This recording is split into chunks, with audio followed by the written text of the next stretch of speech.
Mortal Mission, a whodunnit on Mars. Written by Pip Skinner. Narrated by Play HT. Spontaneous applause echoed through the NASA Control Center as a shrill tone announced the arrival of a message from the Mars lander. The mission coordinator dried her sweaty brow on her sleeve. She leaned forward to speak into the microphone. The landing capsule has detached from the spacecraft. The thrusters have engaged to adjust the angle of the craft for entry to the Martian atmosphere. High fives rippled up and down the rows of seated technicians glued to their screens. One comedian among them yelled, "Get in the hole," greeted by the desired emission of laughter and groans.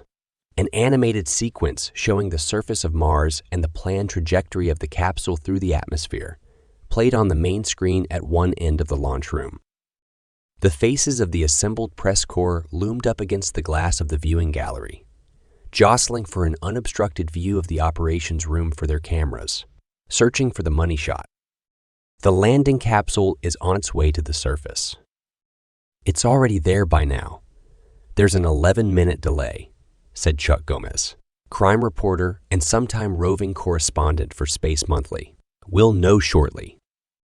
A joint intake of breath stilled both rooms, and all present froze in position as if any movement might cause the mission to abort. The tension in the NASA launch room reached suffocation level as the capsule neared the point at which the parachutes would deploy. One man dropped his pen, making everyone jump. Red-faced, he scrabbled on the floor, trying to pick up the errant object, which rolled under a desk. "Leave it, for God's sake," hissed Edgar Fredericks, the head of NASA. Fredericks returned his attention to his screen, willing it to show the telemetry indicating a safe landing. The minutes dragged as the capsule passed through the atmosphere, its heat shield glowing as it plummeted towards the surface. Many unheralded companies had made the components of the spacecraft. Out of the corner of his eye, Fredericks spotted the representative of Heathcote Fabrics, peeking out from behind her hands, awaiting the deployment of the parachute. He flashed a reassuring smile at her, and she grimaced. In the skies above Mars, NASA's twin orbiters, MRO, Mars Reconnaissance, and MAVEN, Mars Atmospheric and Volatile Evolution, scanned the airwaves for vital signs from the lander. The parabolic radio antennas in Spain and Australia would relay any signal they received to NASA, but no relay arrived. The press corps muttered and shuffled above the launch room, and several of the technicians refreshed their screens in a vain attempt to get a reading. A prickle of anxiety rose up Frederick's spine and penetrated his scalp. Please, not again. But the silence held.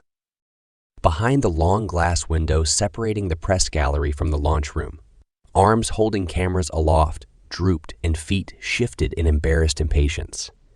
The promised 7 minutes of terror stretched to 10. "Is this normal?" said Bill Hogan. NASA were 5 for 5 on landings before the last failed mission. But look what happened to that one, said Gomez. "Not that they explained what happened," said Hogan. "But this is freaky. What are the odds of a second failure?" "I blame China," said Marge Henning. "They're not happy that the USA will send the first manned mission to Mars. They want to sabotage our space program." "Don't be ridiculous," said Gomez. "How could they do that from Earth? A Chinese national will be one of the astronauts on the manned mission." "And we invited him out of courtesy," said Hogan. "Why would they kill their own man?" "I'm just saying what we're all thinking," said Henning, pursing her lips.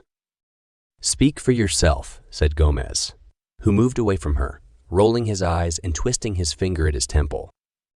As the minutes dragged by, the dawning realization that the mission had failed again deflated the technical team. Many of them slumped into their chairs, still gazing at their blank screens. Edgar Fredericks lowered his head into his hands and let out a deep sigh. He ran his fingers through the tight curls bordering his bald crown. How is this possible? The press will have a field day. He stood up. "Okay, everybody, I want data. Monitor the signals from the satellite relay and get me some information. We have no idea what the problem is yet. It may be a relay blockage. Meanwhile, I'll need to speak to the media. Get them assembled in the press hall." Hattie Fredericks stared into the microscope, blinking with effort as she tried to confirm the presence of a stromatolite in the thin section of rock under the lens. Billions of years of evolution separated her from the primitive algal mat, but that didn't diminish her fascination with these tiny pioneers of life on Earth. A bit like me, the first of their kind subjected to a harsh environment, unsympathetic to the improvements they could bring to it. Hattie pushed her afro out of her face and held it in place with a bamboo headband. Her frown wrinkled her nose, displacing the freckles that meandered across the bridge separating her plump cheeks. She leaned back and rubbed her eyes. Her stomach growled in protest, and she glanced up at the clock. 12 o'clock. Damn. If I don't get a wiggle on, a swarm of hungry workers will have stripped the canteen again, leaving behind some scraps of salad and a burnt corner of the lasagna. She logged out of her computer and placed the cover over the microscope. Standing up from the stool, she rubbed the small of her back, groaning. The white floor tiles emphasized the scarlet canvas of her shoes, and she wiggled her toes in pleasure at their bright color. Despite her restrained demeanor, Hattie did not go in for dull clothing. Her white coat had clandestine rainbow cuffs, which only showed if she rolled the sleeves up. She shook out the creases and hung it on the back of the stool. After the tomb-like silence of the laboratory, the cacophony in the canteen assaulted her ears. She winced and screwed up her eyes as someone scraped a tin tray clean into the organic waste bin. Opening them, she found herself looking into the gray eyes of Jim Rutherford, who grinned and patted the bench beside him. She made a series of gestures to the food queue, and he nodded, mouthing, "I'll save your place." Color rose to her cheeks, and she hurried to the queue, hoping he hadn't noticed. Hattie had a soft spot for Jim. As the flight engineer, he had the almost compulsory nickname of Scotty, even though he originated from Alaska rather than Scotland. His upbringing in bleak countryside with no neighbors and freezing temperatures made him the ideal candidate for space travel. Hattie had had to put up with suspicion about her qualifications when she joined the crew training for the Mars mission. Being the daughter of the head of NASA did not endear her to the other candidates, despite her obvious abilities, and she had to prove herself before they accepted her. Jim had no such qualms. Both pragmatic and phlegmatic, he took Hattie at face value and ignored the mutterings about favoritism.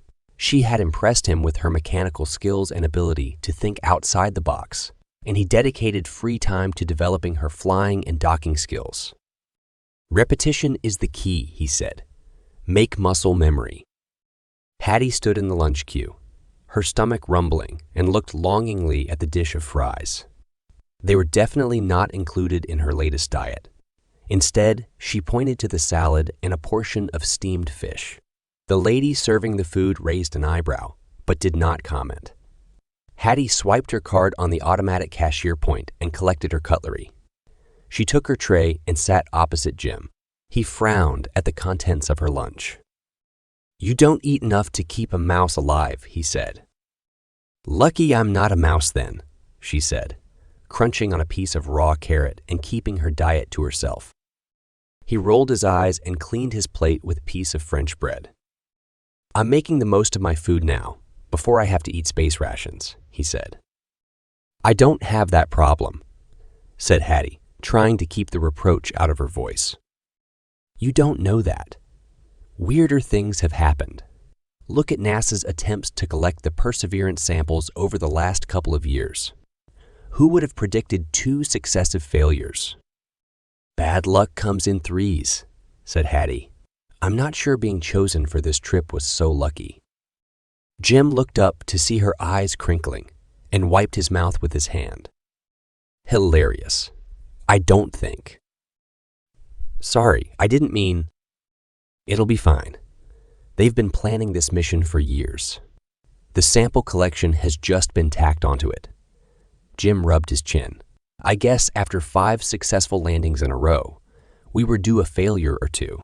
I'm glad it's people in charge of landing this time, and not a computer." Hattie surveyed the frown lines on his forehead. gauging his willingness to discuss the taboo topic of module failures. What do you think went wrong?" she said. "With the landings. Could be anything. Maybe we used up all our luck by going 5 for 5. He paused and rubbed his chin again.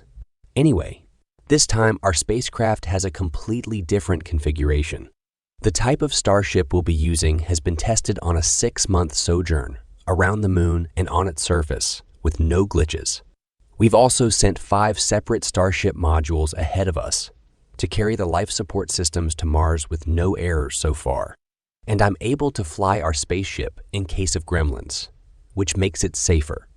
There's less room for error with humans on board to correct for the unexpected. But isn't one missing? It's probably just a communications error. Anyway, I'm able to fly ours in case of gremlins, which makes it safer.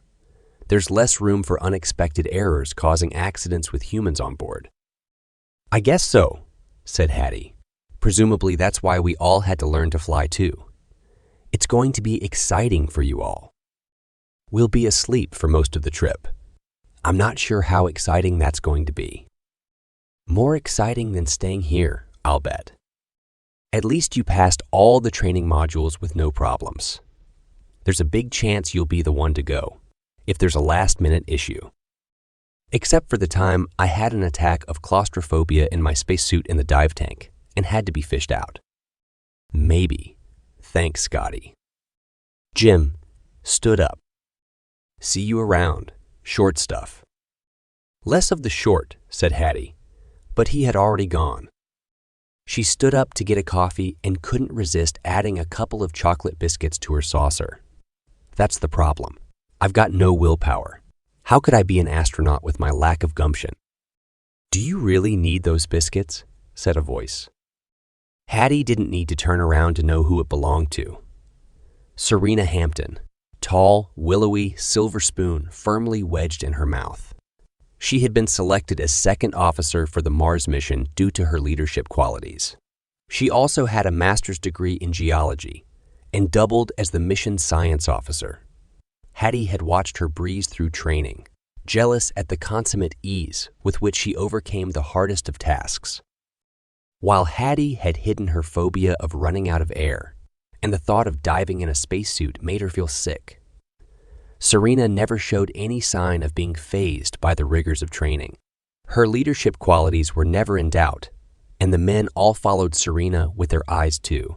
Hattie tried not to mind that they only laughed at her and not with her, but the knowledge they would leave her behind rankled with her as she struggled to keep up with the Ice Queen. Underneath all her privilege, Serena possessed an iron will forged in the shadow of her elder brother, the pampered heir to the Hampton fortune. She kept herself whip thin and looked down her nose at anyone she considered to be overweight.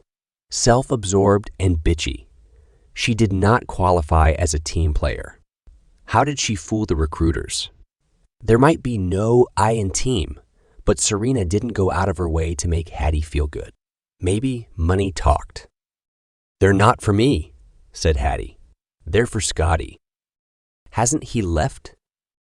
"Oh, I didn't realize. I'll put them back." Serena smirked as Hattie replaced the biscuits. "Are you coming to the launch dinner?" she said. Hattie turned around. Serena's face did not betray any emotion. A neutral question. Perhaps, I don't think so. It's not in the protocol to have the substitute on the pitch once the game starts. Serena raised a perfectly plucked eyebrow. "You might enjoy it," she said. "We don't bite." Hattie swallowed her answer.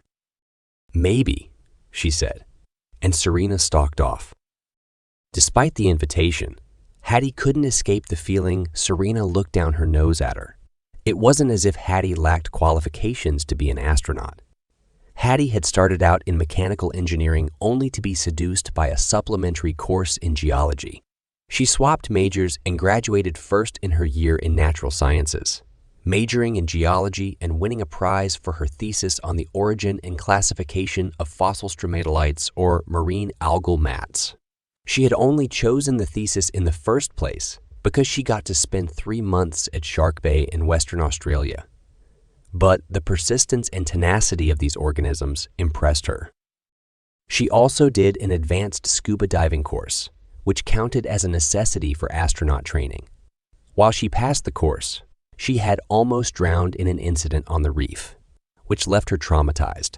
She never told anyone about it, but sometimes she woke in the small hours, gasping for breath, her heart almost exploding with anxiety. She had planned to get therapy for it, but once they put her on the short list for Mars, she couldn't risk anyone finding out and stopping her going. Meditation had helped, but the fear lurked in the recesses of her brain, raising panic in her breast whenever she had to suit up. She followed up her master's degree with a PhD comparing the living stromatolites to those in the fossil record. Her interesting and meticulous studies caught the eye, and soon she counted amongst the few global experts on the topic. Honestly, Flower, couldn't you have chosen a more interesting animal, like dinosaurs or something? Said her mother, Hattie Fredericks, rolling her eyes. None of the ladies in the country club have ever heard of stromatites. Hattie shook her head. It's hardly surprising, considering they're called stromatolites, she said. But her mother was no longer listening, sipping her gin and tonic and looking over the rim of her glass at her daughter, as if Hattie had been swapped for an alien. Despite all her efforts, being the daughter of the head of NASA did not bring advantages, only suspicion and hostility from the other members of the scientific team who resented her hanging around. Could that be why I haven't been selected for the mission to Mars? If only they knew how I had to fight for my place as reserve, despite being the highest qualified of all the candidates. Her father had shrugged his shoulders at her frustration. It's not my fault, he said. We have to follow strict protocols against nepotism if we want to be true to our mission statement. Be thankful you're the backup. You get all the training and none of the peril. But it hurt, and Hattie found it hard to keep up her cheerful exterior, while her interior bubbled with resentment. She had given everything during the last 3 years of astronaut training, and fought her way to the brink of success while others fell to the wayside. She had excelled during the 6-month survival training in Utah, handling isolation and confinement as well as anyone.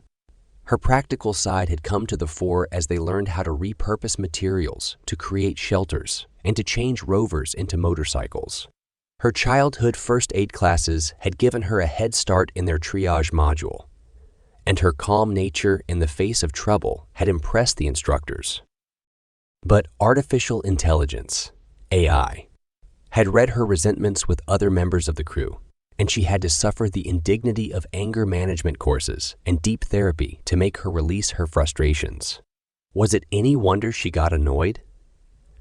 Chad, Brett, and Serena, with their perfect white teeth and flawless skin, could have been made by Mattel. They almost had astronaut stamped on their skins. Ellie had worked her way quietly into the crew almost without a ripple. Industrious and sweet-natured, she didn't rub anyone up the wrong way. Jim picked himself with his efficient, multi-faceted abilities for setting up and fixing all the hardware coming on the trip. The international members of the crew had also been obvious choices. Mo Sharif, computer wizard and scion of a wealthy Pakistani family. Wayne Odoyu, from Kenya, graduated summa cum laude from Harvard with a dual botany, biology doctorate, and Chen Yu, trauma surgeon with a sideline in tropical diseases and acupuncture.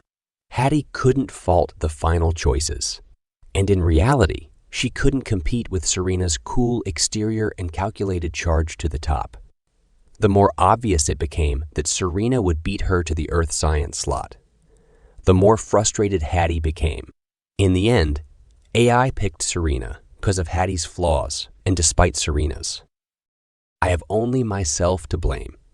So close and yet so far. Noah Van Horn, the head of ethics at the Center for Christian Nationalism, entered his office on the 8th floor and shut the door. He ran his finger over his magnificent mahogany desk and squinted at his digit, checking it for dust. Satisfied, he heaved his 300-pound bulk into a swivel chair covered in battered black leather and spun it around to face the window. He admired the view from his office. Below him, the traffic crept through the streets. He had grown up in the noise and bustle of the fossil fuel age, and he found the lack of noise peculiar and disorienting. Only yesterday, a taxi had almost run him over when he crossed the street without looking. The silent electric cab had stopped automatically when it sensed him. But the passenger had been less than impressed by the sudden jolt which woke him from a nap. Behind Van Horn, his computer flickered into life and wished him good morning. He swiveled back to it and surveyed his office with pride. They had decorated it in the old-fashioned style with dark wood and thick carpets. In front of him, religious imagery covered the walls. Russian icons, a Renaissance painting of the Madonna and Child, a framed portion of a stained glass window containing a representation of St. Francis of Assisi, and in pride of place, at the center, an ancient wooden cross. He shut his eyes and muttered a prayer, but his attention flagged as the worries of the day crowded in on him, and a large blue bottle appeared out of nowhere and started bouncing off the glass outer walls of his office. Van Horn panted with exertion as he leaned forward for the scanner to verify his pupil. Sweat speckling his brow, he turned away again as the automatic assistant's caramel voice listed his appointments and highlighted the number of unanswered emails in his inbox. Irritated at being called to account, he spun around and told her to shut up, something he found very satisfying. He selected a channel streaming the news, but his annoyance increased as yet another image of the gleaming Starship with its belly of black tiles appeared on his screen. The newsreader extolled the courage of the astronauts and the pioneering spirit of the average American until Van Horn felt quite nauseous. He drummed his fingers on the desk, mystified. Why is the mission to Mars going ahead? We paid a fortune to use the best-bought farms to spread misinformation and lies about it. People are angry about the waste of money and the danger to the astronauts. Why is the administration willing to risk their lives after what happened to the last 2 Mars missions? Why do U.S. governments do anything these days? It must be financial. They've always been prepared to sacrifice people for profit. Despite all his lobbying, the Christian National Party, known as the CNP, could not prevent the launch of 5 starships loaded with cargo during the last window for flights to Mars. 4 of the starships had landed without incident on the southern border of the Utopia Planitia and disgorged their contents via autonomic lift systems. The 5th starship had disappeared from NASA's screen and had been presumed lost after the CNP had interfered with the communication system on board using their asset in NASA. However, the CNP had not forced a postponement of the upcoming crewed mission to Mars. The 4 starships that had landed contained sufficient supplies for 5 years for the 8 astronauts who would only stay 500 days. Now, countless agile robots were working to set up the mission camp, deploying nuclear fission reactors and solar arrays for power to melt ice and manufacture fuel and oxygen. Van Horn's computer screen flickered into life. The craggy face of Richard Taylor Brooks loomed large. His bushy eyebrows sat over his hooded eyes like fat caterpillars, a contrast to his thin lips. Van Horn felt the familiar knot in his guts as he tried to remain calm in the presence of the chief executive of the CNP. He affected cordiality. "Good morning, Richard," he said. "I trust you are well." "You trust wrong. I'm not happy with your piss-poor performance. Not happy at all." Taylor Brooks frowned into the camera and his eyebrows almost met. Van Horn cleared his throat. "Yes. Well, it's been difficult. You are an incompetent fool. Somehow, we have to stop the crewed mission arriving on Mars. But if it doesn't leave Earth, so much the better. We need another delay to increase the opposition to the mission and get it canceled until the next Homeland transfer window. I don't think you're being fair. I've increased opposition to the mission by 20%. The public are against. Stop waffling, man. We need to increase the pressure on NASA, and I have the ideal man for the job. A vile scumbag with not a Christian value in his bloodstream. Perfect when extreme measures are called for. Extreme. I don't understand. His name is Harlan Grimes. He'll do anything for money. I want you to act as the go-between for us in our dealings with him. I'm sending you through his contact details. He's expecting your call. But what do you want me to tell him? You'll think of something. Just stop the mission, now. The screen shut off. Noah Van Horn struggled to contain his anger at being reprimanded after all the effort he'd put in. The Mars mission represented all that was evil as far as he understood it.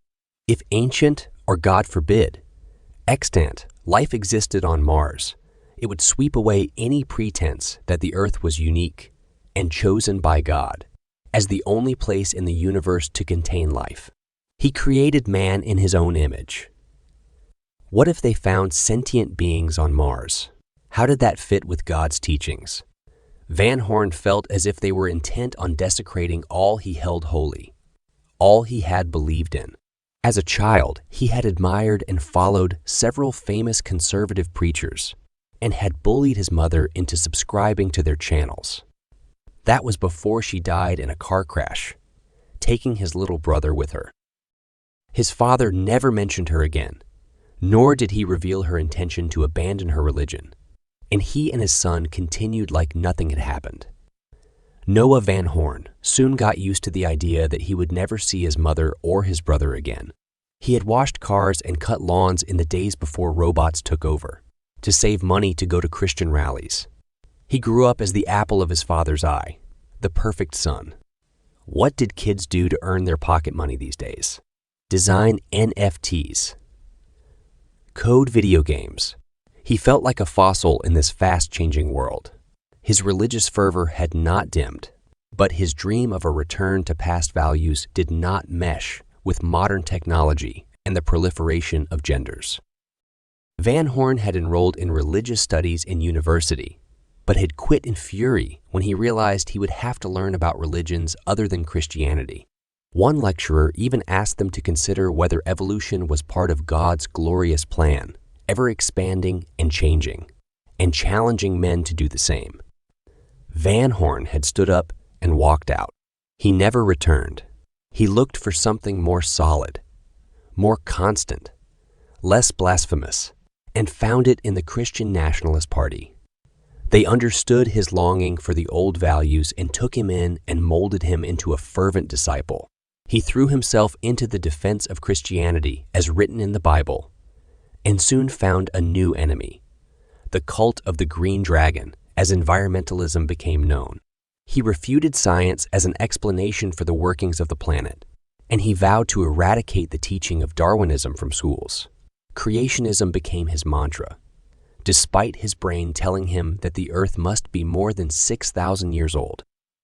His fervor did not go unnoticed, and he soon rose in the ranks of the Christian Nationalist Party, which stemmed from the split-up of the Republican Party after the nomination of Donald Trump to fight the 2024 election, despite being found guilty of insurrection. Van Horn had resigned from the political branch of the party after a misunderstanding about the use of funds for decorating his villa in Florida.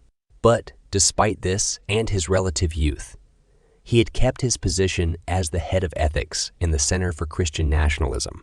The forced resignation still smarted, and he plotted an early return to party ranks.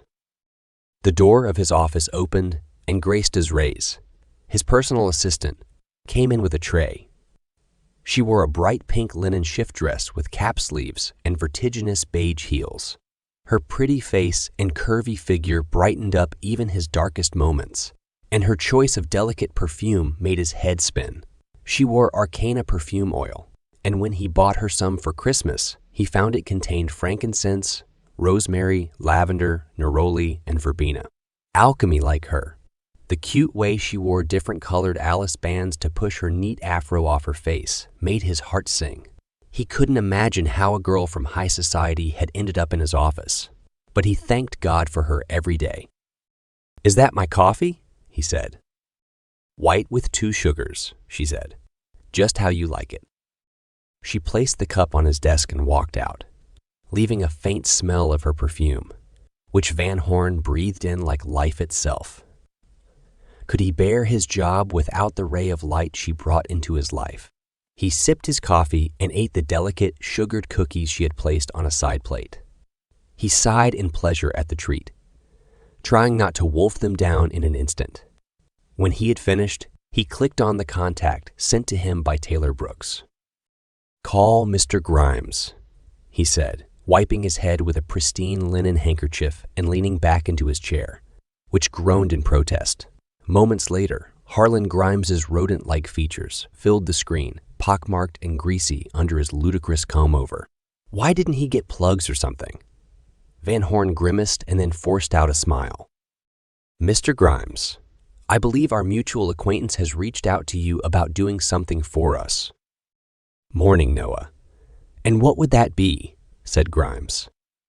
"I'd prefer it if you didn't call me that. My name is Van Horn." Grimes sighed. "Did you have anything on your mind?" he said. "I'm kind of busy this morning." "Yes, I did. And less of the cheek, please. I need you to perform a mission of the utmost importance." "That sounds important." "Don't be facetious. The future of the religious right depends on it. I can give it to someone more suitable if you can't take it seriously." "Apologies. I'm suffering from a sugar rush. You have my full attention now. We need to disrupt the launch by removing a key member of the crew." "And how do I do that?" "They are already on base, in quarantine. There is no way of entering the building." "I'm sure you'll think of something." "I doubt it will stop them for long. NASA has stand-ins." "I don't need long. The window for flights to Mars will soon be closed, and they'll have to postpone the voyage for over 2 years if we do this right." "Okay, I'll see what I can do." "Don't screw this up," said Van Horn. "I never miss my target," said Grimes. The screen went blank.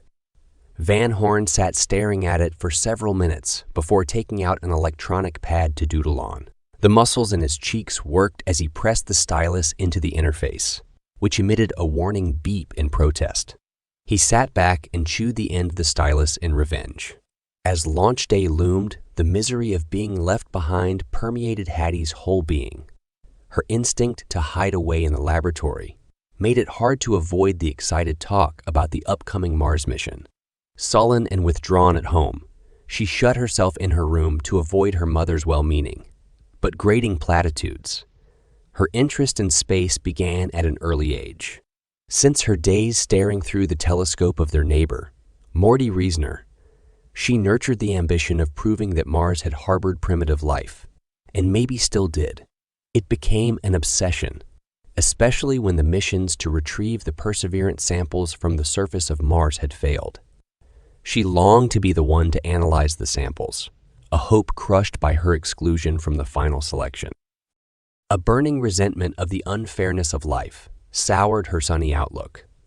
Not even her beloved stromatolites could cheer her up. Unable to bear the building anticipation surrounding her, she drove out to spy on the SpaceX installations where operations continued around the clock to check and recheck the Starship before launch day. The first stage booster rocket had already been transferred to the launch pad on a repurposed oil rig offshore. But the second stage Starship, coated with heat and radiation-resistant black tiles, stood in the wide bay surrounded by lifts and cranes. Hattie gazed up at the nose cone, which contained the seats used during takeoff. She pictured herself in one of them, pinned down by G-forces. Some hope. The last of 3 fuel tankers stood on the low loader, ready for transport to the launch pad nearby, reflecting the yellow arc lights which illuminated the surrounding infrastructure. It carried the methane necessary to refuel the mission in orbit. Human silhouettes scurried back and forth on unknown errands beneath the massive Starship bays, disappearing into enormous silos and sheds, storing spare nose cones and Raptor engines for the Starship assembly line. She had toured the buildings when she first got accepted on the Mars mission's intake of astronauts. Elon Musk himself had showed them around, dazzling her with his encyclopedic knowledge of all the SpaceX programs and every detail of the Starship. She sighed as she remembered her conviction that it would be her to go on the mission. broken dreams. What is the point of torturing myself from afar? If I want to wallow, I know where to go.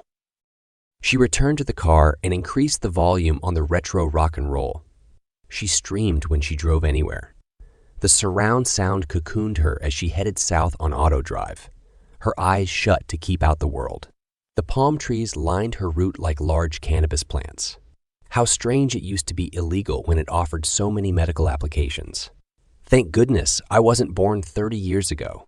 The lights were on in her sister Grace's house, but Hattie drove on past it for almost 2 blocks before pulling into the sidewalk.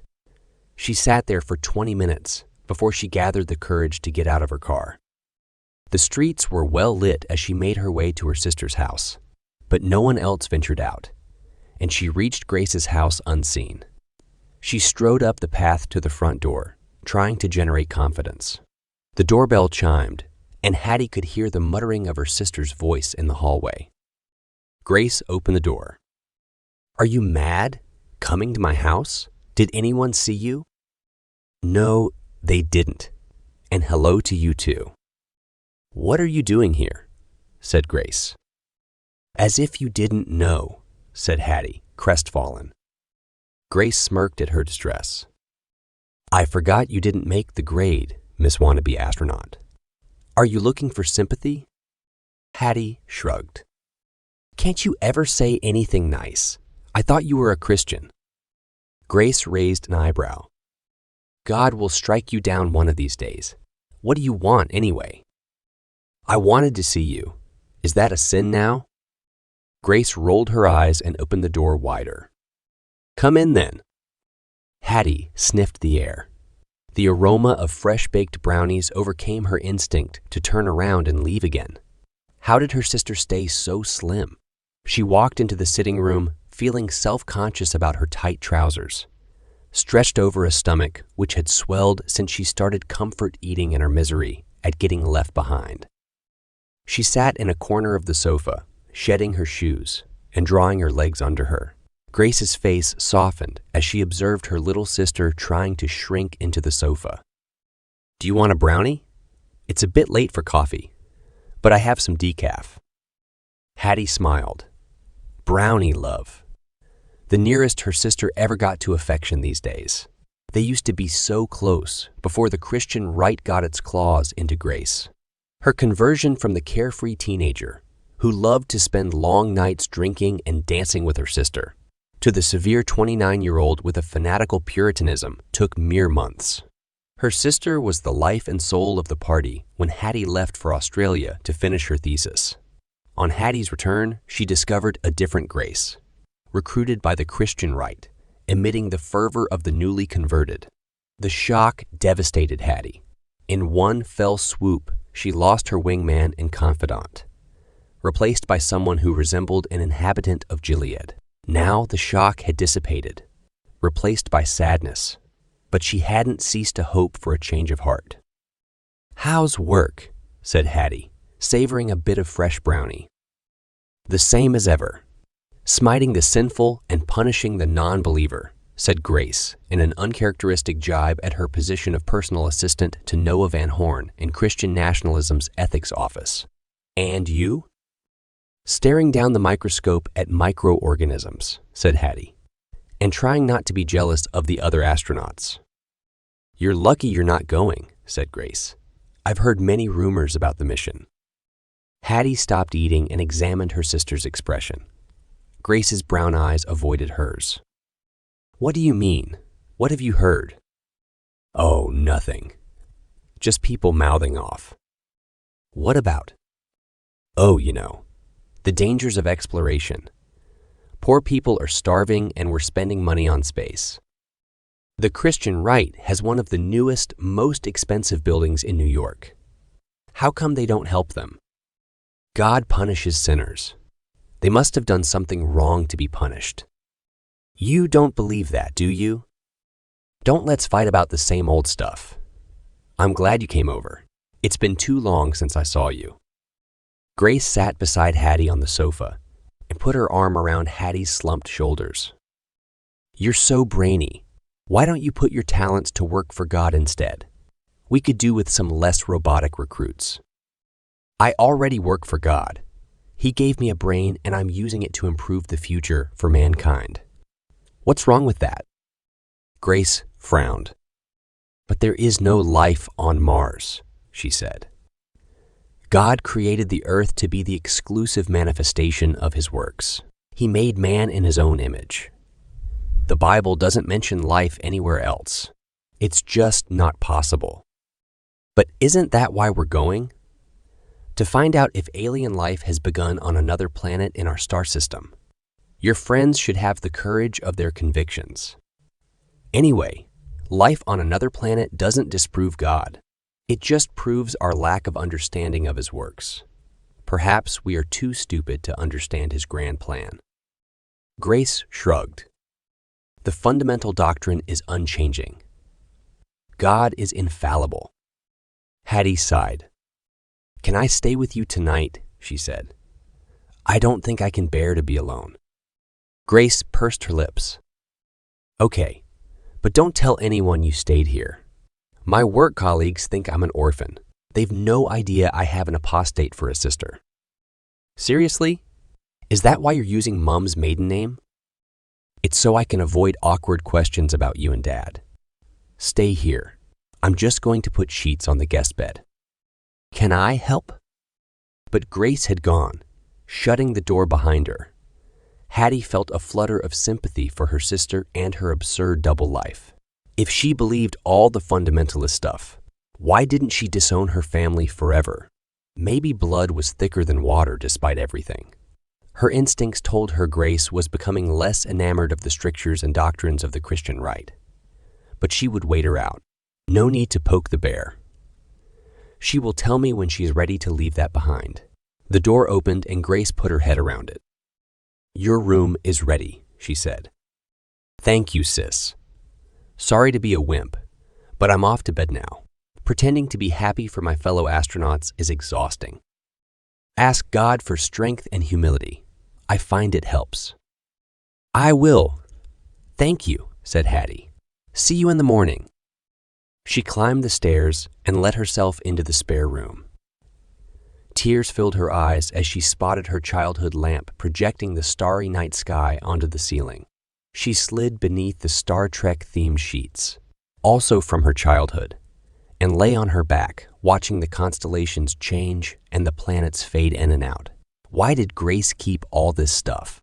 Their mother, Juana, told Hattie that she threw it all out while Hattie did her master's degree in Australia.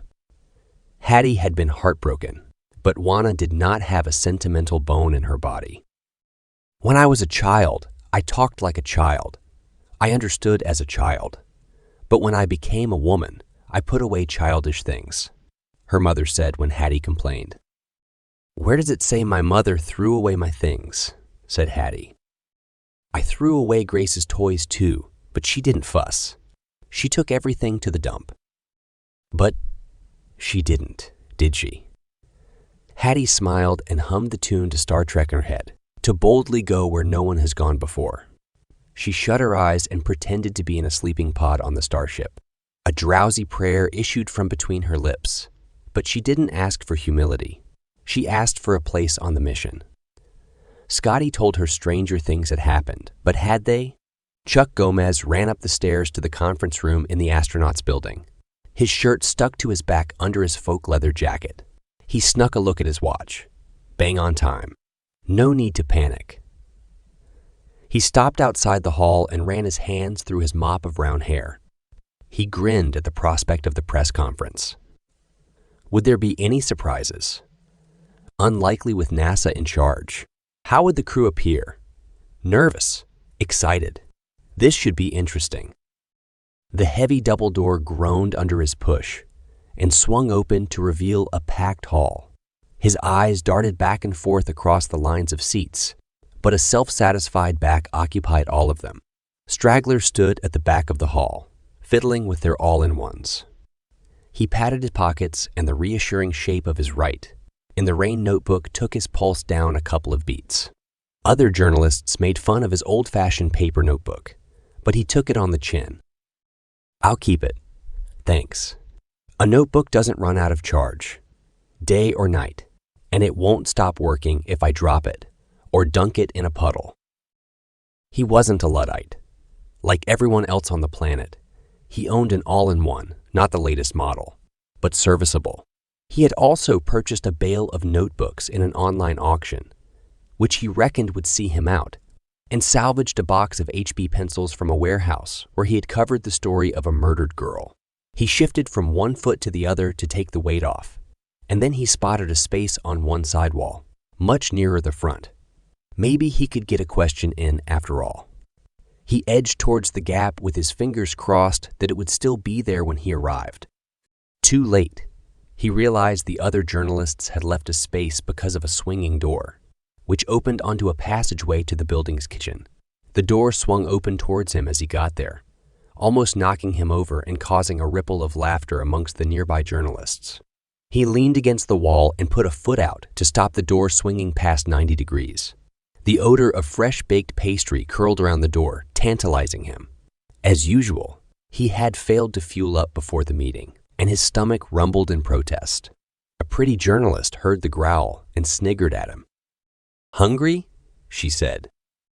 "Always," he said, winking one of his big brown eyes at her, making her blush. A hush fell on the audience as the astronauts filtered onto the stage in their light blue overalls with the NASA crest on the left breast. Gomez recognized Chen Yu, the crew's medic, from an interview they had done with him. His small, neat body looked out of place against the meaty linebacker shapes of the blonde, blue-eyed officers, Brett Grayling, the captain, and Chad Farrant, the first officer. Behind them, Ellie Barrett, the geochemist and remote sensing expert, got pushed aside by Serena Hampton, the science officer and homecoming queen. Wayne Odoyu, the biology and botany expert, slipped in with Mo Sharif, the robotics wizard. Both men kept their eyes fixed on the tabletop, uncomfortable with the limelight. Ellie putting her hand on Wayne's arm. He frowned and shook it off. She pretended not to notice. A crush, or something else. Chuck scribbled a comment in his notebook. Serena Hamilton sat between Chad and Brett, her glossy hair and radiant smile a focal point for the press photographers. How can anyone look that smug when they're about to climb aboard a giant bomb to hurtle through space? Perhaps I should rephrase the question before I ask it. But Chuck didn't get a chance. Most of the questions came from the front row, and to his trained ear, sounded as if someone had them planted beforehand. Pat answers from the trio in the center confirmed his suspicions. Chad looked as if he had had his teeth whitened for the occasion. He grinned his way through the press conference as if the voyage had already been a success, and the astronauts had returned triumphant. Ellie, Wayne, Mo, and Yu wore the fixed grins of people who wondered if NASA had wheeled them in for decorative purposes only. Gomez reviewed the lineup again. Hang on, where was Jim Rutherford? He counted as the most important member of the crew. His skills would be essential for the smooth running of the machinery and the assembly of the MOXIE and methane plants on the surface to make fuel for the safe return to Earth. Gomez scribbled hieroglyphics into his notebook and put his hand up, frantically trying to get picked. "Well, folks," said Edgar Fredericks, "that's about it for now. We'll see you back at the launch pad in a few days." The astronaut stood up, waved at the press corps, and headed for the wings. Gomez took a deep breath. "Where's Rutherford?" he shouted. Only Mo Sharif turned around. He mouthed something. It might have been fever, but the reply got lost in the tumult of chair legs scraping across the floor and the excited exchange of notes. Frustrated, Gomez shoved his notebook back into his pocket and zipped it up. Another waft of fresh baking filled his nostrils. Without considering the consequences, he slipped through the door, following his nose to the kitchen. He peered through the open door where a small army of sous chefs dressed in face masks and surgical gloves were putting the finishing touches to a stunning array of dishes. Beside him, on a table near the door, sat an open box from the Far East sushi restaurant with a purple dragon logo prominent on its lid. A tray of sushi arranged in the shape of a flower and decorated with pieces of ginger and small bowls of soy sauce sat inside the box. He edged closer to the table, intending to filch a couple of petals from the flower and rearrange them so the loss would not be obvious. As his fingers hovered over the plate, a slim man grabbed his wrist and squeezed it hard, making Gomez drop to his knees in pain. He stood up, rubbing his wrist. "Aikido. My brother used to do this to me before he disappeared." "Miss Hampton ordered the sushi," said the man, glaring at him through ice-blue eyes. "She counts the pieces. She would not appreciate your grubby fingers all over it." The head chef stormed down the aisle between the food preparation benches, his eyes bulging out of his head. He poked a finger in Chuck's chest. "What the hell are you doing in here? Don't you know you could contaminate the food? The astronauts must be healthy for the mission." He paused for breath and noticed the box on the table. "Oh, is that the sushi? Thank God. I wouldn't like to experience the wrath of Princess Hampton." For a moment, his face relaxed and he smiled. Then he refocused on Chuck. "Why are you still here?" he said. "Out! Out!" Gomez sighed as his hope of a feed evaporated. "Sorry," he said. "I'm from the press. It smelled so wonderful, and I haven't eaten all day." The chef rolled his eyes. "Wait here," he said. He strode to a bench and stuffed a buttered roll full of smoked salmon, coming back to Gomez and thrusting it in his hand. "Here you go," he said. "Now get lost or I'll have you thrown out." Chuck sat in his car and ate the roll, transferring notes into his all-in-one, and rerunning the press conference in his head. He couldn't get over his impression of Brett Grayling, blemish-free in both character and body. Brett looked implausibly like Captain America. No sign of stubble marred his square jaw, and a thick thatch of blonde hair emphasized the blue of his eyes. His answers had been solid and uncontroversial, delivered with a cool detachment. His deputy, Chad Farrant, had almost identical physical attributes, but he fidgeted and grimaced his way through the whole conference, working his jaw muscles whenever Brett took a question that Chad might have answered. How would the crew get on after months of confinement?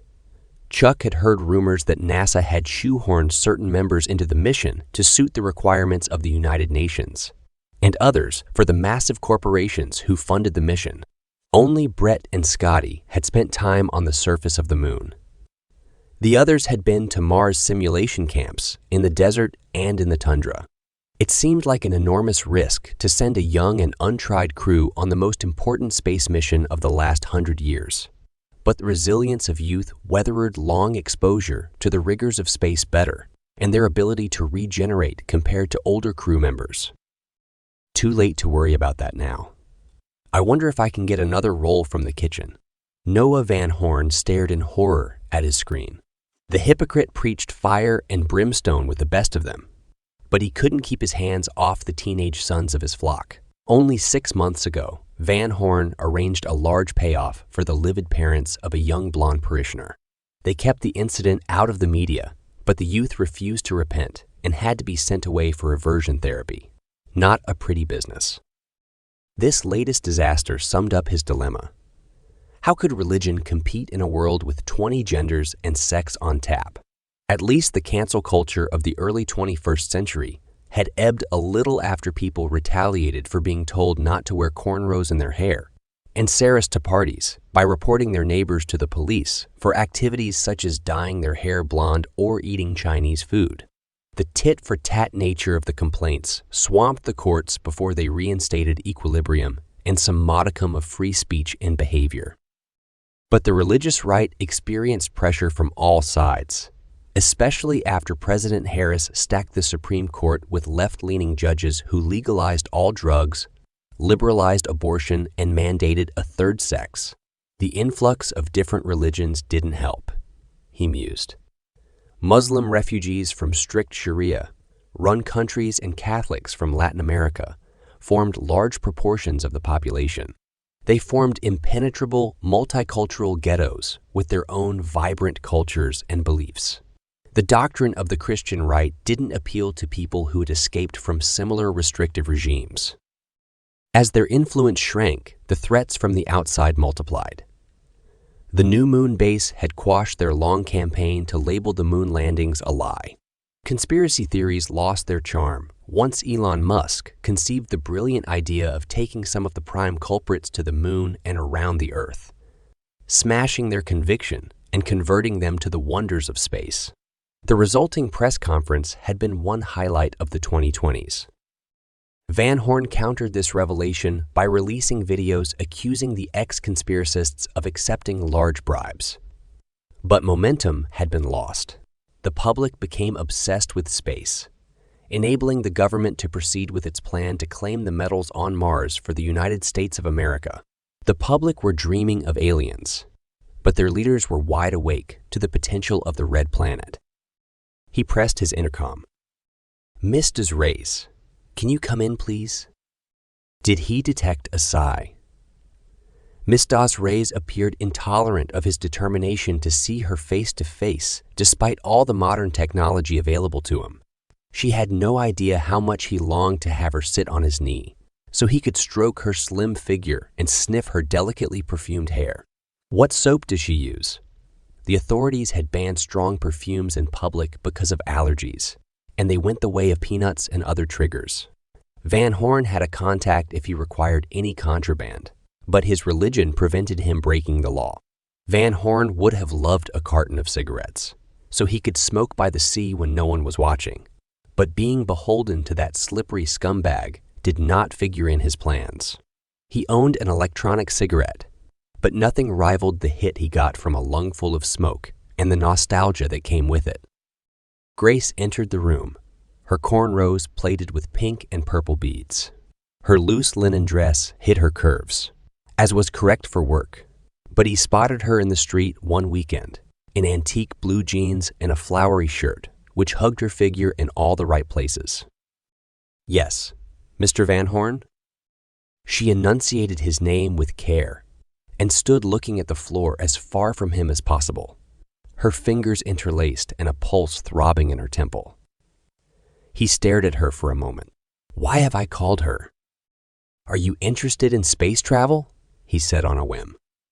She didn't look up. Color rose in her cheeks, and she swallowed. "Space travel, sir?" "No, of course not. It's not part of God's plan. He never intended for us to leave this planet, which He made for us." She bit her lip, waiting. He took pity on her. "Quite right," he said. "I'm just concerned about this Mars mission. It's doomed to failure. The Lord would have told us about life on other planets." Grace raised her eyes to examine him, and her gaze seemed to x-ray his mind. Van Horn flinched. "Have I given myself away?" "Did you want anything else, sir?" she said. "No. Thank you. You can go." She left as silently as she had entered. Van Horn wiped his brow. "Talk about stupid. What is wrong with you?" She didn't guess, but she could have. He turned to look at the sky. Have we misunderstood God's plan all this time? God created man in His own image. That meant He gave him an inquiring mind on purpose. Was it a sin to wonder about the other planets? Doubts had assailed him ever since the day he watched a vintage Star Trek film, which had been supposed to shock him with its blasphemy. Instead, it charmed him with its message of tolerance and defense of the weak. He attempted to dredge up some righteous indignation, but it had been half-hearted. Afterwards, he obtained copies of other movies in the series, on the pretext of studying the enemy, but he soon became hooked on the simple messages of tolerance and bravery. It wasn't as harmful as fiddling with small boys, but it counted as sin, and he couldn't stop. Somehow, imaginary aliens who were homosexual seemed so much more acceptable than human ones. His screen flickered into life. Grimes. What did he want? Van Horn considered ignoring the call, but his curiosity won out. The ferret-like face of Harlan Grimes appeared. flakes of pastry visible on his sweatshirt, and one clinging to the corner of his mouth. A glint of triumph flashed in Grimes's eyes. "Good morning, Mr. Van Horn. Would you like an update on my progress?" "I'd like you to clean the evidence of your gluttony from your shirt and mouth for a start," said Van Horn. Grimes raised an eyebrow and then flicked at his shirt and ran a napkin over his thin lips. His icy blue eyes seemed to pierce right through Van Horn, who sat up straighter in his chair, trying to hold in his vast bulk. "You have something interesting for me?" said Van Horn. "Turn on the news. I'll wait." Van Horn selected the option for live feed, and soon a somber Edgar Fredericks appeared, holding tight to a lectern, whey-faced. "Yes," he said. "That's correct. We found Serena Hampton dead in her room this morning. The coroner has attended, but there's no sign of foul play." Van Horn's eyes opened wide and his jaw dropped open. "How did you? What did you?" he stuttered. "You weren't supposed to kill anyone." Grimes laughed. "An unfortunate accident," he said. "I hoped she would share her food with everyone and give them all serious food poisoning, but it appears she kept it all for herself. I expect them to attribute her demise to sudden death syndrome." Grace entered his office with a tray. "Please excuse the interruption, sir," she said. "Is that the delicious Grace?" said Grimes, licking his lips. "Let me see if you're as pretty as your voice, honey." Grace froze and shook her head. Van Horn grimaced at her and waved her away with his hand, annoyed at Grimes's interruption of their morning ritual. "She's busy," he said. "As you should be. We'll settle up later."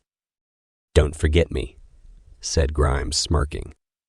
"Reptile. How did I become involved with such a foul creature? He seems oblivious to the fact that he has just murdered someone. And how does Richard know him anyway?" Van Horn took a couple of deep breaths before he contacted Richard Taylor Brooks. Feelings of resentment swamped him as he waited to report in. He understood plausible deniability well enough to realize Taylor Brooks had nominated him as the fall guy. "Noah, what's up?" "Grimes has overstepped the mark." "What has he done?" "He murdered an astronaut." "Murdered? How the hell did that happen?" "He took matters into his own hands. I only asked him to delay the mission." "It seems he interpreted your instructions in his own way. You should have been clearer. But it's a little late now. Is there anything on the news yet?" "That's where I saw the news of her death." Taylor Brooks cut off the call. Van Horn wiped his brow and called up the news channel on his screen. He found a live feed from the Space Center and focused on the chaos. A crowd of hastily assembled journalists brayed questions at a frazzled-looking Edgar Fredericks, who stood behind a lectern gripping it tight with white knuckles. "No, we don't know what happened yet," he said. "There will be an autopsy, but this appears to be a tragic event, unrelated to the mission. As far as we can tell, Serena Hampton died in her sleep." "What happens now?" said one woman. "No, it will go ahead. There is a pool of replacement astronauts who have undergone identical training. We will select someone to replace her as the science officer. Now, if there are no more questions." He loosened his grip on the lectern and his eyes darted to the exit. A clamor broke out amongst the press corps who surged forward with their microphones. They all asked the same question. "Will your daughter, Hattie, be going instead?" The insistent buzzing of her, all in one, penetrated Hattie's dream world. She rubbed her eyes, reaching for the unit and tapping the screen. Her sister's face, taut with worry, made her sit up in bed. "What's up, sis? Should you be calling me from work?" "I'm in the ladies. It's an emergency." "Do you need a Tampax or something? I don't see how I can help." "Serena Hampton is dead." "Dead? How? Did her head get too big for her body and explode?" "For heaven's sake, stop messing around and listen to me."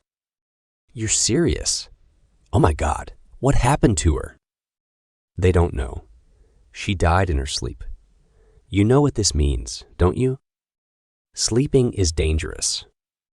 You're going to Mars, you idiot. I've got to go, and you do too.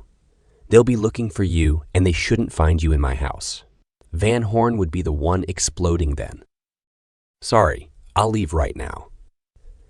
Thanks for the heads up, and for rescuing my Star Trek stuff from the dump.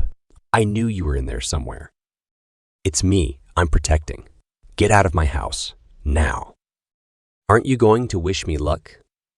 But Grace had gone, and the screen went blank. Hattie took in a couple of deep breaths, releasing them as slowly as she could.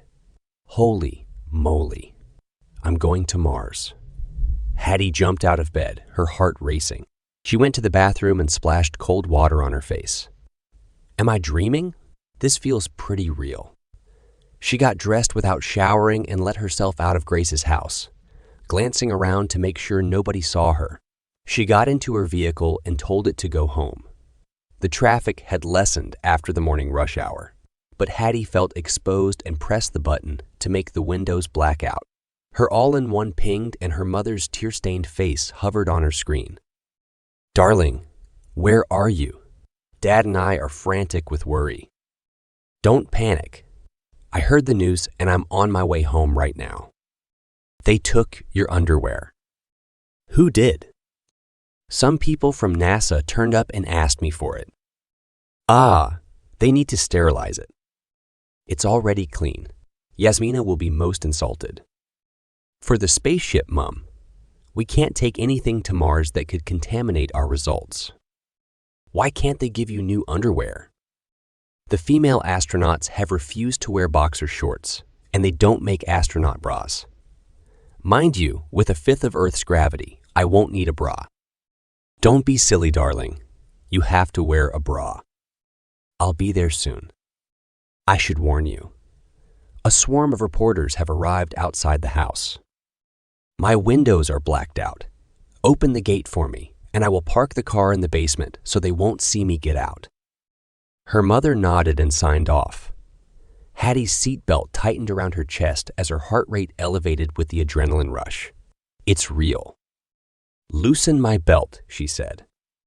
Sometimes the automatic functions were a pain.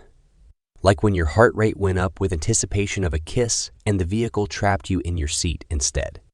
At least vehicles never crashed anymore. Her father told her roads used to be death traps.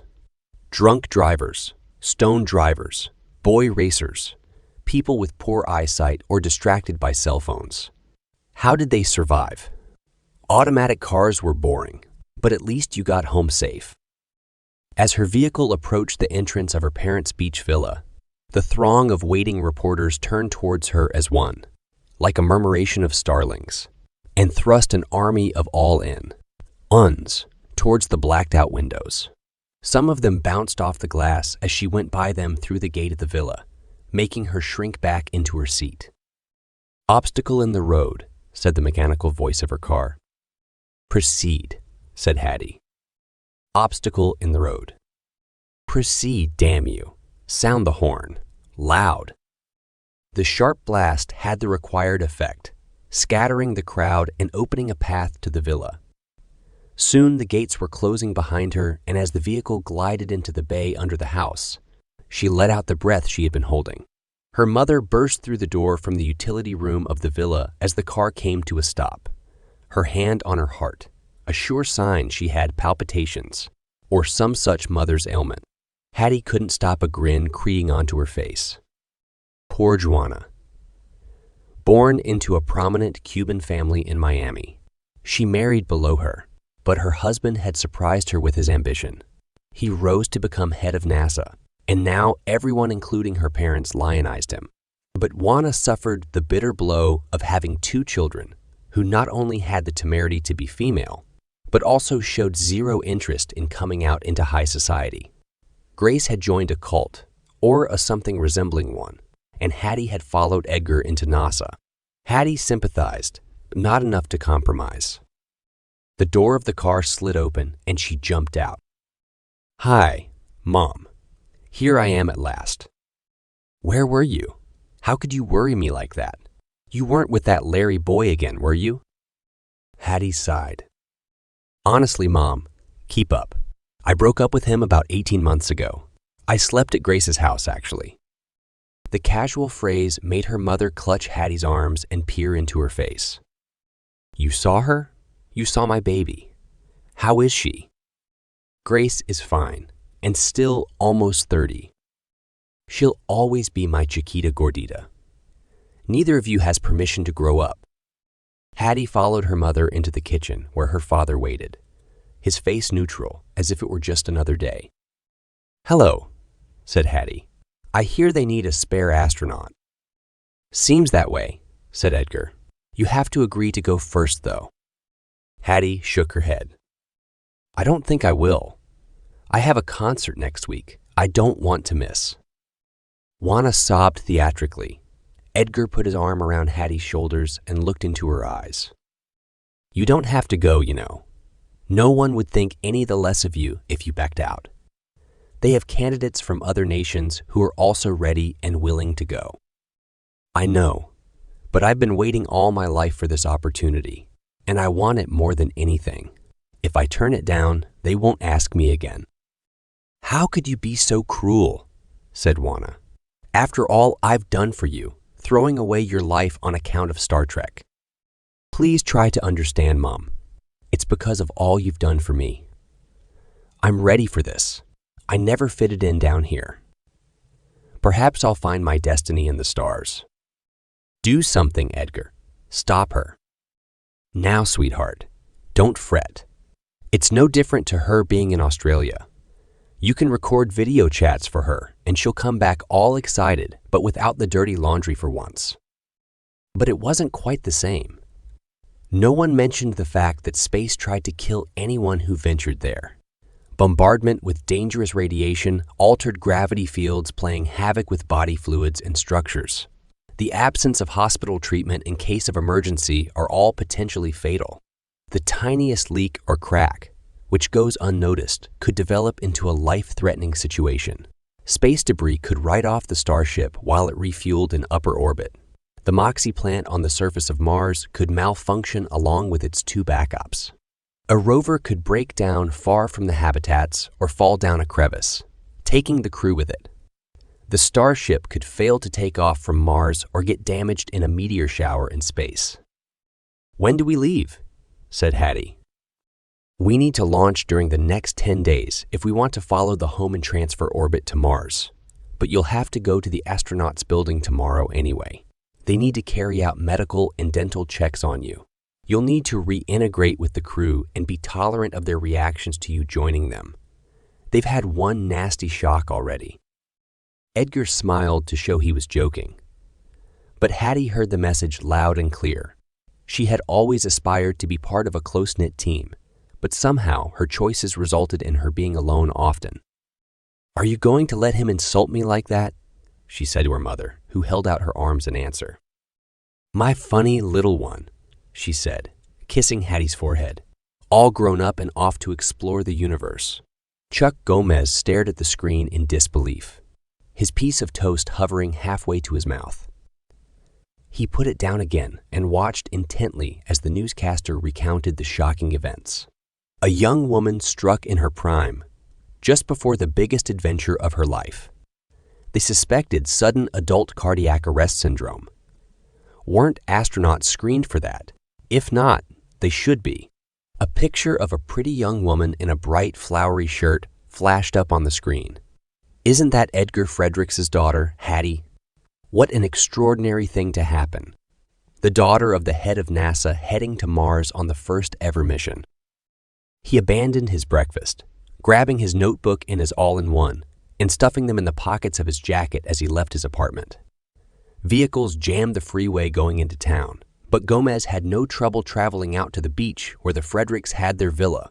Maybe he could get an exclusive story and rack up enough credits to buy a newer vehicle. The battery on this one didn't hold enough juice to charge his all-in-one. Any day now, he would get stranded and have the indignity of being rescued by a robot.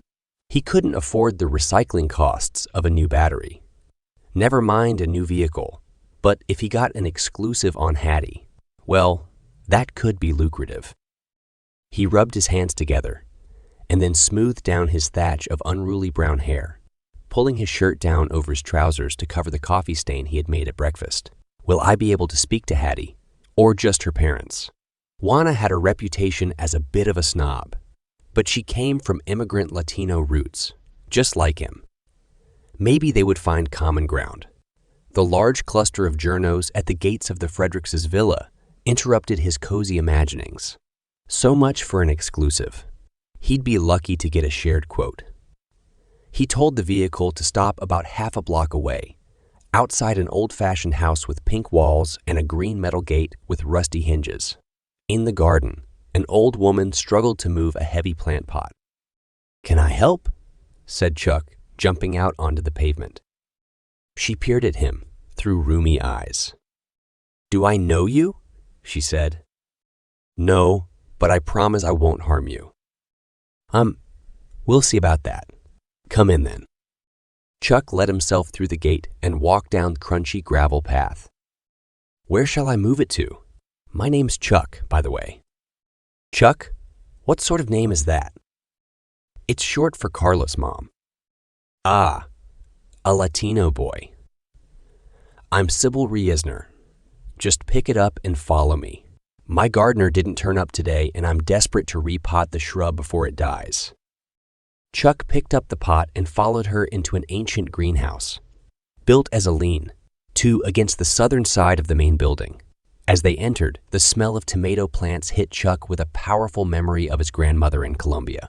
He stood sniffing the air for a moment, and the old woman smiled. "You can have some if you would like. I can't eat them all. What are you doing here anyway? I haven't seen you around before." "Oh, I had hoped to see the Fredericks, but it appears to be a common idea today." The old lady frowned. "Nice family. It's a pity about their daughter, though." "Hattie, but isn't she going to Mars? I expect she's ecstatic." "Oh, bless you. No, not that daughter. Hattie belongs in space. She's always been an adventurer. I used to find her climbing the trees in our garden. My husband Morty used to let her gaze at the stars through his telescope. They were great buddies, those two. Morty passed away a few years ago, though." She sighed and pinned a wisp of gray hair back into her bun. "I'm sorry for your loss. Don't bother with the sympathy. It won't bring him back." Chuck took a deep breath. "Did you say the Fredericks had another daughter?" he said, trying not to sound too eager. Sybil Reisner appeared not to hear. She troweled some foul mulch into a larger pot on the floor of the greenhouse, covering a spider who didn't have time to flee. "Lift the shrub out of the pot. Careful, don't damage it, and rest it on the bottom here." Chuck did as he was told, and soon the shrub stood in its new pot ready to be moved back to its spot in the sun.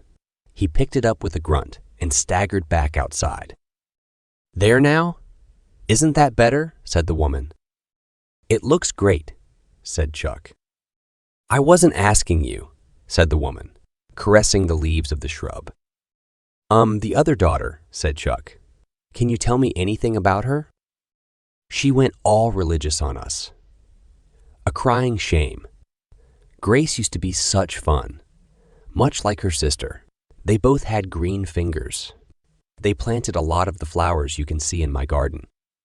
"Grace, is that her name?" "Yes, I think I have a photograph of them. Would you like to see it?" Chuck nodded, and the woman fished a battered all-in-one from her apron pocket. She scrolled through the photographs, muttering to herself, while he tried not to seem impatient. "Ah, here they are with my husband. Aren't they a picture?" Chuck took the phone and gazed at the photograph. Grace and Hattie were very much alike, but Grace had finer features and a slimmer body. They were laughing, and Morty Reisner had a gigantic beam on his face. "What a lovely picture. Do you mind if I take a copy?" said Chuck, taking out his all-in. One and syncing it for a second, just long enough to copy the image. The woman narrowed her eyes and grabbed telephone back from him. "That picture is private.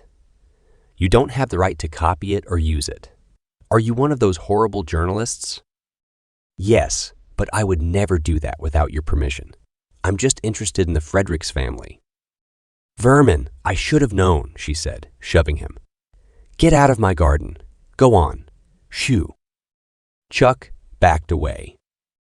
I'm sorry for disturbing you, he said. I hope your shrub thrives. She hissed at him, and he trotted away, ashamed of his theft of the photo, but not enough to delete it. He let himself out of the creaking gate and got back into his vehicle. Could this be the scoop he had hoped for? He'd never heard of a sister. He took out his all-in-one, entering Grace Fredericks into the search function. She popped up as the daughter of Edgar Fredericks and Juana dos Reis. 2 years older than Hattie, she had studied history in college and then dropped off the radar. Where had she disappeared to? Maybe she took drugs or something. It wouldn't be the first time a rich kid from this barrio went off the rails. Had she married young and moved away? Why was there no record of her? One thing was for sure, there must be a trace somewhere, and he knew just the person to track her down. Before he could look up the number, his all-in-one vibrated in his hand. There's another presser about the Randy Evangelist in an hour's time, said his editor. Get down there and find out what excuse they've dredged up this time. We need to get this out ASAP. Did you find out anything new at the Fredericks? There's a swarm of journos down there, but the gates are closed. I think the presser might be more interesting. Okay, get over there and send me your report toot sweet. Will do. Hattie stood outside the astronaut quarters at NASA, feeling like a child about to go to boarding school for the first time. She held a small bag containing personal items she hoped to bring on board the Starship. The sun shone, as it did most days on the Florida coast, and loud birdsong trilled from the nearest palm tree. Just an ordinary day. Edgar Fredericks stood beside her. She resisted the temptation to hold his hand. He shuffled and coughed. Your mother wanted to come, he said. She couldn't face saying goodbye. I know, said Hattie. I understand. Tell her I love her too. You be careful out there, said Fredericks, his voice catching in his throat. You've no idea how much I envy you, but it's hard to pretend it's not dangerous to be a pioneer. The danger's part of the fun, and at least I won't be sulking around the house anymore. Fredericks squeezed out a smile. There's that. I just don't like to feel rushed. This has happened too fast for us. Dad, trust me. It will be fine. I'm more than ready. I'll see you in a couple of years. It will fly by before you know it. Fredericks enveloped his daughter in his long arms and hugged her close. Give them hell, sweetheart. Hattie rang the plain doorbell on the gray metal door, set in the high wall around the property. NASA was taking no chances with intruders breaking the astronauts' quarantine. Large, flat feet made their way to the door, and it swung open on oiled hinges, revealing a uniformed security guard with an expressionless face. I'm Hattie. I know who you are. Come in. Hattie stepped over the threshold and turned to wave at her father, who managed another smile. The guard slammed the door shut and strode into the cool atrium. The changing room is over there. Put your clothing into a plastic bag, then step into the sterilizer with any belongings you would like to bring with you. There is no guarantee NASA will agree to them. The far door of the sterilizer will open after 10 minutes, and you must change into your uniform and shoes on the other side. We'll keep your clothes for your return. Thank you, said Hattie. At least they presume we are coming back. Hattie felt like a snake shedding its skin as she took off her clothes and placed them in the plastic bag with the NASA logo. For some reason, she felt it necessary to fold everything, not something she ever did in the real world. Am I entering the Matrix? The shower cubicle enclosed her in its steamy interior, and revolting-smelling jets of water hit her body from all angles. An artificial loofah dropped on a hook from the ceiling, and she scrubbed herself raw. Finally, the jets of water cut off, and the door on the other side of the cubicle swung open. Her uniform and shoes waited for her on a plastic bench. The uniform hung loose on her body, but the shoes were perfect. The door to the atrium slid open, and she stepped out into a new world. Nothing will ever be the same again. Well, if it isn't little Miss Stromatolite. Scotty, am I glad to see you? I'm feeling a little lost. Now, didn't I tell you? Stranger things have happened. No disrespect to the dead and all. But you're a sight for sore eyes. Maybe we can have some fun around here? Hattie grinned. May she rest in peace, she said. Amen. Shall I show you to your room? I'd be so grateful. I haven't been upstairs before. Scotty glanced at the bag she carried. You'll have to leave most of that at home, he said. They don't allow contraband on board. I know. I didn't have enough time to choose. So I brought everything I could think of to whittle down before we take off. How'd the medical go? Hattie blushed. To be honest, they entered orifices less explored than Mars. Scotty roared with laughter. It happened to us all, he said. Only some of us are pretending it didn't. He pressed the button on the lift and they shot up 2 floors to the sleeping area. Your room is at the end on the right, he said, as they stepped onto the landing. Hattie swallowed and looked at the floor. Scotty patted her shoulder. She didn't die in your room, he said. They sealed her room for forensics. You must think I'm an idiot, said Hattie. I didn't dare ask, but I'm replacing her. And I thought... Chad Farrant emerged from his room and folded his arms, looking Hattie up and down with a sneer on his face. Don't kid yourself, he said. You aren't fit to shine her shoes. You're just a stand-in. There's no need for that, said Scotty. It's not Hattie's fault Serena died. We need to get on together if this mission is to be a success. Chad shrugged. We're stuck with you now, I guess, he said. I guess you are, said Hattie. I pull my own weight. You should know that from training. You don't need to worry about me. Oh, I won't, he said, and went back into his room. Scotty rolled his eyes. Don't take it to heart. Serena had him wrapped around her little finger. He's just upset. Perhaps he had a crush on her. He can be good fun when he wants to, and he's a real boffin, despite the football jock exterior.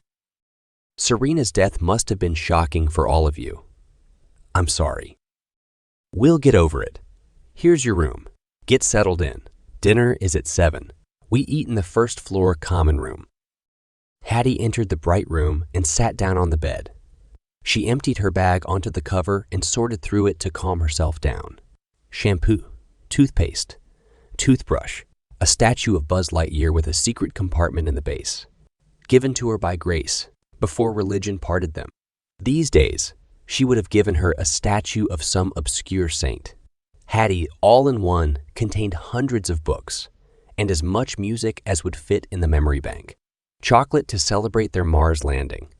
A map of the stars given to her by Morty, her beloved neighbor who had encouraged her to follow her father into NASA when she balked at the thought. She searched the drawers of the small chest beside her bed and found her stash of underwear, now sterilized, and a clean uniform. Taking out her stylus, she wrote a message to her sister, a note of love and hope for the future. She sent it as a JPEG, like they always used to. Text was not the same and never as personal as a written note. She waited until 7 o'clock, but Grace did not reply, so she took the lift to the first floor and entered the dining room. 7 heads turned to observe her as she entered. Had they been discussing her? Hi, she said. What's for dinner? As the day of the launch approached, the yawning chasm Grace had created in her family widened and deepened.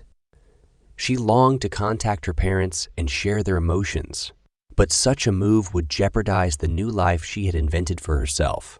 Any slip-up could have exposed her, and keeping her real identity a secret for so long had been a strain. She had almost suffered a heart attack when Van Horn had called her in to ask her if she had any interest in space travel. She waited for him to mention it again, or to probe her further, but it seemed as if it had been a random inquiry and not linked to her family. And then she heard Harlan Grimes gloating about Serena Hampton's death. almost as if he were involved. She didn't believe it, but she found it hard to understand why a great man, a devout Christian like Van Horn, would associate himself with a lowlife like Grimes. Perhaps they were boyhood friends. Grace admired loyalty, but this appeared to go further. However, since the death of Hampton, Van Horn avoided calls from Grimes and made Grace give him thinly veiled excuses. Grimes kept trying, and he loved to make Grace squirm with his filthy insinuations. She wished Van Horn would tell him to get lost. Her all-in-one pinged, and she glanced at the screen. A new message from the Mad Hatter. She stood up and headed for the toilet, where she opened the message from her sister, full of love and happy memories. It had been handwritten and brought tears to her eyes.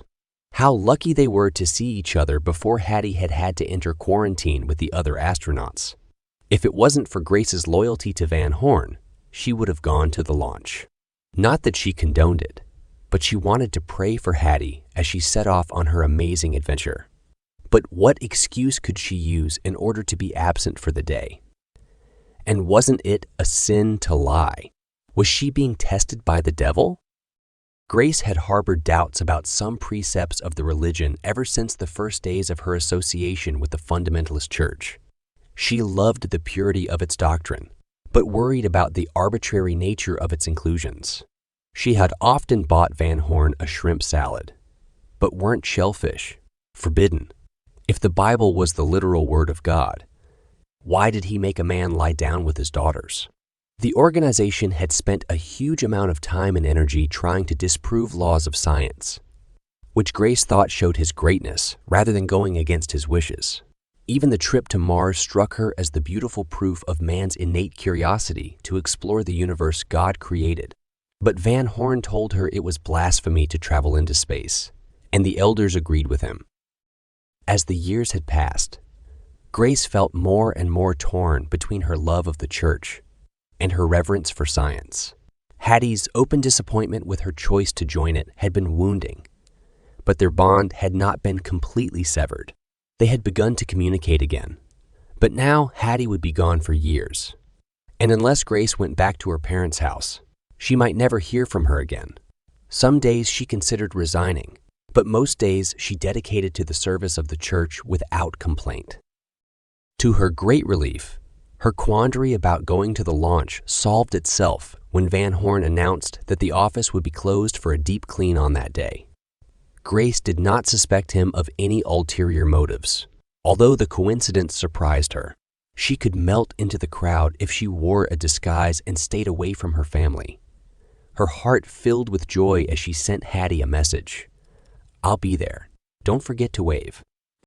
On the day of the launch, Grace woke to crystal blue skies with only the odd cloud chasing across the heavens on soft breezes.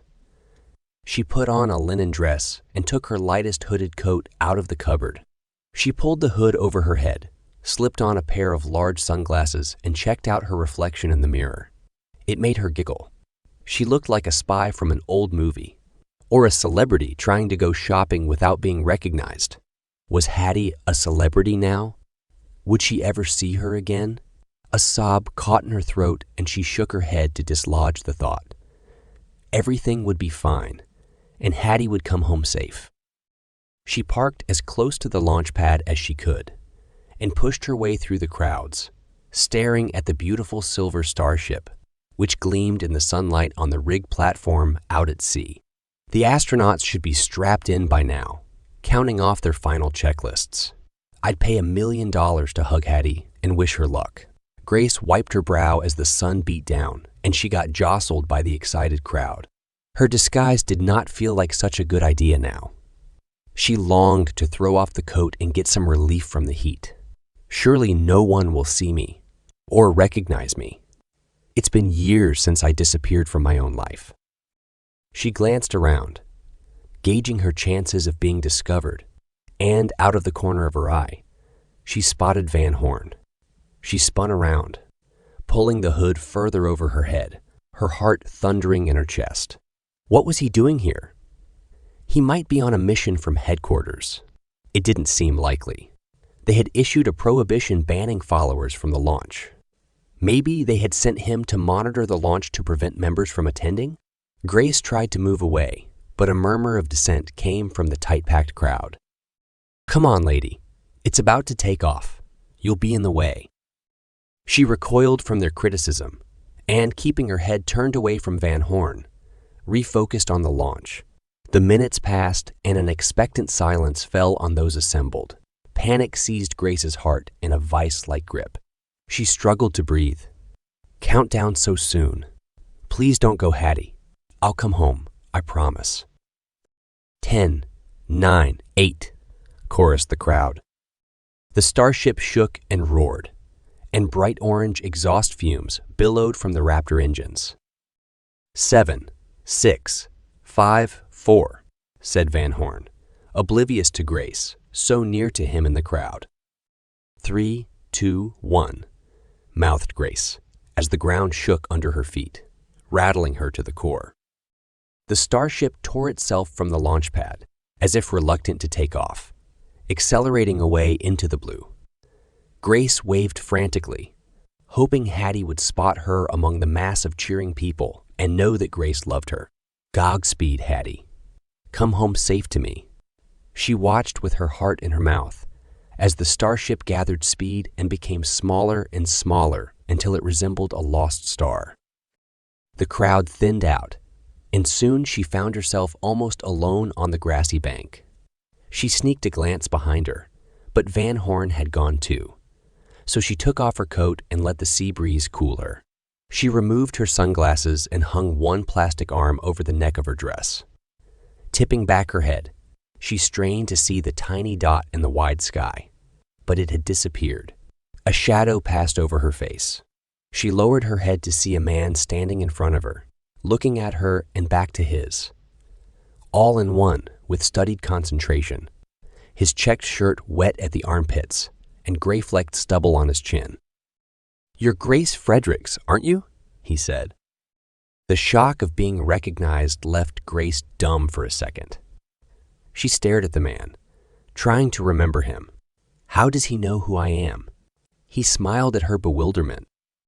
"I'm Chuck Gomez," he said, "correspondent for Space Monthly. I've been hoping to speak to you about Hattie." "You've made a mistake," she said. "My name is Desrays, not Fredericks. I don't know any Hattie. I just came to watch the launch." Gomez raised an eyebrow. "You sure look like her. I've got a photo right here." He shoved his all-in-one, one in her face, and she recognized the photograph of herself with Hattie and their old neighbor. Monty, no Morty, that was it. "She looks a little like me, I guess. But you've got it wrong." Grace stood up, grabbing her coat and brushing the grass off her dress. Her denial sounded hollow, even to her ears. "I'd love a copy of that photo." Gomez shook his head and peered at her again. "The resemblance is uncanny," he said, taking a card out of his pocket. "I know you don't want to talk now, but keep my details just in case. Hattie will be away for years, and I get inside information about the happenings on board the Starship from my pals in NASA. Call me, sometime." "Why should I?" said Grace. "I'm not Hattie's sister. You have me confused with someone else." But she shoved his card deep into her coat pocket. Gomez grinned. "Sure. Well, have a nice life." The world held its collective breath as the silver Starship with its belly of black heat-resistant tiles hurtled into the heavens on top of the booster, spewing smoke and thunder behind it. Watched by the NASA and SpaceX technicians who had nurtured the project for years, it rose higher, gleaming in the sunlight, its Raptor engines thundering and causing massive ripples to spread out over the ocean. Journalists and camera crews from around the world broadcast live pictures to all forms of media, watched by an audience of several billion. At NASA headquarters, the staff contained their elation until the Starship cleared Earth and headed for its rendezvous with the refueling tanker ship in Earth's orbit. Despite their scientific backgrounds, the random nature of success or failure of the Mars missions had made them superstitious. Most muttered prayers or crossed their fingers despite knowing the die had already been cast. Serena Hampton's untimely demise also tempered their natural urge to celebrate. Edgar Fredericks, who had more at stake in the successful takeoff than any of them, pressed his fingers into the desk in front of him and released a sigh of relief. "No rest for the wicked, guys," he said. "Can you check the telemetry for the refueling, please? And can someone bring me a cup of coffee? I've been awake for about 72 hours. "Congratulations, boss," said someone. "You must be so proud." A spontaneous round of applause rang out around the room.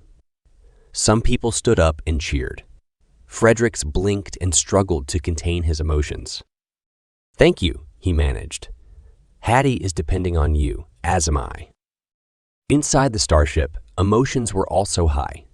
Chad, Mo, and Brett exchanged fist bumps and chanted USA. The others lay supine, quiet, overwhelmed by the enormity of it all. The massive shuddering force of the takeoff had not been replicated in their training, despite all attempts at simulation. They were pinned to their seats by it, and their breath was forced out of their lungs by its frightening power. The 3G acceleration lasted for over 8 minutes as the Starship reached its orbital velocity of 17,500 miles per hour. When it reached orbit, the main engines cut off and the gravity inside dropped to zero. Hattie gazed out into the universe as the Starship exited the Earth's atmosphere into space. She shut her eyes as the pressure on her ribcage increased. I wish Morty Reisner had lived to see this day. He would have been as excited as me. When the Starship entered orbit and the astronauts were released from the effects of gravity, Hattie loosened her straps and, as if by magic, floated off her seat. She removed her helmet and took a cautious lungful of air. Thankful her ribs had not cracked under the G-force of the launch. The intense blackness of space made her throat tighten, despite expecting the transition. The Earth drifted past the viewing window and made her catch her breath. "It's so beautiful," said Ellie. "I mean, I knew it would be, but it's like a precious jewel in space."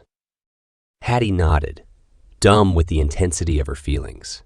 How often had she replayed the video showing the childish delight of William Shatner when he got to fly in Blue Origin in 2020? Captain Kirk, her childhood hero, had said, "To see the blue color whip by, and now you're staring into blackness." This covering of blue is this sheet, this blanket, this comforter of blue that we have around us. And now the comforter had been ripped off, and the Earth looked abandoned, resembling a blue-green ball floating in an infinite sea of black ink. "I'm engaging the Epsilon drive," said Chad. "Please don't get up yet." This drive rotated the inner sleeve of the spacecraft and created a gravity field equivalent to Earth. The presence of normal gravity in the ship prevented many of the health problems associated with space, especially those connected with the eyes and heart. The Starship's design also shielded the crew from almost all the radiation, which bombarded the craft from space. They only had to use a radiation shelter if a solar flare enveloped them. The Epsilon system switched off automatically when they were all in hibernation on their way to Mars, because their pods were pressurized to 1G, and it used energy to keep it running. The Epsilon technology made everything simpler, including eating, drinking, and going to the toilet. It meant that clothes could be washed and things left in place without floating away. The Nobel Prize for Physics appeared nailed on for the designer of the Starship's washing machine, a sheepish entrepreneur who had been trying to use a centrifuge to make ice cream, or so he said.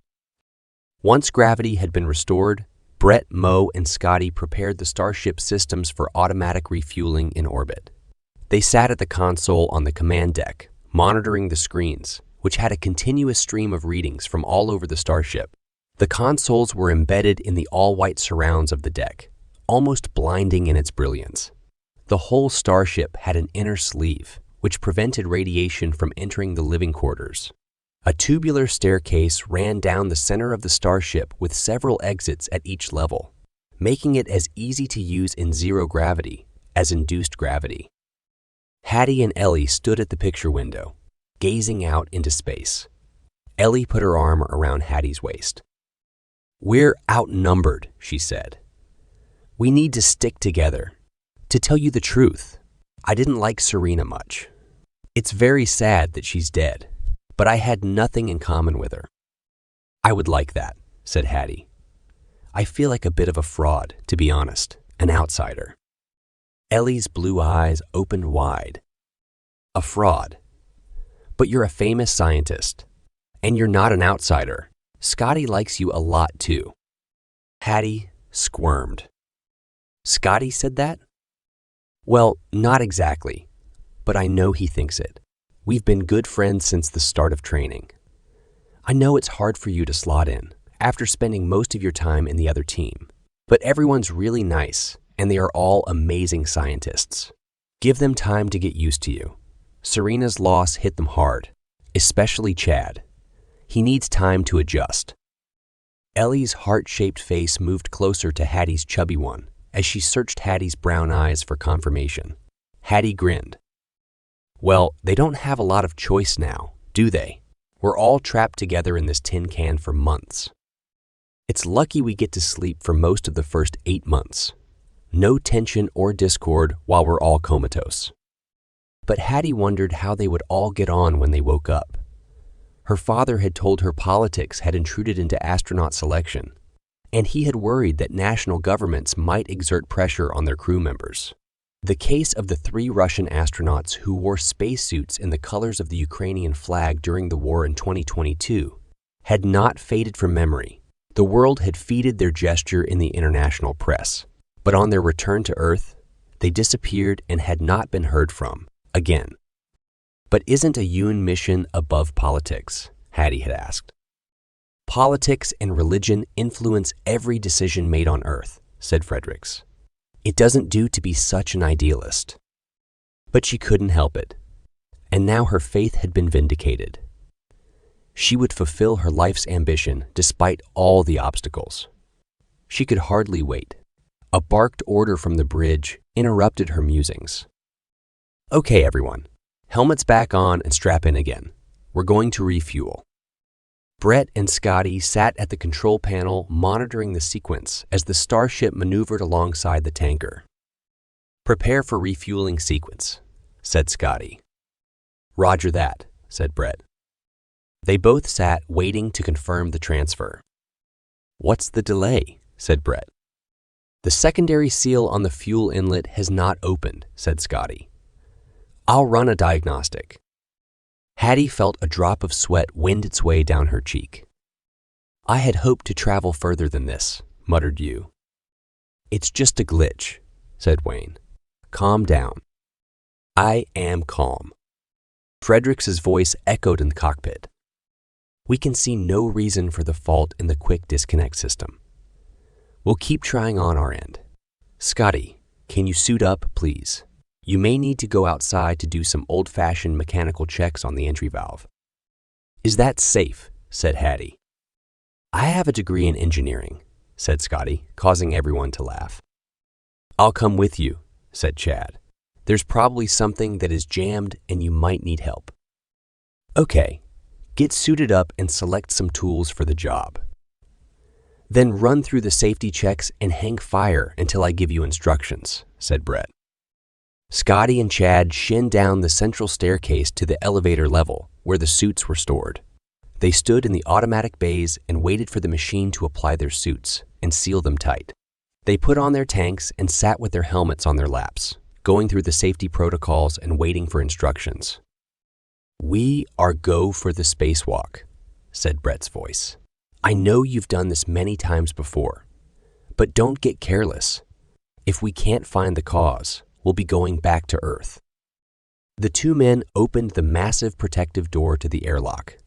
Red lights flashed and warnings echoed around the ship. The door shut and the air evacuated. Chad gave Scotty a thumbs up, which he returned, and they pressed the inner buttons, confirming permission for the door to open. They floated out into space under the eyes of the world, as billions became glued to the drama in the sky above them. Fredericks and his team monitored every breath of the 2 astronauts as they made their way to the quick disconnect panel. The cover slid back, revealing the quick disconnect ports. Chad and Scotty clipped themselves to hooks inside the cover for safety. They reviewed the panel, comparing it to the diagram on their space pads. "What is that?" said Chad, pointing at a steel cap over the methane entry point. "I have no idea," said Scotty. "NASA, do you copy?" "We see it," said Fredericks. "Give me a minute here." Scotty floated closer and examined the cap. It had been crudely adhered to the panel and wouldn't take more than a quick wrench to release it. "I can easily remove it," said Scotty. "Maybe it was put on to protect the system during transport and they forgot to remove it." "That's pretty careless," said Chad. "It doesn't sound likely, but what other possible explanation can there be?" "The technicians say it shouldn't be there. Take it off with as much care as you can," said Fredericks. "As long as the connection port underneath is in perfect condition, we can't see any problem with the underlying electronic circuits. We'll run some diagnostics to be sure, but otherwise we are still green for go. I'll find out who did this." "And put a rocket up him," said Chad. "Very funny. Get back inside and let's get this show on the road." Scotty levered off the cap, which floated off into space before Chad could grab it. "I guess it's Murphy's Law," said Chad. "All the technology in the world can't stop stupid." "I guess so," said Scotty. If Scotty or Chad had any misgivings about the weird glitch during refilling of the oxygen and methane tanks on board, they kept it to themselves. The rest of the crew applauded them as they returned to the bridge. "Well done, guys. All ready to go," said Brett, strapping himself back into his seat. "Confirm valves open on Starship." "Confirmed," said Chad. "Transfer authorized." The refilling took several hours, and the crew nodded off, hit by exhaustion after the build-up to the trip. The Starship separated from the tanker automatically, and the engines fired up again. "And we're off," said Brett. 8 months to history. "Good luck," said Fredericks. "The future of space travel is in your hands. We'll see you all soon." "Roger that," said Chad. "Goodbye, Dad," whispered Hattie under her breath.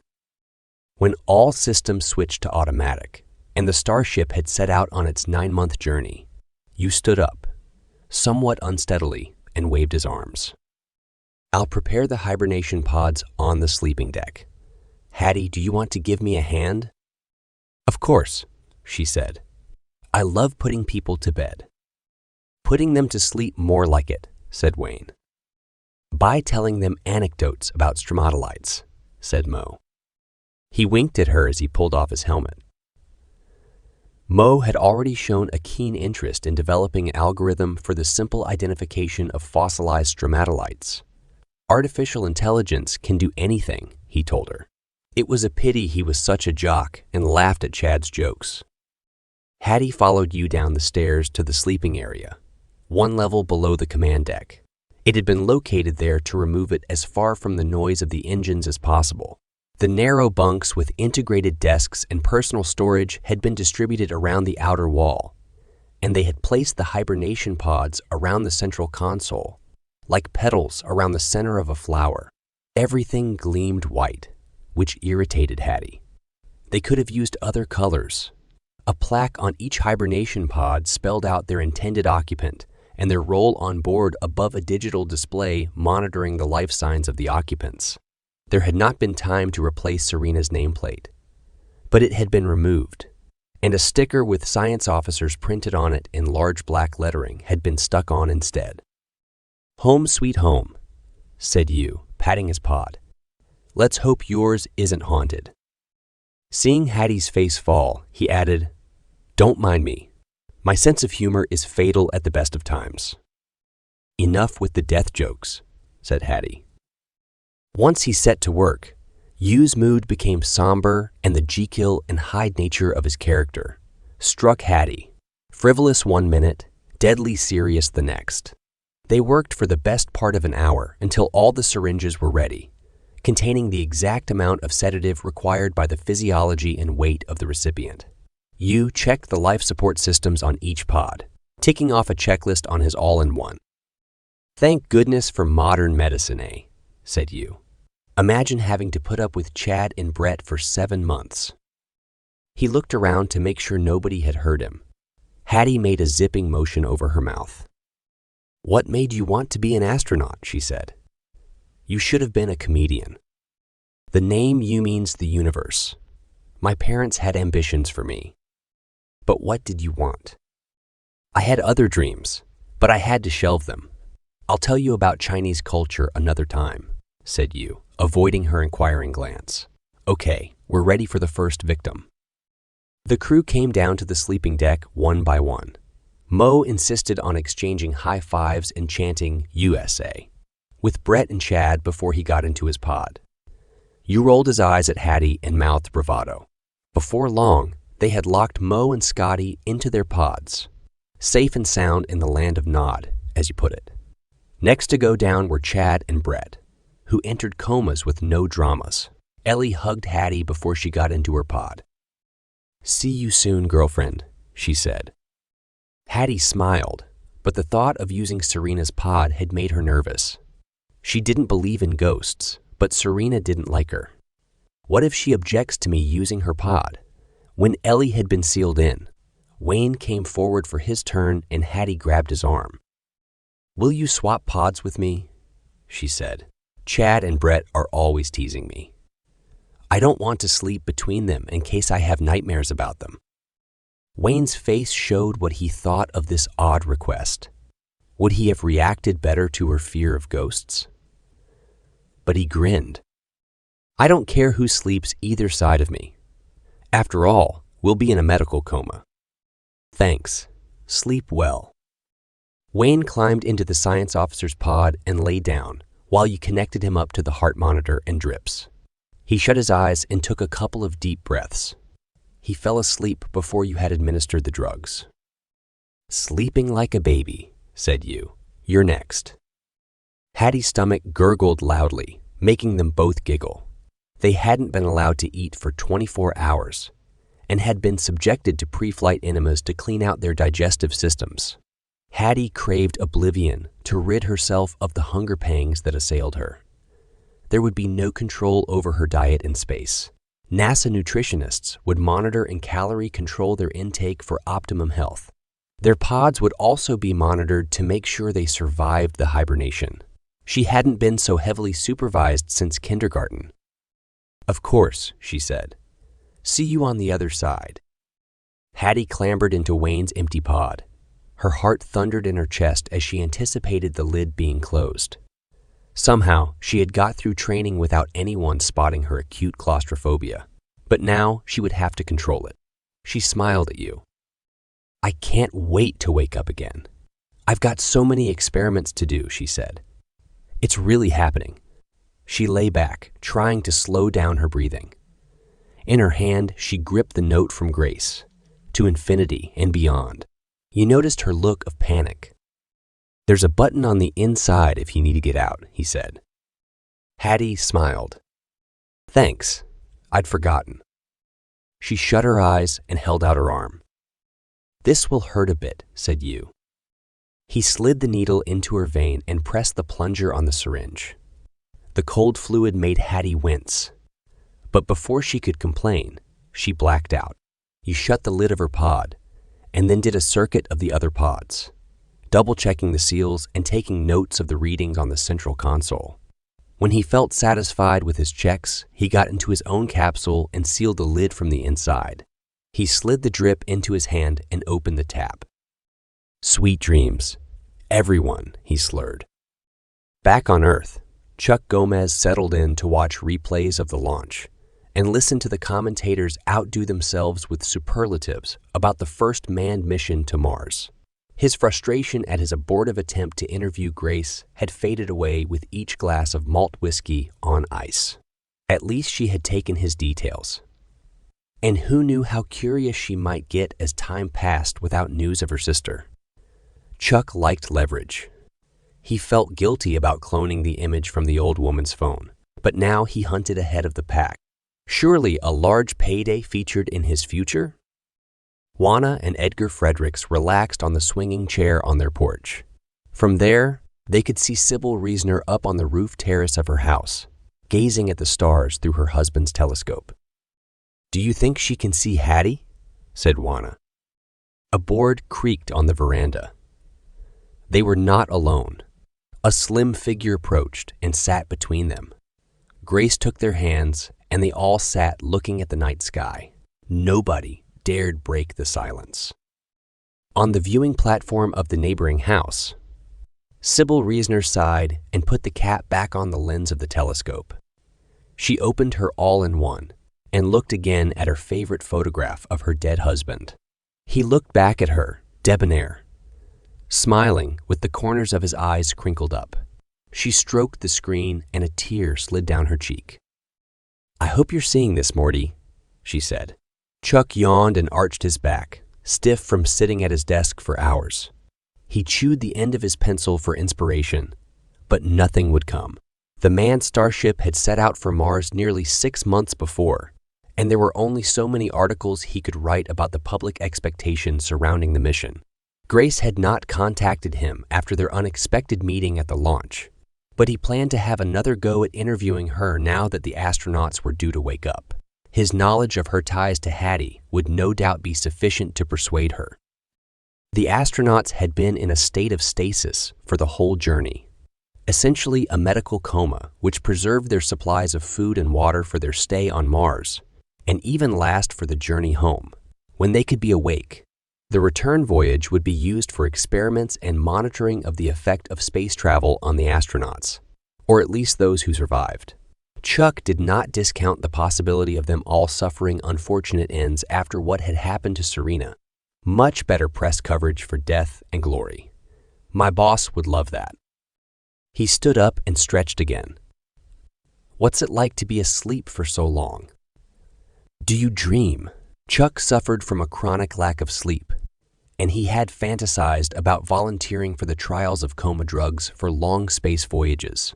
Needless to say, his reality did not allow him to take a couple of months off asleep, no matter how tempting it sounded. He didn't like the risks associated with new medical procedures either. Chuck liked other people to test things out for him. His stomach growled, and he opened the door of the fridge, more in hope than expectation.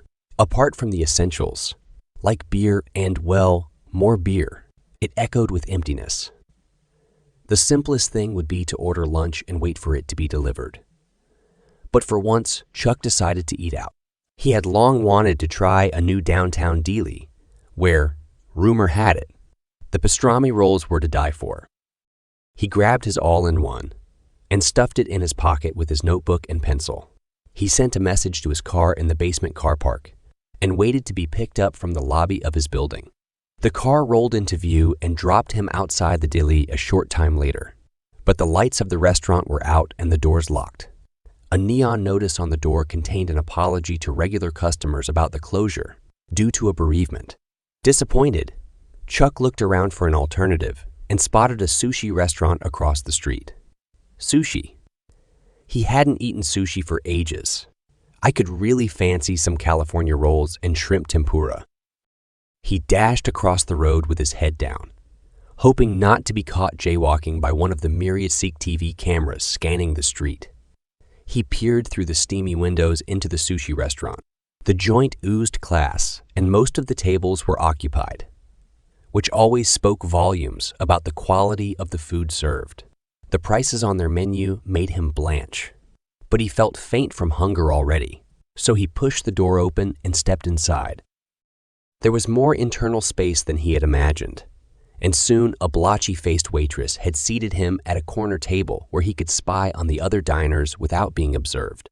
She dropped an electronic menu on his table and rummaged in her pockets for a tissue. "The crab is off," she said, blowing her nose, and walked away, wiping her eyes. Chuck watched her go before opening the menu and selecting his favorites from the garish selection. "Where have I seen that purple dragon before?" The waitress reappeared with his pot of jasmine tea. "Would you like me to pour it for you?" she said. "No thanks," said Chuck. "I couldn't help noticing how upset you are. Can I help?" She forced out a smile and took a deep breath. "Gee, thanks. No, there's nothing you can do unless you're a cop. One of our delivery men, Danilo, has been murdered. He's been missing for months. Chuck's fingers itched. He reached into his pocket, fumbling for his notebook. Maybe I can help, he said, taking out his pencil. I'm an investigative journalist. When did he go missing? The waitress cocked her head. A pencil, she said. Are you from the Stone Age? Hilarious. I'm being serious. When did you last see him? The night of the launch. I remember because we were so excited about it. The Mars launch. The mission is pretty amazing, isn't it? Oh, no, I'm not interested in Mars. We were excited because we fed one of the astronauts. I don't know which of them, but NASA ordered our special flower banquet for one. The press came and interviewed our manager. The Purple Dragon. Now he remembered seeing it printed on the box in the kitchen during the launch press conference. And he also remembered the Aikido move, which stopped him tasting it. What did Danilo look like? Oh, young, handsome, charming, Latino. A sob caught in her throat. We were, you know. I'm so sorry. You must be devastated. I can't believe it. Who would kill him? He wasn't mixed up in anything I knew about. Chuck tried to remain calm. The man who had grabbed his hand in the gala kitchen had been white and skinny looking. Definitely not Latino. I've changed my mind, he said. Can you make my order to go? After paying with his all-in-one and leaving a substantial tip he couldn't afford, Chuck carried the takeout to his car. He sat there, sipping the jasmine tea, wishing he had eaten his lunch in the restaurant instead of trying to use chopsticks in the car. Something smelled fishy, and it wasn't the sushi. He needed more information, and he knew where to get it. He took out his all, in one, and called Miami's police headquarters. Are you busy, Gina? I've got fresh sushi if you want some lunch. I'd rather die than have lunch with you. Or have you forgotten how you treated me in the past? Chuck bit his lip. He had been a bastard as usual, dumping her without ceremony when it looked like getting serious. She hadn't taken it well and had refused to talk to him again for months. That must have been someone else. I always treated you like a queen. Please, Gina, this is important. A loud sigh. Chuck waited. You said sushi? Really? Okay, but I want nigiri and norimaki. I'll meet you at the bandstand in half an hour. Chuck entered the new order on his all-in-one and paid for it with his diminishing credits. He re-entered the restaurant and picked up the sushi to the pleasure of the manager. Back so soon, she said. I'll give you a discount card. Chuck sat at one of the green metal tables in the bandstand, wiping the fresh bird droppings off it with a napkin to make it presentable.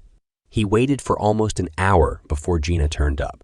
She took her time to approach him, swinging her hips in her tight polyester trousers and flicking her long red hair behind her like a horse's mane.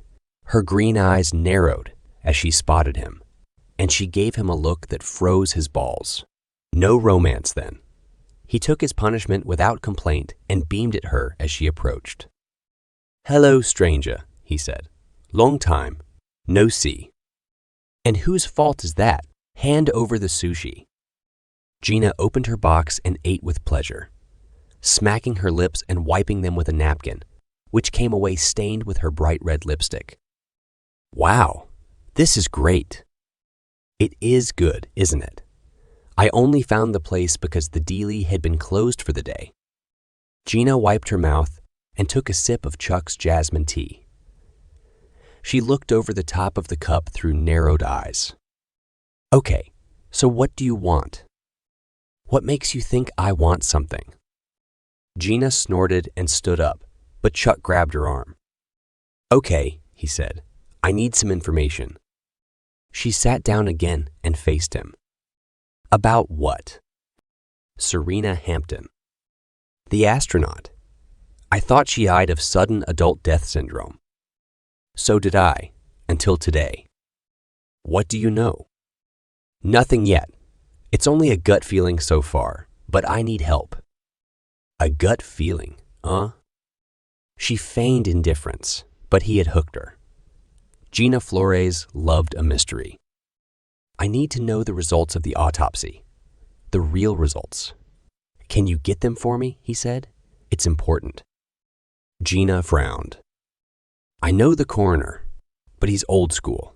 It may be difficult to get him to spill the beans. Does he have an assistant? Gina laughed. He does. A young man with designs on me. Maybe I could persuade him to send me an electronic copy of the report. I'd be so grateful. Would you buy me more sushi? Not that grateful. How about a burger? Ouch. Chuck rubbed his arm where Gina had thumped it. I'll forward it to you, she said. Keep me in the loop. Chuck leaned forward and planted a kiss on her cheek. Thanks, I promise. Can you do it today? Gina sighed. Sure. Watch your inbox. Chuck got home to his apartment and reread all his notes about the Mars mission. It occurred to him he had made little effort to find Grace Fredericks. She must have left some sort of data trail. He found plenty of information for the first 20 years of her life. And then the trail went cold. A couple of possibilities suggested themselves to him. Either she had got married and changed her name, or she had fallen into a life on the streets. The smart young woman he had met at the launch did not look as if she had a drug problem or any problem, despite her nervous demeanor. He searched the marriage records, but she didn't turn up there either. Could she have changed her name for another reason?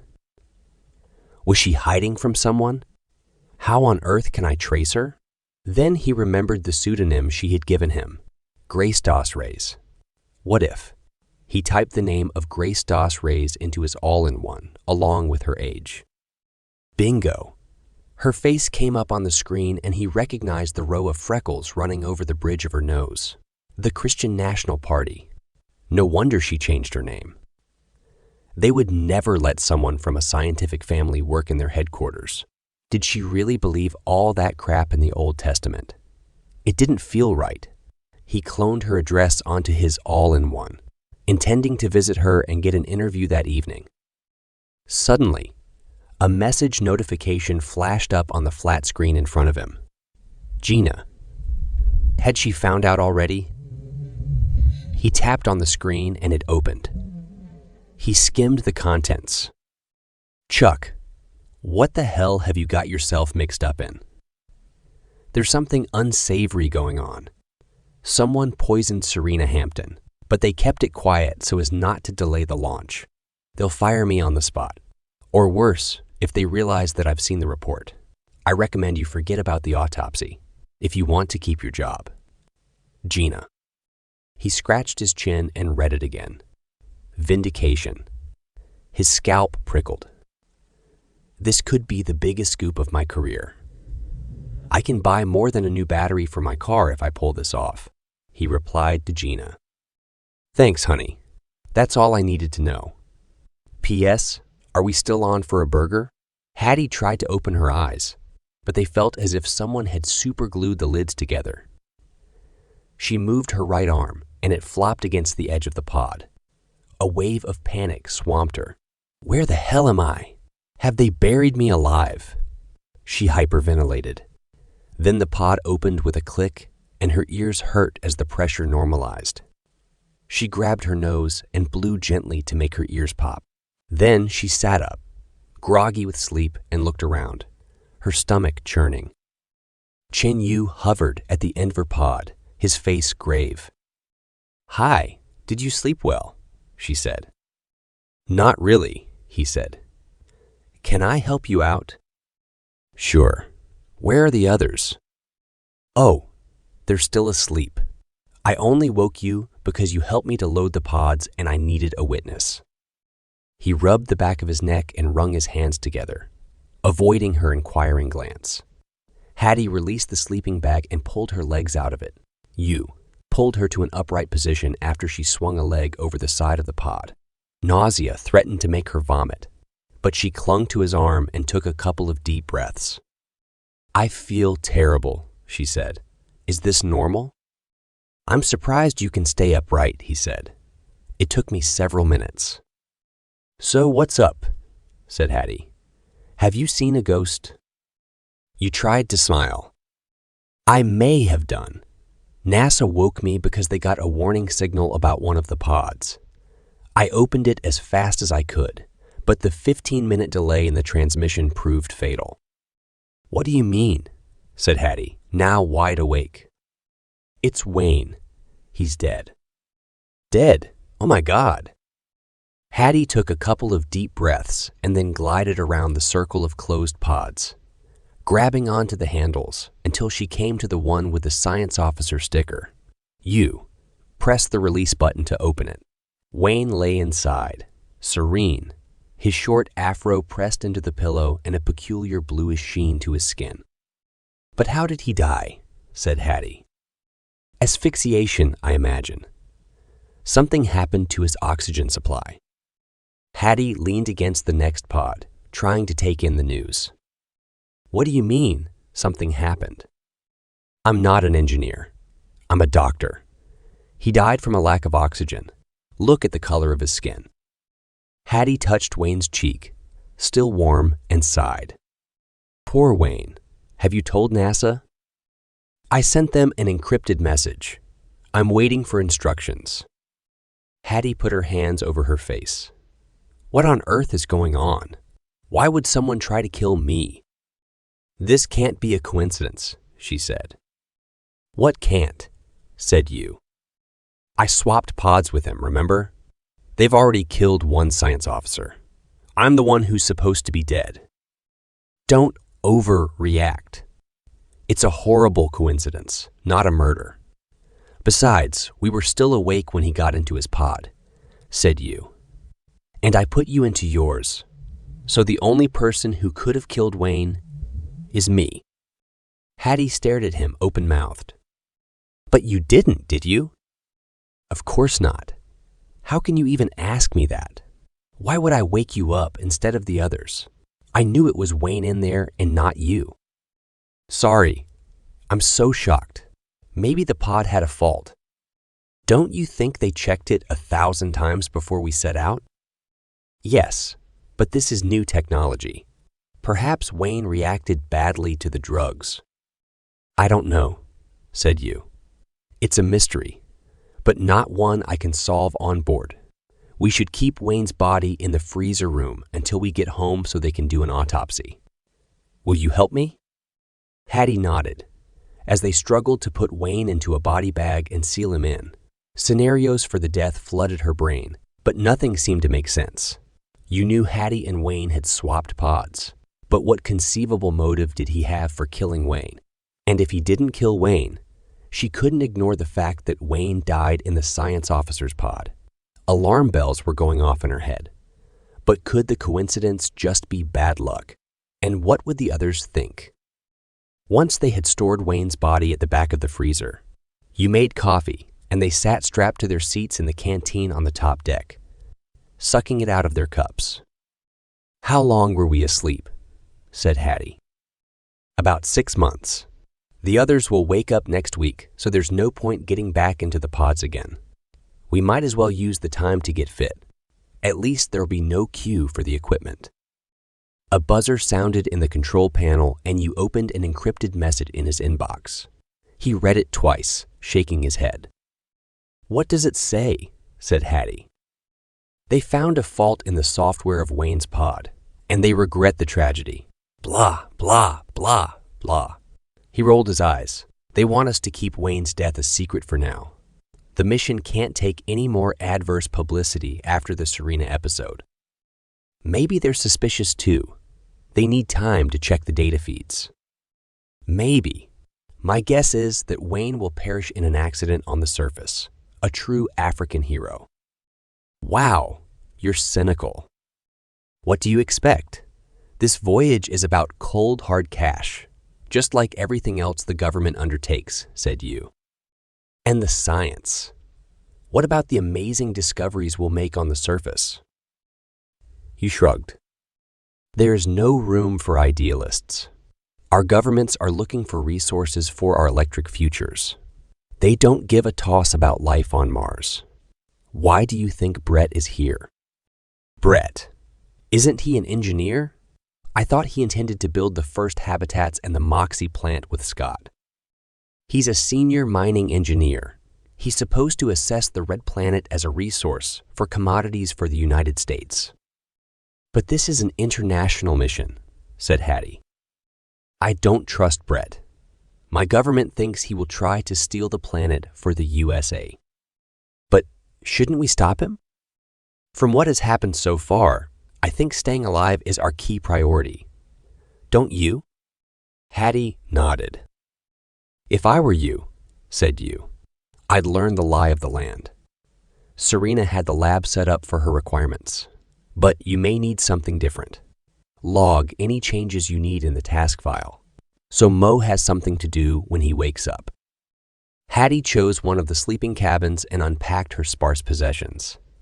She stuck the Buzz Lightyear figure to a piece of Velcro and placed it in a small alcove over the bed, mouthing "to infinity and beyond" to herself. She placed her other possessions in the drawers so they wouldn't float away. Then she made her way downstairs to the lab and workstation level, where she found you chasing his all-in-one across the ceiling. "Should we initialize the Epsilon gravity system?" said Hattie. "I don't think so. It will complicate our work, but we should conserve energy until the others are awake. I guess it's good practice for spacewalks. Hopefully, we don't need more of them." Hattie and you slept zipped up into their suspended sleeping bags, hung outside their pods like a pair of giant chrysalides. The confines of the bag induced feelings of claustrophobia in Hattie, and she thrashed around as vivid dreams invaded her sleep. "Can't you take a pill or something?" said you when they woke up. "I can't help it if I feel trapped. I can't wait to sleep in my bunk," said Hattie. "You're lucky. You and Ellie will both get a cabin. Now Wayne is dead." "That's not why I killed him, though," said Hattie. She bit her lip, but a laugh burst through. "You shouldn't joke about it," he said. But he laughed too, and the atmosphere that the awful discovery had generated evaporated. In the week that followed, you and Hattie fell into a routine based on a 24-hour day. Her experience in the AMER DCAS project in Utah had done a great job preparing her for the daily routine of living aboard a spacecraft in confined spaces. She had always been a loner, so isolation did not bother her. Hattie longed to try out the innovations like the washing machines and have a shower once a week. Wet wipes kept away her body odors, but somehow she didn't feel clean without a proper shower. The machines didn't work without the Epsilon gravity field, but they also used water, which was a finite resource, despite the intense recycling on board until they reached Mars. The ice fields there would give them a plentiful supply of water to refill their tanks. Working weightless proved to be fiddly in the extreme. Hattie struggled to remember to stick down her pins and minor items to the worktop. She spent hours attaching bits of Velcro to them and to the worktops. The onboard laboratory occupied an entire floor of the Starship, but at 8 meters across it did not allow for all 8 astronauts to work at once. The fact that they had been reduced to 7 didn't make her feel any better. She spent 2 hours a day on the exercise equipment in the back half of the command level, singing tunelessly to her all-in-one. She wondered if the other astronauts would wake up or if there would be more deaths. She had learned during 2 years of training about the dangers of working in space, but all her courses on flight safety and operations did not refer to astronauts dying in suspicious circumstances. Were the deaths suspicious? Perhaps you was right. It had been a coincidence. A horrible coincidence, but why would someone be targeting scientists on a space mission? It made little sense. The others would wake up soon, and the mission would begin in earnest. She intended to be ahead of the curve in fitness and in her knowledge of the quirks of the Starship. If she could make herself indispensable, perhaps she could fit in better. Her reputation as Mrs. Fix-It might help. Even Scotty had been impressed by her abilities in refurbishing and repurposing waste materials on the training course. Will I be able to use a soldering iron on Mars? A frisson of excitement coursed through her at the thought of all the challenges she faced. She increased the speed of the treadmill. Harlan Grimes turned up in person at Noah Van Horn's office, breaking their long-standing agreement for him to stay away. He wore an old-fashioned three-piece suit in a shiny blue material, which had not aged well, and a battered baseball cap. His hooded eyes shone with malice as he stared at Grace, devouring her from head to foot. "Even better in person," he said. "Do you have a boyfriend?" Grace knew better than to answer. She turned her back on Grimes and pressed the intercom button. "It's Mr. Grimes," she said. "He doesn't have an appointment. Can you see him now?" The sigh told her all she needed to know about Van Horn's enthusiasm. "Show him in, and bring us some coffee, please," he said. She stayed behind her desk, reluctant to open the door in case Grimes touched her on his way into Van Horn's office. Instead, Grimes put his scrawny fists down on her desk and leaned right over it, breathing in her face. "I'm a patient man," he said. "I'll get me some, one of these days." He leered down her blouse and then straightened up again, pulling his trousers up and tightening the belt. Grace managed not to grimace, turning away again like she hadn't heard. Neanderthal, as if I'd ever have anything to do with him. She heard the men exchanging greetings and realized she had left the intercom on. Had Van Horn heard Grimes's threat? Her finger hovered over the button, but the temptation to listen overcame her better judgment. The sound of a chair being pulled up was followed by Van Horn clearing his throat. "What the hell are you doing here?" he said. Grace wandered over to the coffee machine and pressed the buttons to get the correct strength and sweetness. The whirring of the machine as it ground the beans prevented her from hearing the answer, and she cut it off as soon as she could. "It had better be important," said Van Horn. "My patience with you is wearing thinner all the time. I can leave if you like." "No, just get on with it." Grace put the cups on a tray with some biscuits and carried them through the door. She steered a wide berth around Grimes's chair and balanced the tray on Van Horn's desk. The two men watched her but did not help, willing her to leave again. Grace placed the coffees beside the men and turned to leave. "Shut the door," said Van Horn. The intercom flashed at Grace as she sat back at her desk. But she did not touch the button. Instead, she placed her clutch bag over the light so she could claim not to have seen it and pretended to clean the kitchenette. "You've got 2 minutes," said Van Horn. "My source tells me another astronaut has met their maker," said Grimes. Suffocated in the science officer's sleep pod. Grace gasped and dropped a spoon. "Shut up. The intercom is open," said Van Horn. "Grace, turn it off." She stumbled over to her desk.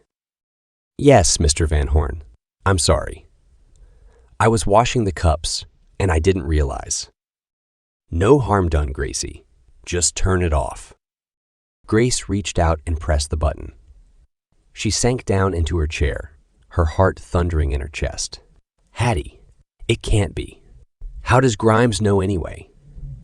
She scrolled through the news outlets with increasing desperation, but found no mention of any tragedies aboard the Starship.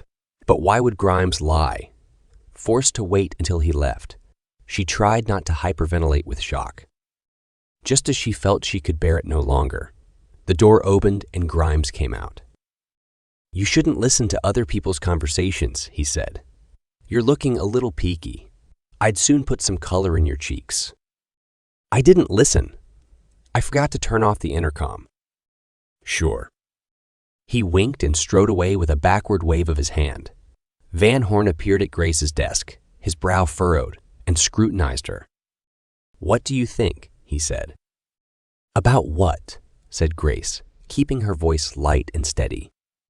Van Horn frowned. "You must remember to shut off the intercom. You might hear something you shouldn't, and that Grimes character is not to be trifled with. I was washing the cups in the kitchenette and I heard nothing." Anyway, I'm not interested in what he has to say. He gives me the creeps. Van Horn's face relaxed. Me too, he said. He's got a cheek turning up unannounced. Do you need anything else today? Said Grace. No, I don't think so. Why don't you scoot off home and I'll see you tomorrow? Grace nodded as soon as Van Horn had re-entered his office. She hailed a cab on her all-in-one. Then she grabbed her coat and handbag and took the elevator downstairs to the lobby. Seconds later, the cab stopped outside, and she got in, keying in her parents' address.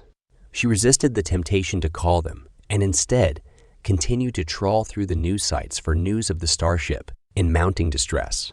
She discovered an article by Chuck Gomez about the imminent reawakening of the astronauts. Despite her dislike of the man, she found herself reassured by his chatty style laced with genuine science. The astronauts aren't awake yet, so how could Grimes know one of them is dead? It makes little sense. By the time she got to her parents' house, some of the panic had ebbed away. Apart from her visit on the night of the launch, she hadn't been in contact with them for years. Their brief union to watch Hattie set off for Mars had reawakened feelings she had hidden, and her need for reassurance in the bosom of her family became stronger every day.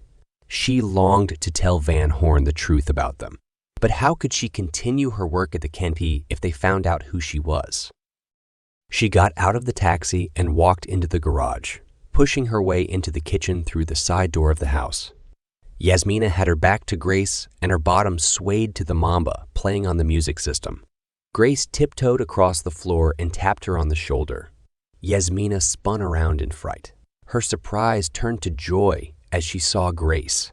A long squeal of joy erupted from her throat.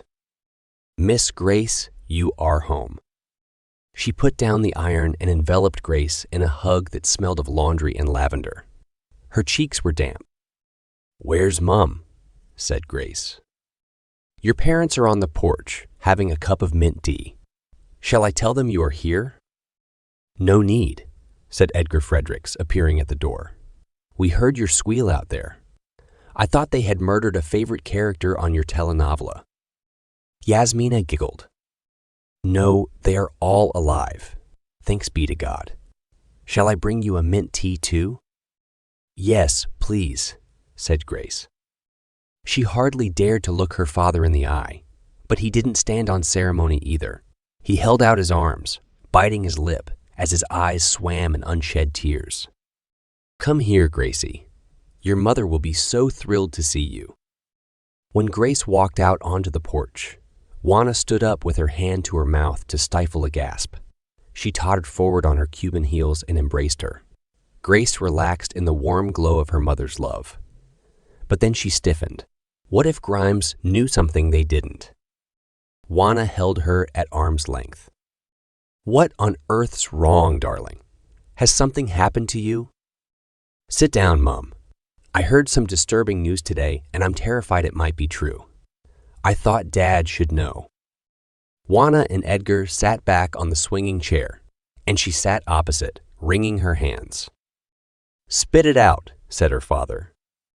I overheard my boss talking to a man today about the Mars mission. I didn't mean to. Mr. Van Horn left the intercom on. What did he say? Said Juana. He told my boss that a second astronaut has died on the Starship. Is it true? Only he said they were in the science officer's pod in Hattie. She broke off as a huge sob burst from her throat, and she scrabbled in her handbag for a tissue. Her parents glanced at each other, and Edgar reached out to hold her hand and shook his head. It's not Hattie, he said. It's Wayne Adoyu. But this is top secret information. NASA decided not to release it because they haven't told his parents yet. How on earth did this fellow know? There must be a leak, said Juana. Hattie's safe, said Grace, sniffing. Yes, positive. She sent me a message to tell me, and she signed it Mad Hatter, so I'm pretty sure it's her. Grace relaxed. Their writing code had not been a secret from their parents. As children, they had always used two names to sign their notes to each other. For Hattie, Mad Hatter meant the contents were true, and Harriet meant they were false. Grace had used graceful for truthful notes and graceful for made-up stories. Thank goodness. For a minute, I thought. Well, you know, said Grace. But why are they keeping it a secret?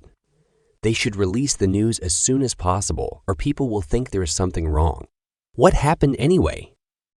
One of the hibernation pods malfunctioned, and Wayne suffocated in his sleep. He won't have known anything about it.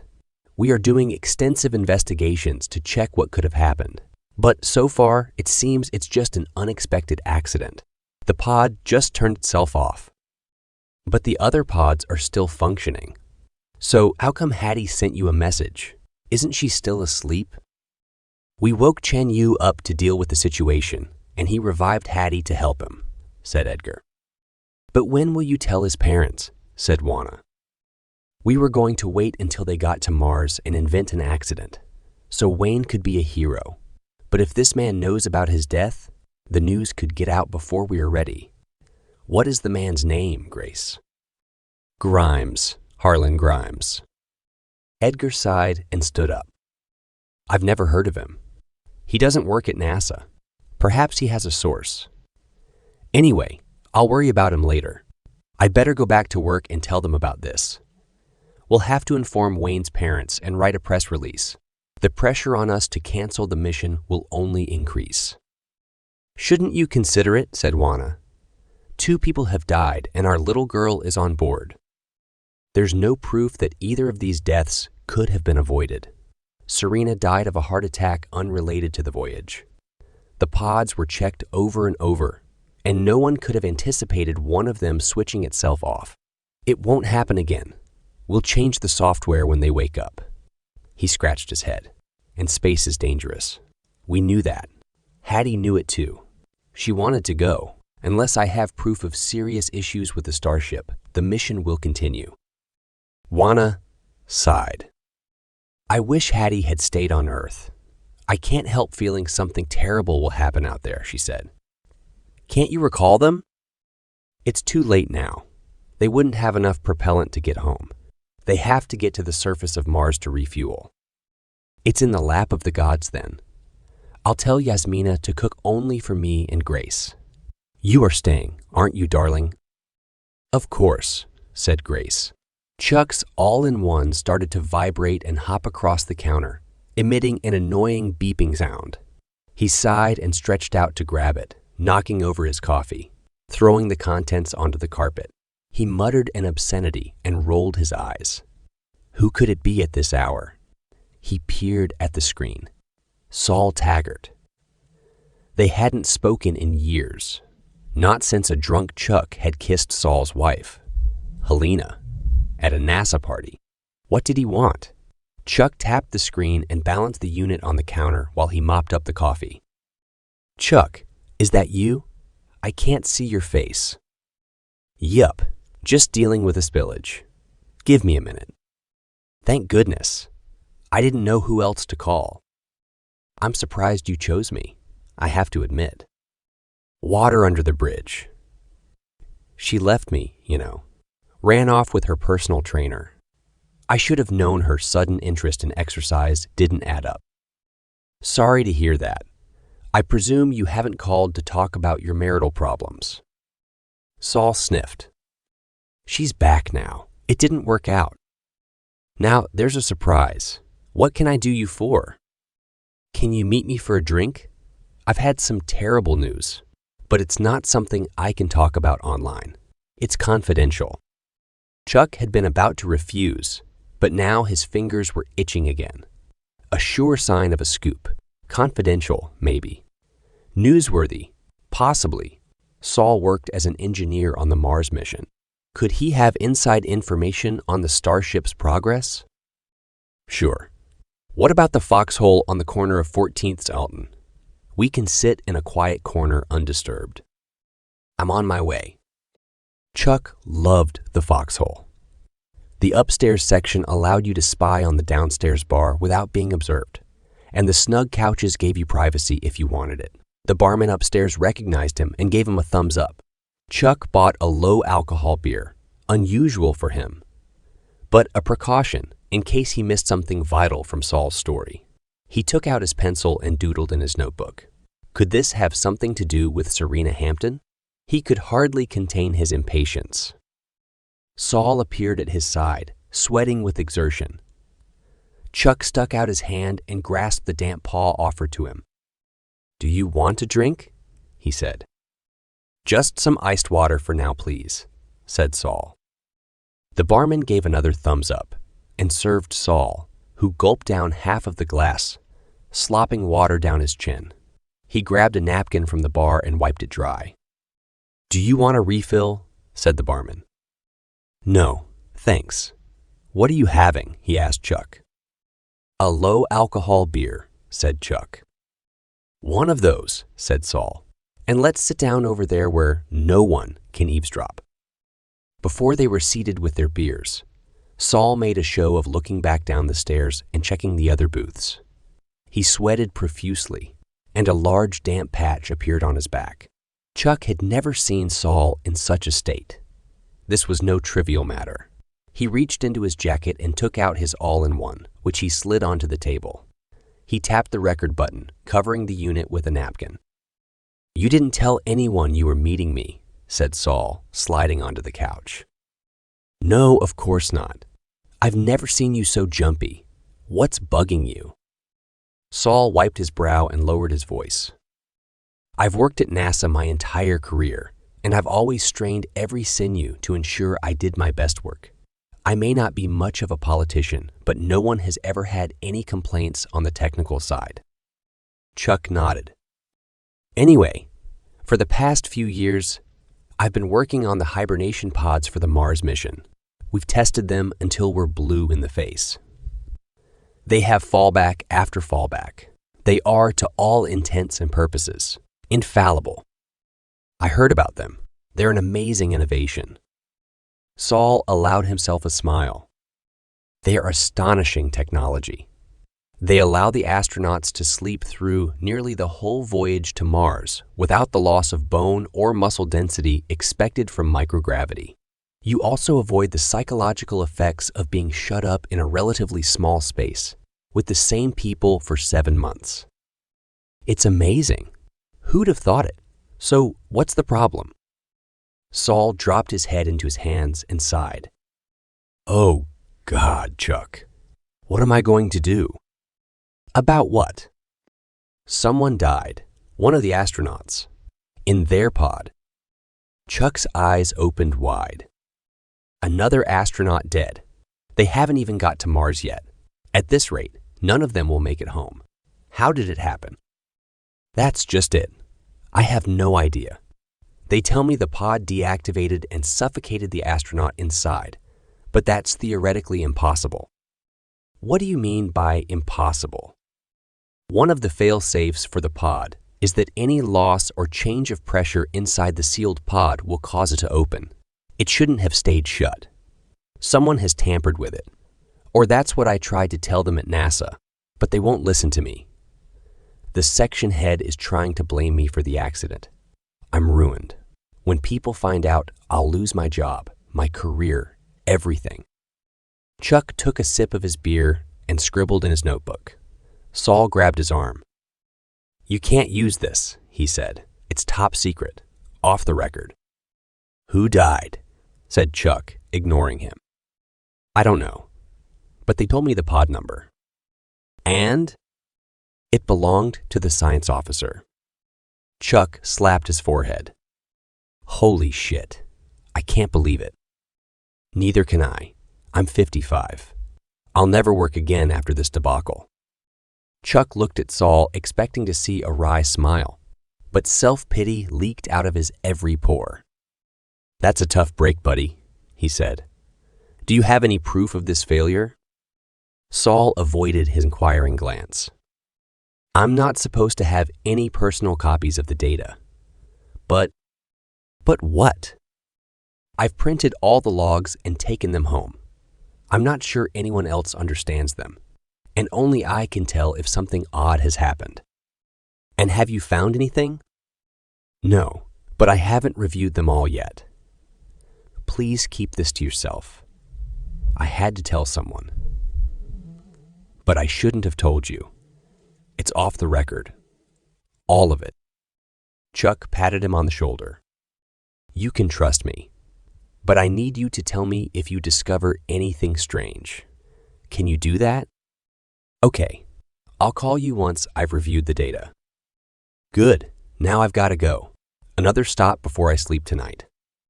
But, sorry buddy, I can't let the lady down. I'm already late. Let's have a proper drink next time. And don't worry, I'm here for you. Chuck tried not to sprint out of the foxhole. His heart raced, making him feel sick as he reached his vehicle. Once inside, he took out his all-in-one and sent the recording of their conversation to his encrypted cloud service. Then he looked up Grace Reese's address and keyed it into the computer. The vehicle lurched out into the traffic, and he played back his recording of Saul.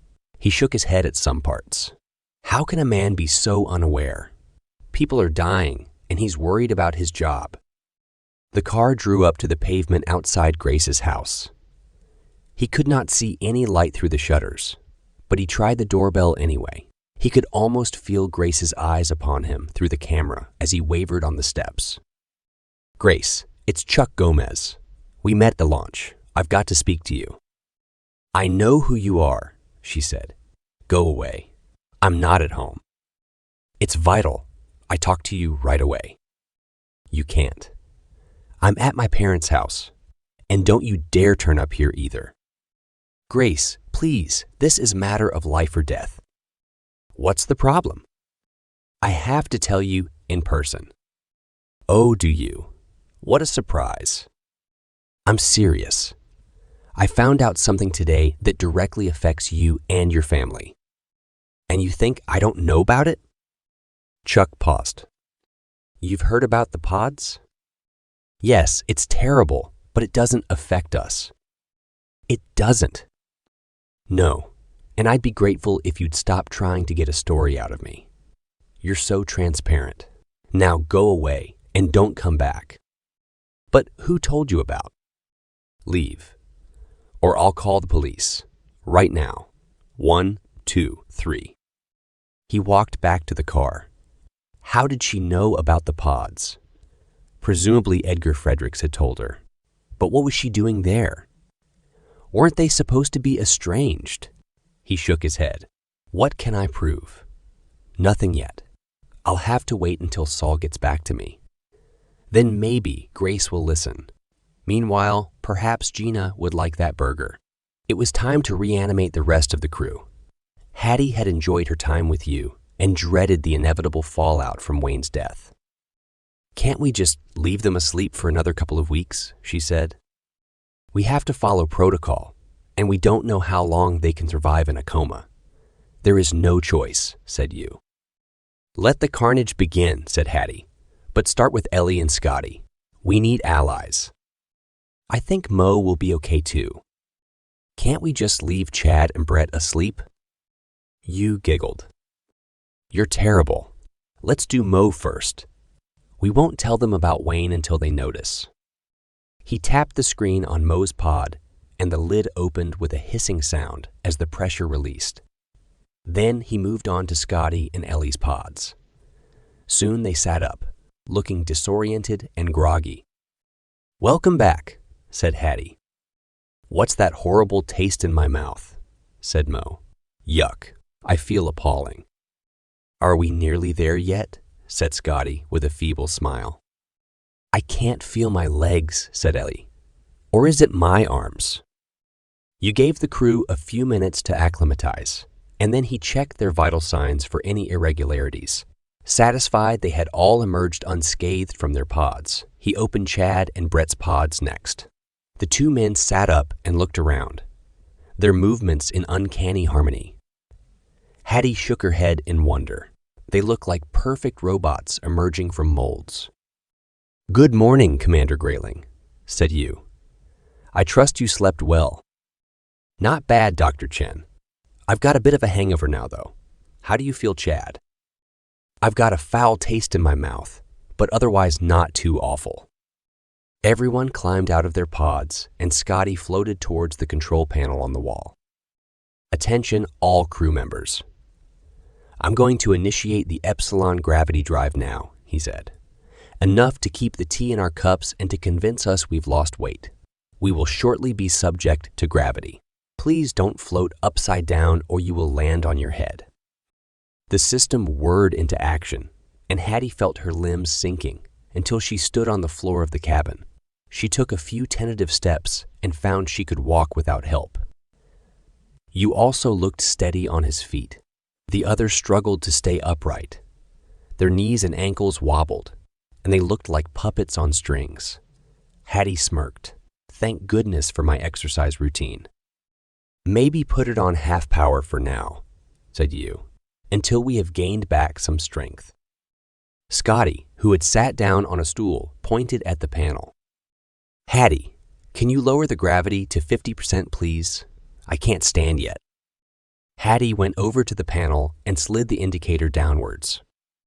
Is that better? She said. How come you can stand up? Said Chad, pointing at her. I thought women had less muscle than men. He looked around, confusion on his face.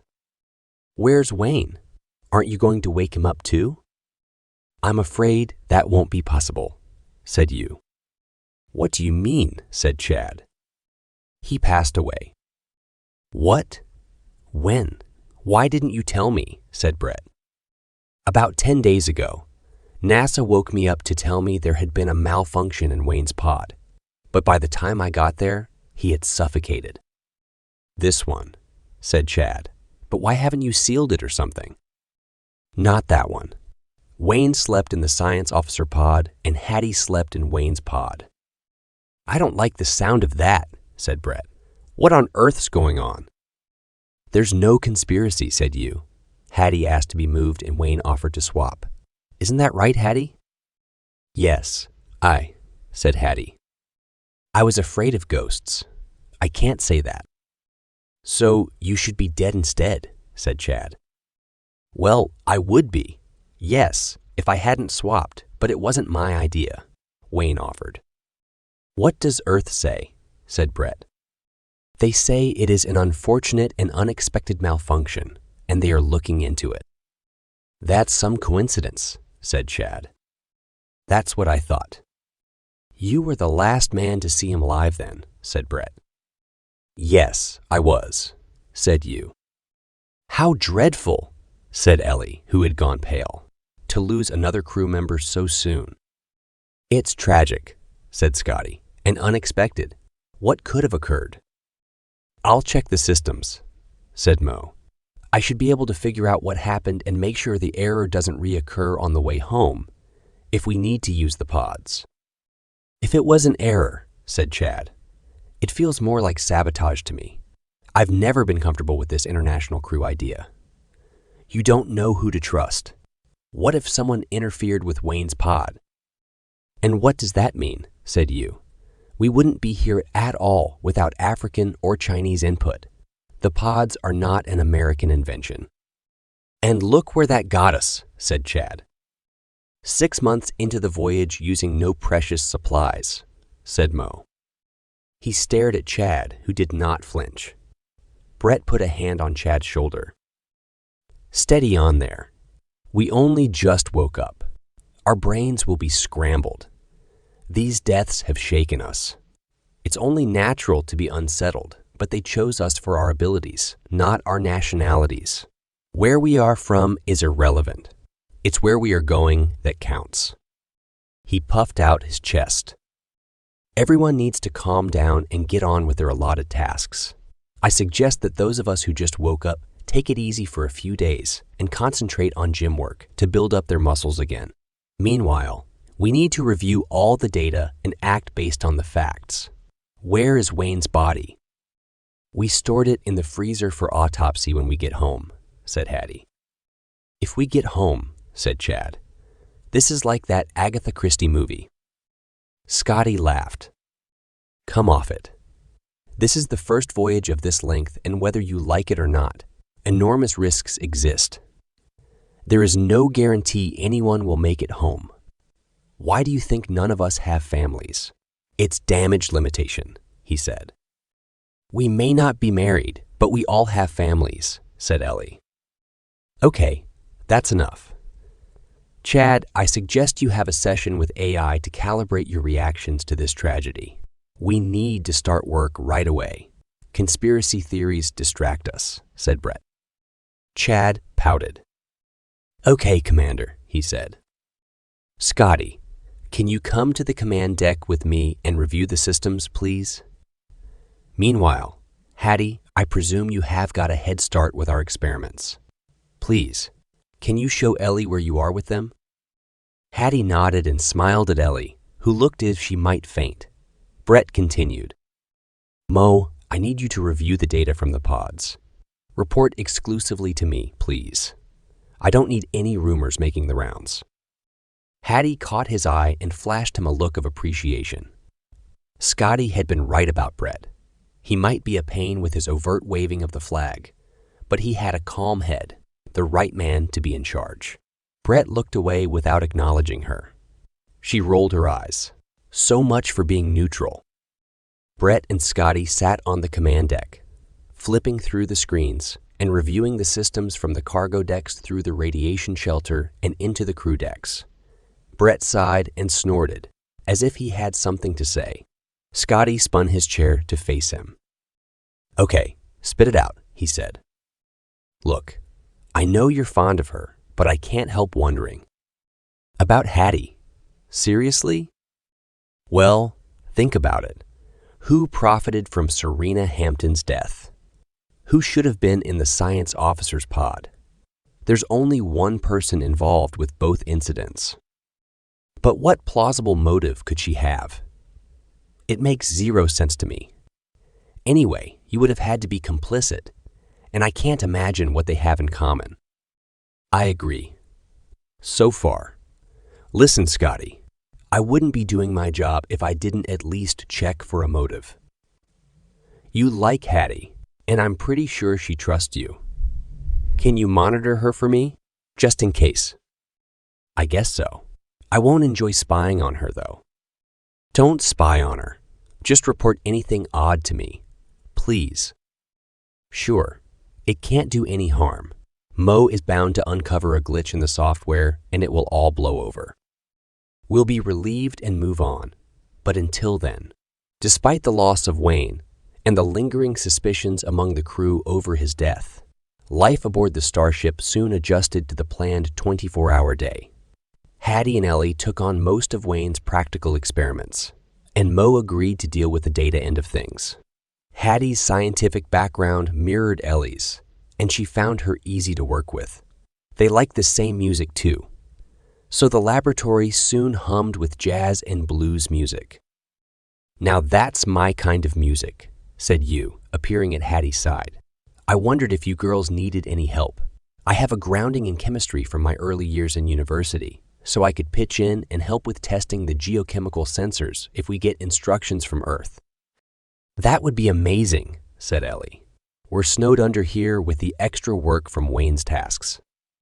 If you're sure you're not too busy, said Hattie. Oh, now that the Epsilon gravity system is working at full tilt, I don't have that much to do. Most of the health monitoring is automatic, and the AI monitors everyone's mental health. My hard work will begin once we use the spacesuits. I'll be up to my eyeballs in your medical data, and keeping you all healthy will be a full-time job. Cool, said Hattie. Why don't I show you how to slice a rock sample ready to examine for the presence of stromatolites? Why does he need to learn that? I can do it already, said Ellie. We don't know how the tasks will be redistributed now. Wayne is dead. It might prove useful, said Hattie. I suppose so. Great, said Yu. Let's get started. Meanwhile, on the exercise and recreation deck, Brett and Chad tried to outdo each other in physical prowess.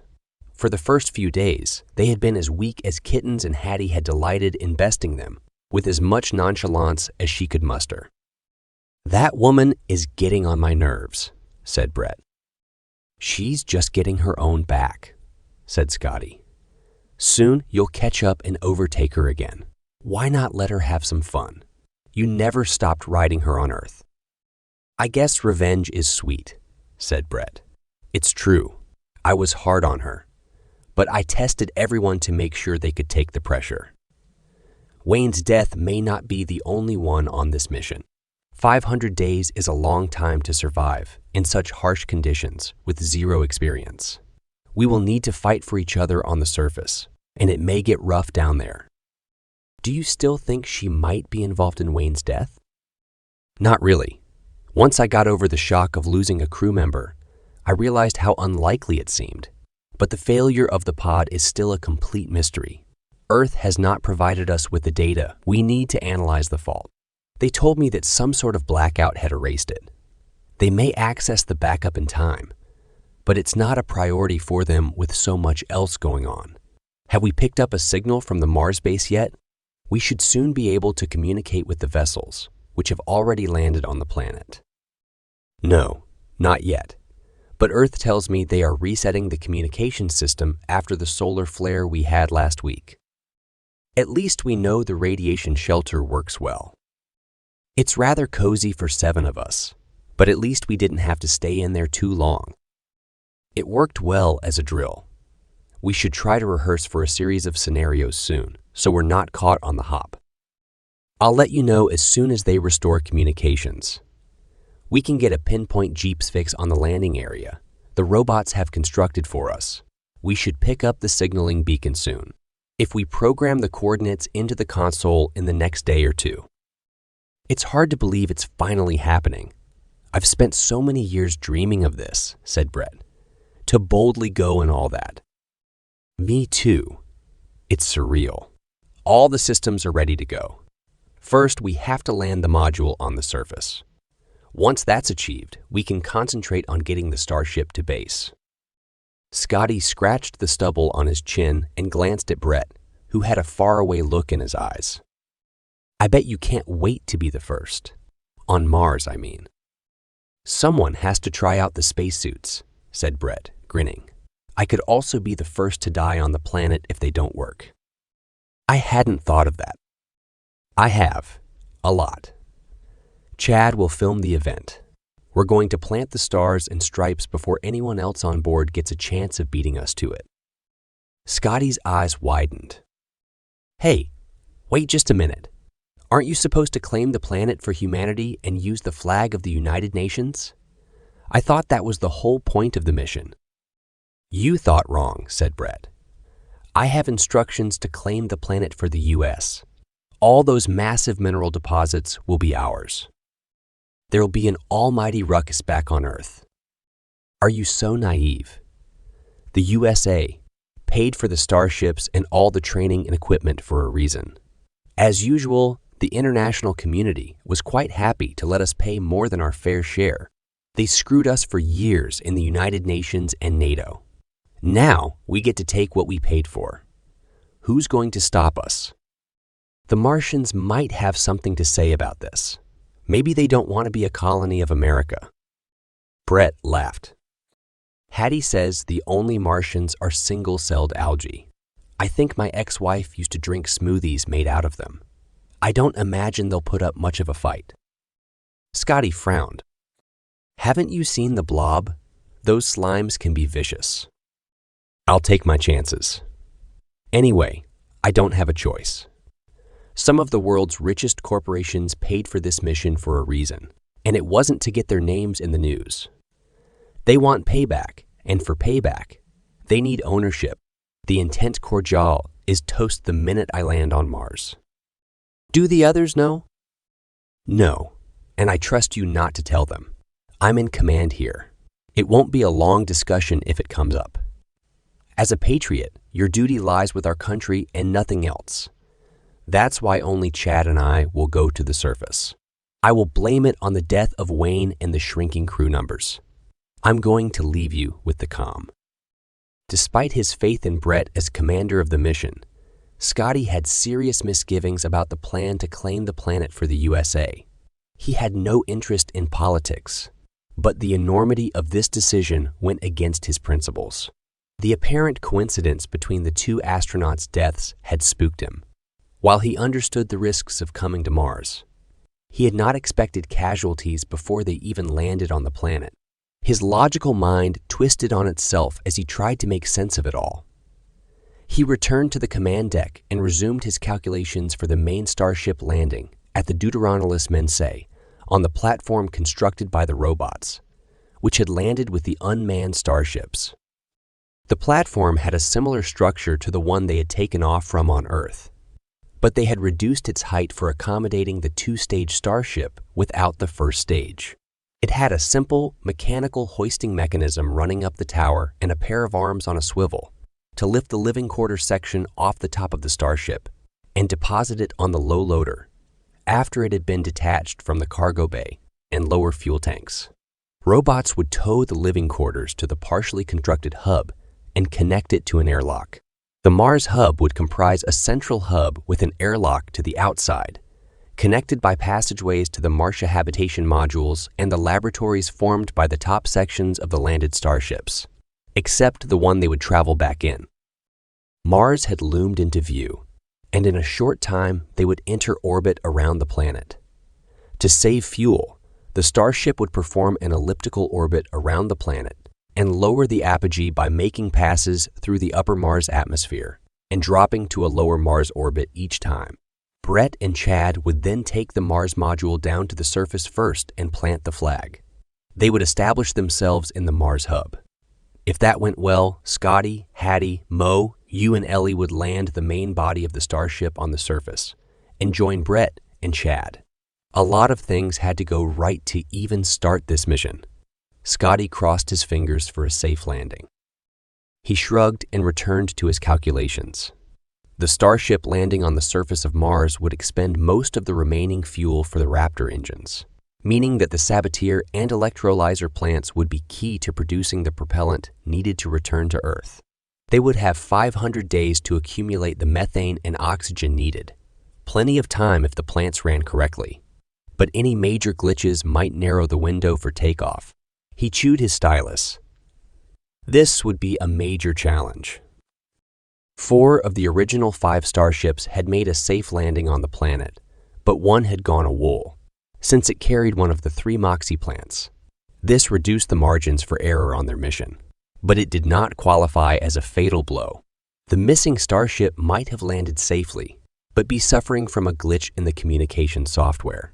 They would only discover the truth on landing, if it had gone astray or crashed, and they could locate the starship or its wreckage. It could serve as a source of spare parts and provisions in case of a longer stay, since they had manufactured all the equipment with maximum reusability in mind. Many of the spare parts were standard sizes and could be swapped between modules. Since Mars had 1/3 the gravity of Earth, many tasks involving weighty equipment would be less onerous, but initial testing on the Moon had not proved to be a useful dry run for many items. The rovers and mobile equipment had been stress tested at Earth's gravity after an initial focus on lunar testing to ensure they could put up with the rigors of Mars surface travel. They had replaced the old-style lunar spacesuits. The massive suits used on the Moon and in past space exploration took several hours to put on and take off, as well as being far too heavy for use on Mars. They were uncomfortable and caused injuries because of their inflexible nature and bad pressurization. Also, they could not be cleaned inside and became filthy and disgusting after a couple of uses.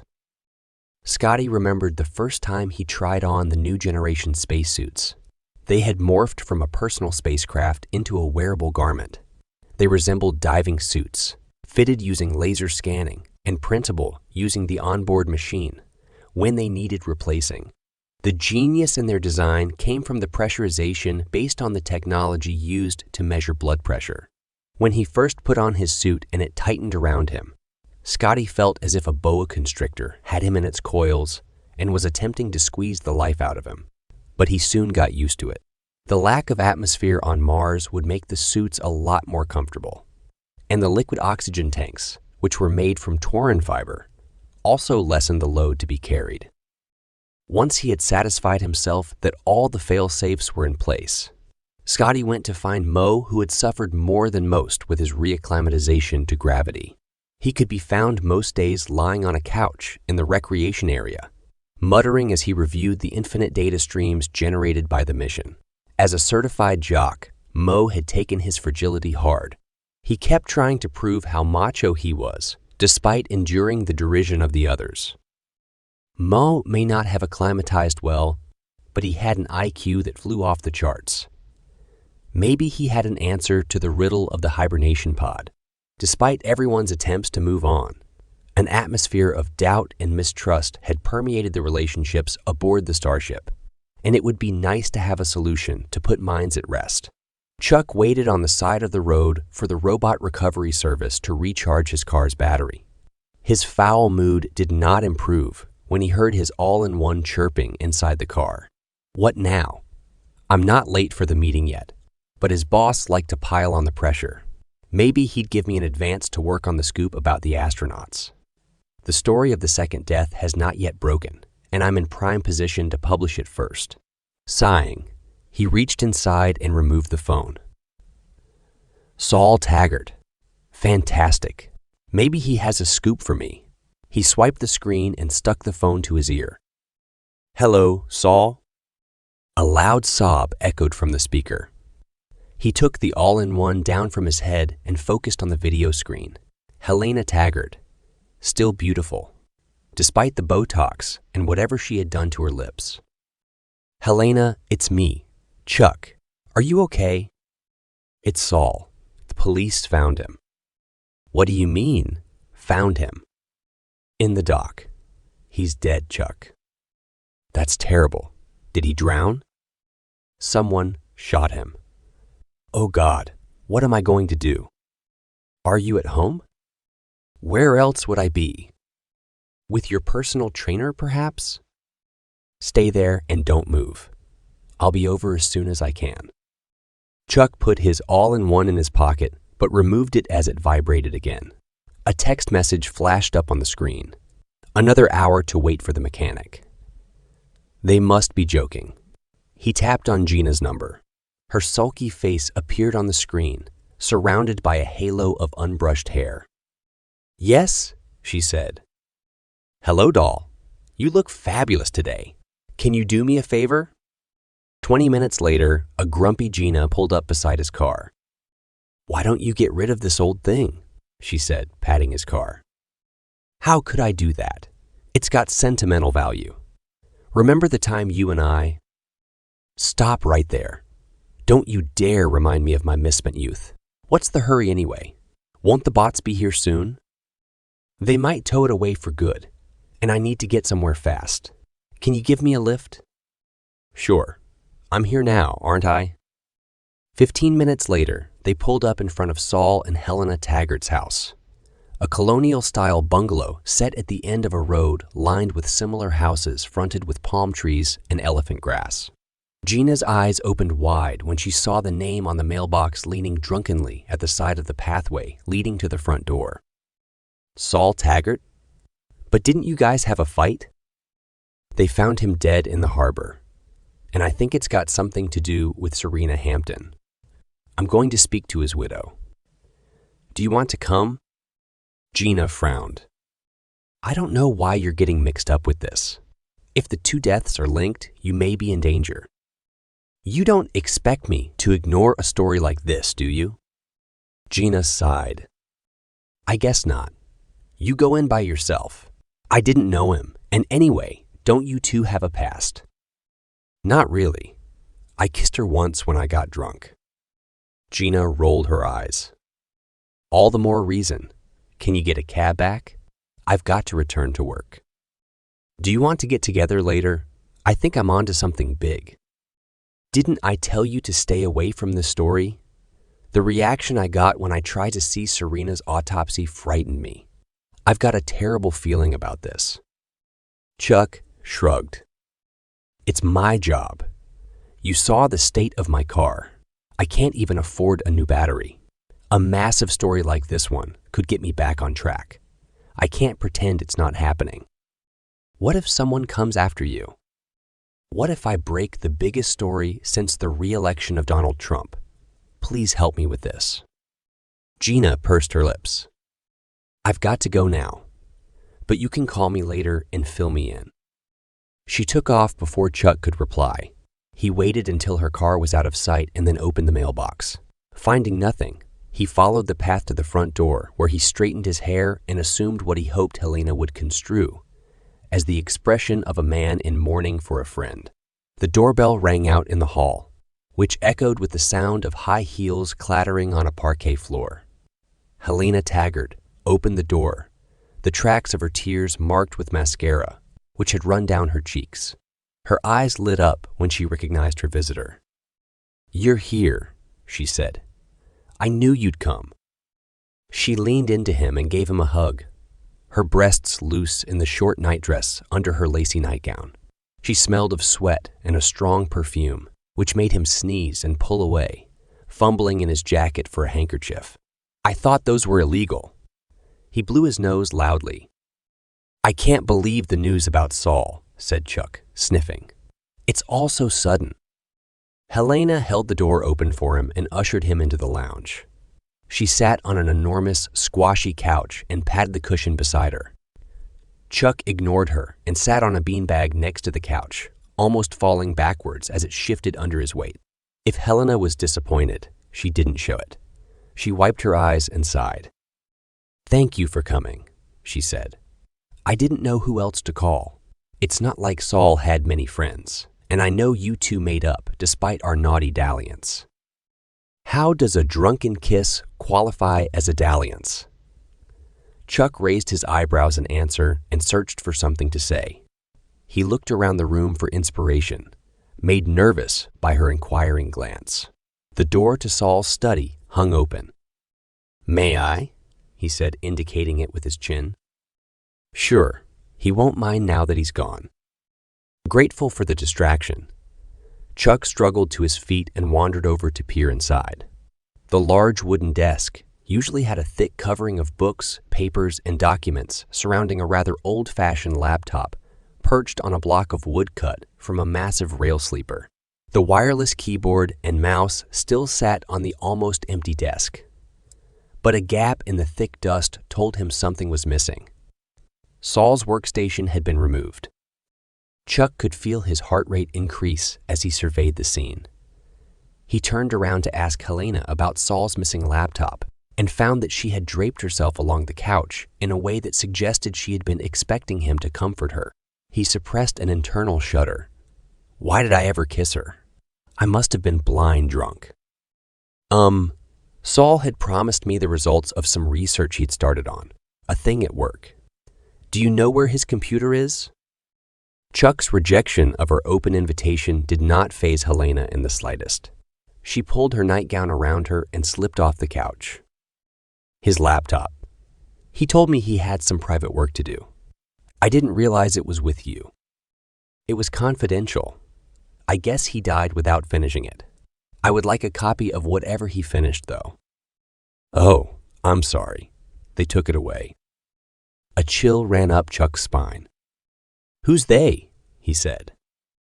NASA, I guess. They sent this skinny guy to collect all his work. I didn't recognize him, but he said he worked for Edgar Fredericks. Edgar Fredericks.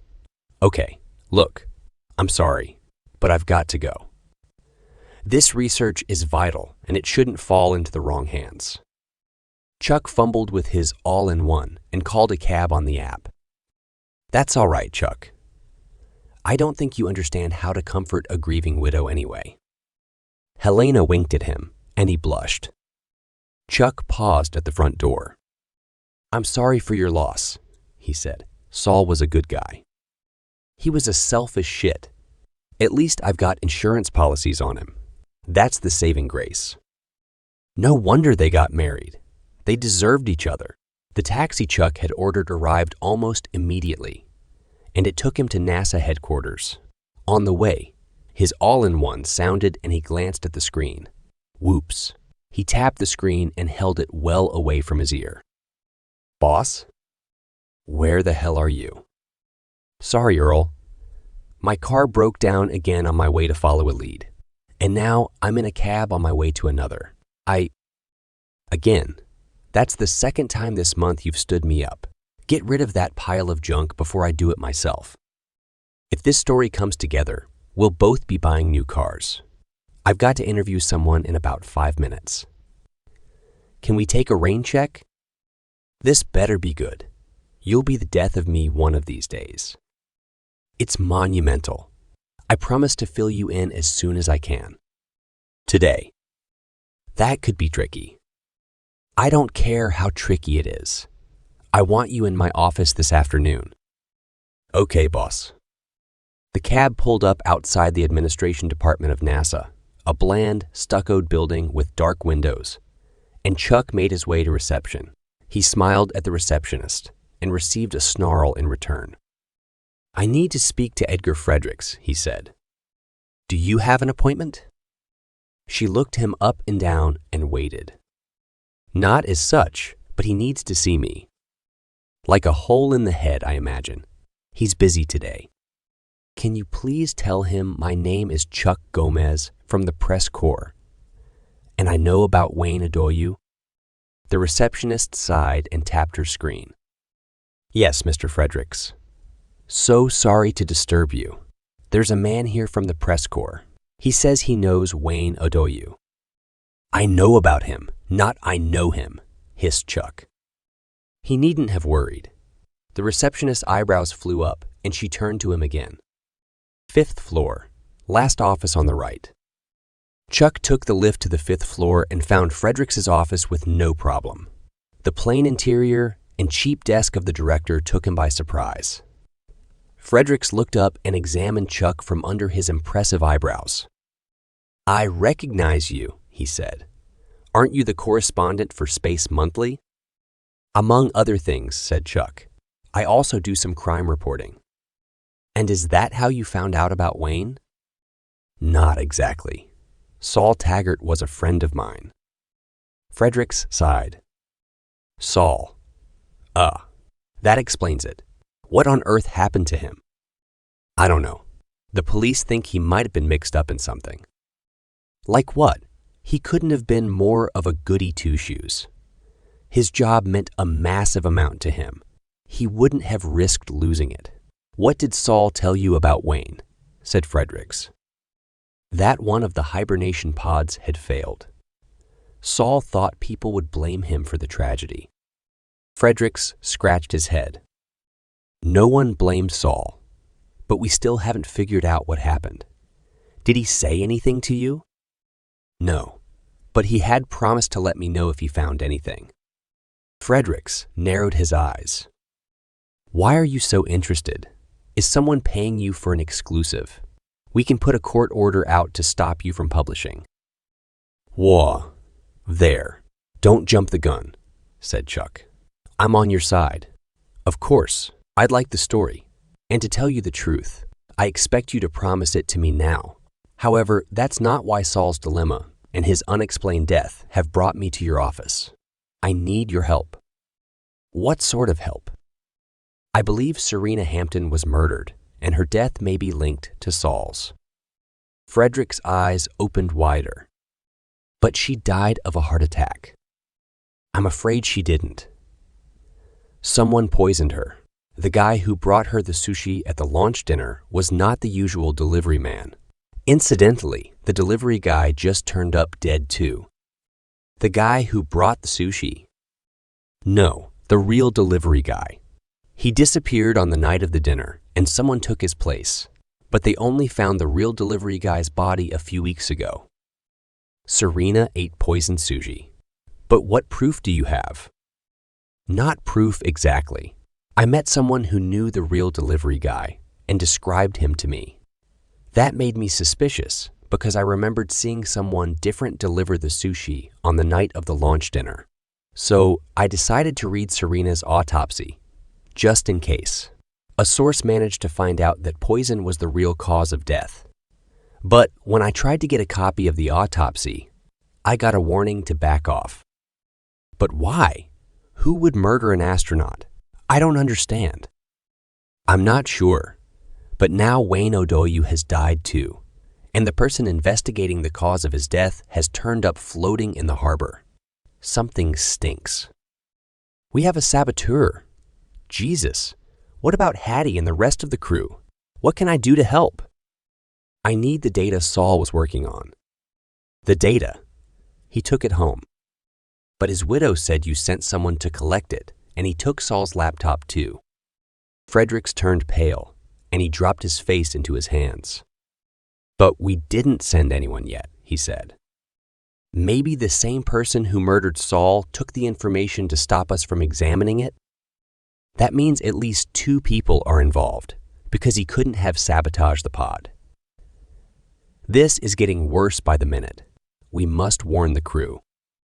But how do we know there isn't a saboteur on board the Starship? Said Chuck.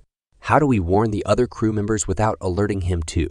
The saboteur can only be in one of 2 places. Here at NASA or on the Starship. Can you send your daughter a private message? Yes, but they aren't encrypted. We didn't think it would be necessary. Somehow, you must warn her without alerting anyone else. Fredericks nodded. There may be a way. Leave it with me, and keep digging for this other guy. We need to find him. I promise you a world exclusive once we figure this out. Is there anything else you need?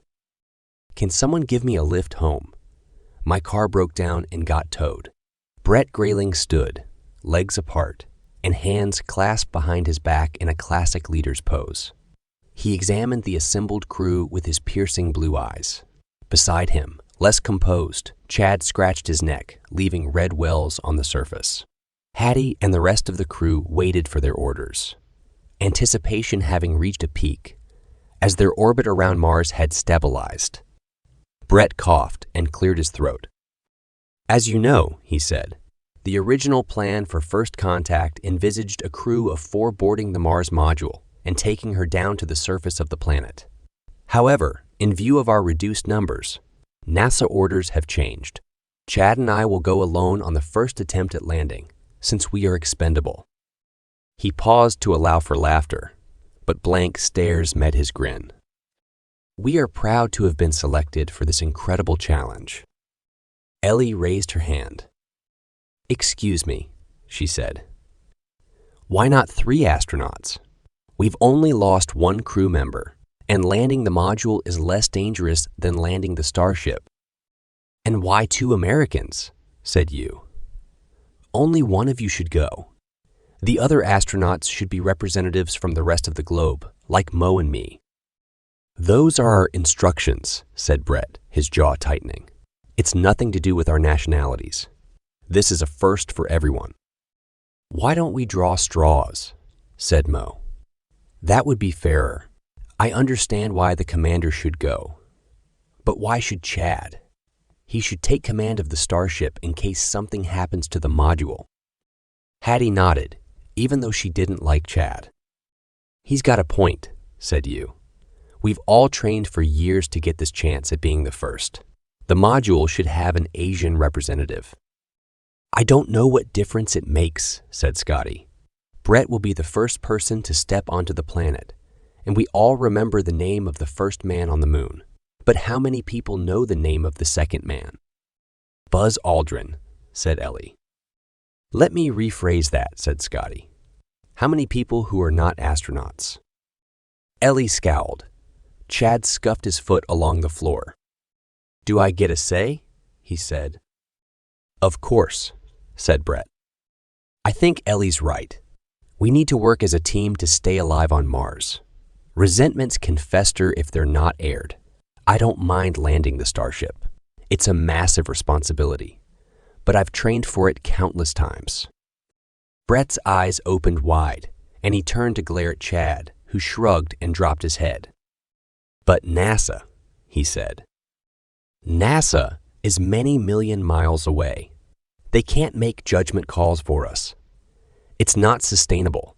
We can't wait 40 minutes for an answer in an emergency, said Mo. This isn't an emergency, said Brett. But it could become one, said Scotty. We've all put the work in. We all deserve a chance to be in the module. Let's draw straws or something. That's the most democratic thing to do. The module should have 3 people in it. We've only lost one of the crew, and that gives us the best chance of getting half of us alive onto the surface once the Starship lands too, said Ellie. So Brett and 2 others will travel in the module, said Hattie. At least one should be a woman, said Ellie. What do you think, Brett? Said Scotty. Brett frowned. I don't like it. You're in the minority, said you. And as Mo remarked, NASA is many millions of miles away. The tone of his voice did not allow room for argument, and Hattie noticed a stiffening in the stance of the other crew members. Brett did too. He held up his hands. Okay, but we'll draw lots, and the first 2 will come with me no matter where they are from or who they are, male or female. I'll tell NASA something to placate them. But not until it's too late to change our plan, said Ellie. A murmur of assent rippled around the crew. Brett shrugged. He leaned over the console and grabbed a handful of Velcro hoop strips and a waste bag. Write your name on a piece of Velcro and put it into the bag, he said. 1 each, please, except for Chad. He handed them out and waited while people shared their pens and procrastinated. Okay, he said. Hattie, can you please do the draw? Me? Said Hattie, putting her hand to her chest. Yes, get on with it. Brett handed her the bag, which she shook twice. Then she shut her eyes and reached in. The feel of the strips on her fingers distracted her from the enormity of her choice, and she pulled out the first strip she grabbed, which she handed to Brett. He read the label and held it up for the others to read. Chen Yu, he said. A groan arose from the others. You tried not to look smug and failed. Hattie reached into the bag and pulled out the second piece of Velcro. Brett took it from her and examined it. His eyes widened, and then he smiled. Hattie, he said, it's you. Hattie felt the room spin. She grabbed onto the console to steady herself. The eyes of the crew bored into her. It's a fix, said Ellie, but she smiled. Don't be ridiculous, said Scotty, who hadn't seen her smile. It's the perfect choice, said you. She'll be the first woman on Mars and the first African American. I approve. Me too, said Brett. It adds diversity to the landing. You and Hattie, come with me and get briefed on the landing protocols. We need to do a test run through the complete sequence twice before we even consider getting into the module. Mo, can you please check the telemetry systems for the module's broadcasting system? We will beam the landing live to Earth, and we don't need any glitches. Chad, will you please check the oxygen units? Hattie edged towards Brett and you. Mo put his arm out to stop her progress. But she's only a stand-in. If you want an ethnic minority to go, it should be me, he said. We didn't choose her because she is black. She won the draw fair and square. You need to let her pass, said Brett. Come on, Mo, said Scotty. We'll all be down there soon. What difference does it make? A shadow passed over Mo's face. He opened his mouth to say something and then closed it again. She must have cheated. The United Nations will hear about this, he said. You rolled his eyes and beckoned Hattie to follow them. Hattie stood rooted to the spot for a moment, speechless with shock and excitement. Mo's intervention had been unexpected, but now nothing stood in her way. It's me. I can't believe it. Her thoughts swirled inside her head as she forced herself to follow Brett and you. She noticed Scotty holding up an imaginary all-in-one to his head and mouthing, I need to speak to you. She gave him a thumbs up and followed Brett and you down to the level of the Starship, which contained the module. Brett used the control panel to open the hatch and clambered inside. Okay, said Hattie. Let's do this. 3 hours later, Hattie stumbled into the canteen, head bursting with new information, and threw a packet of pasta with sauce into the microwave. She sucked at a juice pack and tried to calm herself. I must send a message home. They won't believe what just happened. Scotty came up to her table and sat down close to her. As usual, she found his presence both comforting and disquieting in equal measure. Am I blushing again? How'd it go, Hats? All set for the big adventure, he said. As ready as I'll ever be. I'm having trouble taking it all in. You'll do fine, said Scotty. What? I've been thinking about the deaths of Serena and Wayne, and I can't believe it's a coincidence. At first I thought, you thought it was me, said Hattie. You had a motive. Motive? Are you a detective now? What about your suspicious behavior? Mine. I don't know. Don't you? Why weren't you at the launch press conference and dinner? How did Serena die? Scotty's jaw dropped, and he opened his mouth to protest. And how do I know you didn't interfere with the sleep pod? Said Hattie. You've got the skills. I haven't. Scotty frowned. I was asleep, but you've got a point. Okay, so if it's not us, who is it? Are they on board with us or working from Earth? I don't know, but I agree with you. Something is not right. We need to work out what's happening before more people die. Scotty rubbed his chin.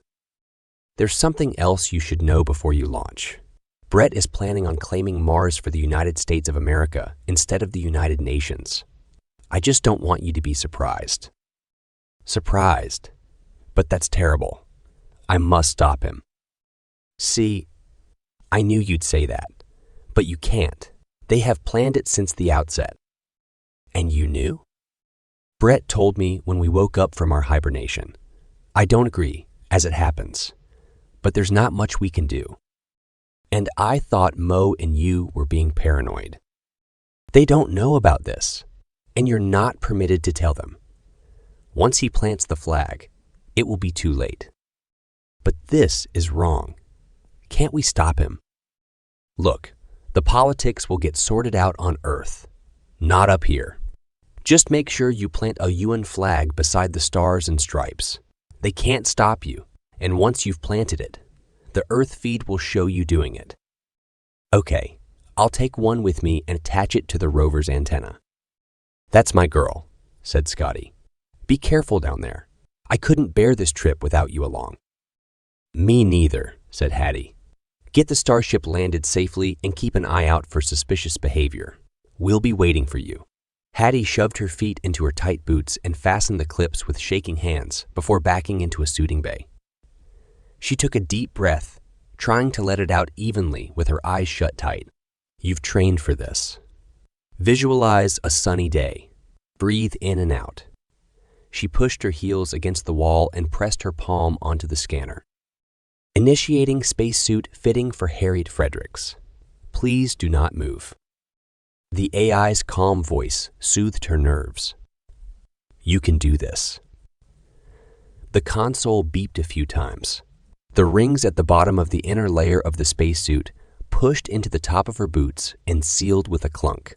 Then the suit pulled up past her hips and she thrust her hands into the armholes. The inner suit zipped up behind her and a neck ring snaked around her throat. She closed her eyes again as it clicked shut. Pinned to the panel, she struggled not to panic. The outer suit rose up her body with a whirring sound, up to the neck ring where it sealed shut. A pair of flexible gloves emerged from the sterilizer to one side of her, and she put them on, twisting the carbon connectors shut. The outer gloves followed and attached with a snap to the outer suit. Confirm suit, ready for fitting. Hattie cleared her throat. Confirmed, she croaked. Initiating. The inner suit tightened around her like a python squeezing its prey, tighter and tighter. She held her breath to keep her ribs out, but when she let it go, the suit tightened again and constricted her breathing. She raised her hand to hit the panic button. I can't do this. Just then, Brett walked in. Ah, great. You're almost ready. Can you sit in the back row of the rover, please? I'll put the spare oxygen unit on the seat beside you and strap it down. Hattie nodded, unwilling to speak.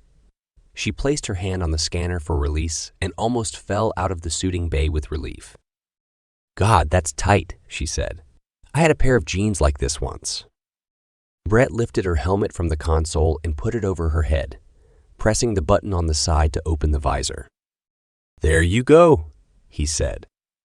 Hattie shuffled towards the module, giving thanks for the low gravity of Mars. The suit weighed 20 kilos in Earth's gravity, but on Mars it would feel like 7. She approached the oxygen tanks, which had been pre-checked by Chad. Since the module would land within 400 meters of the habitats erected by the robots, the tanks did not need to be full, but they were replete with oxygen in case of any unforeseen contingencies. Hattie liked to check her own gear, a habit from her diving days. She and Grace played a game when they were younger called What If. They used to quiz each other on an endless number of unlikely scenarios, from meeting their favorite band to dealing with a monster in their wardrobe. Hattie liked to run what if scenarios in real life too. Running a last check on the tanks would calm her nerves. "I'll soon get into my stride. I'm made for this." The oxygen units hung in their slots on the wall under the module, their gleaming white paint still undamaged by radiation or sandstorms. She ran through the test, checking them off one by one on her all-in-one, which linked into the central computer. She noted the oxygen levels in the tanks and took a photograph of the meters before lifting them off the rack one by one and putting them back again. In the epsilon gravity, they weighed 30 kilos, and she grunted with effort. The tight suit made her feel lightheaded, and she sat down panting and geeing herself up for the 4th tank.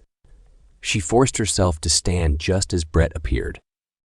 "Ready?" he said. "Just giving the tanks a last-minute check," said Hattie. "Safety first." Brett rubbed his chin. "There's more to you than meets the eye," he said. "You should learn to be assertive with the rest of the crew. You have every right to be here." "Thanks," mumbled Hattie. You appeared, a radiant smile on his face, and they all backed into their oxygen units. Hattie noticed a piece of bright red material emerging from an external pocket in the leg of his suit. "Is that a Chinese flag? Maybe we have the same idea." Brett picked up the spare tank with practiced ease. "We'll take this one with us for spare." "I haven't checked that one yet," said Hattie. "The gauge says it's full," said Brett. "But now that you mention it." He picked up another tank. "This one is heavier," he said. "How did you know?" "I didn't. I just—" Hot blood darkened her face as she felt his hard stare. Did he think she had interfered with the tank? She forced a smile. "It's a good thing you checked," said Brett. "I wouldn't have noticed otherwise." "The leader's safety is paramount," said Hattie in a folksy voice. Brett grinned. The 3 astronauts entered the airlock together, Brett carrying the extra tank. Hattie envied Brett his muscles. Maybe having a jock on board had its compensations. They closed their visors and checked the seals on their helmets, and then activated the airlock. As the air disappeared, Hattie felt herself float off the floor, and she grabbed onto the bars on the wall to pull herself towards the hatch at the front end of the Starship. The hatch opened with a clunk, and the heat shield of the module filled the compartment. Sliding through the gap underneath the module, the astronauts entered the door at the side of it. The module would morph into a bullet-shaped ATV, all-terrain, vehicle, or rover during the landing on the surface. They had designed the interior of the ATV to take 4 astronauts in full gear and 3 cubic meters of supplies. The AITV could also tow one of the small trailers, which formed part of the cargo on their Starship and could carry the drill or other ancillary equipment. The heat shield would break away from the rover before they landed, leaving them under a steel and toughened plexiglass dome capable of resisting thousands of pounds of force. 4 enormous wheels with independent suspension would emerge as it ejected the panels before the module hovered down to the surface, now transformed into an ATV. The oxygen units were a precaution, as the rover had a pressurized atmosphere, but the designers had covered all eventualities in case of a disaster. Robotic rover units would also track their progress to the landing site and wait there in case of an emergency transfer. Hattie crawled into the ATV and plonked herself into her seat at the back. The automatic straps wrapped themselves around her. They had adjusted the seats for wearing tanks, but the straps made her feel even more squashed and claustrophobic. The side door sealed itself with a clunk after Brett touched a button on the front panel. "Confirm astronauts ready for launch," said Brett. Hattie and you gave him a thumbs up. "Locked and loaded, Chad." "I copy you," said Scotty's voice. "Hey, Scotty, where's Chad?" "Oh, diarrhea, I think. He's been in the toilet for hours. Don't worry, I've got this." Brett laughed. "Remember, we are live to several billion people," he said. "Watch the language. The preloaded sequence begins automatically when you release it." "Roger that. Initiating sequence for module release.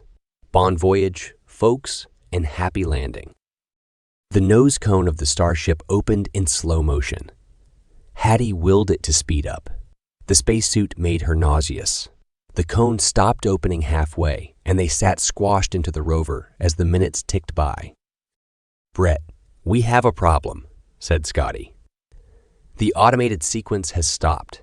Mo is analyzing the circuit to find out why. Hang in there."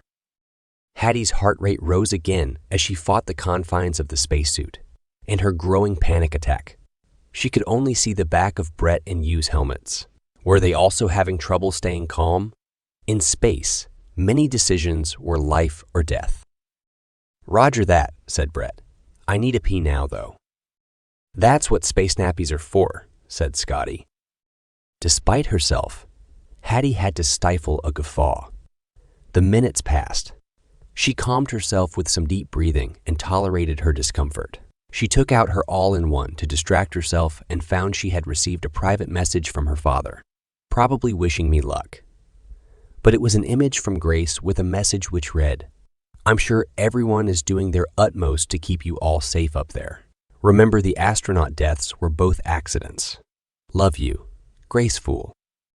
Scotty came back on the line before she had time to reread the note or wonder about its contents. "Okay. There's some sort of glitch that only Mo understands. So I've got him to kill the program, and I'm launching you manually, if it's good enough for Michael Collins." The nose cone moved apart again, and soon the inky blackness of space contrasted with the red blob below their orbit. The module shuddered and came away from its stanchions, floating out into the darkness. Hattie could hear Brett and Yu breathing into their microphones. She shut her eyes and synchronized her breaths with theirs. "Landing sequence initiated," said Scotty. "You're on your own now. See you guys shortly." Shouldn't we be saying historic things for people to quote later? I guess Chad had those lined up, but Scotty didn't stand on ceremony. Brett gave a thumbs up and Yu and Hattie mirrored him. A short blast on their thrusters started them on their trajectory towards the surface. Minutes later, the blackness of space acquired a red glow, and the module thundered through the thin atmosphere down towards the planet's surface. Hattie kept her eyes shut tight until the roaring stopped.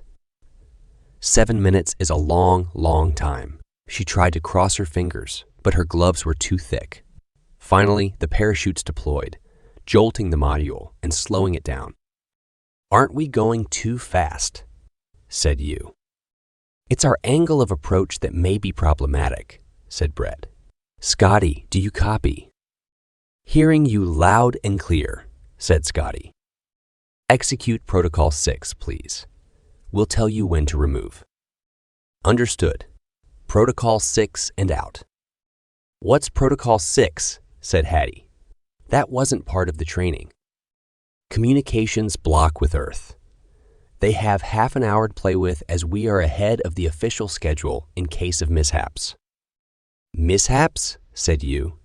"You mean we might crash land?" "Not much we can do now," said Brett. "Brace yourselves." The surface of Mars shot up towards them like a massive red fist. All the protective panels flew off the lander module, and the wheels emerged, causing a muffled thundering sound as they broke through the thin atmosphere. The ATV hit the ground with a heavy thud. One wheel did not lock into position in time, causing the rover to tip over. The spare oxygen tank came loose and hit the back of Brett's helmet. Hattie felt her body crushed against the strapping and hung from her seat. The rover lay in a cloud of dust. Hattie could hear her heart beating. "Whoa, that was some ride," said Yu. "Is everyone okay?" "I think so," said Hattie. Brett did not answer. He dangled from his strapping, his arms loose. Yu struggled to turn around and inspect him. He gave Hattie a thumbs down. "Hattie, can you get out? Brett's been knocked out, and he's blocking the doorway. We need the robots to get the vehicle onto 4 wheels, if they are here." "I think so. Depressurize the rover and give me a second to get free of these straps."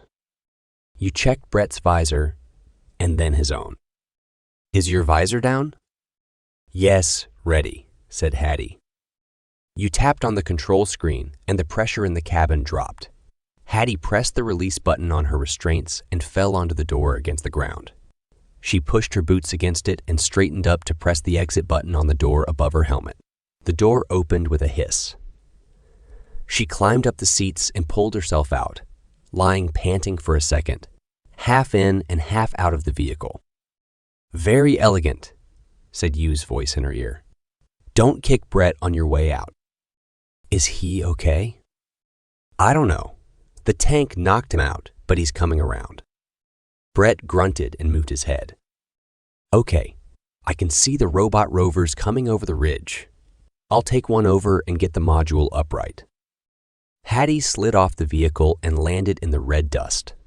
She shook herself to check for injuries and to get the oxygen tank balanced. The salmon-pink sky glowed above the line of pockmarked cliffs in the distance. Layered rocks threw shadows on the ground. Brett's labored breathing was the only sound on her intercom until she picked up the echoing metallic clunking of the rover wheels on the surface. The wind gusted, sounding like flapping sails or a tarpaulin rippling. Then she spotted Elysium Mons in the distance, looming 12 kilometers above the surface of the planet, majestic through the red dust. "Are you all right?" said Yu. "You've gone silent." "Yes, just catching my breath and taking in the view. Have you seen Elysium Mons? It's out of this world. Magnificent, isn't it? Even upside down. I can't take in how enormous it is. Oh, congratulations." "What for?" "Oh." Hattie's breath caught in her throat. "It's me. The first man on Mars is a woman. Oh my God." Her eyes filled with tears, blurring her vision of the rover, which approached from the south, leaving a trail of dust. The rover had extended its camera arms, and Hattie felt the weight of history on her shoulders. "I can't let Brett steal Mars for the USA. It isn't right." She patted her pockets and found the United Nations' flag, which she pulled out, shaking out the folds. She made sure Elysium Mons was in the background and let it hang from her hands as the rover neared her, smiling through the visor of her helmet. "I claim this planet for the United Nations and all mankind," she said, laying the flag on the ground and putting stones on the corners. The recording button on the rover blinked at her and then stopped. That's odd. Why did it stop? Maybe NASA didn't want any more footage. With her back to the lander, she took out her all-in-ones and cloned the footage from the rover camera. She slipped it into her pocket and turned to the lander. "What the hell do you think you're doing?" said Brett, leaning out of his door. "Take that flag off the ground and get this lander back on 4 wheels right now." "But won't NASA have seen this?" "They might have, but we delayed the feed for global consumption by half an hour in case of unforeseen circumstances. I stopped the camera recording. I'm the one who gets to be the first, not you. Get me out of here, now." You may get the fame, but there is no second chance to be the first. It's me, Hattie Fredericks. Grace and her parents would burst with pride when they realized what had happened. Nobody could take that moment away from her, even if Brett got the credit. "Sorry, Commander. I got overexcited. Give me a minute." Hattie clambered aboard the smaller rover and switched it over to manual control. The rover rolled across the dusty surface, and she maneuvered it as close to the module as she could. Reaching up from the cabin, she attached the clip from the winch onto the corner of the undercarriage of the overturned lander. She edged away from it at right angles, paying out the rope to give a safe space from her rover. Then she locked the winch and drove a meter from the lander. It teetered on 2 wheels and then thudded down onto all 4. You gave her a thumbs up through the windscreen. Brett opened the door on his side of the yacht. "Are you okay?" said Hattie. "No thanks to you," said Brett. "What were you playing at? Get the camera arm set up again and return to the lander." Hattie positioned the rover's arm and returned to the ATV. She winked at you, who gave her a thumbs up. Brett tapped the screen and reactivated the camera. "Scotty, do you copy?" "It's me, Chad." "Hey, welcome back. Okay. Cancel Protocol 6 and let's get this show on the road." Chuck Gomez looked around the press gallery in the Mission Control Center for somewhere to sit and take notes, but the place heaved with people. Anticipation had sent adrenaline surging around his body, making him feel nauseous. He wondered if sitting on the floor would be against safety regulations. Everything else seemed to be. Funny how you could not sit on the floor in Miami, but sending 8 astronauts hurtling into space to land on an unexplored planet broke no rules. Despite Chuck's conviction about the likelihood of foul play being involved in the deaths of the astronauts, he had not made progress with his investigations. Fredericks could not find any evidence of sabotage at NASA, and the authorities had called off his investigation to avoid adverse publicity. Fredericks had cited the lack of evidence and asked him to hold off until they announced the death of Wayne Odoyu, which they planned to do after the historic landing on Mars. The need to purchase a new vehicle had forced him to work overtime after his old one had given up the ghost. Luckily, his boss had asked him to follow up on an emerging story about a serial killer, a gig which earned him a fat bonus. Now that he had replaced his car, he intended to find the man with a ferret's face as soon as he had the go-ahead from Fredericks. The excitement in the gallery rose and fell as landing time approached. All over the world, crowds had gathered to watch huge screens and take selfies of themselves. Even the recent moon landings had not caused such an immense surge in interest, although they may have primed people for the big one. His all-in-one beeped in irritation at him, as his pulse throbbed with anticipation. Below them, the launch center heaved with activity. Engineers focused on their screens with intense concentration, and others rushed up and down the narrow space between the row of desks, muttering to themselves. Chuck spotted Edgar Fredericks at the back of the room, tall, gray, and drawn with worry. He nodded and pointed as his lieutenants scurried back and forth. The families of the other astronauts had elected to watch alone at home in case of tragedies. But he wanted to be close to the action. The chances of something going wrong were higher than NASA had admitted to the public, but expectations were so high that it seemed impossible to quell the wave of euphoria. Chuck had never experienced such a surge of hope and excitement. It felt alien to him, and somehow unreal. When the nose cone of the Starship failed to open, the sound of hundreds of thumbs sending frenzied updates filled the gallery. For once, Chuck had eschewed his beloved pencil and paper and joined their texting orgy. His head filled with scenarios of disaster and failure, while his heart longed for success. The relief when Scotty switched the opening sequence to manual swept through the room like the tide coming in. People vibrated with awe as the lander floated out into the blackness and engaged thrusters. Behind it, the nose cone shut in slow motion like the petals of a tulip. Chuck held his breath. As the lander entered the thin atmosphere, it disappeared from the screens again. Instead, the cameras in the command center of the Starship focused on the 3 astronauts at the controls. Then Chad tottered into view and sat beside Scotty. "All systems go," said Scotty. "Are you okay?" "Never better," said Chad. "Still green about the gills. I'll take it from here." Those 7 minutes of terror again. Chuck shifted from foot to foot. Around him, fingernails had found their way to mouths, and faces drained of blood were turned to the screen. willing the capsule to survive the journey.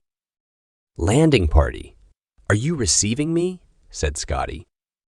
"Loud and clear," said Brett. The NASA Control Center erupted with cheers, echoed all over the globe in squares and bars and stadiums and houses.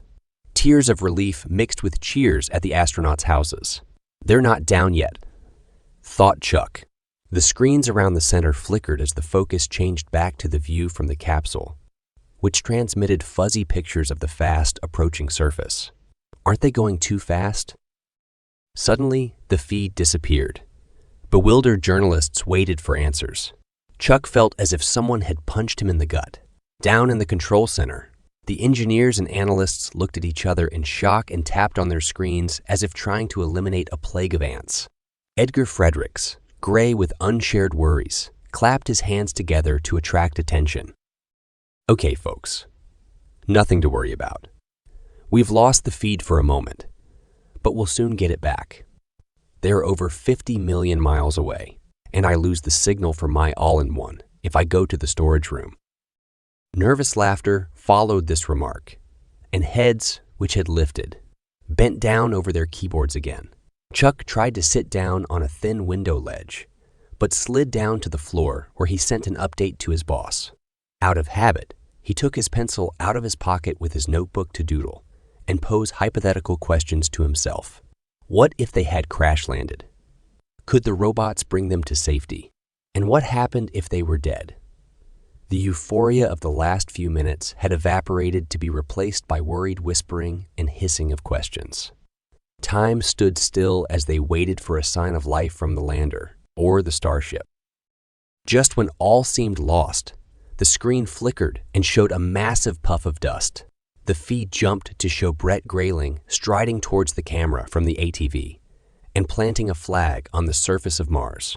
A spontaneous cheer rang out in the control room, and once again the journalists' heads dropped as they tapped furiously on their all-in-ones. Brett's voice came over the airwaves, but static blurred and gapped the words. "What's he saying?" said Chuck. "Search me," said colleague, shrugging. A murmur of complaint spread around the room. Then a young woman came in and passed among them, distributing a file containing the speech proclaiming that the USA had claimed Mars for themselves. A wall of exclamations surged through the gallery, some joyous and others furious. "So much for international cooperation," said the journalist from the British Times. "Bloody Yanks." "There's not much we can do from here," said the Australian, standing next to him. The Chinese correspondents, who had bunched together for the landing, sat stony-faced at their table, tapping out furious articles about American imperialism. Their joy at the inclusion of Chen Yu in the crew on the first mission to Mars had evaporated. Chuck shook his head. This would not be the last they heard about it. You couldn't just claim a planet like a piece of lost luggage. This story would run and run. And what had happened during the landing? The missing piece of the recording made his scalp prickle. The ATV looked whole, but why had they cut out the segment showing the landing? The most interesting bit for space buffs. Maybe he could coax the story out of Edgar Fredericks. And thinking of the Fredericks family reminded him he wanted to speak to Grace again. How had she known about Wayne before speaking to her parents? The source of that information could be key in his investigation. The girl who had handed out Brett's speech clapped her hands to get the attention of the assembled press corps. "Ladies and gentlemen, we will send you a highlights package of the day's events on Mars at midday PEED, ST, on the days we receive them. Owing to the longer day length and extreme cost of broadcasting from Mars, we will not be following events live. The astronauts will be busy and may not always have time to send us anything. Please do not contact NASA for comments on the videos. We will put out bulletins on any important developments." She smiled and left the room despite a sea of raised hands and shouts from journalists desperate for clarification. Chuck shoved his notebook into his pocket and stepped outside into the blinding sunshine. He tapped Grace Fredericks' number and waited without expectation for her to answer. To his amazement, Grace's face appeared on his screen, bags under her usually sparkling eyes. "Hello, Mr. Gomez," she said. "I wanted to call you, but I'm sure by now you've realized why I have tried to stay out of the limelight." "You mean your job?" "They'd fire me, or worse if they found out who I am. They wouldn't hear it from me, I promise." "What happened today?" "To the landing module. First, it couldn't launch, and then it disappeared from the screen. I don't know, but I wondered the same thing. Do you think these incidents relate to the astronaut deaths?" "It's hard to say. I have my suspicions, but there's no proof, and space travel can be difficult and dangerous." Grace blinked twice and inclined her head to one side. "Why did you go to see my father?" "I thought he might help me trace a laptop." "Why did you want it?" "It belonged to the engineer who designed the hibernation pods." "And who took it?" "I don't know, but I think he's key to the whole thing. My father made me send Hattie a strange message. Do you believe someone murdered the astronauts?" "I'm pretty sure they did." "And you think she might be in danger too?" "I don't know, but you could help me find out and stop the murders." "Me? How?" "Who told you Wayne Adoyu had died?" "No one told me. I heard it at my office." "The CNP building? How did they find out?" "A man my boss knows came to our office and told him." "Why? What did Noah Van Horn have to do with all this?" "What was his name?" "Harlan Grimes." "Do you have his contact details?" "No, he doesn't let me have them. He calls Mr. Van Horn from random cybercafes." "What does he look like?" "An evil rodent. He's frightening." "You've met him?" Grace grimaced. "He came into the office once." "And how did he know about Wayne?" "So, you'll help me." "If I can. Please don't call me during the day. Just send me a message any evening and I'll answer." "Can you find out about Grimes for me?" "You're the journalist. I can't ask Mr. Van Horn without him getting suspicious. He knows I don't like Grimes." "Okay, we'll speak soon." "Mr. Gomez?"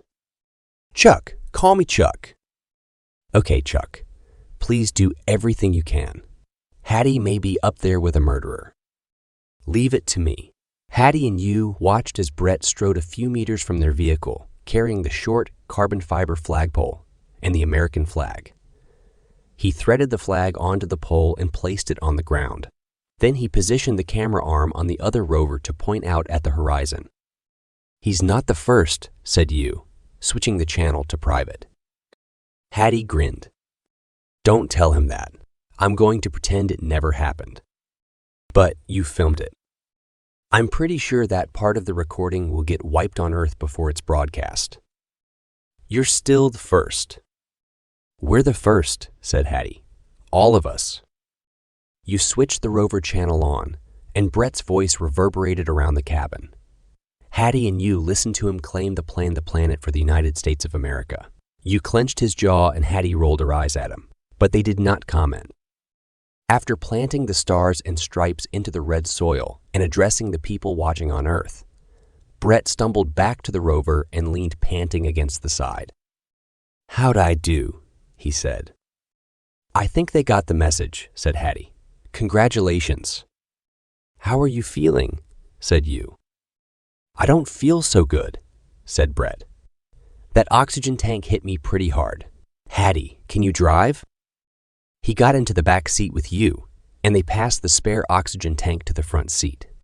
Hattie began to enter the coordinates of the Starship hub into the GPS, but realized that following the other rovers down their well-worn track would be more efficient. A fine red dust settled on the sealed dome of the rover, blurring the view, but not obscuring the magnificent vista. She gazed out of the window at the barren, dusty landscape as they jolted over the uneven surface. Brett groaned, but Hattie could not prevent the rover's hard tires from transmitting the vibrations into the rover. "I'll get Scotty to see if he can adjust the suspension when he gets here," said Hattie. "But I'm afraid I can't do anything about the shocks for now." Small outcrops of layered rock broke through the uneven terrain like sperm whales' mouths poking out of the sea. Everywhere, red dust dominated the landscape, and the sky loomed pink instead of blue. No clouds intruded into the opaque pink dome. Hattie realized how bleak the landscape looked without so much as a cactus to break the monotony. Could life have flourished here once? In Utah, on her trips to the Mars simulation habitat, there had always been patches of scrub or a wandering reptile to catch the eye. Here, only rocks and dust littered the landscape for hundreds of meters in every direction. The gleaming tip of a starship appeared on the horizon, the steel petals shut to shield the methane tank contained within, enveloped in high-tech insulation to keep it liquid. As they drove over the final ridge, 4 starships became visible on the basin, spaced at intervals of about 500 meters along the eastern flank of the plain. "Wow," said you. "They look like skyscrapers. I can't believe they survived the trip here. Don't they look amazing?" "Stunning," said Hattie. "Like Manhattan on speed." "Let's hope the Moxie plants have been doing their thing," said Brett. "We've got to get Scotty down here ASAP to make sure the tanks are filling up with fuel." The Marcia hub of basalt fiber habitats loomed into view. The tall, egg-shaped buildings were linked to each other by a series of short tunnels made from the same dark material, and also connected to a central dome. 2 of the Marcia units appeared to be complete, and another began to rise from its foundations. The basalt fiber panels for the first Marcia habitats had been 3D printed from Martian soil and polylactic acid, PLA, a recyclable polymer composite transported from Earth in one of the Starship's cargo bays. NASA had designed the material to shield the interior of the habitat from radiation and external extremes of temperature. The robot rovers had transported these panels on trailers and assembled them on site. "Well, that's a sight for sore eyes," said Brett. "Home. Sweet home," said Hattie. "Let's hope they are finished inside as well as outside," said you. Hattie maneuvered the rover alongside the dome and pulled up tight against the airlock docking port. She pressed a button on the console and exhaled in relief as a connecting tube glided out from the dock until it fitted into the corresponding area on the rover. The rover's side door opened with a clunk. "Keep your suits on," said Brett. "We need to check the atmospheric pressure and oxygen levels in the habitat before we take them off." He entered the airlock, followed by you. The door closed behind them, and Hattie waited for the inner door to open so that they could enter the extravehicular activity. EVA. Preparation chamber. Minutes passed as she gazed out at the starships, stunned by their majesty. She took a video of the scenery with her all-in-one. Brett's voice came over her headphone. "Are you going to stay out there all day?" "Coming." Hattie powered down the rover and opened the docking door by pressing the panel on the outside. She entered the airlock and listened for the clunk and hiss as the pressure equalized. The inner door opened and she stepped inside the chamber. Brett and you were sitting on a bench beside the shower cubicles. On the far wall, Hattie noticed a second airlock for astronauts on foot, controlled by a wall panel. "Let's go then," said Brett. They headed for the entry door to the tunnel, which led to the Marcia pod on the left of the dome. They had not built the connecting tunnel for astronauts still suited up with air tanks on their backs, so they had to crouch. Hattie noticed how light her tank felt in Mars's gravity. They opened the door to the pod and found themselves in the wet laboratory. Pallets loaded with packages wrapped in plastic and cardboard had been stacked on the floor beside the workbenches. "Wow," said Hattie. "I can't believe how complete the lab is." "Those pallets look like hard work to me," said you. They traveled one by one in the lift to the second floor, which contained the dry lab on one side and the kitchen on the other. A large combi oven and a tall fridge freezer were built into the walls, and a counter ran down the center of the room, partitioned so that half ran either side of the kitchen and the dry lab. The cupboards were empty, Shavings and discarded lumps of fiber littered the floor. "I guess they don't teach the robots about garbage," said you. "Another job for the humans," said Hattie. The third floor contained the recreation and exercise room. Exercise bicycles and rowing machines were situated like spokes on a wheel in the small gym, all hooked up to monitors with LED screens. A multi-gym sat at the center of the half-wheel.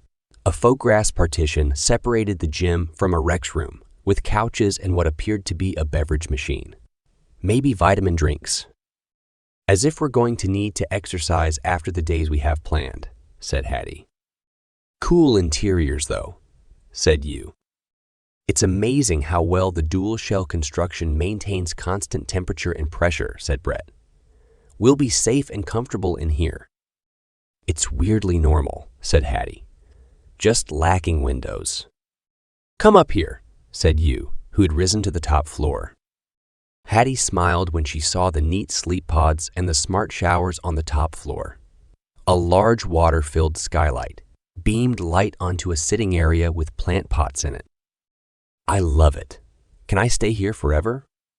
"Don't tempt fate," said Brett. "I don't know about you two, but I'm ready to eat my arm. The pressure and oxygen saturation are good according to the monitoring panel." "Before you do that, if you guys can empty the rover, I'll look for the food," said Hattie. "I need to find some food packs and liquid for us." "You can take off your helmet upstairs while we unload the rover into the EVA prep room," said Brett. "We'll ditch our suits there when we've finished unloading, and then you can take yours off too." "Don't start without us," said you. After the men had gone back down to the ground floor, Hattie shut off her oxygen and removed her gloves. She reached up to remove her helmet. It opened with a satisfying clunk, and she lifted it over her head and placed it on the counter. She bent down to review a pile of boxes and then realized she couldn't breathe. Her training kicked in and she spun around to grab her helmet. She shoved it over her head and fumbled with the catch, trying not to panic. The helmet's catch clicked into place and she reached for her gloves. Only one sat on the counter. She attached it to her suit and searched for the second one. It had fallen behind a box on the floor. She wrenched it out and shoved her hand inside before releasing the oxygen flow in her suit again. The air reached her lungs in an instant, and she took a few deep breaths to fill them. "What the hell? Why did Brett tell me it would be okay to remove my helmet?" Hattie went over to the central control panel in the kitchen. The lights were all green, showing pressure and oxygen saturation at safe levels. But they weren't. She got into the lift and traveled down to the ground floor. The wall panel in the wet lab also glowed green. She pressed the door for the airlock to the passageway, but it didn't open. She forced herself to think logically. Computers are not infallible. It's just a glitch. She prized the main panel open and pressed the reset button. After 30 seconds, the lights turned red, and she tapped the button to establish atmosphere and pressure within the habitat. She pressed the door control again, and the door slid open. Brett and you were still unloading the rover when she got to the EVA prep room. "Have you found us something to eat?" said you. "I'm starving." "There is a glitch with the main control panel," said Hattie. "I came down to warn you to check your oxygen monitors on your sleeves before you take off your helmets, anywhere. I almost passed out upstairs." "Probably from hunger," said Brett. "Are you sure the oxygen levels weren't correct? I checked them." "I'm sure," said Hattie. "I reset the circuits now, so the habitat should soon fill with oxygen." "Never trust a robot," said Brett, and went back out to the rover. Helena Taggart's all-in-one rang for a full minute before she picked it up. Breathless, her face red and sweaty.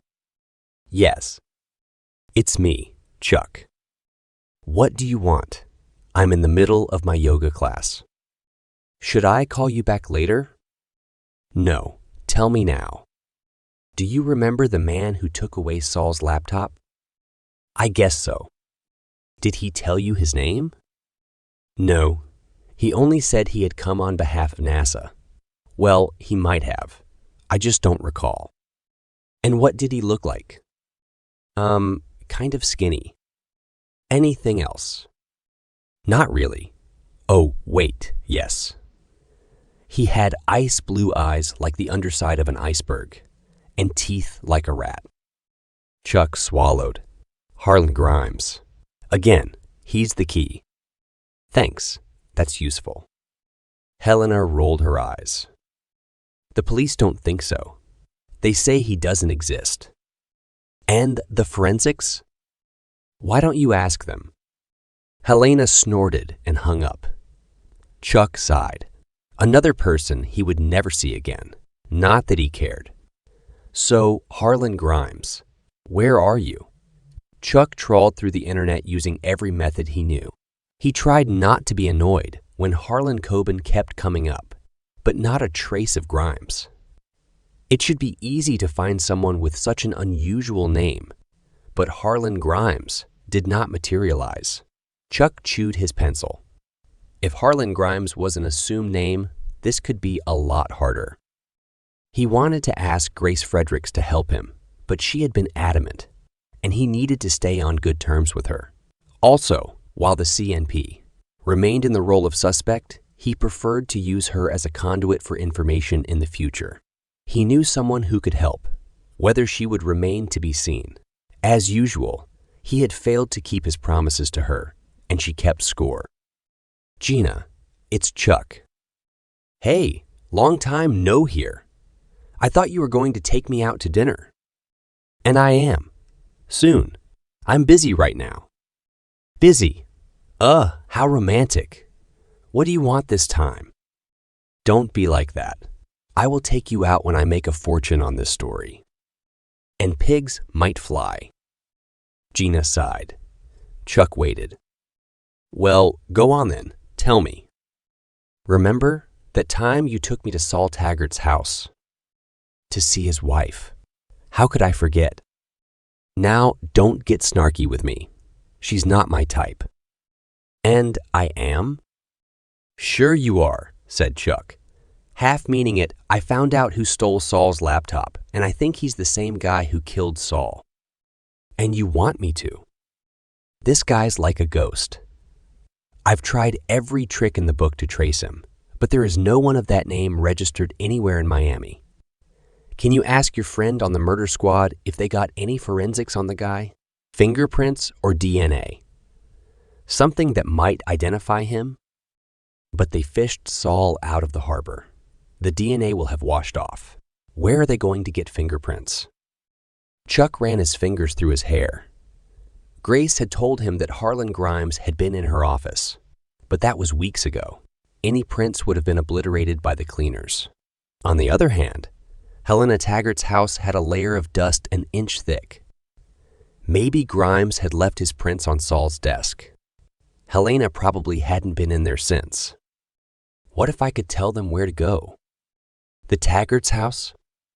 Exactly. But why don't you tell the police where to look? I may have been one of the last people to see Saul, and I don't want them getting funny ideas. What will I tell them? Someone gave an anonymous tip to the coroner's office? Gina sighed. You are such a pain in the ass. But you love me anyway. You owe me dinner, and no burgers this time. The screen went blank, and Chuck stared at it for a while before loading up a blank spreadsheet. He wrote a list of the astronauts who were still alive in the left-hand column and made some preliminary headings along the top. Location, nationality, profession, skill set, and after a delay, motive. He filled most of the cells with no problem using his experience as a sometime space correspondent. But the column with motive remained empty. Then he added Harlan Grimes and AN, other to his list of suspects. Despite brainstorming for hours, he couldn't imagine why anyone would want to kill the astronauts. Then he added Serena Hampton and Wayne Odoyu to the left-hand column and made another heading at the top. Murdered by, he filled in the cell at the intersection of Serena Hampton and his new column with the name Harlan Grimes. Then he considered the possibility he had also murdered Wayne Odoyu. But why? What did they have in common, of course? He had forgotten Wayne had been in the science officer's pod when he had died. So someone had targeted the science officers on the mission. It made little sense. Chuck needed more clues. He took a beer out of the fridge and leaned back in his chair, feeling it bite as the cold liquid invaded his stomach. The beer relaxed him, and his mind came into focus. Why was Harlan Grimes reporting to Noah Van Horn? As bizarre as it seemed, no matter how Chuck looked at the information he had so far, he could not eliminate the CIP. They didn't qualify as a criminal organization, and their high political profile made it difficult to believe they would murder astronauts without motive. And Noah Van Horn ran the Center for Ethics, which was ironic given that they had caught him embezzling party funds a few years back. Chuck's next move became crystal clear. He needed to speak to Noah Van Horn, and Grace would have to play dumb. After all, he was trying to save her sister Hattie. He picked up his phone and sent her a message warning her of his intention. And then he opened another beer and made a list of questions to ask Noah Van Horn. Noah Van Horn greeted Chuck with an enthusiastic handshake, his cheeks wobbling with emotion. "Mr. Gomez, it's a pleasure to meet you. I enjoy your articles in Space Monthly. You have such a witty way with words." "You read Space Monthly?" said Chuck before he could stop himself. "Thank you. I try." Van Horn coughed. "Of course," he said. "It's part of my job to spy on the enemy." Was he joking? Chuck ran a shrewd glance over the smug, corpulent young man opposite him.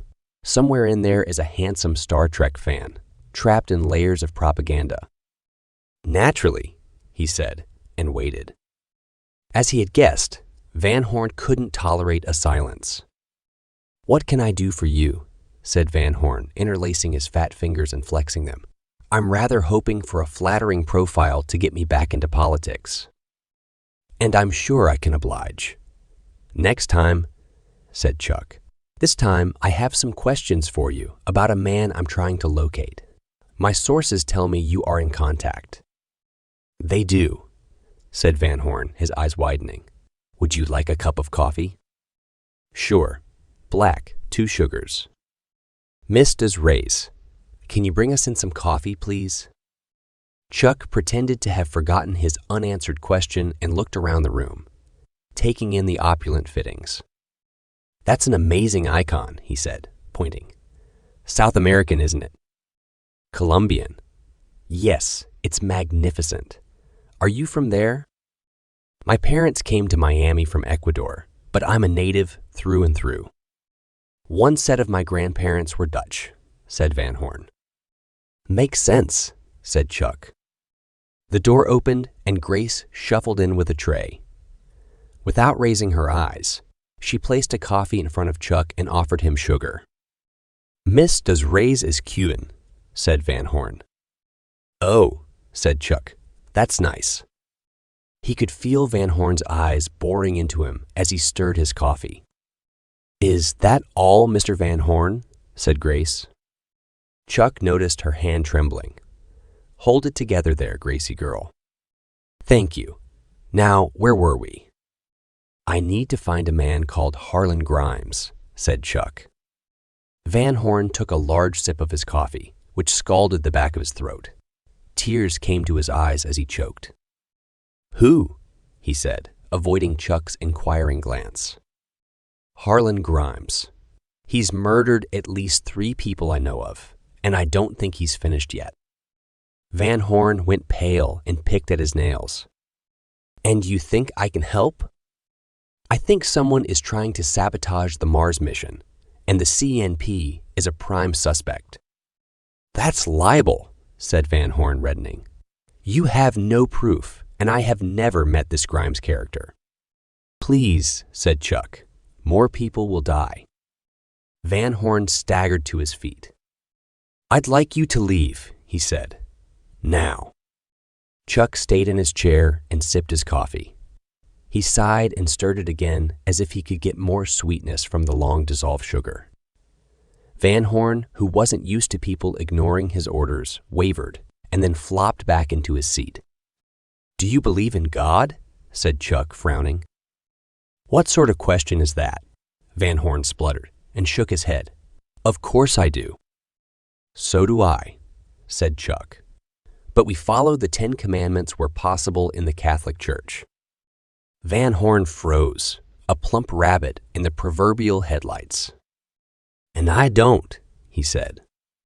"Murder," said Chuck, "the deadliest sin. Aren't you afraid to go to hell?" "Me? I have killed no one." "I'm sure that's true, but you know someone who has." Van Horn took a deep breath and inflated his chest, pointing his chubby finger at Chuck. "If this Grimes person has killed anyone, God will judge him for it. And what if he plans to kill more innocent people?" Van Horn's jaw worked and sweat broke out on his brow. "It's nothing to do with me," he said, and pressed the intercom. "Miss Doss Reyes, Mr. Gomez is leaving. Can you show him out, please?" Chuck stood up. "I'll be back," he said. "Please, just a contact number. He'll never know it was you. Goodbye, Mr. Gomez." Chuck filed out past Grace. He shook his head at her, and her face fell. Another dead end. Van Horn had lacked certainty. He'd give him a while to stew on the knowledge that Chuck was on to him, and then he'd try again. Hattie's first days on Mars did not pan out the way she had imagined. She stared out of the narrow windows across the silent plain and past the crusty farm of 10-kilowatt nuclear reactors, which provided power for the habitats, laboratories, Moxie, and ice-melting plants, and the Starship construction equipment such as the 3D printer. The reactor farm looked like a field of strange alien flowers, with its radiators unfolded like metal blooms. The crusty reactors were the brainchild of NASA scientist Dr. David Poston. When the scientific community agreed that solar panels would be redundant in Mars because of the lack of sunlight and the vast weight of panels needed to power a settlement, he had worked with a team to harness small-scale nuclear power. The reactor cores contained a cylinder of enriched uranium, surrounded by a beryllium oxide reflector. They were activated by removing single rods of boron carbide, which acted as thermostats to regulate the generator function. The fission reaction produced heat, which was delivered by heat pipes to power generators known as Stirling converters, which were kept cool by the radiator, which opened like a steel bloom at the top of the unit. Hattie longed to jump in a rover and explore the land beyond the crusty farm, but the job of preparing the habitat for their stay seemed endless. And Hattie got to work unloading the pallets, while Brett communicated with NASA and organized the Starship, landing with Chad. "You'd think they'd have put labels on this stuff," said Yu, slipping a knife under the lid of a cardboard box. "How are we supposed to find anything?" "I guess they had more important things to do," said Hattie. "Anyway, it's like Christmas, and I love unwrapping presents." "Now you put it like that," said Yu, grinning and holding a teapot in the air. "I always wanted one of these."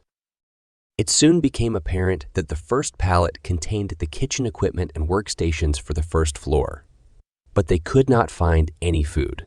Since they had brought sufficient for a week with them in the rover, and the Starship would soon land, Brett kept them on full rations for the time being. "There's no point starving," he said. Hattie loved having constant and reliable power in the habitat, which they called Homer, following the tradition of using names from the famous cartoon. It meant that she could shower in hot water and watch movies on her all-in-one without feeling guilty. It would also be the best way of ensuring that the hydroponic greenhouse would protect the plant life they had brought with them to Mars. Now that Wayne had died, she and Yu would help Ellie with the project. The robots had almost completed construction of the greenhouse habitat, and she couldn't wait to plant fresh vegetables. Yu's clinic occupied the ground level of Marge, the other completed habitat. Brett had allowed Yu to unpack some essential medical supplies, but the rest sat on a pallet on the floor below, waiting to be unloaded. Hattie had made a start on the other pallet containing household essentials. On the third day, Chad and Scotty prepared the Starship for entry into Mars's thin atmosphere.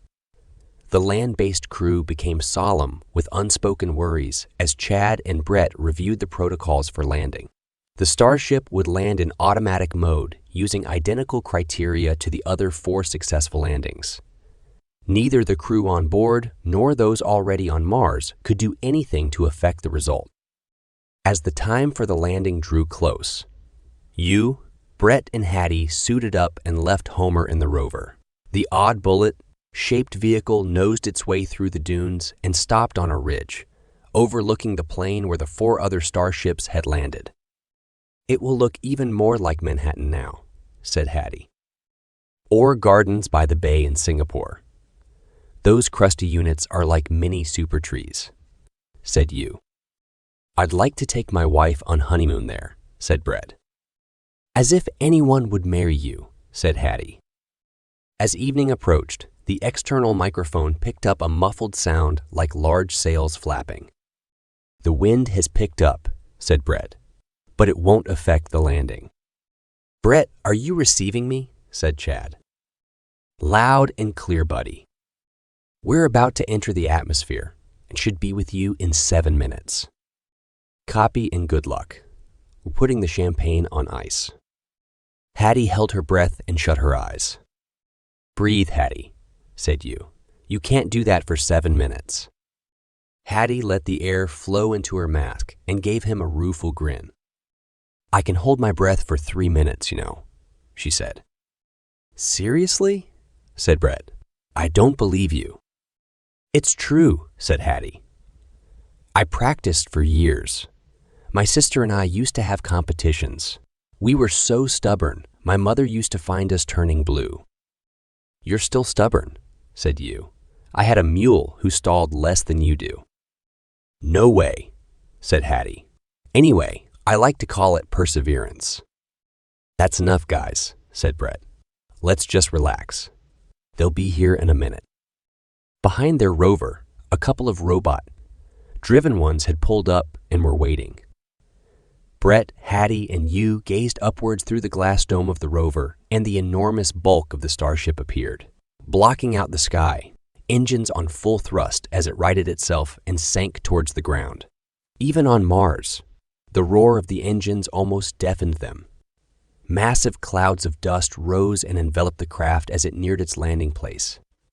Some of the dust reached their rover and clouded the window screen, which cleaned itself with a brush. As the dust settled, the shape of the Starship became clear in the gloom. "The Eagle has landed," said Brett. "Starship to mission crew," said Chad. "Are you receiving me?" "We copy you, Chad. Is everyone okay? Give us an hour to run through the protocols and we'll come down on the lift." "Do you want us to wait?" "No, don't bother. The robots will bring us to the habitats. They sound fantastic." "They are. We'll go home and cook some dinner. I'm afraid it's space rations only until we can locate the food. We'll bring more with us. See you guys soon." When the remaining crew members arrived at the central hub, Hattie, you, and Brett had already removed their spacesuits and were waiting there for them. Ellie emerged first from the airlock, squealing in delight as she took off her helmet. She rushed towards Hattie with her arms out. Brett put up his arm to stop her. "Take off your spacesuit first," he said. "You'll contaminate her and the Habs." Ellie stopped short of Hattie and winked at her. Then she stepped into the console, which removed her gloves, suit, and boots. "Now," she said. Brett rolled his eyes. Ellie squealed again and wrapped an embarrassed Hattie in a warm hug. "We're really here," she said. "Isn't it amazing? I can't believe we got here in one piece." Chad, Scotty, and Mo entered to less effusive displays of affection. Brett shook their hands with gusto, pumping them up and down as if he wanted to extract water from a well. Hattie gave them all a quick hug, lingering just an extra second in Scotty's embrace. Did he notice? He beamed at her, but then he beamed at everyone. She had never seen him lose his cool. He behaved as if traveling to Mars was something he did all the time, never appearing flustered or defeated. No wonder I've got a crush on him. You seemed bemused. He cracked a shy smile as he welcomed the crew and then hung back, uncertain while everyone talked about the landing and the red dust and the robots. After a while, when everyone had taken off their suits and calmed down a little, Brett held up his hands for silence. "Right," he said. "Now we're all here.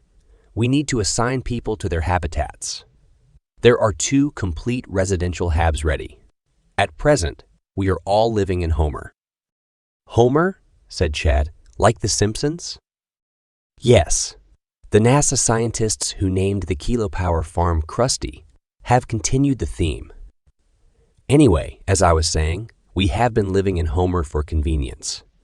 But now we are all here." He pulled out his all-in-one and tapped the screen. Yes. Since the clinic is in March, it makes sense for you to be there. Hattie, Mo, and Scotty, can you move over there too? Chad and Ellie, you're with me in Homer." Ellie's hand shot up. "I'd like to be in Marge too. I'll be working with Hattie most of the time, so it makes sense for us to be in the same building." Brad sighed. "Okay. Scotty, can you come with me and Chad? It seems we'll have a bachelor's pad." "Party on," said Chad, trying to high-five Scotty, who pretended not to notice. Crestfallen, Hattie tried to think of a burning reason Mo should swap instead of Scotty. She waited for him to suggest it, since he always went on and on about being one of the boys. But he just nodded. "Okay then, let's get settled in. Can the people without suits on evacuate the hub so Chad can empty the rovers more efficiently?" Once the supplies were transferred to the central hub, Brett pressurized it again, and all the astronauts could circulate without their suits. Hattie and Scotty got into the lift to travel to the top floor of Homer. He grimaced at her. "That didn't go the way I'd planned," he said. "I'd much prefer to be in Marge with the girls." Why didn't Moo offer to share with Brett and Chad? He's a perfect companion for the frat twins. "Search me. Maybe he fancies one of you." Scotty winked at her. Does he know? Hattie wanted to melt into his arms, but the doors opened to reveal Chad emptying Hattie's belongings into a box. "Hey, couldn't you have waited 2 minutes?" said Hattie. "I wanted to be sure to get the pod nearest the restrooms because my stomach's still giving me trouble. Anyway, we'll be living together for 5 months, so we'll have no secrets." He dangled a piece of Hattie's underwear in front of her face. "That's out of order. Did you time travel from the Stone Age?" said Scotty. Hattie grabbed her underwear and dropped it into the box. "And what's this?" said Chad, waving the model of Buzz Lightyear in the air. "Put that down," said Hattie. "You've no right to touch my things." Her voice caught in her throat and she tried to snatch the figure. Chad held it just above her head, laughing at her attempts. "Damn it," said Brett, stepping out of the lift. "Put that down and let Hattie finish moving her stuff." Hattie entered her sleeping pod and checked all the shelves and drawers, taking her remaining items out and putting them in the box. "Thanks, Brett," she said as he held the lift door for her. "Why does she have a stupid doll anyway?" said Chad. "How old is she?" Hattie clutched the box closer. Scotty jumped into the lift with her, their shoulders rubbed together in the confined space. "He means nothing by it. He was abandoned as a baby and Neanderthals brought him up," said Scotty. "I won't let him bully you." "And what makes you think I will?" said Hattie. "I'm just keeping my head down until we get settled in. There's no point fighting over dumb stuff." "Why did you bring Buzz Lightyear to Mars with you?" said Scotty. "He's a present from my sister and my reminder someone loves me. Everyone will love you when they get to know you better. I already do." The lift doors opened and they stepped out into the wet lab where the fresh supplies from the Starship had been stockpiled. "I'm going to take these to the kitchen," said Scotty. "See you later." Hattie floated to the Marge habitat with his words ringing in her ears. "I already do." She was still smiling when she arrived at the sleeping quarters carrying her box. Ellie came bounding up to her and grabbed Buzz Lightyear from the top of it. "Wow, where did you get this?" she said. It's a genuine antique. She held it in the air and swooped Buzz around the room, making engine noises. Hattie put down the box and held out her hand. Please, give it back to me. Lighten up. I won't break it. Hey, what's this? The compartment in the base had opened up, and a note floated to the ground. Ellie bent over and picked it up. Seeing the panic in Hattie's eyes, she waved it in front of her face. What's this then? She said. Nothing. Give it back. But Ellie unfolded the note and read it, her lips moving. Who's Grace? She said. Is she your girlfriend? No, and I'd rather you didn't touch my stuff without asking me first. Ellie handed back the figure and the note. Sorry, I didn't mean to upset you. To infinity and beyond. That sounds like a girlfriend to me. Not that it's any of your business, but Grace is my sister. Your sister? They didn't tell me you had a sister. Well, I do. And you shouldn't read people's private notes. I'm sorry. Being nosy comes naturally to me. I love Buzz too. The compartment just sprung open. Forgive me? Hattie sighed. I guess so. You're so lucky to have a sister. I only have brothers and they're the worst. How come Grace is a secret? She's not. But she works for someone who is against space travel, so she hasn't told them about me or our dad. They'd fire her on the spot. Ellie frowned. Oh, and who does she work for? I can't tell you. Come on, we're on Mars. Who am I gonna tell? The man on the moon. Hattie put the note back into the compartment and placed Buzz on top of the box. She sighed. The CNP. She works as a PA for some guy in there. They're against this entire trip. My dad says they tried to sabotage it using the media. Ellie's eyes widened. No wonder you're shielding her. That could go horribly wrong if they found out. Don't tell anyone, please. I shouldn't be telling you. My lips are sealed. We are going to be even closer friends now that I know your secret. Tell me one of yours, said Hattie. Ellie giggled and looked away. I've got a crush on Brett, she said. You haven't. I have. I like his all-American hero vibe. He's like Captain America. You mean he's plastic? So speaks the girl who cuddles up to Buzz Lightyear.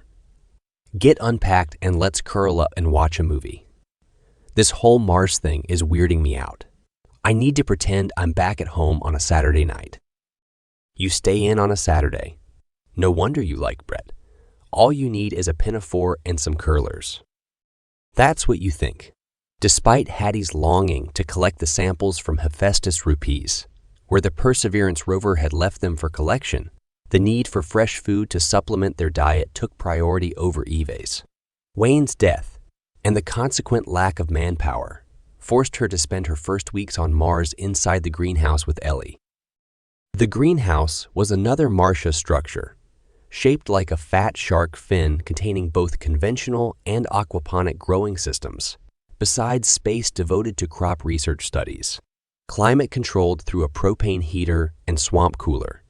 They had designed it with broad-spectrum growth lights for additional light during the winter months. Hattie had swallowed her disappointment and dedicated her time to helping Ellie to plant the seeds inside small rock fiber cubes made from a mixture of Mars regolith and coconut husk, transported to the planet in sacks by one of the starships. Mo and you helped to wire the habitat for the LED lighting and to set the timers for a 9-hour night and 15-hour day cycle. Why don't we just leave the lights on 24/7? Said Hattie. Wouldn't the lettuces grow faster? Too much light isn't good for them. Their leaves will toughen and turn bitter, and the sap will become milky. They'll send up a seed stem too, said Ellie. They'll be full-sized in a month, and we can harvest a few lettuces before then. I never thought I'd be so desperate for lettuce. I know how rabbits feel. I'm planting cherry tomatoes, red and chili peppers, radishes and basil as well. They take a little longer, but they'll be worth it. And the yields will be great as there are no insects to eat them, or rabbits. Maybe there are some advantages to living in the death zone, said Hattie. Don't call it that, said Ellie, frowning. Hey, I was kidding, said Hattie. Now for the disgusting part. We need nutrients to grow the vegetables, so we'll use our own sewage. Gross, said Hattie. It's not that bad. The water has already been siphoned off from the septic tanks and cleaned with UV light. We will keep it inside the tanks under the hydroponic towers, and it will circulate inside without coming out again. Where are the towers? Brett said the robots will bring them over today. We can set them up, and now that the seedlings have emerged, we can plant them in the growth cavities of the tower. Then, we just sit back and wait. You can wait. I'm going to take a rover and collect the Perseverance samples. Can I come with you? I think Brett wanted to come, but he may be too busy. Let's ask him when we're set up here. These seeds will not plant themselves. The women worked until lunchtime and then returned to Homer through the tunnels. The entire crew had assembled for an update by Scotty on the progress of propellant production and other matters. Hattie helped herself to a serving of reconstituted curry and rice and sat beside Ellie on the couch. Scotty wiped his mouth and put his plate down on the table. His tight jaw muscles spoke volumes. We've got problems, he said. The Moxie that landed from the launch during the last Hohmann window hasn't been functioning correctly, and the supply of oxygen and methane to the tanks has been minimal. Are we going to suffocate? Said Mo. No, but if we don't find a solution, we will be stuck here for years because we won't have enough fuel to leave the planet in the Starship. I thought we had 3 Moxies, said Brett. We do, or should I say did. 1 Moxie came on the Starship that disappeared. The other came with us. I'm setting it up. But we can't make fuel fast enough to leave the planet in 500 days. Can't they send a Starship to collect us? Said Hattie. Duh. It won't have fuel to take off either, said Chad. But it could send a module to take us off the surface, said Hattie, rolling her eyes. We could make enough propellant for that. Now, that sounds good, said Scotty. But it would have to make 2 trips, so I need to calculate how many liters of oxygen and methane we would need to refill it twice. They could send a bigger module like a Dragon capsule, and we could all cram in, said Hattie. It takes 7 passengers for brief trips. You're right. There are ways out of our dilemma, said Scotty.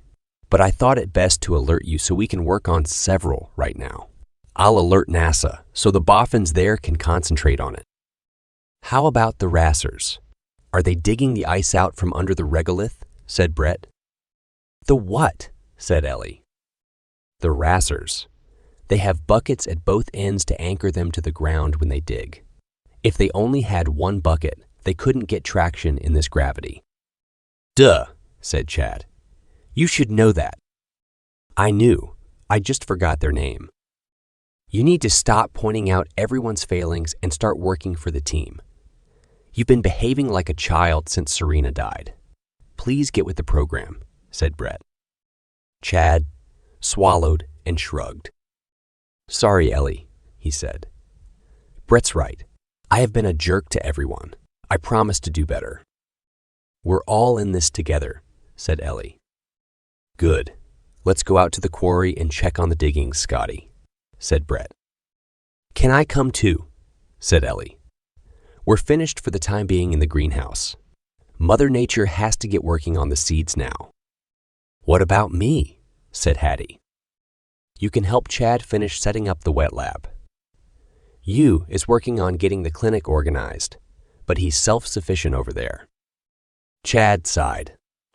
Great, said Hattie, hiding her dismay. Do you think you're the only one who's unhappy? I'd rather eat broken glass. After they had cleared lunch away, Scotty, Brett, and Ellie suited up and disappeared into the airlock. You went back to his clinic in Marge, and Mo used the dry lab upstairs in Homer to work on solutions to the Moxie dilemma. Hattie and Chad stood looking at the chaos in the wet lab on the ground floor, both fighting their dislike of each other. "It's like a scene from The Defiant Ones," said Hattie. "The what?" said Chad. "An old movie from the 1950s. Chad laughed. "You look 12, but you've seen movies that are almost a century old." He shuffled his feet and stared at the ground, his jaw muscle working. She waited, and, to her surprise, he raised his head and looked her in the eye. "Hey, do you want to call a truce? I've been taking out my grief about Serena on you two, and I apologize." Hattie grinned. "What a relief." Truce agreed. "But you have to show me how to service the Rassers and the Moxies. That's some price. I'm not sure I can do that." Hattie held out her hand. "Do we have a deal or not?" she said. Chad grabbed it and squeezed hard. "Sure, why not? Less work for me." He grimaced. "Have you changed your mind?" said Hattie. "No, it's my stomach again. Damn it." "Has you examined you?" Chad avoided her inquiring glance. "I haven't told him, but I will. It's getting worse." "So that's why you wanted the sleeping cabin beside toilets," you should have said. I was embarrassed. Hattie punched his arm. "We'll be living together for 5 months, so we'll have no secrets," she said. Hilarious. I already apologized. Let's get on with it. They worked for a couple of hours, and then Chad bent double groaning. "Are you all right?" said Hattie. "I have terrible cramps. I've got to go up to the bathroom. Can you find you?" "Can't you make it to the clinic? It will be easier if you have to stay there after he examines you." "I can try." Chad groaned again. "Put your arm around my shoulder," said Hattie. Almost fainting from pain, Chad leant on Hattie as she helped him down the tunnel into the central hub and on into the one leading to Marge. They were halfway along to the habitat when Chad let out a gasp and fell to the floor. Hattie tried to rouse him, but Chad did not move. His skin had turned yellow, and his breathing sounded raspy. She rolled him onto his side and put her jacket under his head. Then she checked his airways. They were clear, but his breaths were shallow and labored. What on earth could be wrong with him? Hattie jumped up and ran to the habitat, sprinting up the stairs to the clinic. "You, come quick. It's Chad. He's seriously ill." "Where is he?" "In the tunnel. I tried to bring him here, but he collapsed, and he's too awkward for me to carry in that small space." "I'll bring the stretcher. We can lay him on that and take him to the clinic in the lift." They ran back down the tunnel. Chad lay on the floor, his head still on Hattie's jacket. His eyes were wide open, as if in shock. "Chad!" "Oh, my God," said Hattie. "Is he dead?" "Let me check," said you. You checked Chad's pulse and shook his head. Then he examined Chad's eyelids and his tongue.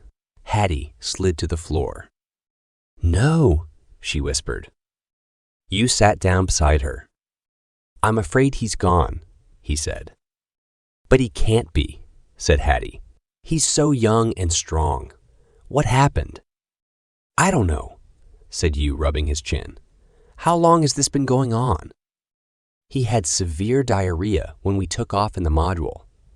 But that can't have killed him, can it?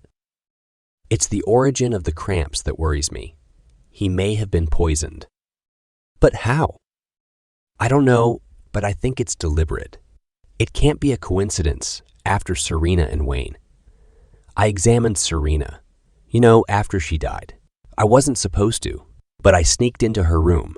She had doubled over in bed like she had stomach cramps, and her tongue had gone the same yellow color as Chad's."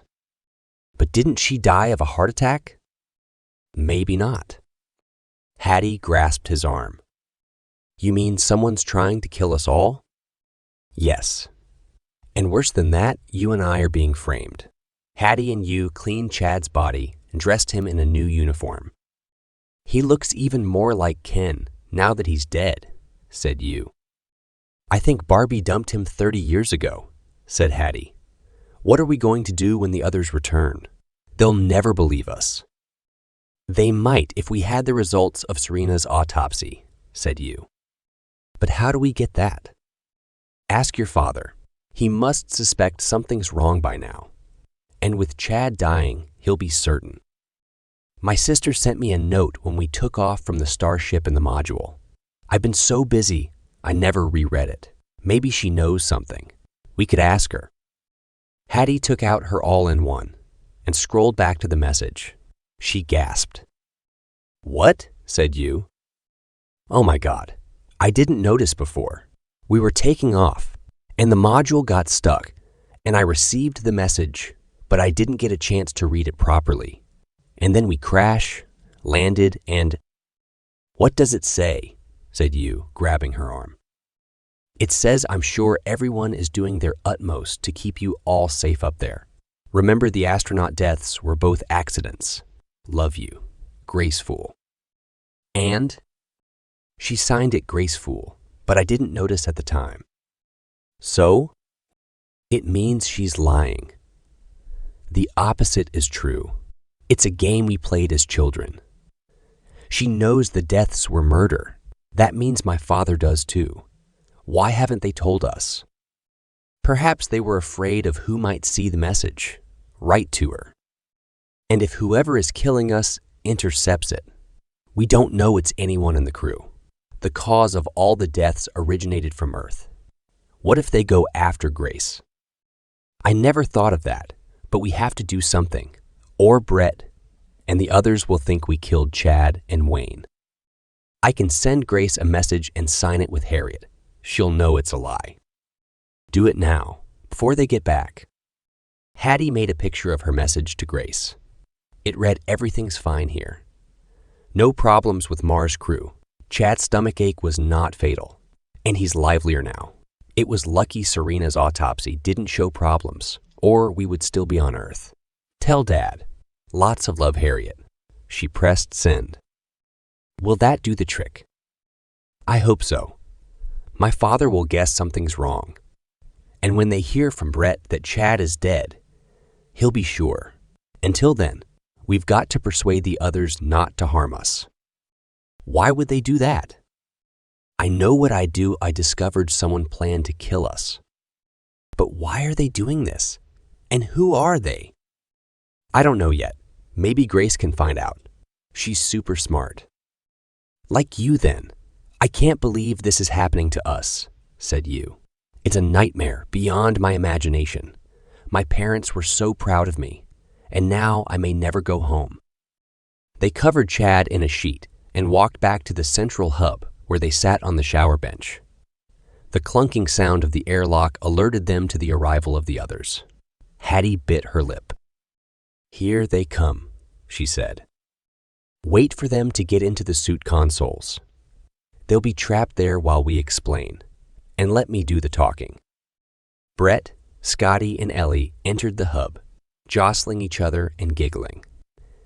They removed their helmets and backed into the suit consoles. Brett spotted you and Hattie, and he frowned. What are you two doing here? He said. Have you had another fight with Chad? I'm afraid he's dead, said you. I think he died of poisoning. Brett's face reddened as he struggled to free himself from the console, but could not. He can't be. This is a nightmare. How can you know? He's been having stomach cramps since the launch party, but he had told no one because he feared he'd be left behind on Earth. He would have told me, Brett said, shaking his head. I think he died of the same poison as Serena, said you. She died of a heart attack, said Brett. No one ever mentioned poison to me. It can't be a coincidence, said Scotty, scratching his head, that you and Hattie were involved again, like when Wayne died. Are you crazy? Said Hattie. What about Mo? He's here too.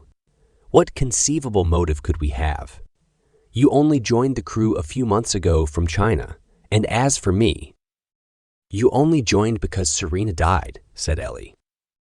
Are you saying I killed her too? I wasn't living in staff quarters then. Scotty shook his head. It looks bad, Hats. Brett jumped out of console. I'm going to alert NASA right away. Meanwhile, you and Hattie are confined to quarters in Marge. Ellie, I want you to move into Homer with us. Where's the body? It's in the clinic, said you. We need to put it into storage with Wayne's.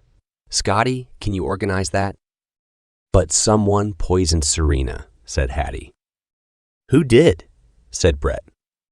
I don't know, said Hattie, but I asked my father to get her original autopsy results. Didn't she die of heart failure? Said Ellie. They must have cremated her by now. My sister doesn't think so, said Hattie. She sent me a warning message. When was that? Said Brett. You said nothing to me. It was in code. I didn't notice at the time. Is that the same sister who works for the Christian National Party? Said Ellie. I'd say you've got a pretty good motive for sabotaging the trip. Hattie turned to stare at Ellie, her mouth open in shock. How could you? She said. I thought we were friends. I'm sorry, said Ellie. My priority is to keep us alive, and it seems yours is the opposite. Brett took Hattie and you back into the Marge habitat and locked them in despite their protests. Then he turned to Scotty. It seems we were wrong after all, he said. What are we going to do with them? Said Scotty. I'll ask NASA, despite the hour. Chuck, who had been asleep when he received the emergency call, had thrown on his clothes and driven straight over to NASA. The stars still twinkled in the sky as he tried to persuade his car to break the speed limit. He swore and flicked through the updates on his all-in-one, snorting as he scrolled past conspiracy theories about the Mars mission and other scientific truths. He subscribed to these sites in order to keep tabs on them, but sometimes he wished he could turn off the constant bombardment. There was no mention of any update from Mars. He stopped outside the administration building and the security guard ushered him in, looking up and down the street before opening the door. It seems conspiracy theories are catching. Once upstairs, Fredericks appeared in the passageway and let Chuck into his office, his face drawn and purple bags under his eyes. He shut the door after checking that nobody loitered in the passage outside. Where's the fire? Said Chuck. We've lost another astronaut. When you say lost. Dead. Chad Farrand. He's dropped dead with stomach cramps. Stomach cramps? Dr. Chin-Yu thinks he was poisoned. Like Serena? Possibly at the same time. He may have eaten a piece of her sushi. But why the delay in his reaction to the poison? I asked the police pathologist about it, and he told me that if it was poison, the small amount Chad ingested and his enforced coma would have slowed down its effect. From the minute he woke up, he was living on borrowed time. What about the rest of the crew? That's the problem. They've put Chin-Yu and Hattie under house arrest because they were with Chad when he died. But why? Chin-Yu and Hattie were the ones who discovered that Wayne had suffocated, and now Brett thinks they are responsible for both deaths. But that's ridiculous, said Chuck. We know that. I've only met you twice, but my Hattie had no reason to kill anyone. She can't even kill wasps, and she hates them. How can I help? Grace received a cryptic message from Hattie about Serena's autopsy report. Unfortunately, they cremated Serena's body months ago. But from what you told me, the report contained information about the cause. Can't you ask for a copy? I'm afraid it will disappear if we ask for it, said Fredericks. Anyone who can reach out and kill people on a spacecraft in outer space must have access to NASA's entire system. I wondered if your contact could still lay his hands on a copy. We need to convince the remaining crew members of Hattie and Yu's innocence before it's too late. What are you proposing? Fredericks sighed. I can't believe I'm saying this, but can you ask your source to get a copy of the report? Chuck raised his eyebrows. You want us to steal it? Not exactly. Just clone it. Look, I know it's a lot to ask, but at least one of my daughters is in danger, and the other one is working incognito in an organization linked to the murderer. How would you feel? I don't know, but I'm worried about them too. Should Grace resign? I tried to make her leave, but she thinks she can monitor them if she stays. Chuck sighed. I'll try, but it will cost me. How much? I don't mind paying. My source takes payment in kind. I'll deal with it. We need to act before the news of Chad's death leaks out. You mean tonight? Wow. Okay, let me call her. It's a woman. I don't want to put her in danger. Danger's her middle name. That and commitment. Chuck flicked through his all-in-one and tapped on Gina's photo, stopping to admire her red curls and cheeky smile. He couldn't be sure if he hoped she had taken a sleeping pill or not. The call went through, and after 2 or 3 tones, her furious face appeared on the screen. This better be good, she said, or I'm going to take out a contract on you. Hey, sweetness. Sorry to wake you from your beauty sleep, but we have a mission of the utmost importance to perform. Are you talking about sex again? Because if you are, it will be the last thing you do. You no good ratfink. I'm serious. It's a matter of life or death. Please. Don't cut off the call. People may die. Gina narrowed her eyes. Is this about Serena Hampton again? Yes, but it's not us that's in danger this time. It's the astronauts. Another one has died. Hold the phone. Gina's face disappeared from the screen, and Chuck could hear her scrabbling about in her bedroom. She reappeared after several minutes with her hair tied back, dressed in a tracksuit. Okay, I'm awake now, she said. I'm guessing it's an emergency. You're the best, said Chuck. I'll pick you up in 20 minutes. Are you sure about this? Said Fredericks after Chuck cut off the call. As long as our deal about exclusives holds, I'm in for the long haul, said Chuck. My daughter's lives may be at stake. If you can copy the report, I'll make you the official chronicler of the Mars mission. You can have an exclusive with the grieving parents too, but you may have to hold off on Chad's mother for a few weeks. It's a deal. My contact can get us into system, and after that, it's child's play. Chuck's bravado evaporated on the journey to Gina's house, but reinflated as she swept into his car in a cloud of perfume and hair. You smell fantastic, he said. In case I get arrested, said Gina, and I need to seduce the cop. We won't get arrested. It's just a quick search through the files in the coroner's office, and we'll be out of there. Let's hope you're right. I don't know why I agreed to this. We'll be saving people's lives, and I promise to give you exclusive access for at least 6 months. Gina laughed and poked his stomach. All this, just for me. What a privilege. Chuck blushed. I've been working out, you know. Not much. Chuck pretended to sulk, but in fact enjoyed being squashed up next to his favorite fireball. They soon arrived at police headquarters and pulled up to the door. Okay, we're here. Are you sure you can get in? No problem. We're just going to waltz through the main entrance. There are no set hours for investigations. We can take the lift to the coroner's floor in the basement. Despite Chuck's reluctance, Gina's perfume did the trick. That, and the wink she gave to the security guard. He opened the door for them with a flourish. Good evening, Mrs. Gina.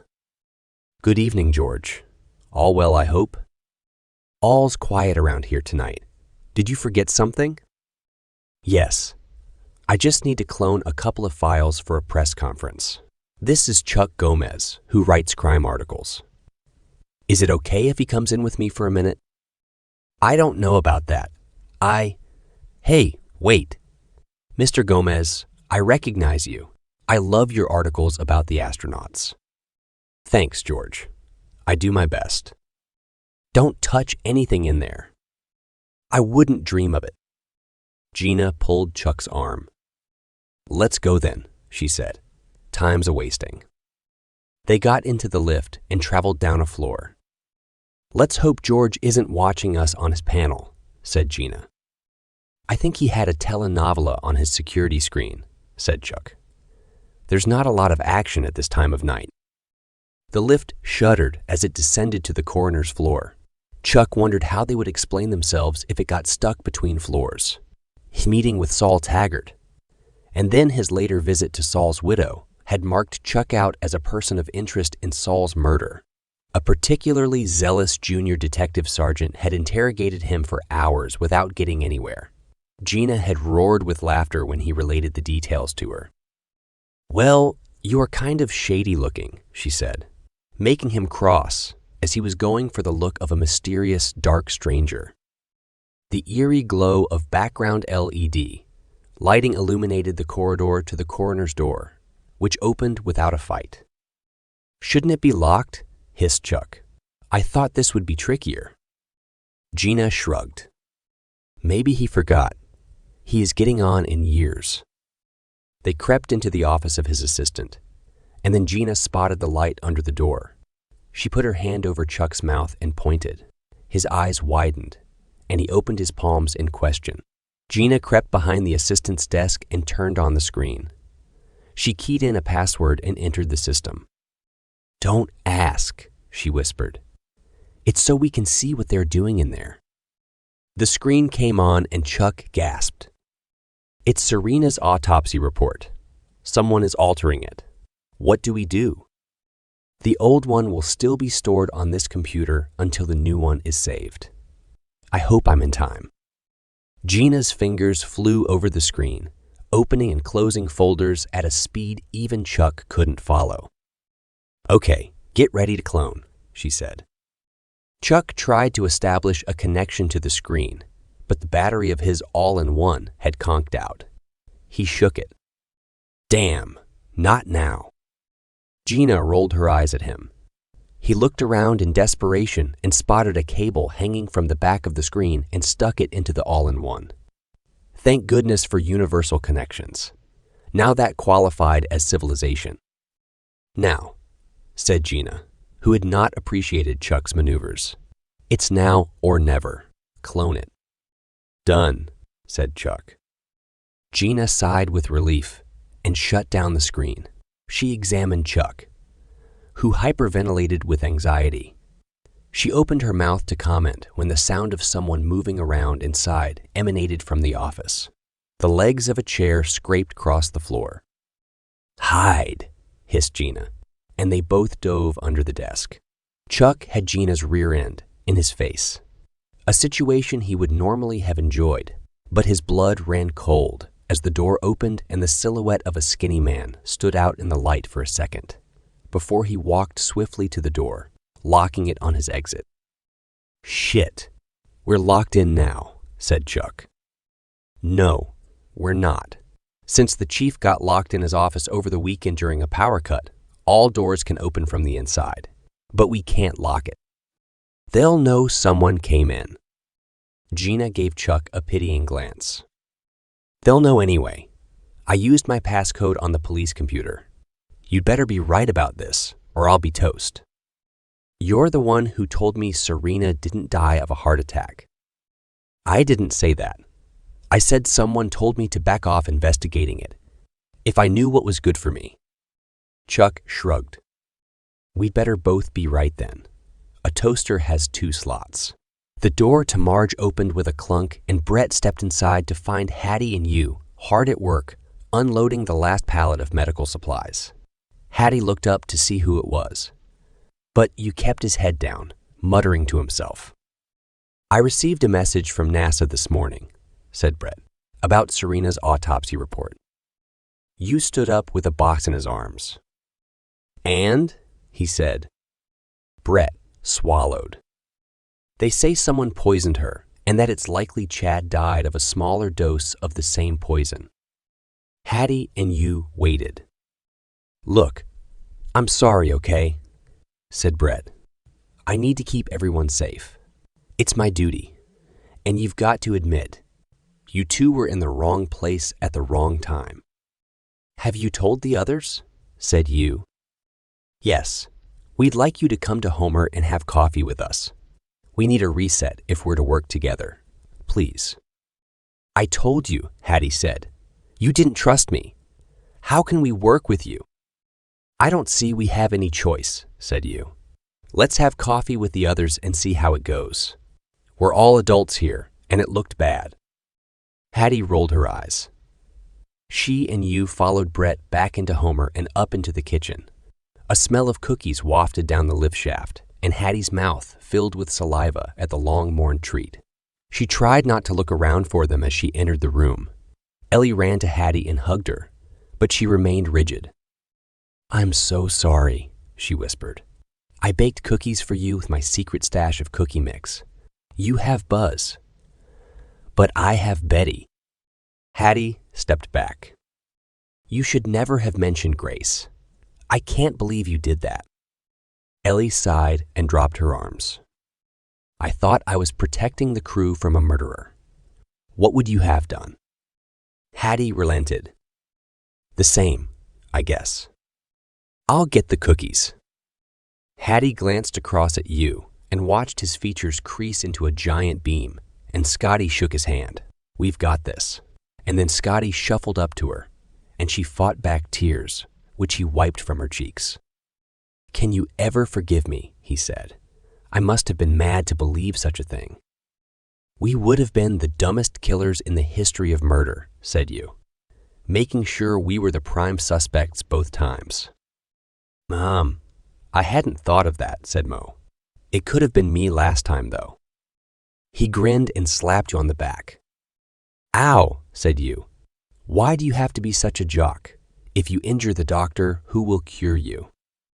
You haven't had much success yet, said Mo. Okay, that's enough, said Brett. I know it seems incredible that we are down to 6 astronauts, so early in our stay on Mars. But NASA tells me they have good reason to believe that those responsible are on Earth, and not among us. They are running a joint operation with the police to hunt down the killers of our fellow crewmates and have a prime suspect in their sights. Do we know why they died? Said you. Why would anyone kill astronauts? Not yet. But the police have several lines of inquiry. But what about... Look, we've still got serious problems here with making fuel and oxygen. Never mind the looming shortage of food if we don't start growing some staples like sweet potatoes and yams. For the time being, I'd like you to finish transferring the seedlings into the towers and monitoring the light and carbon dioxide levels. It's vital that we understand how to maximize production. Will I need an oxygen mask? Said you. I'm not sure, but wear one to be on the safe side, said Ellie. I've increased the percentage of CO2 quite a lot as plants are happy with much higher levels than we are. Next, said Brett, I'd like to bring the Perseverance samples to the hub site. After all, that is our principal aim. Hattie and Ellie should go as soon as possible. So we need to make a plan for the trip. Mo, can you work with them to establish the protocols and logistics? Hattie wanted to refuse, but she had no good reason now that Ellie had apologized, and they were running out of crew members. Anyway, her lifetime's ambition had edged closer, and she couldn't wait to get a sample of Jezero Delta sediment under her microscope. Have you had any success with that algorithm for the stromatolites? She asked Mo. It's almost ready, he said. I've been busy, but I'll get right on it when you and Ellie leave to collect the samples. It should only be a day trip, said Brett. Hephaestus Rupees is only 30 kilometers away. We'll have to leave at first light, said Hattie. I hope the heating works in the rover. I can guarantee you a steady 15 degrees, said Scotty. That better be centigrade, said Ellie. Despite their rapprochement, Ellie did not move back into her room at Marge. So Hattie shared with Mo and you. Mo liked to cook and took over the kitchen. You raised an eyebrow at this anachronism. Mr. Macho likes to wear an apron. Now that's weird. Leave him alone, said Hattie. I'd prefer you didn't cook. We don't want anyone else getting poisoned. Besides cooking, Mo spent most of his time holed up in his room, working. If anyone knocked, he closed his personal laptop before opening his door. "What does he do in there?" said Hattie. "Probably watches porn," said Yu. I wish I hadn't asked. Despite their doubts, Mo emerged from his room next day with a smug look on his face. "I've done it," he said. "When you get back from the trip with Ellie, we'll try it out." "And what about our trip?" "All set up. Scotty and Brett will load the large rover with enough oxygen for 3 days and attach the trailer to carry the samples back to base. They'll leave it ready at the airlock. Won't the samples be too heavy for us to lift onto the trailer? There's a lift at the back, so just put them on that and press the button." The temperature outside the habitats was minus 55 degrees centigrade as Hattie and Ellie passed through the airlock into the rover. Despite having started the heating circuits before they left the hub, the bitter chill had not worn off inside the vehicle. Ellie read the monitor. "It's still 10 below zero," she said. "I'm keeping my suit on. Probably the best thing to do anyway, if you've remembered your nappies. I never leave the house without them." Hattie grinned. "At least the boys can't just pee against a tree out here. We may have reached peak equality." "Have you noticed any discrimination?" "I don't think so. Mo and Brett are a bit alpha male, but they seem to respect us. Except, Yu isn't a woman." "I know. I just felt a bit them and us, like I was a foreigner too." "It's not what you think. They're for money. They look down on everyone." "I know. I'm just being dumb. Let's try to have fun. After all, we are about to create history." The rover descended through the lowlands of the Elysium Mons and west, towards the Hephaestus Rupees beacon. The Kevlar tires absorbed some of the vibration, but the rough terrain kept their speed to 10 kilometers per hour. By the time they arrived at the site, they were both rattled to the core. "My kidneys feel like pâté," said Ellie. "Can you see the samples?" said Hattie. "There's no signal on the monitor." "That's odd. The coordinates are correct." "Let's get out and have a look. Maybe they got covered in dust." The two astronauts put their helmets back on and depressurized the rover. They stepped out onto the surface and looked around. The bare landscape spread out before them, scarred by many faults and crevices, all covered in a layer of red dust that puffed into the air as they placed their feet on it. Behind them, Elysium Mons dominated the skyline, its volcanic cone dark and foreboding. "I don't think I'll ever get over how enormous that mountain is. The eruption must have killed half of the planet." Not that there was anything to kill. Hattie turned to stare at Ellie. "You don't believe life existed on Mars. Why are you here then?" "It's my job," said Ellie.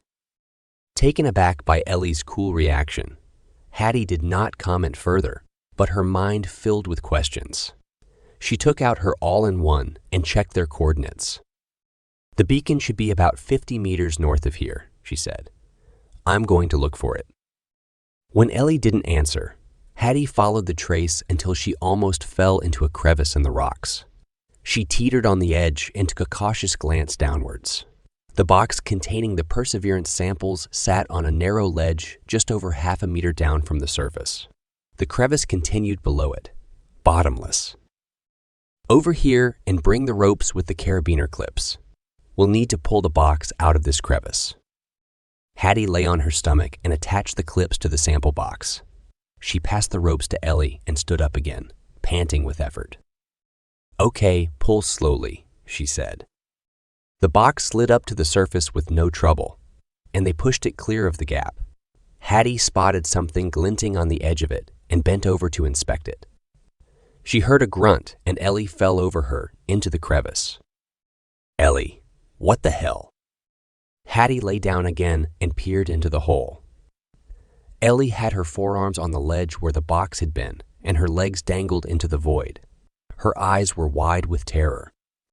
"Help me," she whimpered. "Please." Hattie took hold of the straps on Ellie's oxygen unit and pulled with all her might, but Ellie had become wedged in the gap. Hattie lay still for a few seconds, running scenarios through her mind. "Okay," she said. "You've got to unclip your air tanks and I'll pull the unit out first. Then I'll lift you out. But I won't be able to breathe. It will only take a minute. You've got to trust me." Ellie looked away, biting her lip.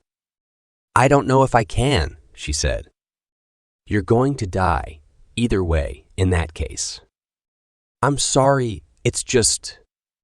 "Just what? Serena died of poisoning and Wayne by sabotage. What's it got to do with me? Do you think I'm stupid enough to go back to Brett and say I couldn't save you? They'll never believe me." Ellie wriggled again, but she could not free herself. Then she took a couple of deep breaths. "Let's do this," she said. Hattie reached down and unclipped the unit. "Ready?" "Yes." 1, 2, 3, she said and heaved it upwards.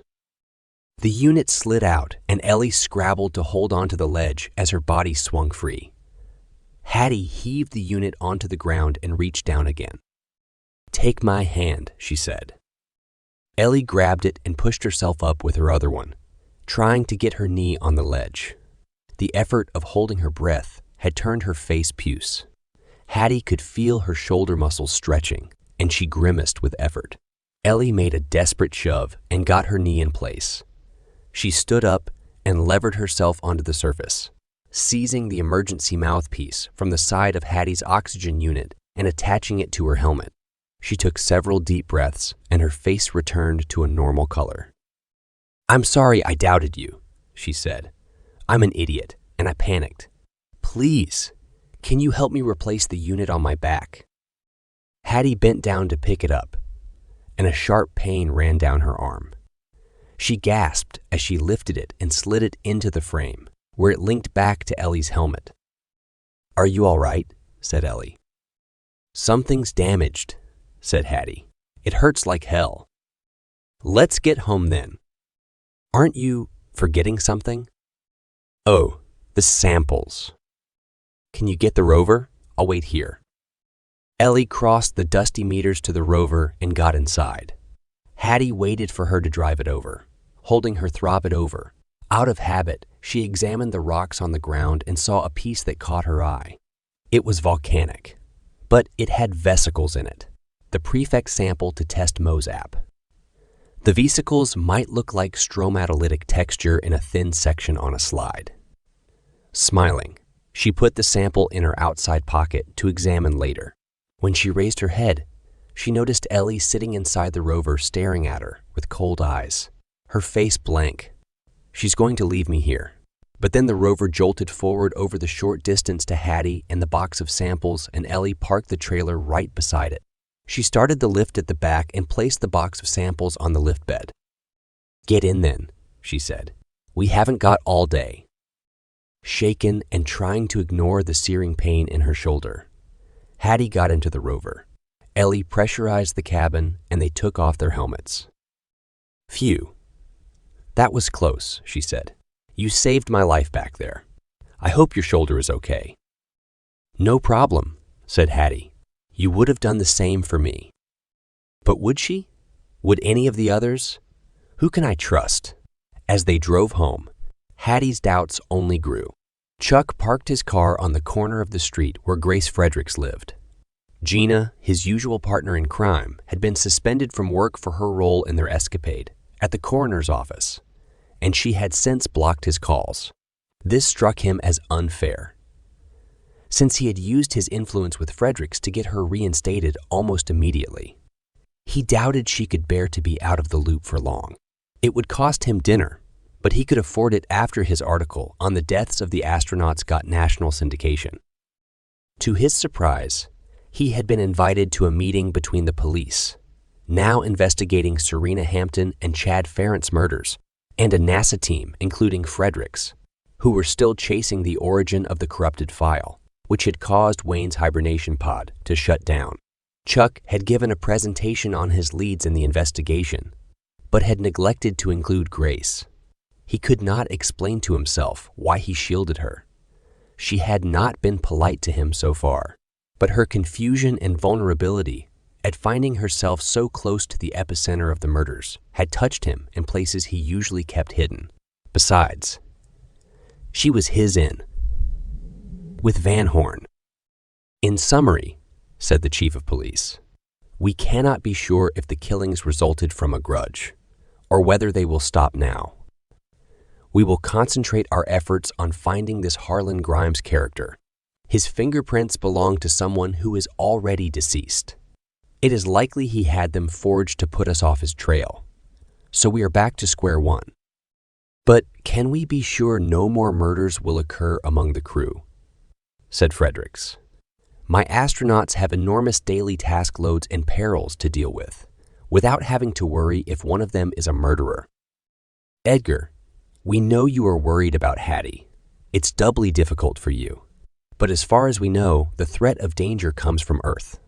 Nevertheless, we need your side to monitor all calls, videos, and graphics sent from Mars and send them to us through the agreed encrypted channel. And me, said Chuck. You can stand down.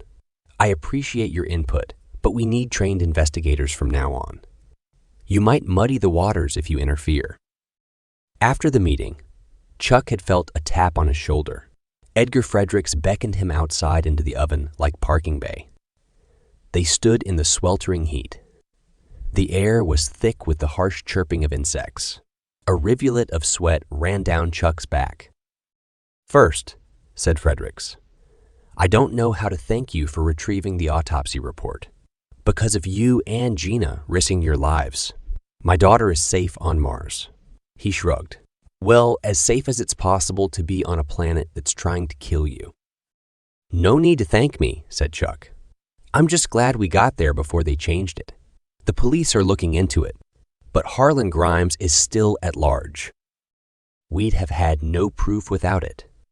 Are you sure I can't do anything for you? Chuck rubbed his chin. There is one thing. Anything, within reason. I'd like to do interviews with the grieving parents, now that enough time has passed. We may also pick up clues to the reasons behind the murders. Okay, but remember what the police chief said about interfering, and be respectful of their grief. Of course, I'm not going to do a hatchet job on global heroes. It's a deal then. I'll message you the contact details, said Fredericks. How's Grace, by the way? Holding up, I think. She found Chad's death very shocking. It's not surprising. I'm still nervous about her working at the NCP. We don't know if they were involved in all this. I wouldn't put it past them. They refute the possibility of life on another planet. Enough to sabotage the mission? I don't know. After the meeting, Chuck had contacted both Serena and Wayne's parents. He had conducted careful, probing interviews and published them to wide acclaim. The next interview would be with Chad Farrant's mother. Chuck worried that the death might still be traumatic for her, a single woman with no other children. He decided a female presence might be a comfort for her, and since Gina had cut him off, he rang Grace. I'll do anything which brings us closer to catching the killers, she said. So he found himself drumming his fingers on the dashboard and scanning the streets for her neat figure. He dropped his stylus on the floor and then she appeared, knocking on the window. She got into the car, dressed in a light blue shift dress with her afro hair held back by a hairband of the same color. Effortless style. Are you ready for this? Said Chuck. We need to be careful not to upset Mrs. Farrant more than is necessary. I don't see how we can avoid it, said Grace, but I'll do my best. May Farrant lived in a cul-de-sac in Glenwood to the west of Boca Raton. Her shabby house sat between two much smarter versions of the same building. A swinging chair hung on the porch, occupied by a large, malevolent-looking black cat who hissed at them as they walked to the door. Chuck rang the doorbell, and soon May Farrant appeared.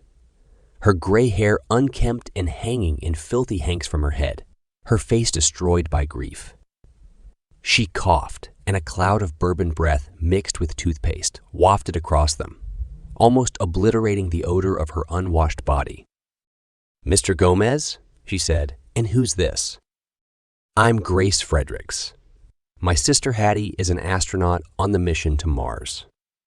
May Farrant reached out a scaly hand and touched Grace's cheek.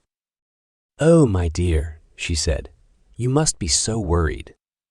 Grace nodded, speechless. Chuck put a hand on her shoulder. "We hoped we might talk about Chad and give the world an idea of his character and bravery. If that's okay with you, Mrs. Farrant?" "Call me May. I'm Mrs. Farrant, but it's an alias. I divorced my husband many years ago."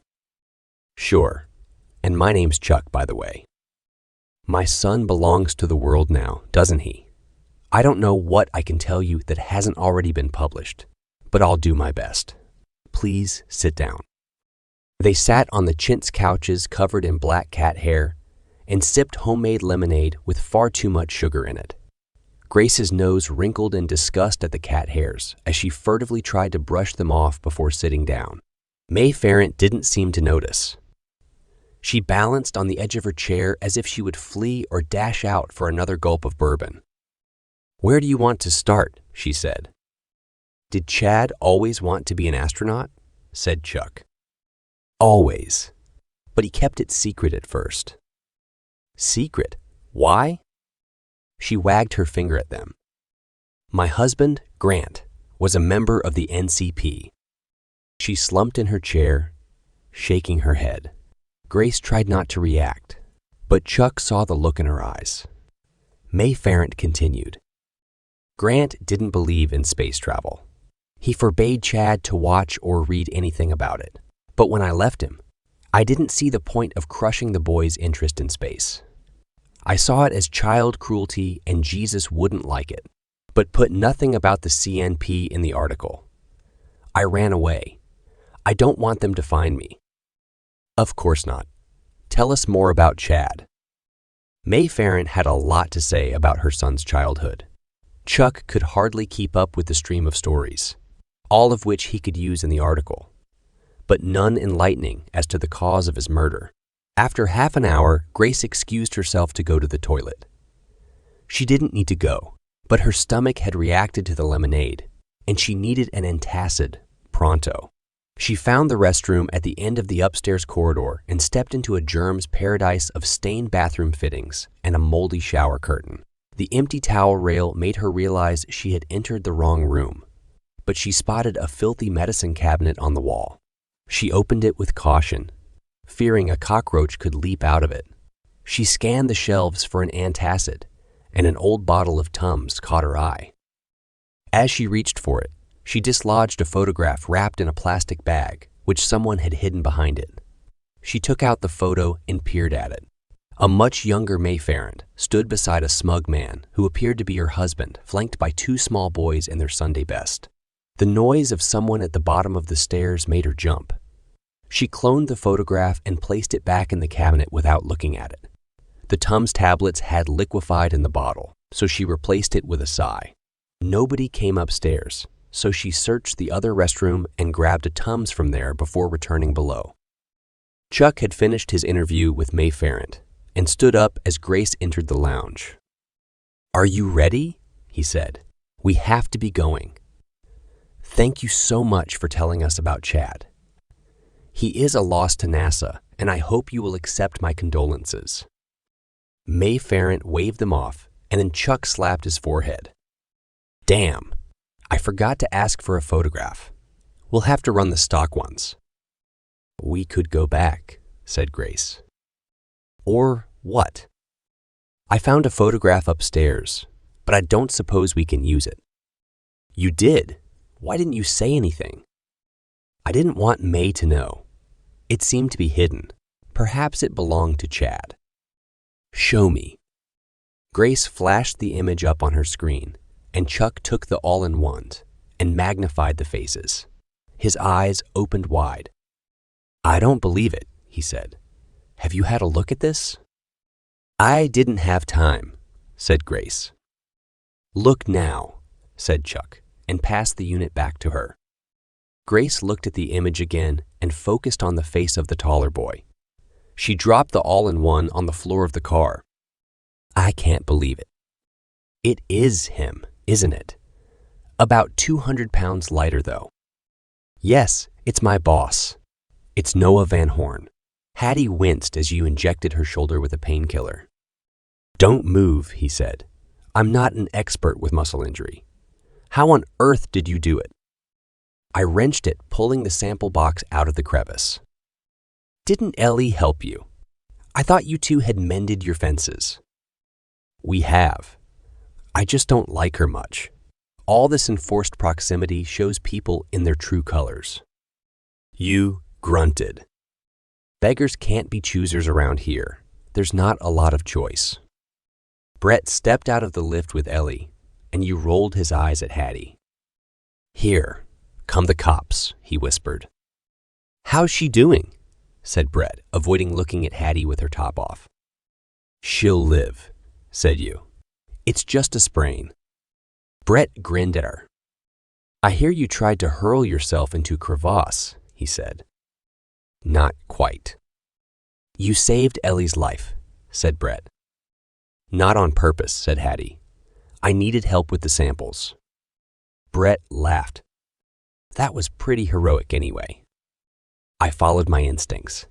You would have done the same. You laughed. What a dark horse you are, Hattie Fredericks. According to her, she saved a box of samples. She did that too, said Ellie.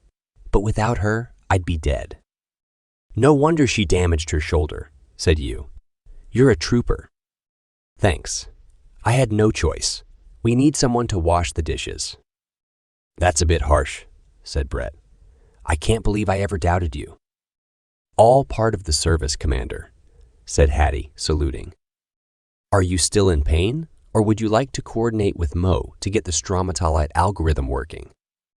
I'm fine. You has filled me full of painkiller, so I'm floating on air. I'm not sure if that's a good thing, but we're short-staffed on this gig, and we have to make progress. The world is waiting with bated breath for the results of your studies, and you're the only one who can perform the tests. If Mo sorts out the algorithm, anyone will have the ability to do that, said Hattie. Don't be so modest. You're the expert. Go find him, and let's get on with this. It's the main aim of our trip, and time is passing quicker than I'd like. Brett left again, and you strapped up Hattie's shoulder while Ellie waited. There you go, he said. Like new again. Sort of. Hattie raised her arm and squeaked. Ouch. It doesn't feel like new to me. She pulled her top on with caution, wincing in pain. What are you smirking at? She said to Ellie. Nothing. Your social skills are still appalling, so you can't be too sick. Let's find Mo. He's made a lot of progress and wants you to try out the program. You put Hattie's arm in a sling high on her chest. Keep your arm raised to give your shoulder a chance to heal, he said. Hattie stood up, wobbling for a second before finding her balance. How do you feel? Said Ellie. Use magic potions seem to have done the job, and it's fantastic to have the samples on site. Talking of samples, do you want me to prep them for you? Said you. All that practice on the Starship has made me feel like an expert. That would be great, said Hattie. Ellie's got her hands full with the greenhouse. The two women headed for Mo's cabin, but found the door shut. Ellie reached out to press the entry button, but Hattie stopped her. Don't you think we should knock first? She said. But Ellie shook her arm free and tapped the button. The door slid open, but Mo wasn't inside. Ellie went inside and looked around. See, she said. It's the same as any other cabin. I don't know what the big secret is. Oh, her hand flew to her mouth. Quick, let's get out of here, she said. Why? What's so shocking? Said Hattie. She pushed past Ellie, and then she saw it.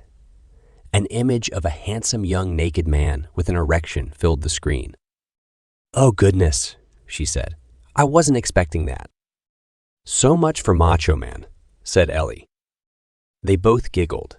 Mo emerged from the toilets and saw the open door of his cabin. He blanched when he noticed their smirks.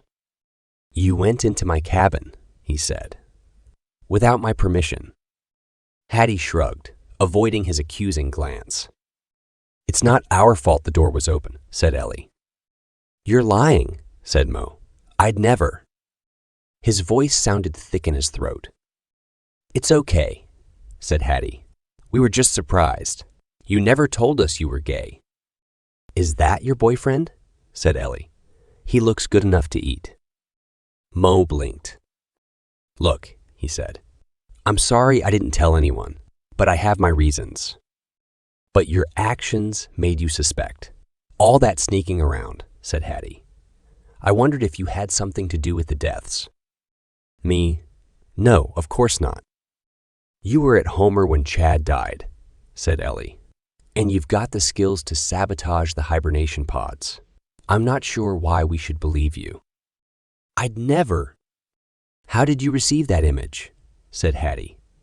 I can't imagine NASA letting it through. Encrypted software, said Mo. What? Said Ellie. I made an app to bypass the NASA messaging servers, so no one would see my mails. Ellie raised an eyebrow. You've got an app? Why do you need it if you're only talking to your boyfriend? You don't understand. You're dead right we don't, said Hattie. I'm from a strict Muslim family. My parents would never forgive me if they found out, said Mo. I'm their only son. I'm supposed to get married and produce heirs. Seriously? Said Hattie. In this day and age? Some people still believe homosexuals are going against God's laws, said Ellie. And others think God made the earth in 6 days. But that doesn't make them right.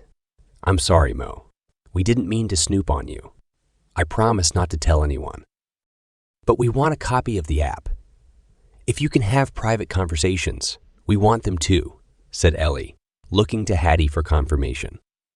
Hattie wanted to disagree, but the thought of uncensored chats with Grace made her long for it too. If it's okay with you, she said. Mo nodded. Sure, bring your all-in-ones along, and I'll set them up later, on one condition. Don't tell anyone about any of this. Cross my heart, said Ellie. Can you and Scotty have it too? Said Hattie. Mo sighed. What about Brett? Not Brett. He'd blab to NASA, said Ellie, and we wouldn't want that. When Hattie returned to Mo's cabin with her phone, he took it from her and put it in the drawer. Do you want me to send anything for you? Said Mo. I've put some images and short videos in a file marked home, if you would forward them to Grace. Just tell her not to share them under any circumstances. Are you sending naked photos too? Hattie snorted. To my sister? Oh, all right. I'll do that when I get back. Why don't we give this app a try? I don't suppose you have anything from Mars with stromatolites in it ready for testing. Not yet. It will take you a couple of days to prepare the thin sections for examination. It's intricate work. Haven't you got the ones I gave you from Earth? Those are the ones I used to calibrate it. I have a Martian sample. I picked up at Hephaestus Rupees. It might have stromatolites in it, but I doubt it. I think the stream it came from was too fast-flowing. We can cut that now and have a look. I'll set it up in the diamond saw. Okay, and while it cuts, I'll show you how this thing works. Grace wavered at the door of Noah Van Horn's office, afraid to speak in case it released a torrent of emotions churning inside her. She had withdrawn from him after they had revealed Harlan Grimes as a serial murderer. His bemusement had not hidden his hurt at her rejection of him. He ventured a smile when he spotted her at the door. What is it, Miss Dos Reis? Mr. Gomez is in reception. He wants to talk to you. Van Horn's face reddened. Tell him I'm too busy to see him. He insists on seeing you now. Who does he think he is? Van Horn levered himself out of his chair. I'll send him packing. I don't think. Chuck entered the room and strode over to Van Horn's desk. Get out before I call the cops, said Van Horn, puce with rage. You'd better sit down, said Grace. This is important. Her voice caught in her throat, and Van Horn stared at her reaction, mystified. Gracie, sweetheart, what's wrong? Has this bastard upset you? Please sit down, Mr. Van Horn. I've got some unsettling news for you, said Chuck. Do as he says, said Grace. Please. Van Horn fell back into his chair, which groaned in protest. He crossed his arms over his chest and narrowed his eyes. This better be good, he said. Yesterday, Grace and I visited a woman called May Farrant, the astronaut's mother. What on earth were you doing there, Grace? Chuck ignored him. I went there to research an article about Chad Farrant, a human interest story. He'd still be alive if he had stayed on Earth where he belonged, said Van Horn. I'm not sure about that. Mr. Farrant was murdered, poisoned by the same person who killed Serena Hampton. That's garbage. Everybody knows she died of a heart attack, and Chad is on Mars. He hasn't had an autopsy yet, so how can you come here spouting this bull at me? I'm afraid it's true. We have the original autopsy report for Serena Hampton. The color drained from Van Horn's face. And what's that got to do with me? He said. Chuck frowned.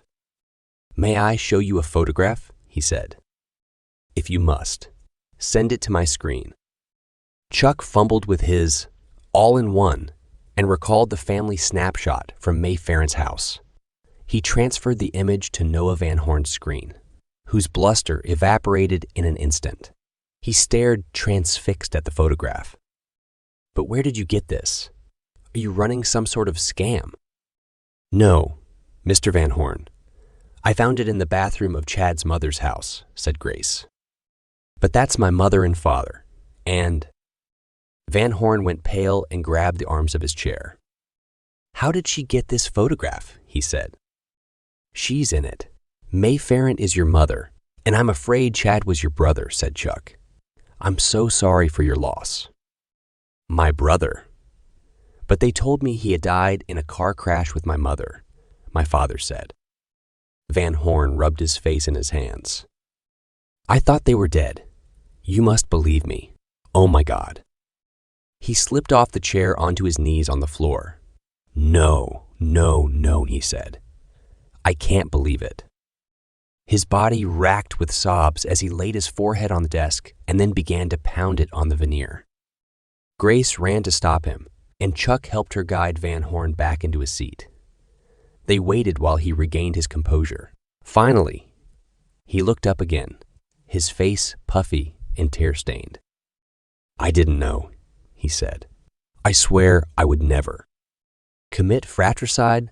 Said Chuck. What about Harlan Grimes? I saw him, you know. In the kitchen on the night of the launch dinner. It took me a while to piece together the clues. Van Horn straightened up. I had nothing to do with the murders, he said. That man exceeded his brief. He had instructions to delay the launch. But how did you know him? Said Grace. I could never figure out why you had dealings with a man like that. I had no choice, said Van Horn. I can't question the will of the Lord. The leaders of the NSCP are afraid the discovery of life on Mars could destroy the basis of our religion. Is your belief so fragile? Said Chuck. Surely that would prove the reach of God into the heavens. I don't know anymore, said Van Horn. I can't believe my brother got to be an astronaut after all. My father never let us do any science or watch any television. My mother took the brunt of his anger if we disobeyed him. When she disappeared one day with Chad, he told me they had died in a car crash. I never questioned it. I'm so glad he got to Mars. He must have died happy. Would you like your mother's details? Said Chuck. I'm sure she'd be happy to see you again. Of course. I'm sorry. I'm so confused and sad and happy. Chuck took out his trusty notebook and copied the number. which he pushed across the desk. Van Horn gazed at it for a while and stroked the scrap of paper before putting it into a drawer. His brow furrowed as he looked up again. "What's Grace got to do all of this?" he said. Grace hung her head and sighed. "Don't hate me," she said. "Hattie Fredericks is my sister." Van Horn roared with laughter. "Now that explains a lot. And Edgar Fredericks is your father. No wonder you used an assumed name to work here." "It's my mother's maiden name." A shadow crossed Van Horn's face. "I can't guarantee Hattie's safety," he said. "There are forces of evil in the NCP who will stop at nothing to sabotage the mission." "How do we expose them?" said Grace. "I don't know. I wish I did," said Van Horn. "I don't have access to the inner circle, and there's nothing in writing." "We need to find Harlan Grimes," said Chuck. "He's the key, but the police can't locate him." "Are you still in contact?" "Not exactly. I told him to take a hike after he turned up at my office once. I doubt he would trust me now that he knows the police are looking for him." "Are you sure he knows?" "Trust me. If the police have opened an investigation, the NCP are aware of it, and they will have warned him." "He likes me," said Grace. "What did you say?" said Chuck. "He always makes suggestive comments, doesn't he, Mr. Van Horn?" "I don't know what that's got to do with anything. The man is disgusting outside and in." "You could use me as bait," said Grace. "He might come to a meeting with me if I invented some pretext. He'd never suspect me of trying to trap him." "Forget it," said Van Horn. "I'd never allow it." "There must be a better way," said Chuck. "Let me think about it." Hattie let out a long sigh as she finished scanning the 10th sample from the Isides Planitia Basin under her microscope. Her eyes ached from the effort of staring down the lenses at the thin sections of Martian rock. Mohm's famous app bleeped at her and flashed red. Still no sign of stromatolites. Perhaps she hadn't reached the deltaic samples yet. There would be no stromatolites in water deeper than 10 meters because the internal microbes relied on light to photosynthesis. She stood up and stretched out her back. "Damn app doesn't work," she said, to no one in particular. "Don't let Mo hear you say that," said Scotty, who had appeared at the door of the wet lab. He worked for weeks on that program. Hattie spun around, her cheeks pink. "It's not his fault. There are no stromatolites in the samples. But I blame technology. You should never send a robot to do a man's job." "No luck then?" "All barren so far. There's something not quite right here, but I can't put my finger on it. How about a break? I'm off to check on the racers and the progress at the Moxie plant. Do you want to tag along?" "Does a bear defecate in the woods?" said Hattie. "That would be excellent. Maybe I'll take some samples out there. Let's grab a bite and then suit up." Hattie ate her noodles at speed, burning her tongue in the process. Scotty grinned at her when a loud burp erupted from her throat. "When I said quick bite, I didn't mean you to wolf down your food without chewing." Hattie bit her lip. "Sorry," she said. "I'm just so stoked to get out for an EVA. I spend so much time cooped up in the hab. Sometimes it feels like I'm still on Earth." "Except for the food," said Scotty. "Now that we've got vegetables, I hardly notice. I miss meat. That lab-grown stuff is revolting." "Come on then, let's get ready." Scotty nodded and pushed the plate away. "Lead on, McDuff." As their rover crawled up the hill to the ice field in the shadow of Elysium Mons, Hattie gazed out of the window at the extraordinary sight. "Isn't it amazing?" she said. "I'd like to take a hike on the Elysium Planitia before we go home." "It is immense. I can't quite take it in, no matter how many times I see it." The Racer fleet came into view, rumbling in the distance as they dug up the frozen ground with rotary drums and dropped the material into dump trucks. The thin atmosphere muffled the deep sounds so they resembled a host of heavy canvas sails flapping in a dockyard. "This kind of robot is my favorite," said Hattie. doing the grunt work with no supervision. They never stop work for a cigarette or a pee. How do you know what they do when we're not around? Said Scotty. I'm not sure it would be very interesting, said Hattie. Probably not. Okay, next stop is the Moxie plant. They turned to follow the well-worn road to the Starship base and rolled into the main industrial park where the Starships had landed and been adapted by the robots. Scotty drew up alongside the rocket chosen as their craft for leaving Mars after 500 days. The robots had connected it to a 3D printed building by an insulated pipe with an airlock on the outside. He maneuvered the rover so that they could enter the airlock, and soon they were standing inside with the two Moxie plants. Their breath came out in clouds through the outlets in their helmets. Scotty took out his tablet and noted the measured quantities of liquefied gases that had been transferred to the tanks in the Starship. He rubbed his hands together. I'm glad there's heating in these suits, said Hattie. Those are ice crystals in the air, said Scotty. This setup is pretty impressive. Are we on course to fill up the tanks in time? Despite my initial doubts, it's looking possible. By my reckoning, we could have enough fuel to take off for Earth at the very end of the Hammond window. If they send a tanker from Earth to meet us in space, we can refuel again and should land on Earth with no dramas. That's great news. It's going to be close, though. The atmospheric conditions will have a big effect on the amount of propellant needed for us to take off from here. I could do with some more fuel to add a safety margin for the Delta V. What about the other Starships? Said Hattie. Is there any fuel left in their tanks, or did they use it all? Scotty turned to her with a look of amazement on his face. Why didn't I think of that? You're a genius, Hattie. They have switched their insulation circuits on to keep the cargoes fresh, so if any fuel remains, we can salvage it by decanting it at night into the robot Bowser. I'll have to program that in, but it should be possible. He grabbed her in an awkward hug and she felt her temperature rise despite the freezing conditions. They did not make these suits with hugging in mind, she said, freeing herself.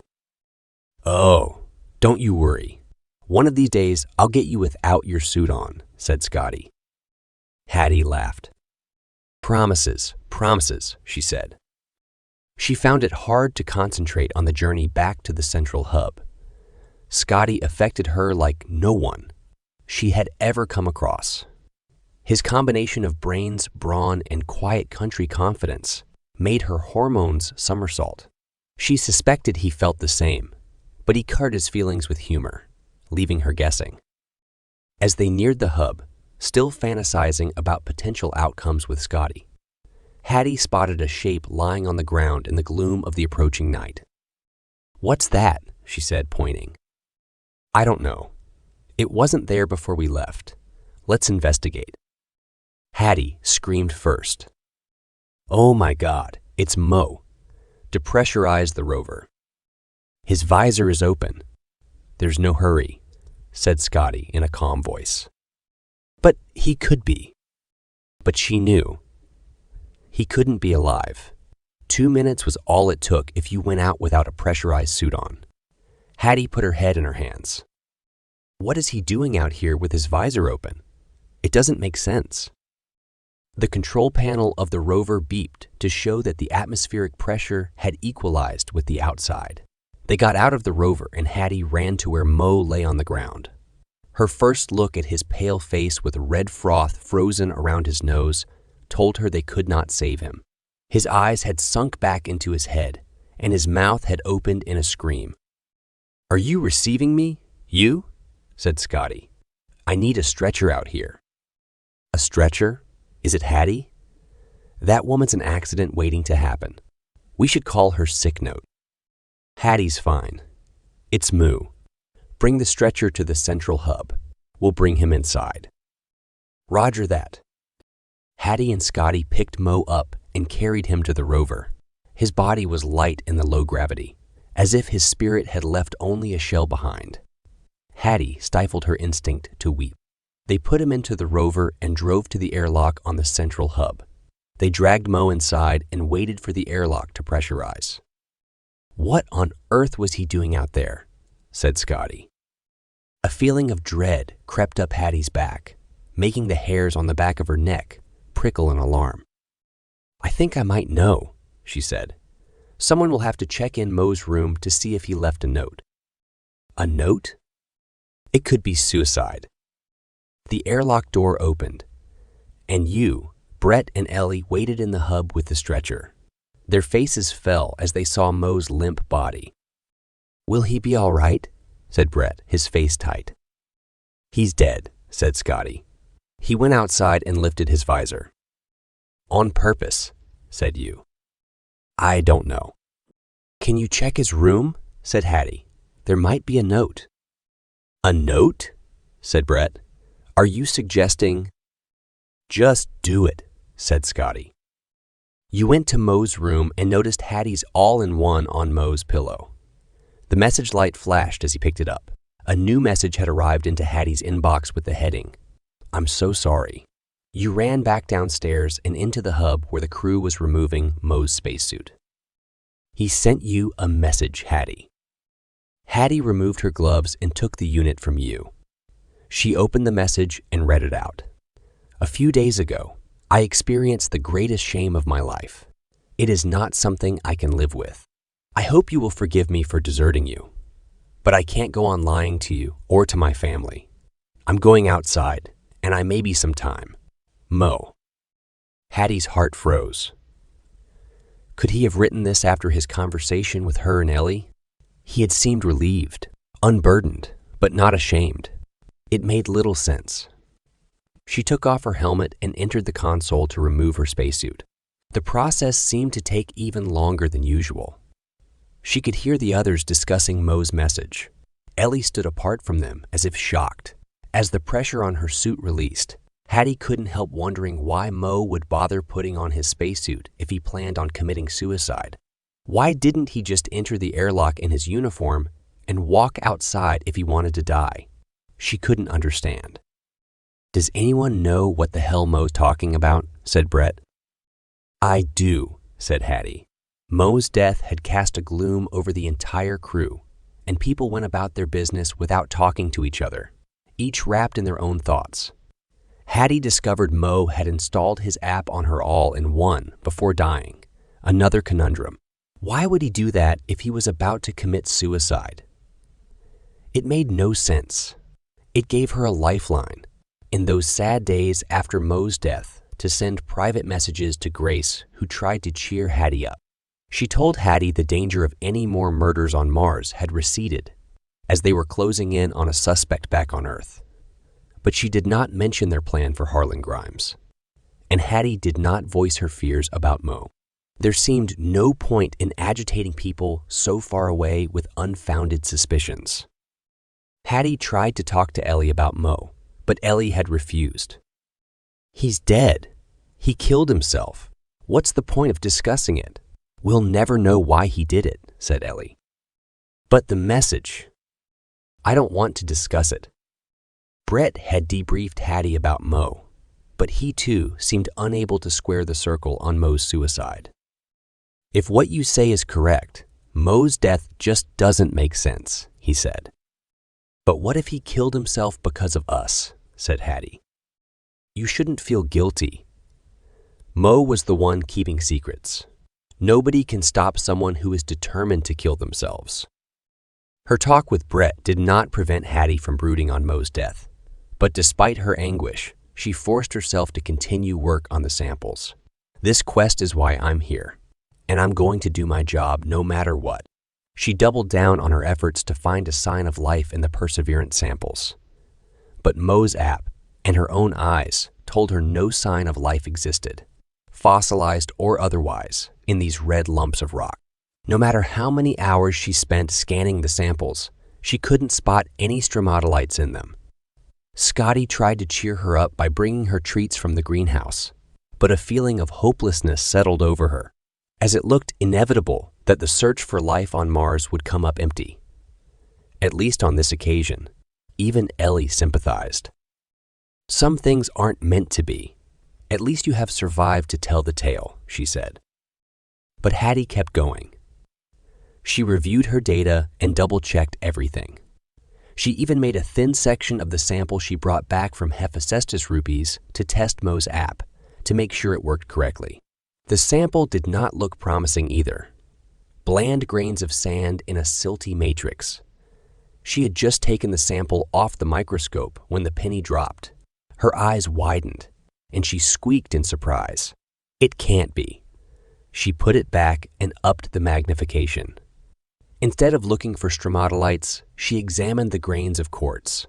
They had the aphanitic texture of extrusive rocks. No surprise there. But then she substituted the slide with one containing the delta sediments from Isidis Planitia. She peered down the microscope and examined the sample. Her head shot up, and she gasped. "Calm down, woman. This is important." She rubbed her eyes and looked again. The individual grains in the sample had sharp edges, as if the harsh climate had crushed them or split them apart. Some edges were razor sharp. None of these grains had ever seen a river or been in a delta. Oh my God. Oh my God. Either the Perseverance Rover took the wrong samples or someone has substituted them since they were taken. She couldn't escape the conclusion, seeing as he had the samples under his care since they arrived in the habitat, and he had made the thin sections. With her record, she couldn't accuse him without proof.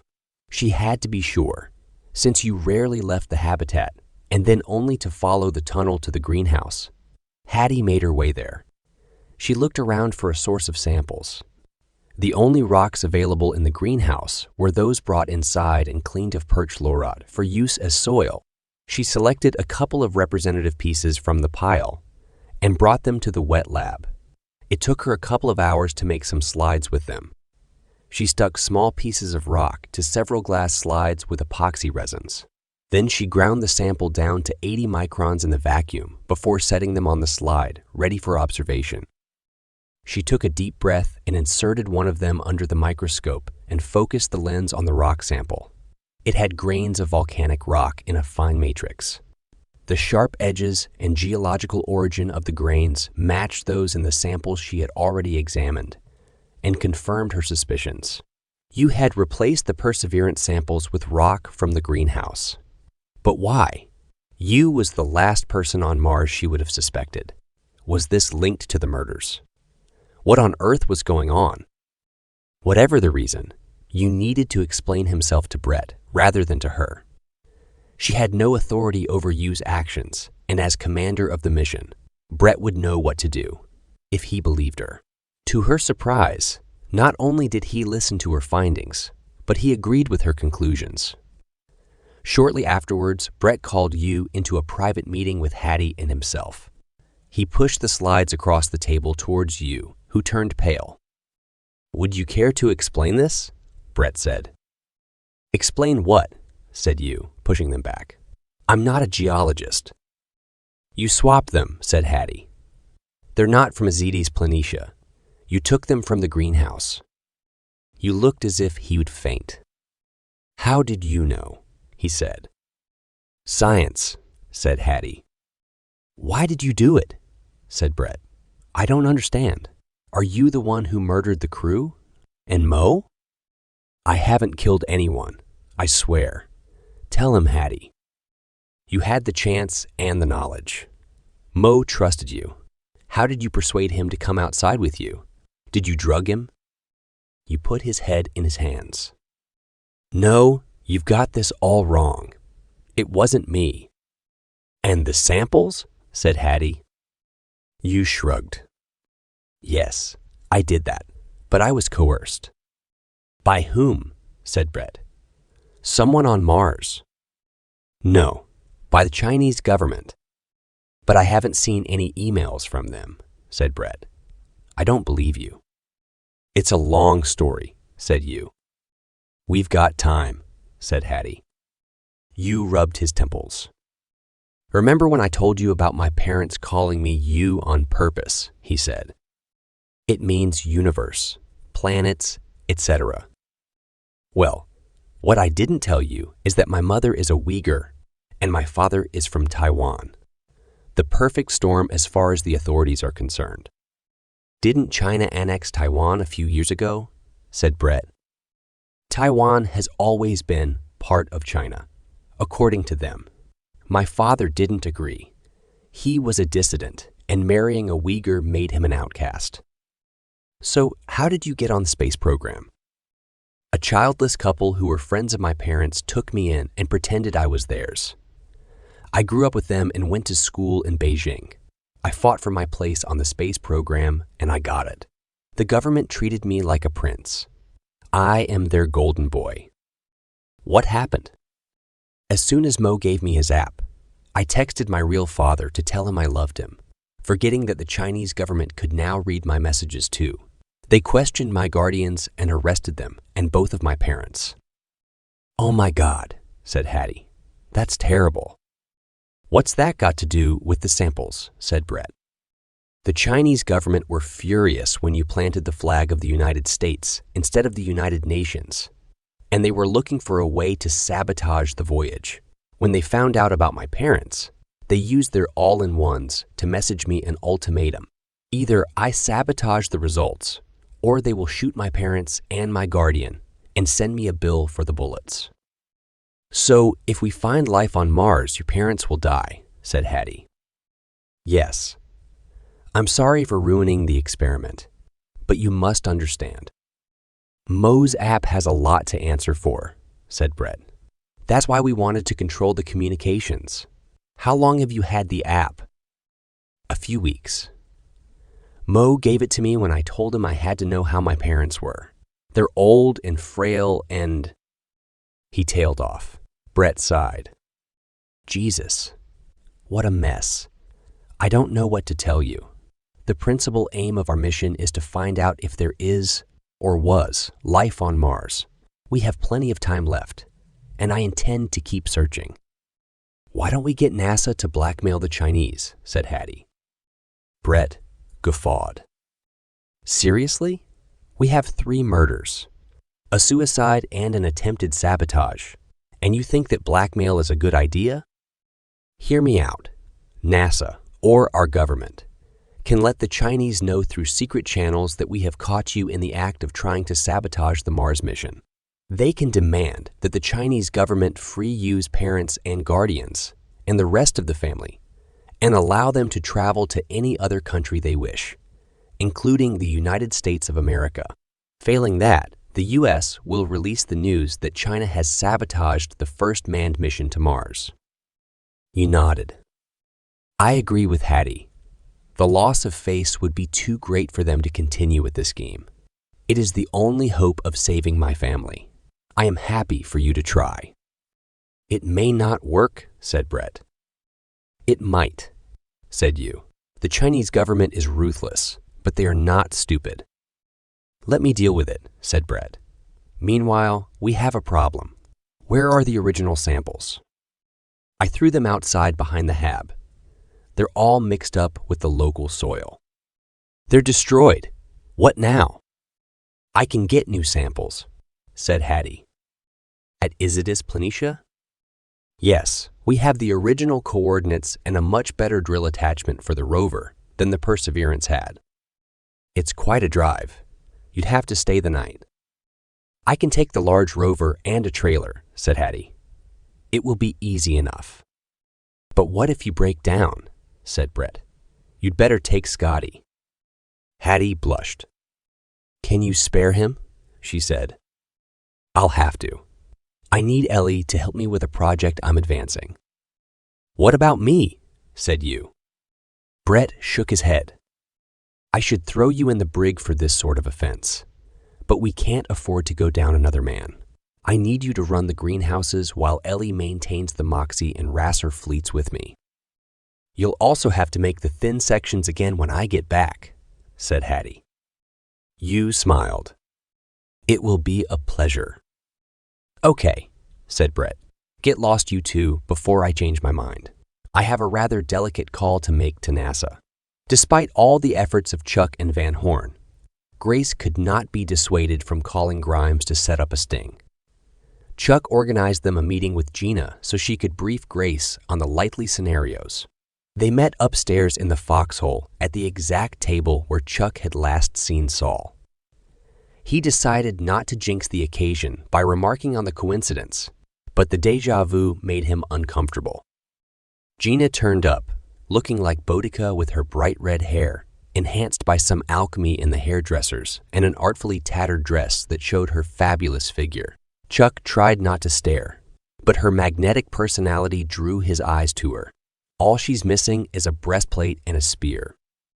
"You look amazing," he said, again wondering why he couldn't commit to such a Valkyrie. "Thanks," she said, and kissed him on the top of the head. Before he could protest, Grace came up the stairs, also looking ready for war in some combat trousers and a lacy t-shirt. Her Grace Kelly sunglasses gave her an air of old-world glamour. "This is Grace," said Chuck. Gina raised an eyebrow and gave him a hard stare before giving Grace a warm hug. "I'm Gina," she said. "You must be so worried about your sister." Grace hugged her back. "I was, but now I'm not. We're going to save her."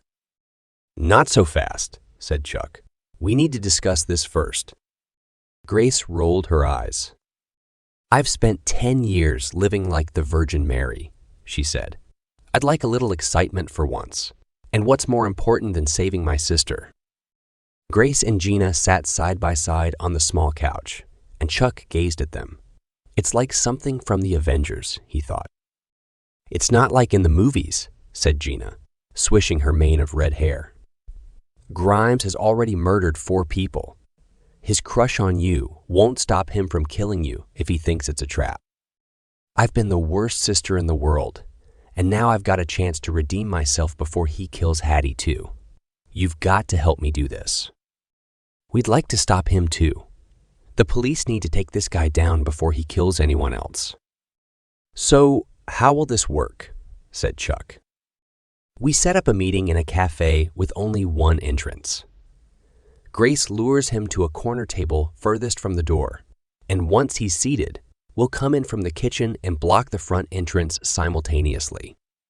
"What if something goes wrong?" said Chuck. "Do we have a plan B?" "You'd better carry a panic button in your purse," said Gina. "One press and we're on it." "When shall we do this?" said Chuck. "Do we need time to set it up?" "First, we need him to take the bait," said Gina. "I'll call him now," said Grace. Before they could stop her, she had picked up her all-in-one and dialed Grimes' number. He did not pick up the call, even after 3 tries, so Grace sent him a text. "Hello, Mr. Grimes, it's Grace. From the NCP office. I'm worried about Mr. Van Horn, and I know you two are friends. Can you meet me to discuss?" The answer came almost immediately. The ping made all of them jump. "Just the girl I wanted to see. You saved me the effort of finding you. How about Cafe Rambert at 4 o'clock tomorrow afternoon? We can have coffee and a nice chat." Grace showed the message to Gina. "Can we get organized by then?" "I should think so. I'll talk to the chief. Text him back and say you'll be there." "Are you sure about this?" said Chuck. She had been, but now Grace's nerves unsettled her stomach and almost made her throw up. She had arrived outside the cafe 15 minutes early and stared through the shiny plate glass window. Eager shoppers sat around neat tables, choosing their favorite from the exquisite cakes on offer. Grace took a deep breath and entered the cafe. She walked to the corner table with as much nonchalance as she could muster, holding tight to a purse with a shoulder strap, which was crossed over her chest for safety. She held in her tummy and glided past a long table containing an office party for someone's birthday. The man at the head of the table did not look as if he enjoyed tea parties. A plump woman with too much blusher on her cheeks was making a speech, and Grace saw him looking at his watch. He would rather be anywhere else, a bit like me. She sat with her back to the wall, staring at the entrance to the cafe, where people paid their bills and queued for their tables with the same reluctance. A loose thread on the hem of her dress caught her eye, and she tugged at it until she unraveled some of the stitching. She tutted and broke it off, balling the thread between her thumb and finger and dropping it onto the floor. The excessive air conditioning made her shiver and wish she had worn a cardigan. In her purse, she could feel the comforting weight of the panic button pressed into her hands by Gina Flores. Chuck's friend, or was she a girlfriend? Gina had given her a pep talk about keeping the table between herself and Grimes and being subtle in her interaction with him. Subtle? With that monster? A chill ran up her back as she spotted Harlan Grimes peering through the window of the cafe, his ratty face screwed up with concentration. Grimes vanished and then reappeared in the cafe near the doorway. She raised a sweaty hand from her purse and gave him a shy wave. Grimes glanced towards her and spotted the gesture. He beckoned her to the door. Uncertain how to react, Grace hesitated. Gina had not given her instructions about this scenario. She shook her head and patted the empty chair beside her. But he did not move, jerking his head towards the exit. Grace pushed out her chair and, clutching her purse tightly to her side, she made her way through the tables to where he stood. An evil smile creased his thin lips as he watched her approach. He composed his features and the familiar air of menace settled over him as his eyes lost their twinkle and became opaque and dead like a shark. Grace shivered as she witnessed the transformation. No wonder Grimes was so successful. His chameleon-like ability to change from flippant to ferocious in the blink of an eye unnerved her. "Here she is," he said, "like a lamb to the slaughter." "Good afternoon to you too," said Grace. "I thought we were going to have a coffee. I'm dying for a piece of pecan pie." "That's not the only dying you'll be doing if you don't come with me right now," he said. "I received a message from Mars last night, and I know who your sister is. You're a stoolie, and you're gonna pay for it." Grace froze and tried to slip her hand into her purse. He gripped her arm so tight she almost screamed. "Give me your purse," he said. "Let go of my arm then," said Grace. He released it, and she lifted the strap over her head, pretending to get the buckle stuck in her hair. "Now look what you made me do," she said. He leaned towards her to grab the strap. Grace reached for a latte from a passing waitress's tray and hit him smack in the temple with it. Grimes staggered about, knocking the rest of the drinks off the tray, before careening into the table, hosting the office party. He landed square on the plates of cakes and sandwiches, splattering the elegant attendees with icing and lit candles, which were hastily extinguished. The birthday boy did not seem at all put out, rubbing his hands together in glee, shouting, "Awesome." Grace stuck her hand into her purse and grasped the panic button, pressing it with all her might. "He's here!" she screamed, before launching herself after Grimes. She landed on top of him and grabbed a heavy glass plate, which she broke over his head. He groaned and fell back into the soggy mess that had been the birthday tea. Blood trickled from his temple and stained the paper tablecloth. The birthday boy beamed at Grace as she sat astride Grimes, pieces of cupcake in her hair and a look of shock on her face. "Are you the stripper?" he said. Brett came into the staff meeting with a big smile on his face. He sat down between Scotty and you and patted them on the knees. "I know we've had a rough time," he said. "More than rough. But I thought this might cheer you up. I just heard from NASA and they've caught the guy who murdered our colleagues. We're safe now. Except that Mars is still trying to kill us," said Scotty. But he grinned too. "Fantastic," said Hattie. "Do they know why he did it?" "Not yet. He's sure to be a nutcase loner. Anyway, we can relax now and get on with our jobs." "As I already discussed with you," said Hattie, "I'd like to go back to Isidis Planitia and resample the Delta. It's the most likely place to find life near here, and my trained eye might be better at choosing the locations for drilling rather than a robot guided from Earth." "Agreed," said Brett. "You can go as soon as I calculate the logistics for the trip. I'll do that today." "A girl's road trip," said Ellie. "I can't wait." "I'm sorry, but I want Hattie to go with Scotty in case she needs some heavy lifting," said Brett. "And he's the man for the job," said you, winking at Hattie, who blushed. "Won't the Rovers do that?" said Ellie. I'm the geochemist. I want Scotty there in case of breakdowns and computer glitches. You can join the next EVA. There's plenty of time. Ellie crossed her arms and a sulky expression settled over her features. Hattie smirked and tried not to catch Scotty's eye, afraid she would guffaw. Okay then, the greenhouses are flourishing under Dr. Yu's management, so we'll stick with him there. I'd like you to carry out the experiments on light saturation and water control there. Great, said Yu. I never knew I had green fingers, but I'm enjoying it.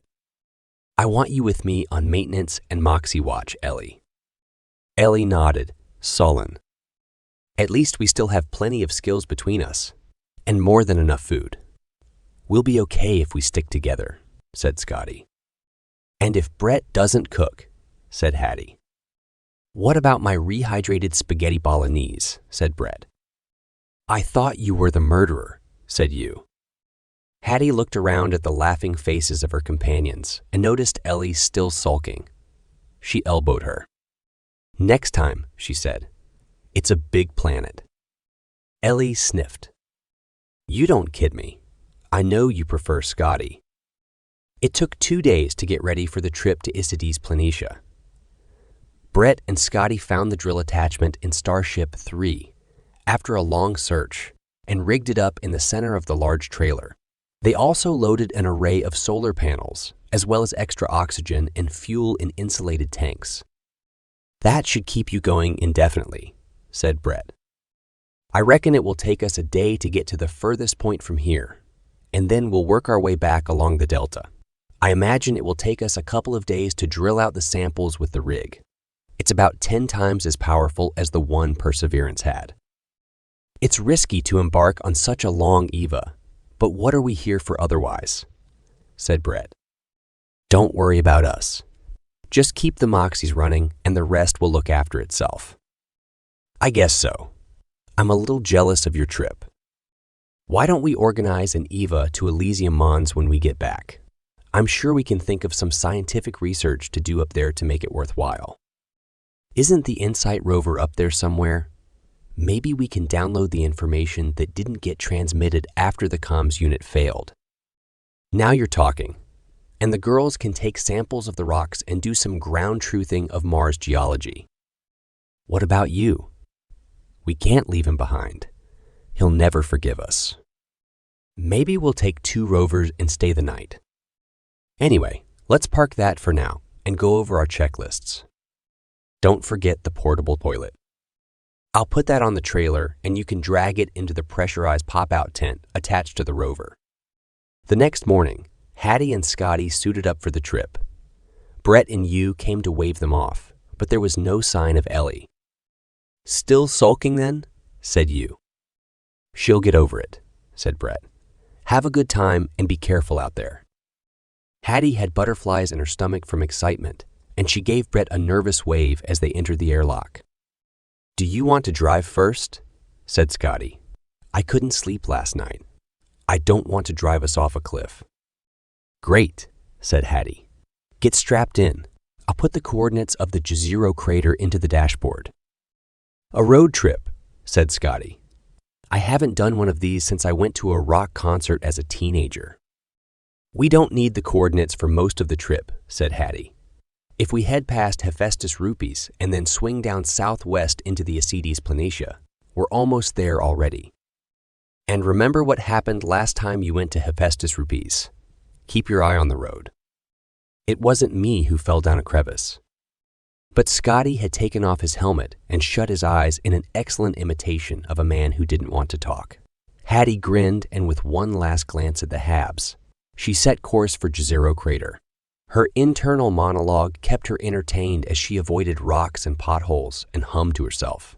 Mars is a bit boring, really. Just red dust and red rocks and not much else.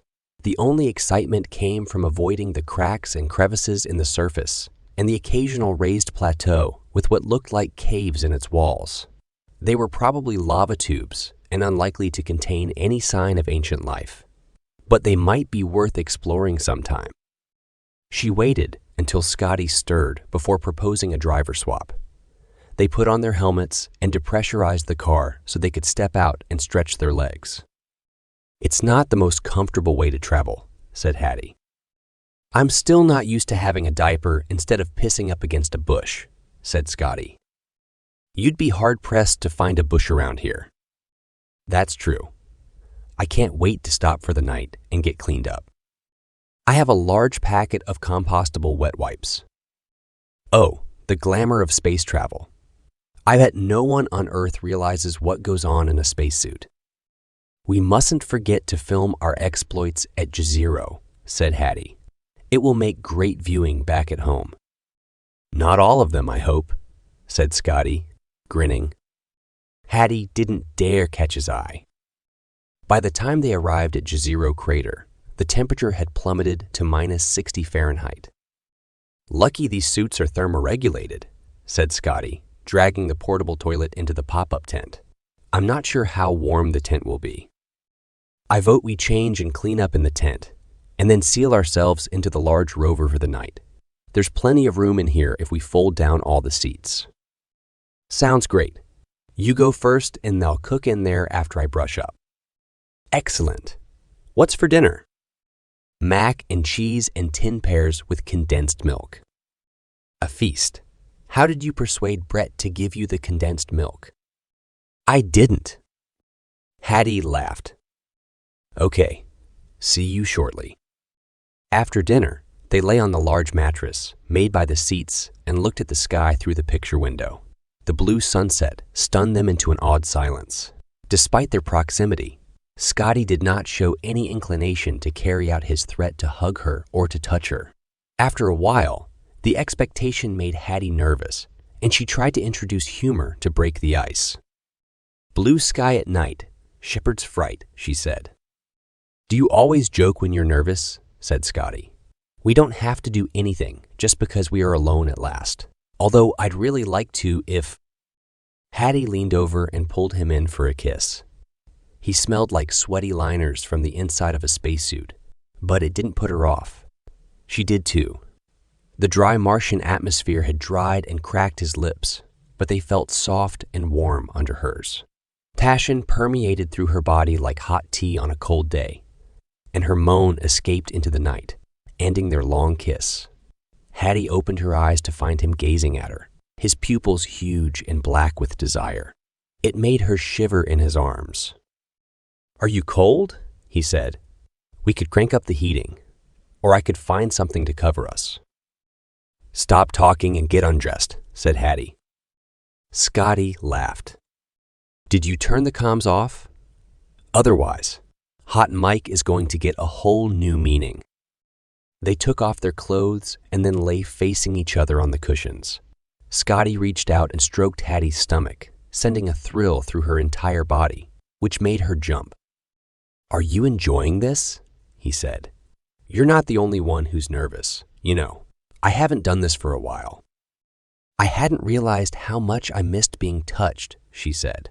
"I'm so sensitive." "Why don't we just fool around for a while and see where it takes us?" Hattie nodded and moved into his arms. A warm glow suffused her whole being as they leaned in for another long, passionate kiss. Finally, they pulled apart. Hattie's cheeks shone with desire. "I want to see what comes next," she said.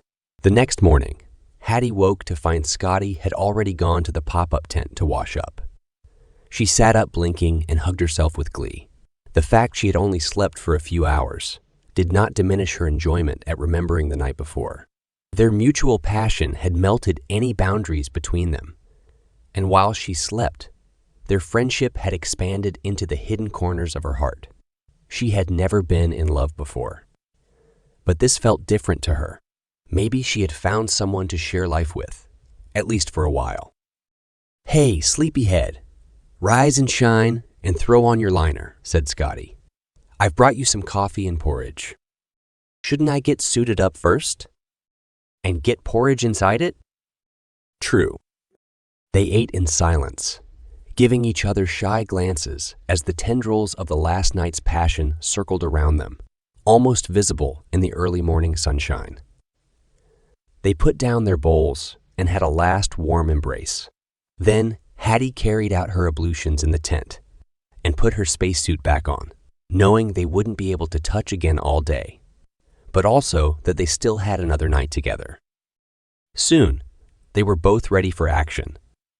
Scotty kissed her tenderly before they put on their helmets. Their awkward embrace made them both giggle. "Comms on?" he said. Hattie nodded. "We don't want them to worry about us." "True, after everything we've been through. That's over now. Anyway, we might be about to change history. This is one of the most momentous days of my life, and I intend to enjoy every second." Scotty leant over to the controls panel and switched on the communications. "Good morning, guys. We've arrived safe and well and survived the night. Now we're off to drill the Delta," said Scotty. "Brett here. Excellent news. All good here too. Keep us posted. Over and out." They had parked their rover and trailer at the southwestern edge of the Delta, in the Jezero crater, almost under the wall of the crater to get easy access to the sediments. After packing away the pop-up tent and refilling their air tanks, they located the drone in the trailer and removed it from its box. Scotty unfolded the blades and placed it on the ground, offering the controls to Hattie. "Can you fly the drone, please?" she said. "I'd like to make notes on the tablet and select areas for us to drill." "Sure. Where do you want it?" They took the original samples in a grid over the Delta, so maybe we should overfly it first. I've put the coordinates in so you can overfly that area. Scotty lifted the drone off the ground with great care and sent it to the arm of the Delta nearest to them. Hattie monitored the screen as Scotty maneuvered the drone and Chris crossed the fan deposit. She knitted her eyebrows together and tutted as she zoomed the camera in and out and studied close-ups of the sediments. "What's up?" said Scotty.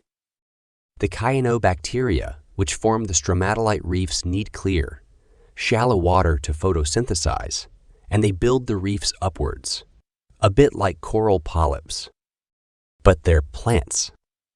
Just mats of algae. But they wouldn't have grown in this delta environment. The size and sharp edges of the rock fragments in these sediments show a violent or turbulent current carried them here. The debris flow would have overwhelmed any stromatolites in this area. We need to look for well-stratified rocks with fine layers rather than massive agglomerates of broken rock and sand. Why don't you fly the drone to the edge of the crater, just to the east of the mouth of the delta, and see if that looks more promising?" Scotty sent the drone to the base of the cliff and flew it over the sand. Soon, Hattie started nodding and grinning at the image on her tablet. "This looks a lot more like it. Why don't you set the drone down near the bluff, and we can drive over in the rover and take a rec-see." They jumped back into the rover and drove to the cliff. "So, these algae don't eat anything," said Scotty. "No, but that doesn't mean there wasn't anything to eat. We don't have any idea of the type of life forms which may have thrived before the atmosphere boiled off, if any." "You mean there could be other animals here?" Hattie laughed. "Or plants. In theory, yes. But these stromatolites are the most primitive colonies. They were present on Earth 3.5 billion years ago, way before any multicelled creatures.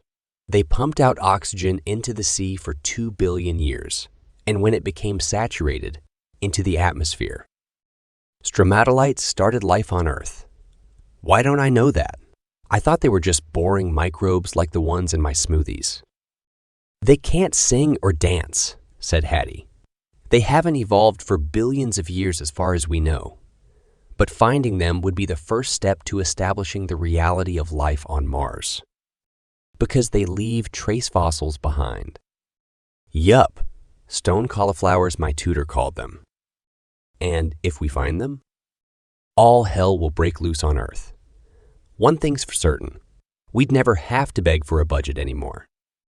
The rover stopped beside the drone and Scotty turned to Hattie. "Would you come back here if they asked you to?" "Let's get home safe before I answer that question. Space travel has its compensations." She winked at him. but the doctors will have to decide if it's viable to do another trip or not. If our genes are not scrambled, you mean? Exactly, she said, marking another sampling point on her tablet. The engineers might come here next. The geology is amazing, and the rocks contain a hidden wealth of minerals that may be worth exploiting. It will take me 30 years to study the samples we bring back, if we ever take any. Point taken, said Scotty. Where shall we drill the first hole? They adjusted the boring machine to drill out whole samples of 50-centimeter lengths in sealed tubes, and chose areas containing finer sediments, which had turned to dust at the surface.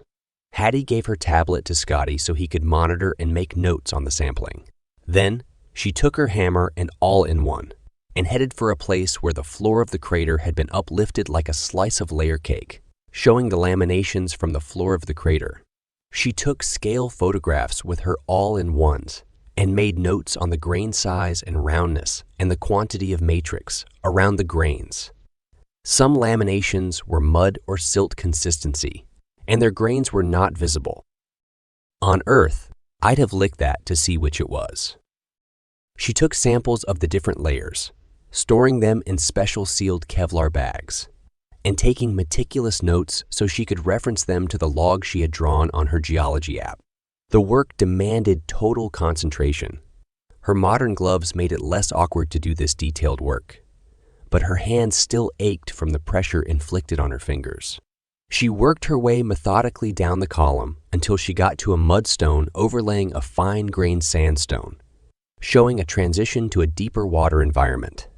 She introduced the point of her hammer into the rock and broke off a piece of the rock containing the boundary between the rock types. The sample had a crack along the boundary of the lamination. Hattie knew that if she could get the rock to split open parallel to the lamination boundary, she'd be able to see the surface of the lake as it appeared millions of years ago. She put down her hammer and took out her Leatherman multi-tool and pushed the blade into the crack. She gently pressured the blade and prized the rocks apart. The two sides parted and fell to the ground. Hattie swore and bent down with difficulty to pick them up. She balanced one of them on her hand and took a photograph. Then she turned it over. Her heart seemed to stop for an instant as she narrowed her eyes, trying to focus on the surface through the dusty visor of her helmet. What the hell? Worm burrows. But how? The hairs on her arms couldn't stand up in her tight suit, but a wave of elation swamped her senses and her heart thundered in her chest. Life on Mars. It's true. Oh my God. She stood swaying with the sample still in her hand. It should have been the best moment of her life, of anyone's life. So why did a little voice nag in her head? Stay calm and think. Say nothing. Hattie had faith in her intuition, but this seemed crazy. I should shout this from the rooftops. And yet, is everything okay there, Hats? Said a voice in her ear.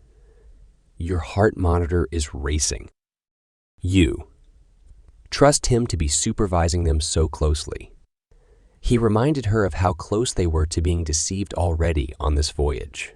Discretion was not her strong point, but she could keep the discovery a secret until they were back in the habitats. Hi, you. I just got out of breath, walking too fast. Nothing to worry about. All good here. How's the geology looking? Excellent. You can't imagine. I can't wait to get back to the wet lab and examine the samples. I'll be ready to help with the prep for you. Oh, by the way, my parents are back home. That's fantastic. Tell me all about it when I get back.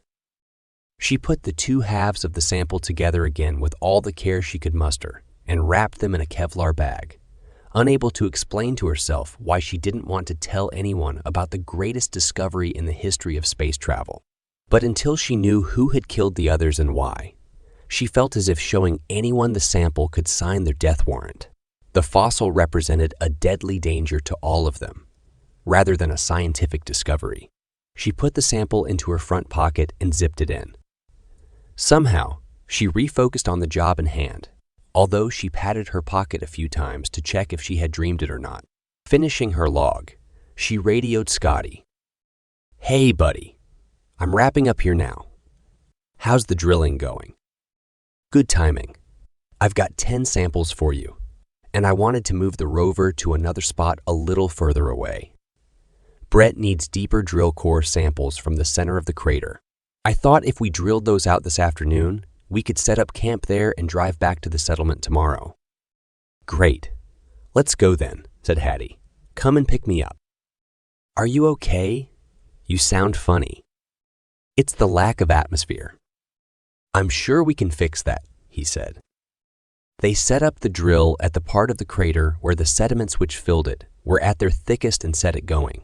Scotty picked up the full tubes and laid them out in boxes, which he stacked in the trailer. Hattie watched him and took notes. Why does Brett want these particular samples? Said Hattie as she watched the coring machine bore into the ground. I think they're part of the survey for metal deposits. But what if we find signs of life in the crater? They can't destroy it. That would be unthinkable. I'm not sure that fossils which might be stromatolites are high in Brett's list of priorities, or would stop him organizing a mining operation here. Might be. You're dissing my entire career here. You know what I mean. I don't. Mo died for this. Mo committed suicide. Do you believe that? Scotty raised an eyebrow. Don't you? Hattie swallowed her answer. All her romantic assumptions about Scotty vanished in an instant. I don't know him at all. What if Brett had killed Mo on the orders of some shadowy corporation?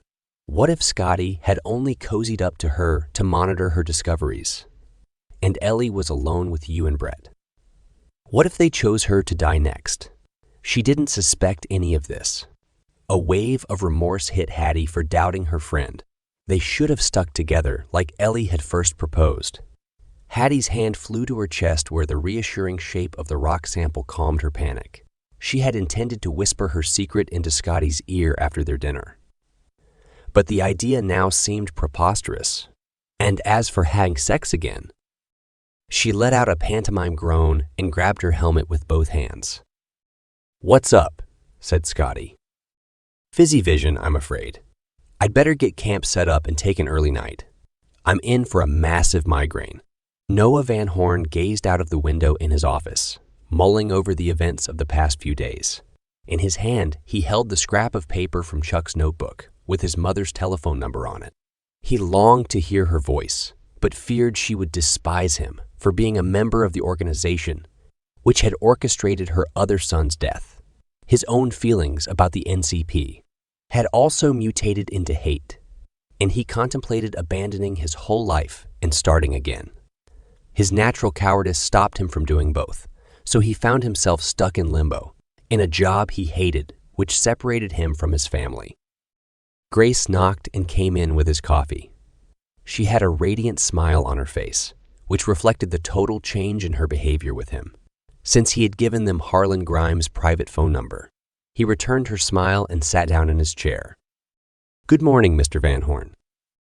Good morning, Mrs. Dossrace. Is that my coffee? He always said this. He knew there was no other explanation for Grace's tray. But he liked routine, and his universe had collapsed. This was one thing he could rely on. Milk and 2 sugars, she said, and some of those sweet cookies you like. He beamed. Thank you. Grace did not leave. Was there something else? Said Van Horn. I thought you'd like to know, said Grace. The police arrested Harlan Grimes. They charged him with murder and he's in jail, awaiting trial. The astronauts are safe. I'm so glad. Me too. Thank you for saving Hattie. Van Horn swallowed. I did nothing I shouldn't have done earlier. I'm sorry I ever let them convince me to help him. And your mother? Have you talked to her yet? I will soon, but I'm not sure how to tell her about my role in Chad's death. She's your mother. You can't abandon her now. She lost her son, but now she's got another. Tell her. She'll understand. After Grace had left, Van Horn sank into his chair and pumped his fist, his delayed reaction to the capture of Harlan Grimes. Yes, yes. Yes. The screen in front of him flickered to life. Richard Taylor Brooks raised a bushy eyebrow at his triumphant expression. "Am I disturbing you from the Lord's work?" he said. "No, sir, not at all. I have some terrible news. They have taken Harlan Grimes into custody." Van Horn rearranged his features into something more suitable. "I can't believe it. That's awful." "Yes, but that's not all. The science officer on Mars has been to the Jezero Delta to drill for new samples. I'm told they look very promising. We can't risk news about this getting out to the general public." He pursed his lips. "As you know, we have an asset out there who is willing to sacrifice themselves in order to implement an ultimate solution to this problem." "An asset?" stuttered Van Horn. "What solution?" "The settlement must be destroyed," said Taylor Brooks. "Destroyed? But what about the astronauts?" "They will die." "But can't we do something else?" "It's too late. We can't let news of life on Mars become common knowledge." Van Horn swallowed. "But that doesn't mean it's not true," he said. "I beg your pardon. Just because you destroy their camp and murder them doesn't change the facts. Maybe God created more worlds. Maybe... Have you lost your mind? This is blasphemy. You need to clean yourself of these thoughts before the devil takes over. Or is it too late?" Van Horn bit his lip. I mean, of course you're right, but what should I do?" "Ask the Lord for forgiveness and keep quiet for now. You must do God's work without question or doubt." "When will this happen?" "If there are signs of life in the samples, the asset will obliterate the settlement. It will be over in a matter of days. And if the samples are barren, the astronauts will be heroes when they get home, and we will carry on with our great crusade. Don't tell anyone about this. I've already given the orders." "I understand." The screen went blank. Van Horn slumped in his chair. He couldn't escape the doubts any longer. They were real. He had bought time for the astronauts in vain. How can I let Hattie die now? He needed to talk to someone, and who better than his mother? She would know what to do. She always had done. Perhaps running away from their religious father had been a stroke of genius. But why had she left him behind? He needed to find out. He flattened the scrap of paper out onto the desk and connected to her number. A frail voice answered, one that made his heart soar. "Yes, who is it?" "It's me, Mom. Noah." "Noah? Noah who?" "Your son," croaked Van Horn. "Noah? Is it really you?" Her voice caught in her throat. "But how did you find me?" "Do you remember the journalist who interviewed you about Chad?" "Mr. Gomez?" "Yes, of course. His companion that day, Grace, works for me as a personal assistant. She noticed a photograph of us all hidden in the cupboard in the back bathroom. She recognized me in the photo. I'd no idea there was a photo in there. Chad must have hidden it." She sniffed, and Van Horn could hear her blowing her nose. "I just can't believe it. I thought I'd never see you again. Your father. He's dead, you know." "Oh, I didn't. I'm sorry for your loss. He lost me years ago with his violent fanaticism. He told me you and Jerry had died in a car crash the day you left. I never questioned it. I'm so glad you're alive, but..." "But what? Can you come and see me?" "I work for the NCP, Mom. I'm pretty sure they murdered Jerry, and I helped them." "And how did you do that? Wasn't he on Mars?" "It's a long story. Not one that paints me in a glorious light. Do you still want to see me?" "More than anything in the world." "The NCP hasn't finished yet. They plan to destroy the base on Mars, but I may be able to prevent them in time. What should I do?" "Why are you asking me? Didn't I bring you up, right? You know what to do." "I guess so." "Make the call. Get the truth out there. Mr. Gomez will help you if you let him. And then come and see me. I'll be waiting for you. Do you still like cinnamon slices? Afterwards, Van Horn wept bitter tears for his brother, for his bad choices, until he had no more tears to shed. He looked around his opulent office and sighed. I never liked this place anyway, he said out loud, and pressed the intercom. Grace, get yourself a box and pack your belongings. I'm just going to make a call and then we're leaving and we're not coming back. Where are we going? Said Grace. We're picking up Chuck, and then we'll need to visit your father. Van Horn drew himself upright in his chair and sucked in his stomach, flexing his shoulders. I was a physically imposing young man. Why did I collapse in a heap? I'm not taking any more shit, and I don't care what the consequences are. He called Richard Taylor Brooks, who popped up on his screen, still pulling up his fly, his face flushed. Jesus Christ, Van Horn. Could you have chosen a worse time to call me? There's no need for blasphemy, said Van Horn, smirking. I'm calling to tell you I quit, and I'm going to spill the beans to the police. Taylor Brooks blinked twice, and then he sneered. Don't be ridiculous. You're the one who's up to his neck here. You can't tie anything to me. Anyway, you're too chicken shit to carry out your threat. Van Horn shook his head. You don't know me, he said. Who do you think ratted on Grimes? Taylor Brooks' eyes widened. You're fired, he said. Get out and never come back. Oh, I'll be back, said Van Horn. With the cops. He cut off the call and grabbed his external hard drive. He had already backed everything up to the cloud, but the head office held the key to the files. Grace had already called a cab, and soon they were outside Chuck's house, waiting for him to come out. A disappointed Chuck trailed over to their car, looking back at Gina, who stood in a negligee in the doorway, rolling her eyes to heaven. Did we disturb you? Said Van Horn. I'll never get past second base, said Chuck. What's the rush? You'll see, said Van Horn. The shit's about to hit the fan. Edgar Fredericks beckoned them into his office and shut the door.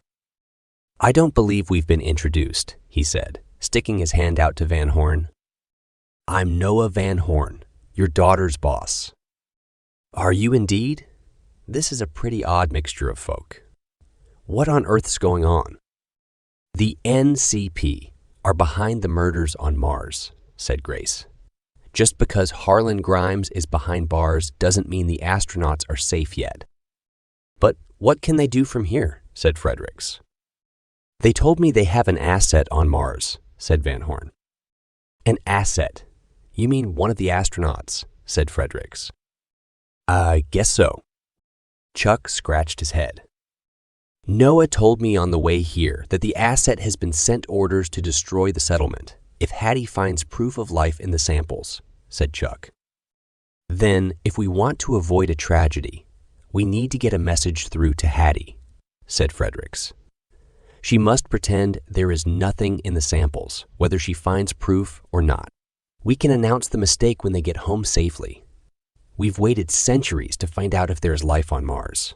Another few months won't make any difference. But how do we know she's not the asset? Said Chuck. I'm her father, said Fredericks. I know. Hattie would never help the NCP. She doesn't even believe in God much, said Grace. It can't be Hattie. She wasn't on the original crew, said Van Horn. And what if they killed Serena? So Hattie would go instead, said Chuck, playing devil's advocate. They all looked at each other. Because she could have hidden you sabotage of the samples. But she went back out to Zero Crater to get more, said Grace. Does that sound like someone with something to hide? They've all got a motive. You tried to replace the samples. Brett is in the pay of massive mining corporations who want to tear the place up. And Scotty, it could be him, said Chuck. Why Scotty? Said Noah. I just remembered Scotty didn't come to the launch dinner. He could have been poisoning Serena Hampton's sushi, said Chuck. And Ellie. Maybe Ellie doesn't have one. Should we tell her instead? Said Van Horn. I still think we should tell Hattie. They killed one science officer, and they tried to kill Hattie and got Wayne instead. Hattie controls the samples too. She'll know what to do, said Grace. Okay, it's agreed. Grace, can you send Hattie one of your cryptic messages on Mo's app? Make sure she knows not to tell anyone about the samples. Whatever happens, said Fredericks. And the rest of us? Said Chuck. There must be someone in NASA who facilitated the sabotage of the mission. Somebody switched off Wayne's hibernation pod and played with the oxygen controls in the habitats. I have my suspicions that they also put a block on communications with the 5th Starship. We must find them, said Fredericks. Don't look at me, said Van Horn. I was never in that loop. But what about Grimes? Has he talked yet? They've kept him on ice while the detectives gathered the evidence from his house. I think they were planning on interviewing him tomorrow, said Chuck. I doubt they'll get anything out of him, said Grace. He plays hardball. We have to keep trying everything. Who knows what the NCP had planned? And with an asset on Mars, the killing might not be over yet, said Chuck. Since they had returned from Isidis Planitia, Hattie had spent all her waking hours in the laboratory. She preserved the trace fossil on her first morning back by sealing it in a silicone envelope and concealed it in a 3D printed box, the size of a Post-it note. She carried it with her everywhere, afraid to put it down for prying eyes to find. A small piece of slate with infinite value. Grace's cryptic message had doubled her anxiety. She told Hattie that one of her fellow astronauts had orders to kill them all if she found any proof of life on Mars. Hadn't they arrested the murderer on Earth? It didn't leave her with a lot of choice. Brett seemed to be the one with the most obvious motive, but she felt uncertain about everyone except Ellie. Thank goodness she hadn't given in to the temptation to tell Scotty about her find. She looked for clues about who it might be, but everyone seemed in high spirits since they had arrested the murderer back on Earth. No one mentioned the deaths anymore, and between the 5 of them, they managed a massive workload without complaining.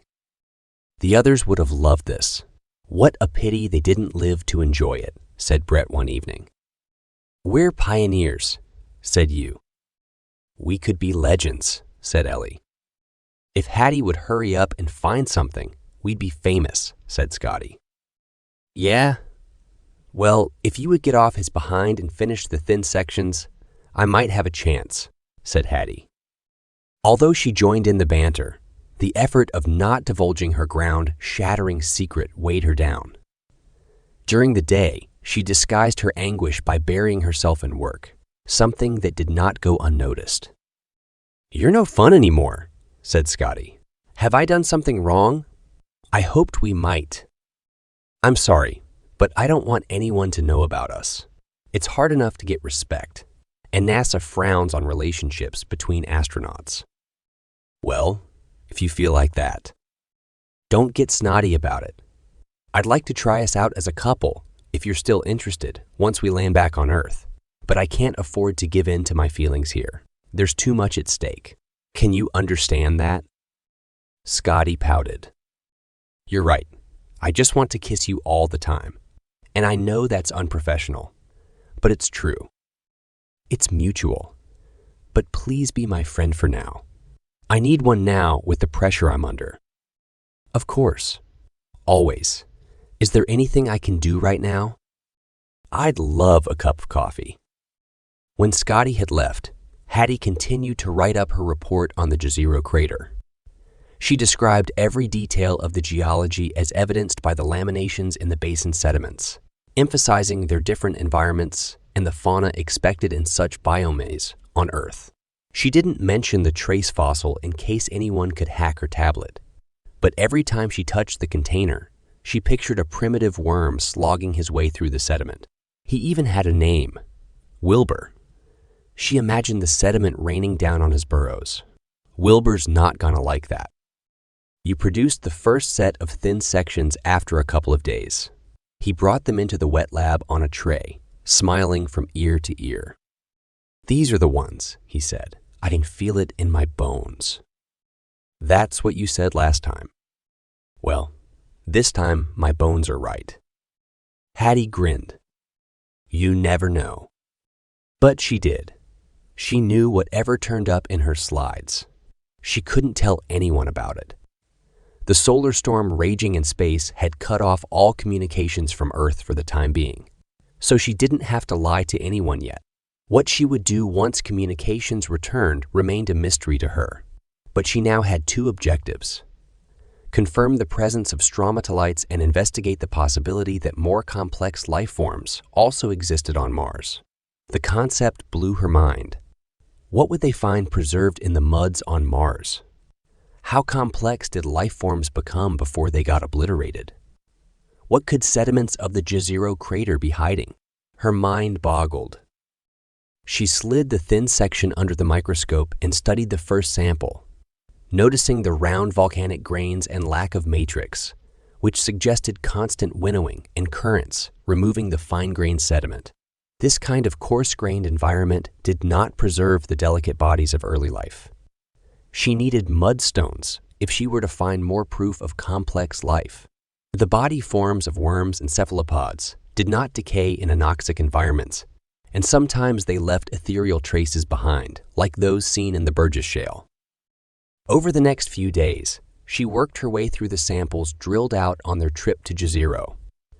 The geology, though favorable, had not preserved any stromatolites, and she began to relax. Maybe the worm tubes were only a mirage after all. She took images and added keys to the components explaining the environment of deposition and the lack of life. And then she saw it. The hairs on her arm stood up as she recognized layering consistent with algal mats on the slide. She rubbed her eyes and looked again. Mo's app flashed green, but she did not need an app to tell her what she was looking at. A stromatolite, without a doubt. "Is there life on Mars?" she said. "Yes, there is, or at least there was." She pumped her fist and did a jig around the lab before sitting down again and taking images of the slide. As she had predicted, the sample of rock came from the sediments deposited in the calm waters at the borders of the Jezero crater.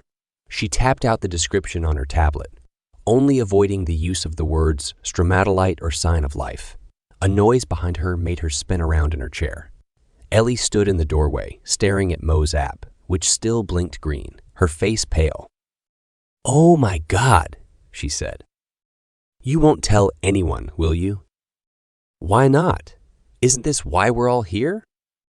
Hattie jumped up and shut the door. "Shh, say nothing. It's dangerous. No one must know." "What do you mean?" "Someone has orders to kill us all if I find signs of life on Mars." Ellie's eyes became like saucers. "Who told you that?" she said. "I got a message from my sister before the solar flares cut off communications."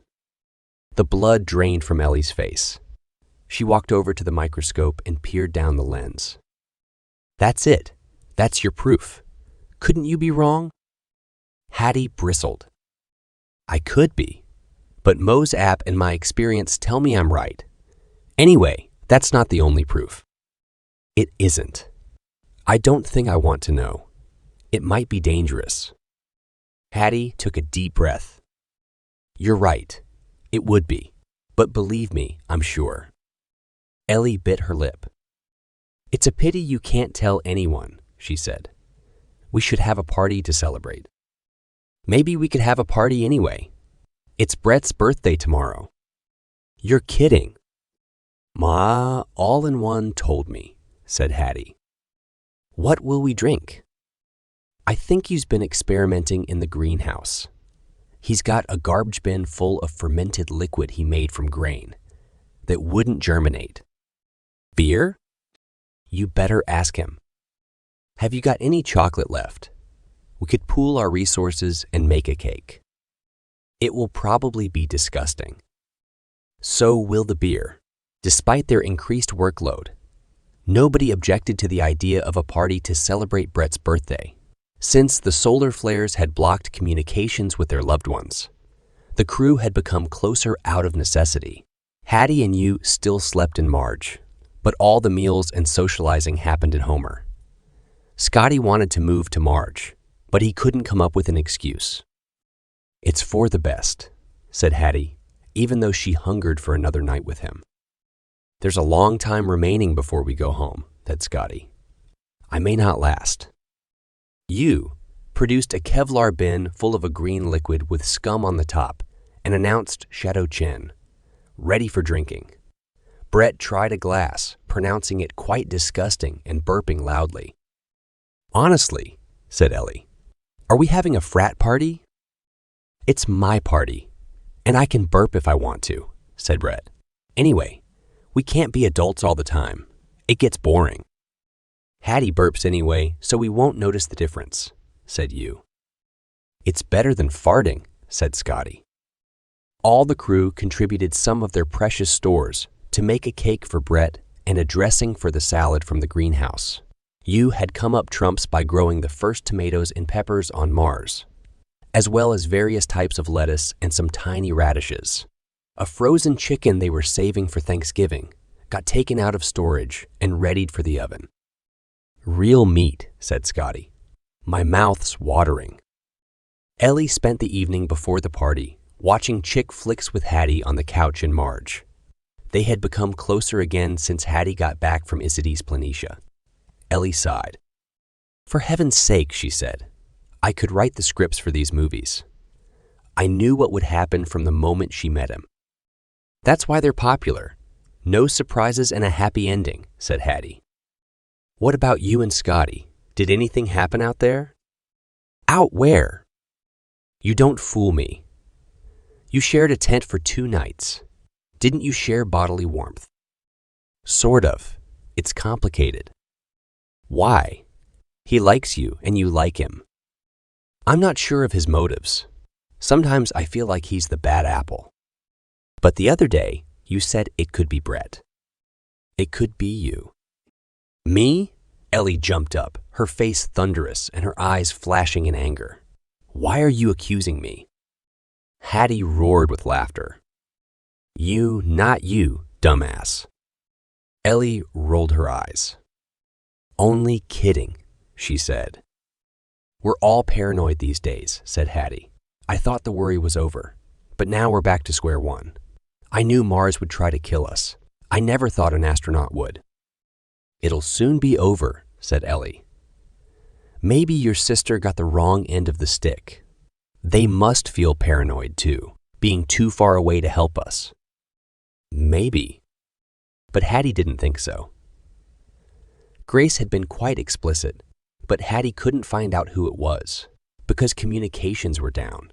They must know by now. Grace said they were close to finding out, but gave no clues. And she couldn't tell Grace her secret for fear of it leaking out.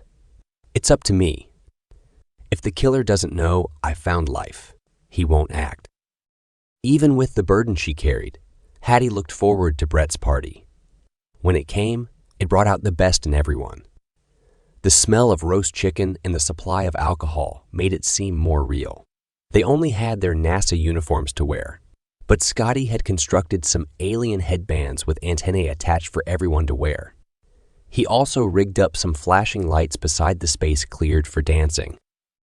"You won't catch me wiggling my ass out there," said Brett. "If you drink enough of my beer, you'll be out there naked," said you. Ellie started to vogue, and soon they were all at it, trying to outdo each other with the awkwardness of their poses. Hattie fell over onto the couch, and Scotty feigned a similar accident to land on top of her, where he sneaked a quick kiss in the chaos. "Oh, unlucky," said you. "A coincidence?" said Ellie, wagging her finger. "I don't think so." Hattie dragged herself away from Scotty's embrace, blushing and denying it. "I'd need my gloves on to touch another astronaut," said Brett. "I'd need more than beer to touch you," said Ellie. "Me? Why?" said you. "Not you, said Ellie. "I'm getting deja vu here." Hattie giggled. They all sat down to eat and demolished chicken in double quick time. "That was out of this world," said Brett. Hardly surprising seeing as we're on Mars, said you. Yum, said Hattie, licking her fingers. What a luxury. I'm never going to dish chicken again. Not that I did before. I'm too full to dance now, said you. Hattie noticed Ellie heading for the lift. She followed her and tapped her on the shoulder. Hey, girlfriend, are you wimping out on me? I can't dance with 3 men by myself. Ellie jumped. Oh, I'll be back with a bang, she said. I'm preparing a surprise for us. You're going to love it. Do you need help? No, I've got this. Ellie gave Hattie a hug and whispered, I'm sorry, in her ear before getting into the lift. Hattie stood there for several seconds. What was she sorry for? Ellie was such a dark horse. She approached Brett, who had challenged Scotty to an arm wrestle. The 2 men were bright red in the face with exertion. Brett held up his free hand to stop Hattie from talking. She waited until Scotty knocked over his beer, and they lifted their arms out of the pool of green liquid, advancing over the table. Ellie's gone to organize a surprise. Do you know anything about it? She said. I think she said something about fireworks. She is a chemist, after all, said Brett. Fireworks? Is that wise? Said Hattie. It should be safe enough. We're miles from the fuel stores, said Scotty. Anyway, you owe me a dance. Come on, Fredericks. Let's see you move that booty. As they hit the floor, you changed the music to something slow and moody. Hattie couldn't resist the chance to snuggle up to Scotty and sniff in his manly odor. Could he be a murderer? The notion seemed ridiculous. She wrapped her arms around his neck and winked at him. He glanced around to see if anyone was looking and gave her a passionate kiss. You noticed, but he distracted Brett by going through the contents of the salad with him. Hattie thought she might faint with passion. Suddenly, the habitat shook on its foundations, and a muffled roar came from outside. Brett stood up and looked around. What the fuck was that? He said, swaying. An earthquake. There was only one shockwave. It felt like an explosion, said Scotty. It must have been a big one if we could hear it. Where's Ellie? Said you. She didn't come back, said Hattie. Holy shit, said Brett, staring out of the window. They pressed themselves against the quadruple glazing and looked out towards the starships. A massive fire leapt to the heavens. What the hell? Said Scotty. You, get the clinic ready. Ellie may be injured. Scotty and Hattie, come and get suited up with me. Despite all their efforts, it took them 20 minutes to exit the hub and get into the rover. Brett drove towards a fire that had almost burned out by the time they arrived. The building containing the Moxies had been obliterated, and the Starship had opened up like a giant metal tulip. The fuel bowser sat undamaged beside Starship 3, where Scotty parked to download the remaining fuel from the tank. No one spoke, and then Ellie staggered into view. Get her into the rover, said Brett. Ellie spotted them coming for her, and she ran away. Hattie jumped out of the rover and ran after her. Ellie disappeared behind the wreckage of the spaceship, and Hattie followed her. Ellie had collapsed onto the ground. What happened? She said. You shouldn't have told me, said Ellie. I never wanted to kill you, but I had my orders. You did this, said Hattie. I hope it was worth it. There can't be life on Mars, said Ellie. It's against God's will. She shut her eyes and let out a long sigh. Hattie tapped her radio. She's gone, guys. Come and help me carry her. They drove Ellie's body back to the hub and removed their suits before dealing with hers.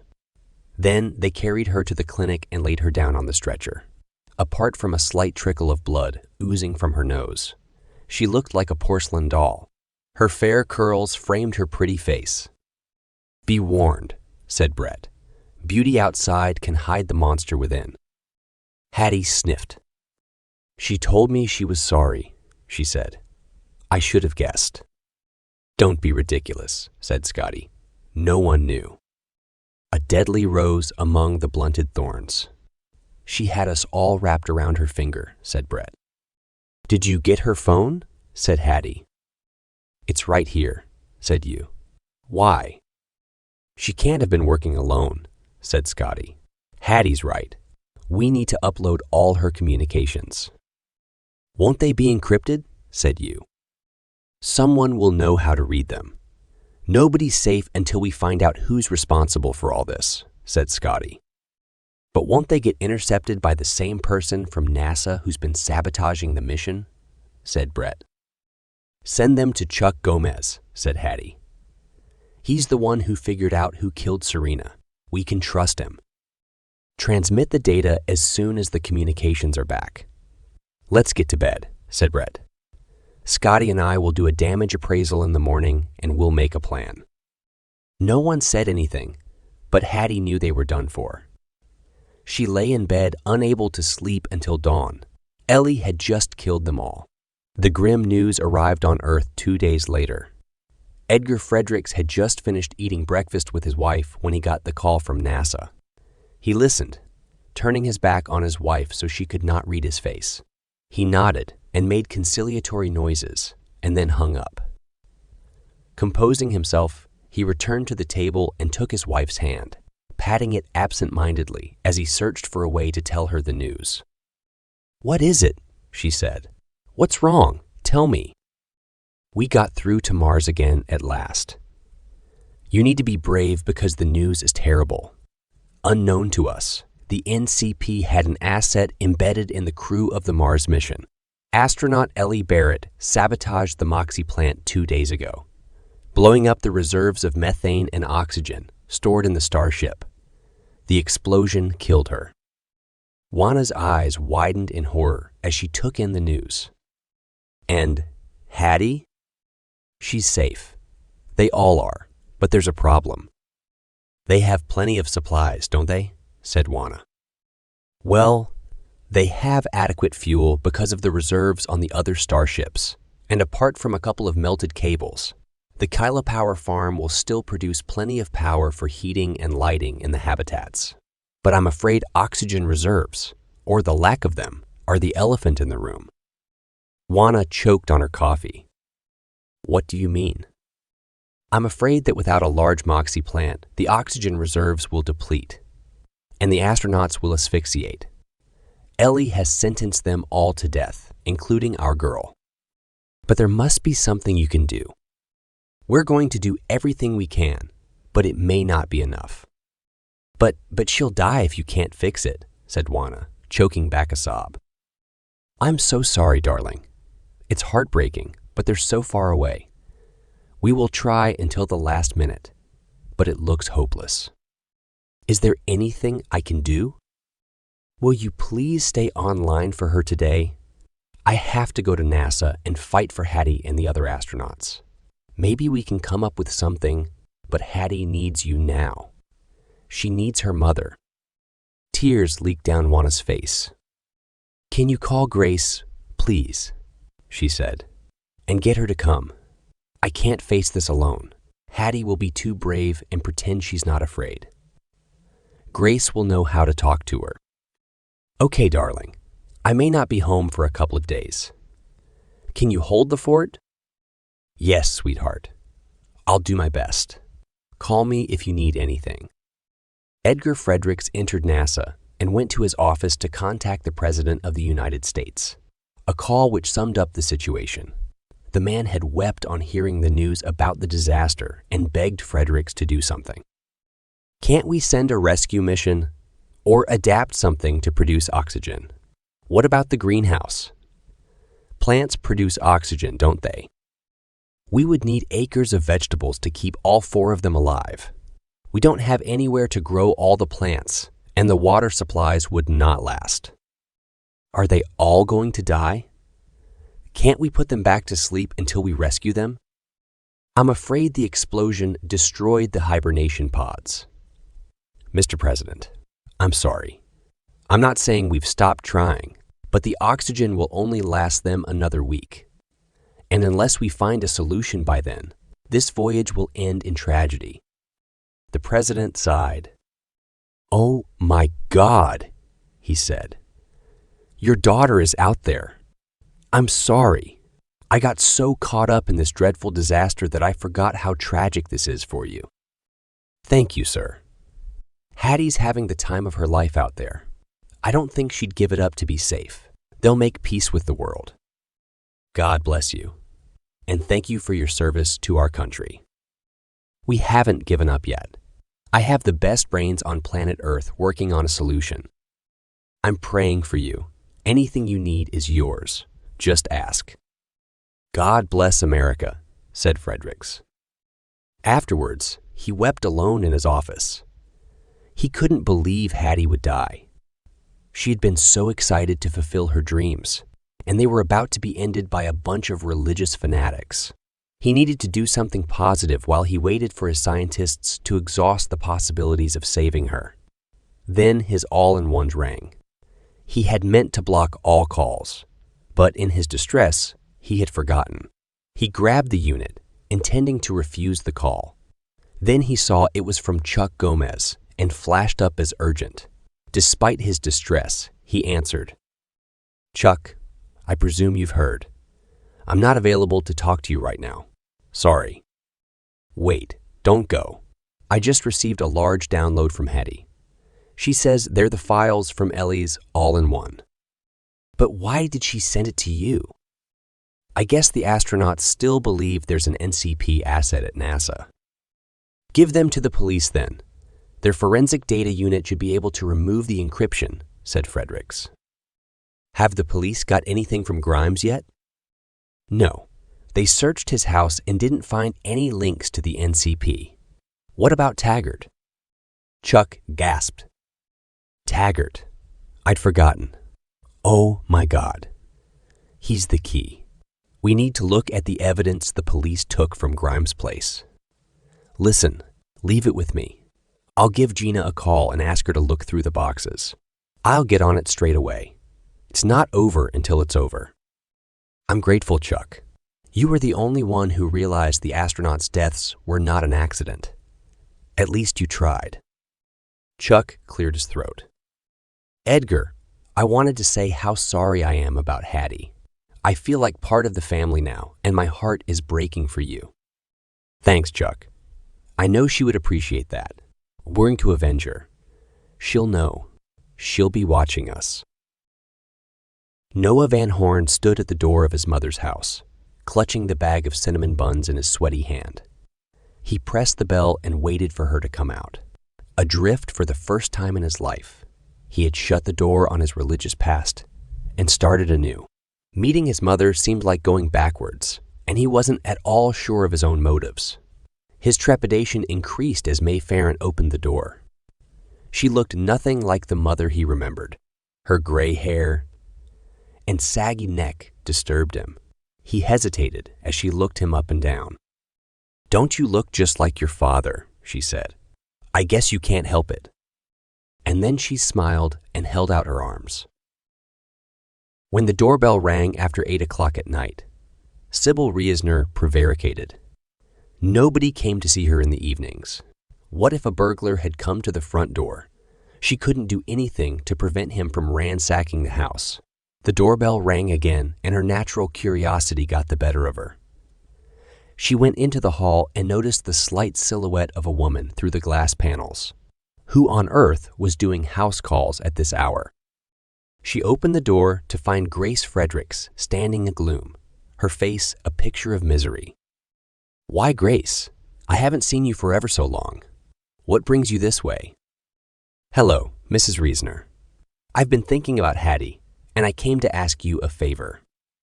"You poor child. I've been praying for your sister every night. Morty's waiting for her, you know. He told me so. You don't need to worry. He'll take care of her." Grace's eyes filled with tears. "Thank you. I know he will. He loved Hattie too. What can I do for you?" "I know it sounds stupid, but I'd like to use your telescope for a minute. I want to feel closer to her." "Oh, my goodness. I can't imagine what you're going through. And your poor parents must be devastated. Come with me. I had planned to do some stargazing myself." Grace followed Sybil Reisner up the rickety staircase to the attic viewing platform. What a fantastic view. The night is so clear I can see a million stars. That's what your sister liked to say. She and Morty used to stay up here for hours. I never knew why until he died.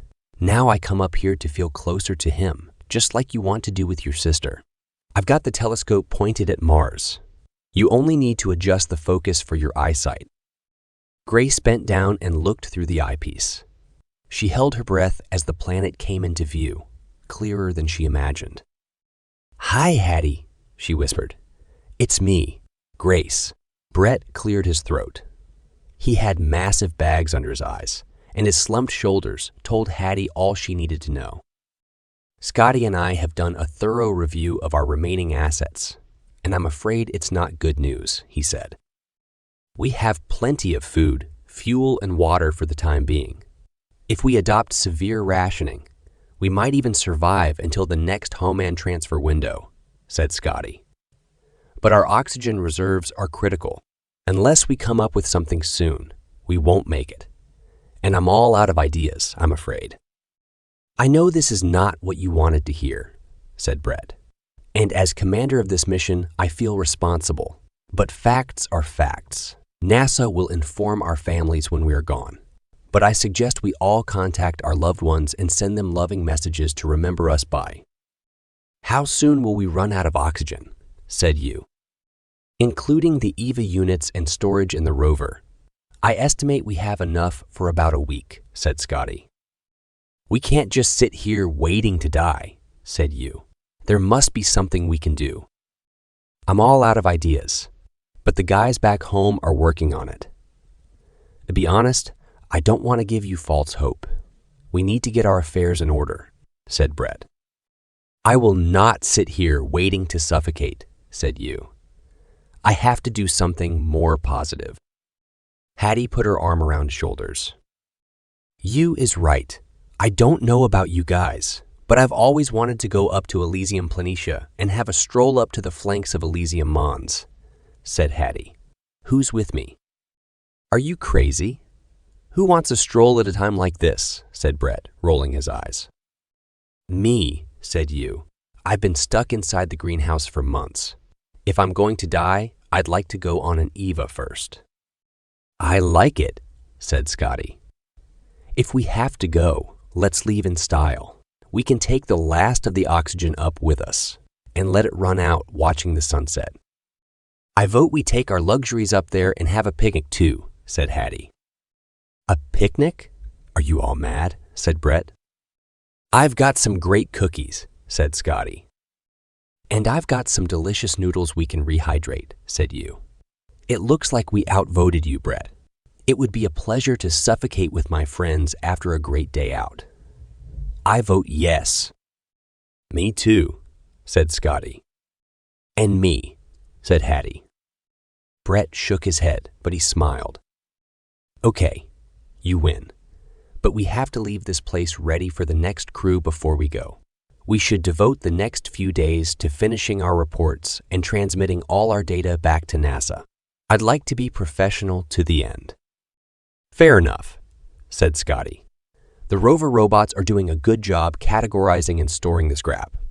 The spare parts will be useful for anyone arriving here. I'll get the large rover ready for the picnic." Despite the ghastly cloud hanging over them, a new enthusiasm gripped the astronauts, and they completed all their tasks in good humor to the sound of music at high volume.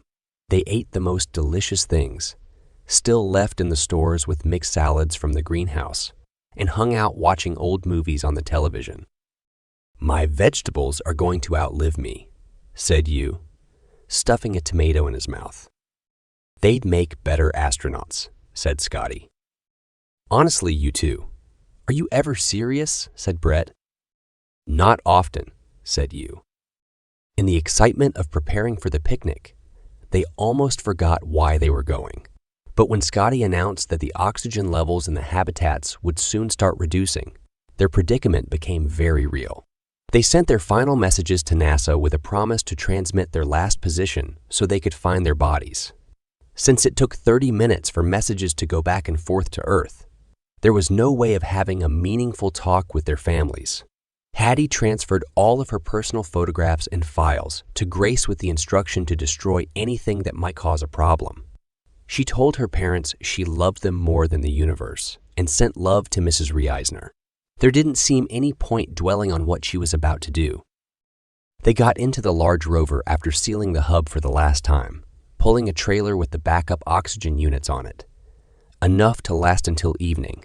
Hattie took Buzz Lightyear with her, and a photograph of her family printed out and tucked into the drawer underneath him. She felt lightheaded but calm. Scotty sat beside her in the rover and took her hand. Now that nobody cared what anyone did with their last days alive, they had dropped the pretense and spent a couple of nights together in Marge. His love had taken the edge off their awful situation, and she felt grateful for it.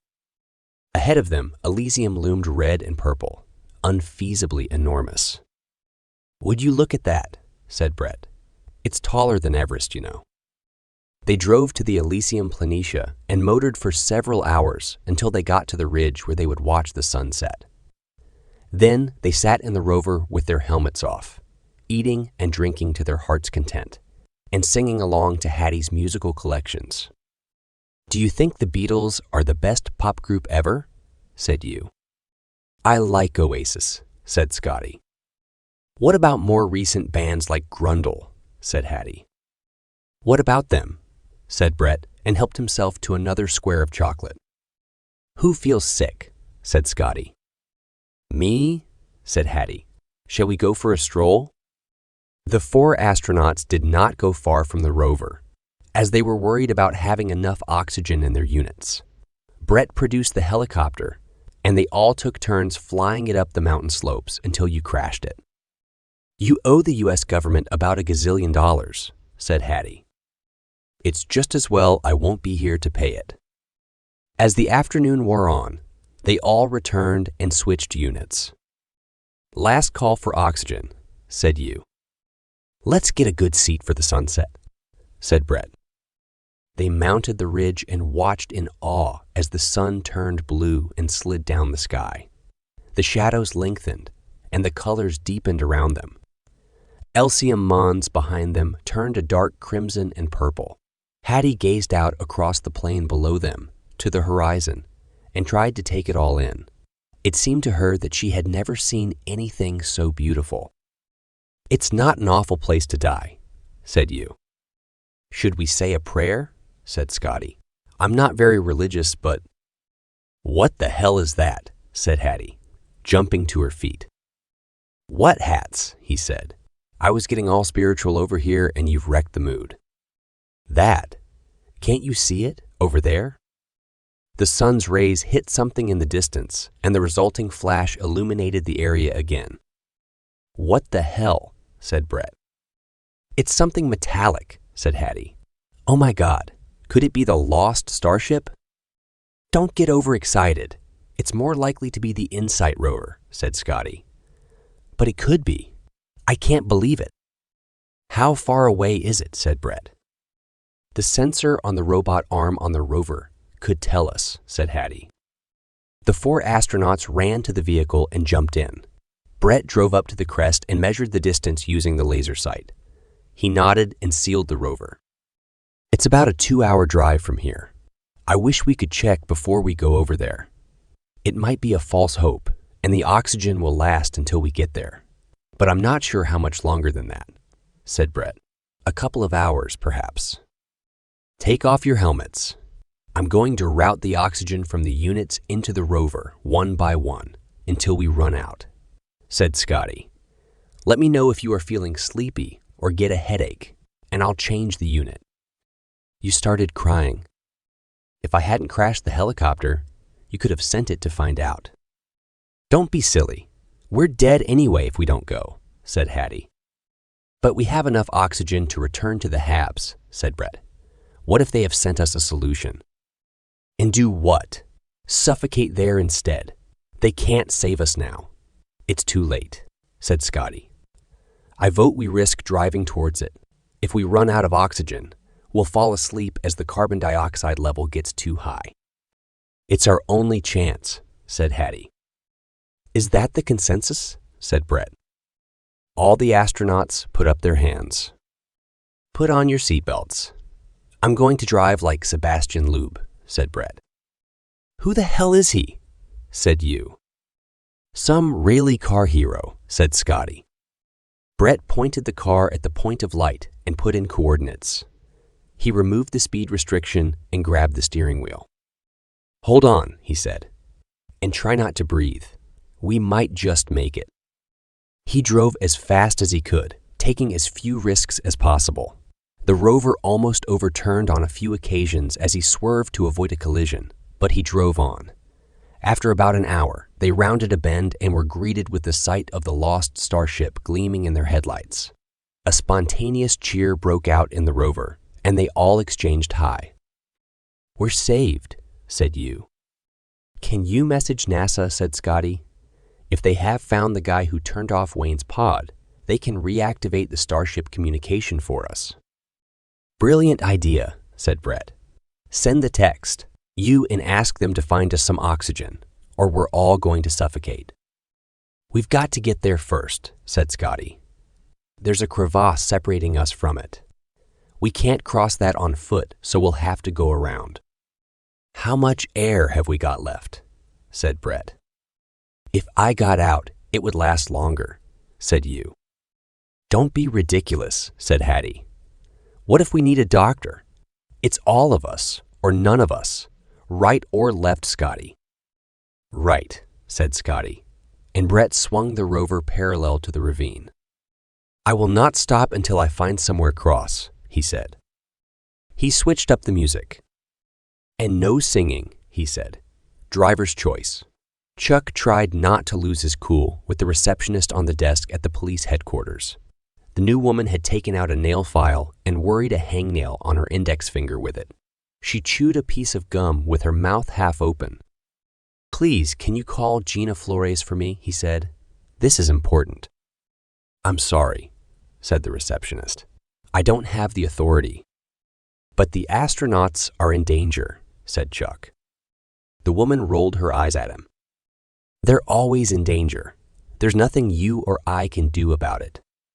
You don't understand. Listen, sir, we're all glad you're such an upstanding citizen. But if you don't get lost, I'll have them arrest you for harassment. The chief of police is a friend of mine. Ask him. She snorted. That corny line won't work with me. I'm friends with the president, you know.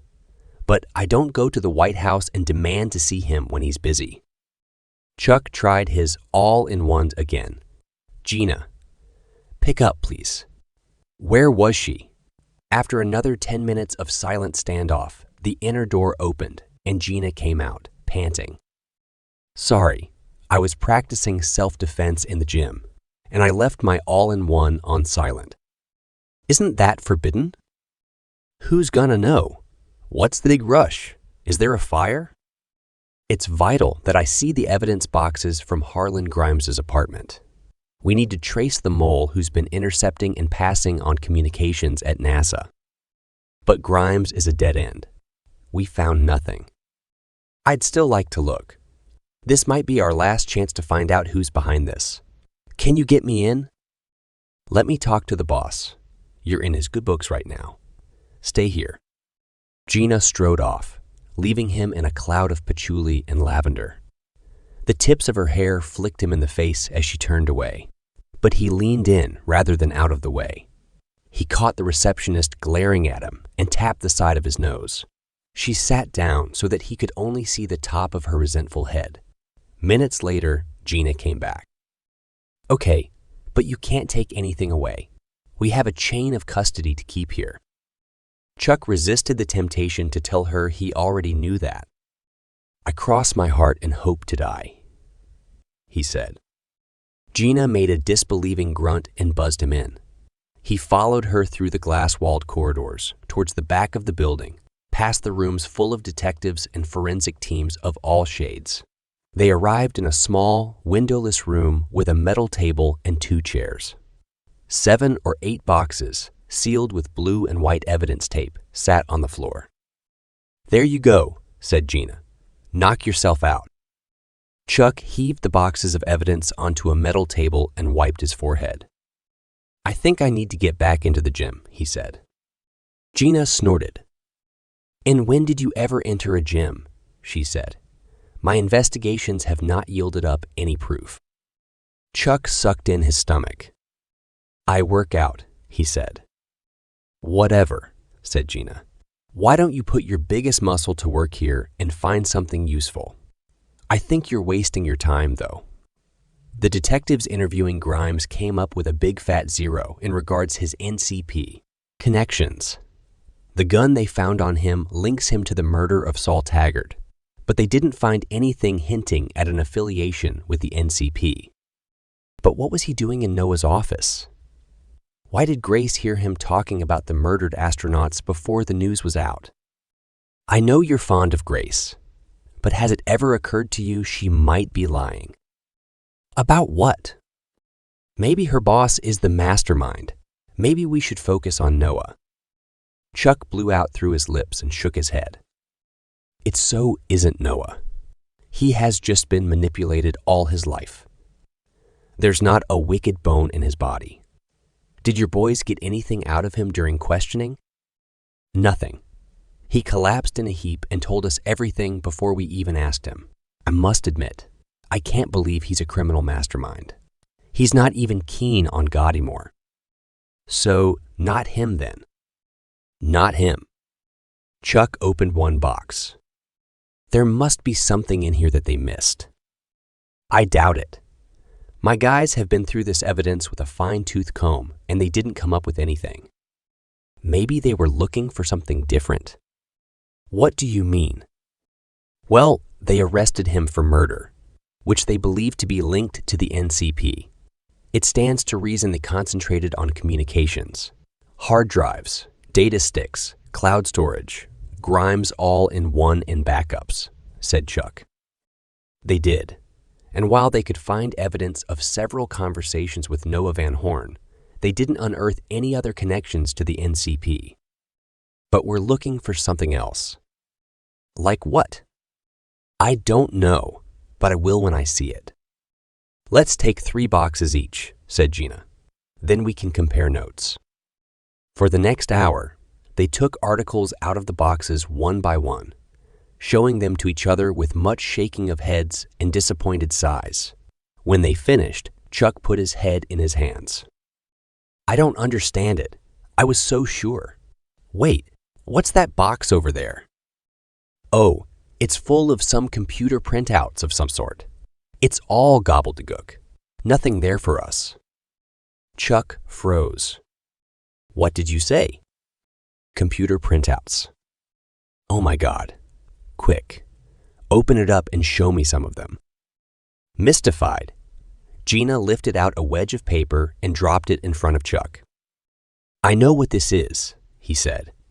Saul told me he printed out the data from Wayne's hibernation pod failure to review it at home. But when I went there, it had gone. This is the proof we need. But it's only 0s and 1s.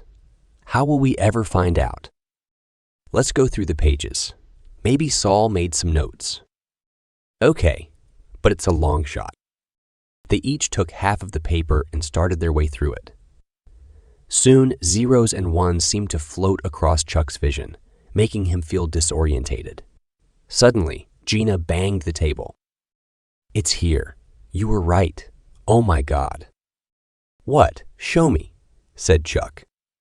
Gina placed a piece of printout in front of him. On it was just one word written in Saul's scrawl. It read, sabotage, and he had underlined a long number in the left-hand margin of the printout. What does it mean? Said Gina. I'm not sure, but I hope we can identify the saboteur from the code. He stood up. Come on, we need to go to NASA straight away. Gina got permission to use a squad car, and they shot across town towards the Space Center, blue lights flashing. Chuck clenched his jaw to prevent any criticism of Gina's kamikaze, driving slipping out. They screeched to a halt outside the NASA headquarters. Edgar Fredericks waited for them downstairs and ushered them into his office. his face gray with worry. "The astronauts have found the 5th Starship," he said. "They are on their way there to see if the Moxie has been functioning." "Thank God," said Gina. "Will they survive?" "I don't know. The oxygen in their rover is about to run out and will be at 0 by the time they get there. The Starship is not receiving communications from us, so we can't open it. I have the entire building working on it. We must find a way of unblocking the Starship computers before the astronauts asphyxiate." "We might be able to help," said Chuck. "What have you got for me?" said Fredericks. "Quick, hand it over." "We found this," said Chuck, and pulled a photocopy out of his pocket. "What is it?" said Fredericks. "We were hoping you could tell us," Chuck said. "It's a data printout," Gina said. "Yes, I can see that, but of what? Hang on a minute." Fredericks tapped on his screen. "Elaine, can you send me one of the programmers, please? Someone who isn't a Christian." "And how will I know that?" she said. "Look, I know it's an odd request, but it's important. I'll explain. I promise. Tell them to run." 5 minutes later, Ethan Barzum stood in Edgar Fredericks' office, holding his chest and panting. "You wanted to see me, sir?" "Yes. Ethan, we need your help." Ethan took the paper and flattened out the crease. Then he sat on the spare chair and read it to himself, mouthing the words. After a minute, he looked up. "What does it say?" said Chuck. "It's a shutdown instruction," said Ethan, "for something electronic, an override mechanism." Chuck let out a roar and hugged Gina. Fredericks leapt to his feet, his eyes almost bulging out of his sockets. Ethan's mouth dropped onto his chest at the reaction to his simple explanation. He looked around, uncertain whether to stay or go. "Oh my God," said Fredericks. "It's him, the saboteur." "The what?" said Ethan. "Someone murdered Wayne Odoyu and put a communications block on the 5th Starship," said Chuck. "But who wrote it, Ethan?" said Gina. "It's important." "I don't know, but it's easy to find out," he stammered. "How?" said Fredericks. "This is vital information. We can't make a mistake." Ethan swallowed and returned his gaze to the paper. "The number in the column on the left," he said, pointing at it. "It corresponds to the computer on which it was written. You should be able to trace the person who wrote it from the timestamp on the document. We all log on and off our stations, and it's impossible to delete that information." "And could you trace the person who wrote this instruction?" said Chuck. Ethan looked at his feet. I could. But would they get into trouble because of me?" "Because of you? No, definitely not," said Fredericks. "Okay, it won't take me long." Ethan had already started for the door. "Ethan, can you use my computer?" "Yes, sir. They're all linked up to the mainframe." "Sit in my chair and please hurry. This is a life or death situation. Minutes matter." "No pressure," said Chuck and forced out a laugh. Gina had gone green with anxiety, and she sank into a chair while Chuck and Frederick stood behind Ethan, watching with incomprehension as his fingers flashed over the keyboards. Now and then he scratched his head, but soon his smile appeared and broadened. He sat back in his seat. "There you go," he said. "Station 4, Michael Forrest." "Is he in today?" said Chuck. "Sure, I saw him earlier," said Ethan. "He's in the communications center." "What does he look like?" said Gina. "He's the one with the large crucifix hanging from his neck. You can't miss him." "He's religious," said Chuck. "You could say that. He's not supposed to wear it to work. But he takes it out once he's at his desk. He's got a communications block on the missing Starship. If he's logged on, can you unblock it?" said Fredericks. "Yes, but he has to be logged in." "We need to distract him," said Chuck, "so we can grab him and stop him logging out. Then Ethan can do his magic." "How do we do that?" said Fredericks. "Gina, tossed her hair back. "Don't be so naive," she said, unbuttoning the top of her blouse and plumping up her breasts. "He's a computer geek. How hard can it be? I'll do it. Just enter the aisle from the other side to me and jump on him." "Now I'm distracted," said Chuck. Ethan's eyes almost popped out of his head, and Gina gave him a playful slap. "See, it works," she said. After 15 minutes of hectic driving, the astronauts came to a place where the crevasse pinched in and then out again. An enormous boulder blocked the way across. "That's us screwed," said Brett. "How the hell are we going to move that out of the way?" "This is the end of the road, folks," said Yu. "We're not going to make it." "There must be something we can do," said Hattie. "We only have one oxygen unit," said Scotty. "We can't get enough people out of the vehicle at once to push it." "Maybe I can get it to roll," said Brett. "I'll give it a try. Put on your helmets and share the oxygen using your emergency connections to the console. I'll depressurize the rover." Once they were attached and the rover depressurized, Brett got out and walked up to the rock. He planted his feet on the ground. "He's crazy," said Yu. "He'll never move it." "We've to try," said Scotty. Brett shoved at the rock from all angles and inserted a crowbar underneath it, straining with all his might, but he could not shift it. "I'm sorry, guys. There's no way we can move that. We can try driving further along to find another crossing, but I think this is our last roll of the dice. If we could split it, we might have a chance, but—" Hattie slapped her forehead. "We can," she said. "I forgot I had brought the Sierra Blaster with me." "Say what?" said Brett. "It's a contraption I use to blast open boulders when I'm doing prospecting. I thought it might be handy on our trip in case we saw something interesting." Scotty roared with laughter. "We're all about to die, and Hattie is still thinking about rocks." "How does it work?" said Brett. "We need to drill a couple of small boreholes into the rock, and then insert a cartridge in each and blast it. With luck, the boulder should split down the middle." "Should," said Yu. "And what if it doesn't?" "Have you got any better ideas?" said Hattie. "Okay, guys, don't waste time arguing. Let's get organized. We have little time left. How many units still have oxygen in them?" "2," said Scotty. "I can put one on and go out to drill the holes.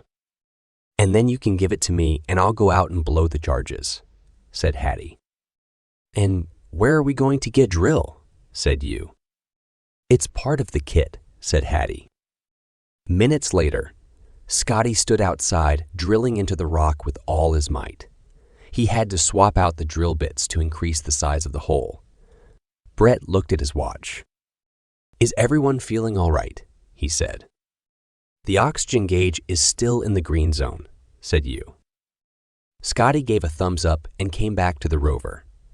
He gave the oxygen unit to Hattie, who headed outside. Moments later, she came back. "Has anyone got any water?" she said. "I've got a small amount. Are you thirsty?" said Yu. "No, but you might just have saved us. These things work much better if I fill the borehole with water." "Why is that?" said Yu. "Who cares? Just give her the water," said Brett. Hattie went back to the boulder and tipped the water into the hole. Then she pushed the blast head rod into it and loaded a large rock on top of the blast head, grunting with effort. "What's she doing?" said Brett. "You'll see," said Scotty. Hattie stepped back and blew the charges. After a momentary lull, there was a popping sound, and to her immense relief, the boulder split in two and rocked backwards. One of the halves fell into the crevasse.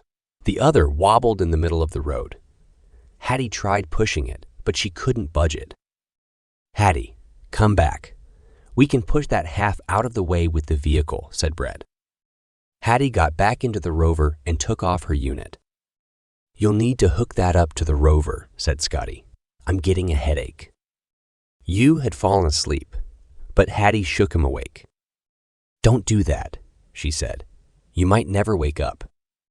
What if I don't want to see what happens next? What if you do?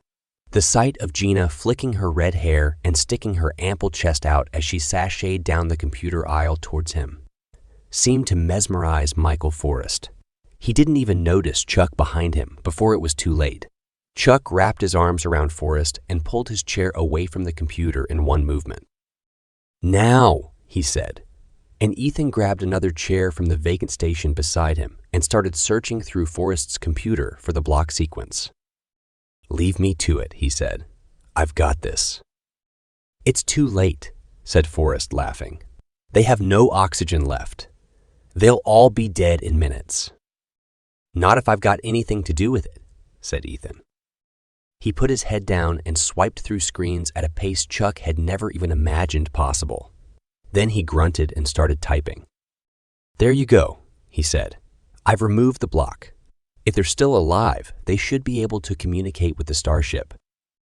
A cheer erupted from the consoles around them as the fifth Starship came online. Fredericks tottered over to them and shoved Forrest in the chest before pumping Ethan by the hand. He looked as if he would faint. He turned even grayer than usual and wavered on his feet. "You've got him," he said. "I can't believe it." "Ethan is a genius," said Chuck. "I think he needs a raise." "He can have my job if he wants it," said Fredericks. "What's happening?" "The Starship communications are unblocked. We will have to wait for feed from the rover to know if they made it on time or not." After an agonizing half hour, the rover arrived at the foot of the Starship. They all stared up at the huge shape looming above them, unscathed by its trip to Mars. "How are we doing for oxygen?" said Brett. "Not good," said Scotty. "We've almost exhausted the last tank, and we're now using the small amount in the rover. I estimate we have about 15 minutes left." "Can you communicate with the Starship's computer yet?" said Hattie. "If you can get it to send the lift down from the cargo bay, we might be able to retrieve a unit from the suiting up area. They should be full of oxygen. They fitted this Starship out just like ours." "And it has a Moxie unit in the cargo bay," said Scotty. "I wonder if it has switched itself on or not.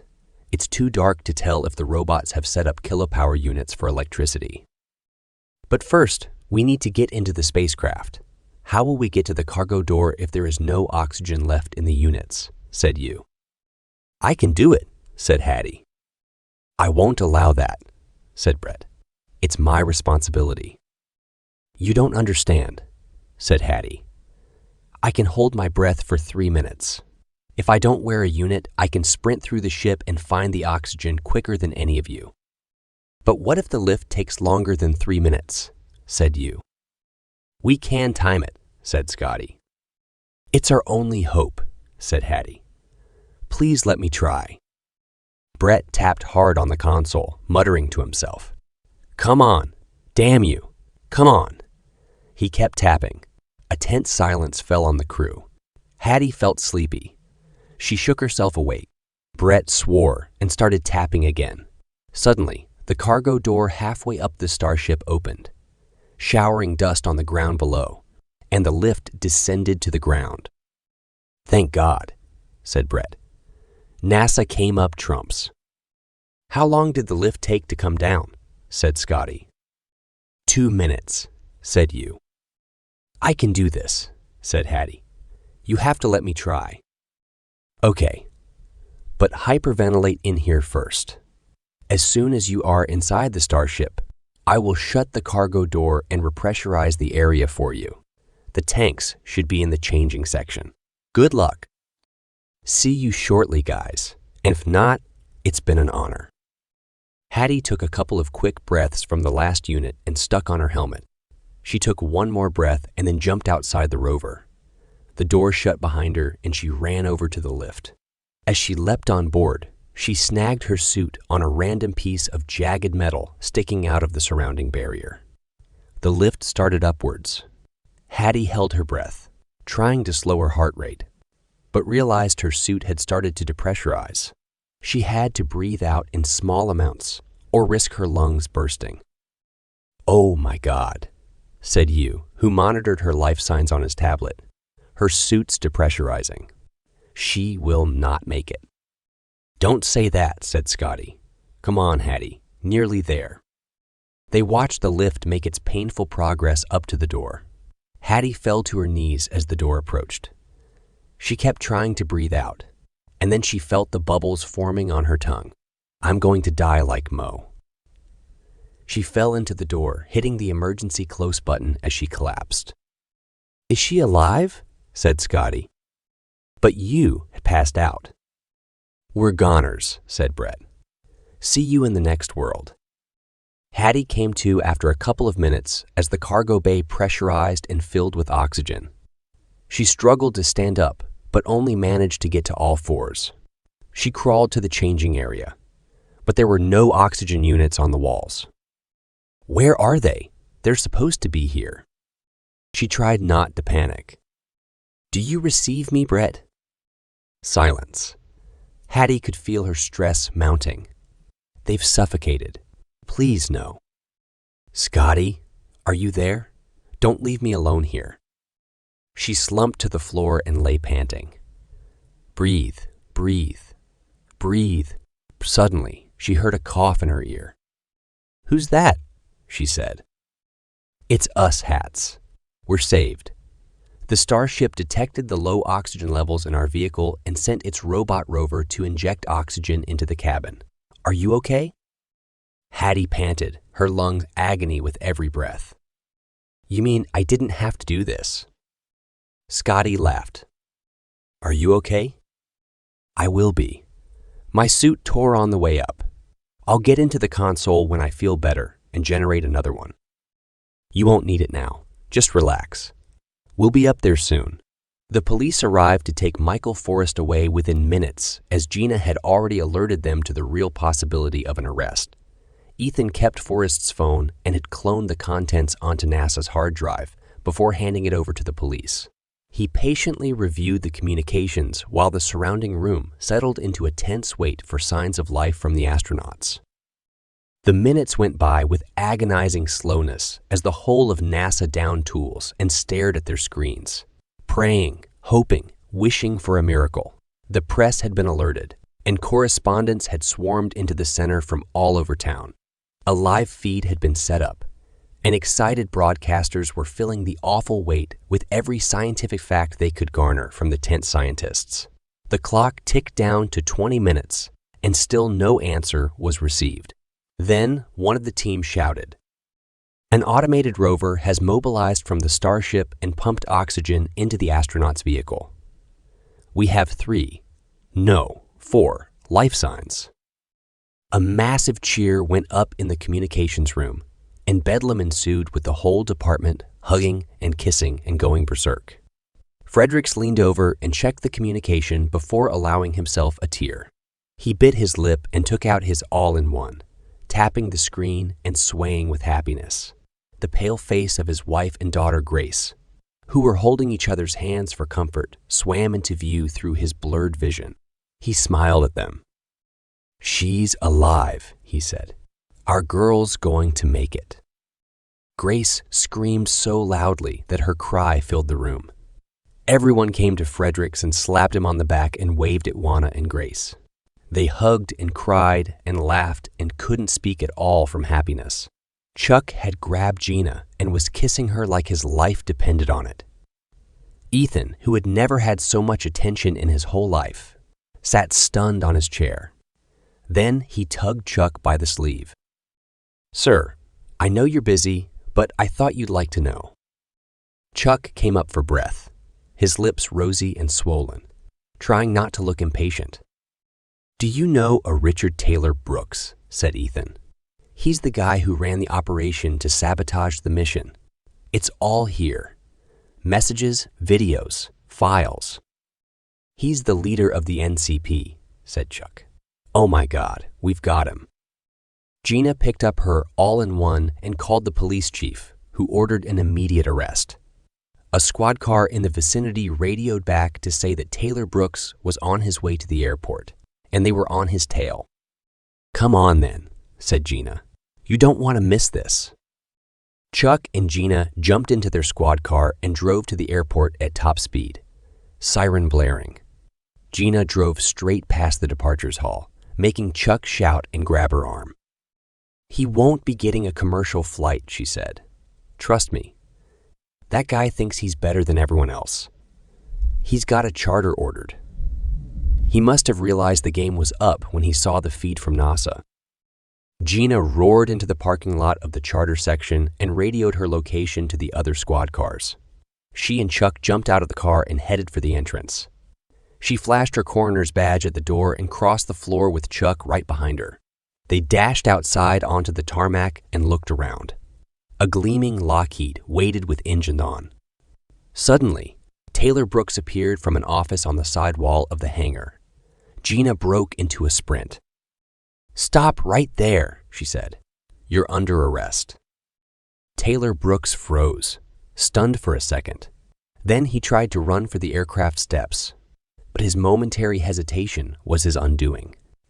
Gina caught him as he put his foot on the bottom step and threw him to the ground. "How dare you?" he said. "Don't you know who I am?" "Oh, we know exactly who you are," said Chuck. "That's why you're about to go down for the rest of your life." The hangar filled with the sound of sirens, and soon Richard Taylor Brooks had been cuffed and pushed into the back of a squad car. "We make a good team," said Chuck, kissing Gina with gusto. "Not bad," she said. "But you still owe me dinner." Hattie tottered into the communal area of the Starship the next morning and headed for the kitchen. Her eyes throbbed and her lungs felt as if they had been trampled by a herd of bison. To her embarrassment, the three men were waiting for her. They applauded and cheered her with every step, making her blush and shake her head. "Hattie Fredericks, badass," said Scotty. "Who'd have believed it?" "Please stop," said Hattie. "I did it to save myself as much as you." "That's no excuse for being a hero," said Brett. "I don't buy it," said Scotty. "She saved us all." "She must love us," said you. Hattie's eyes filled with tears despite herself. "Of course I do," she said, biting her lip. "I'm not sure how I feel about reverse harem," said Brett. "But give me a hug anyway." All four astronauts joined in a group embrace and wept tears of joy and relief. "I got a message from the President of the United States this morning," said Brett, "congratulating us on surviving. We're all going to get a medal. Isn't that amazing?" "A medal," said Scotty. "I'd prefer a large pension." "And a lifelong tax exemption," said Hattie. Scotty high-fived her. "I wish I could talk to my family without the delay," said you. "My mother told me the government is using my background to call for unity and peace. It's so odd to be able to talk openly to them again, and so frustrating to wait so long between messages." A wave of nausea hit Hattie, who sank into a chair. "Are you okay?" said you. "You're lucky you didn't suffer from the bends." "I'm alive," said Hattie. "Luckily, I remembered to breathe out when I felt my suit begin to depressurize." "Lucky the new design takes time to loosen," said Scotty. "I didn't realize I had damaged it until I felt it releasing its grip." "It was lucky all around," said Brett. "I can't imagine how NASA located the communications block to the Starship so quickly." "I'm sure we'll hear all about it," said you. "Here's a bowl of porridge. Scotty is going to update us on progress." Hattie plonked her bowl down on the table, still embarrassed by her reception. "First, the good news," said Scotty. "Despite being cut off from communications with Earth, the automatic programming of the Starship still worked perfectly. Once the spacecraft had landed, the robot rovers came down from the cargo bay and started work. They set up the kilopower units, which started to generate electricity for heating and cooling in the spacecraft. One of the two MOXIE plants initiated once the power came on and has produced enough liquid oxygen to get the project going again. Also, there are pallets of food and medicine supplies in the cargo hold, meaning we won't starve or suffocate in the short term. But we have a problem," said Brett. "What a novelty," muttered you. Nothing we can't deal with, said Brett. We need to empty the oxygen from this spaceship and transport its contents to the hub, said Scotty. Why don't we bring everything up here, said Hattie. No ice for the racers. And the greenhouse is well established now. It would be a pity to tear it up and start again, said Brett. So we need to transfer this spaceship and all its contents to the original hub. It's just a question of priorities, said Scotty. The refrigerated Bowser is operational, so we only need to send it the coordinates of this starship, and it will transfer the oxygen to the hub. We can divide the oxygen over 3 journeys to make sure we don't lose it all in an accident. Once we have oxygen stored back at the hub and have set up one of the Moxies at the Habs, we'll move back ourselves, said Brett. Then we can organize the transfer of the rest of the cargo and eventually the starship itself. Fantastic, said you. Then we can get on with the purpose of the trip. Ah, said Hattie. I should have said something earlier. Brett rolled his eyes.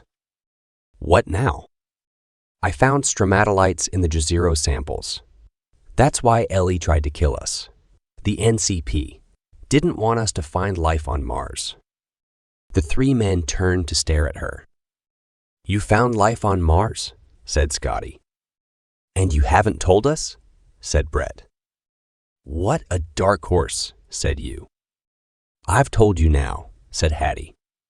Don't you think we ought to tell Earth the news? Said Brett. Haven't they had enough excitement for one day? Said Scotty and laughed. Send the message, said Brett. Me?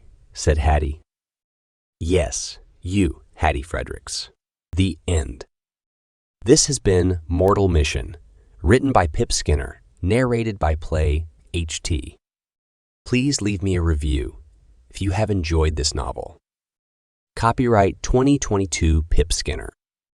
Production copyright 2024 by Pip Skinner.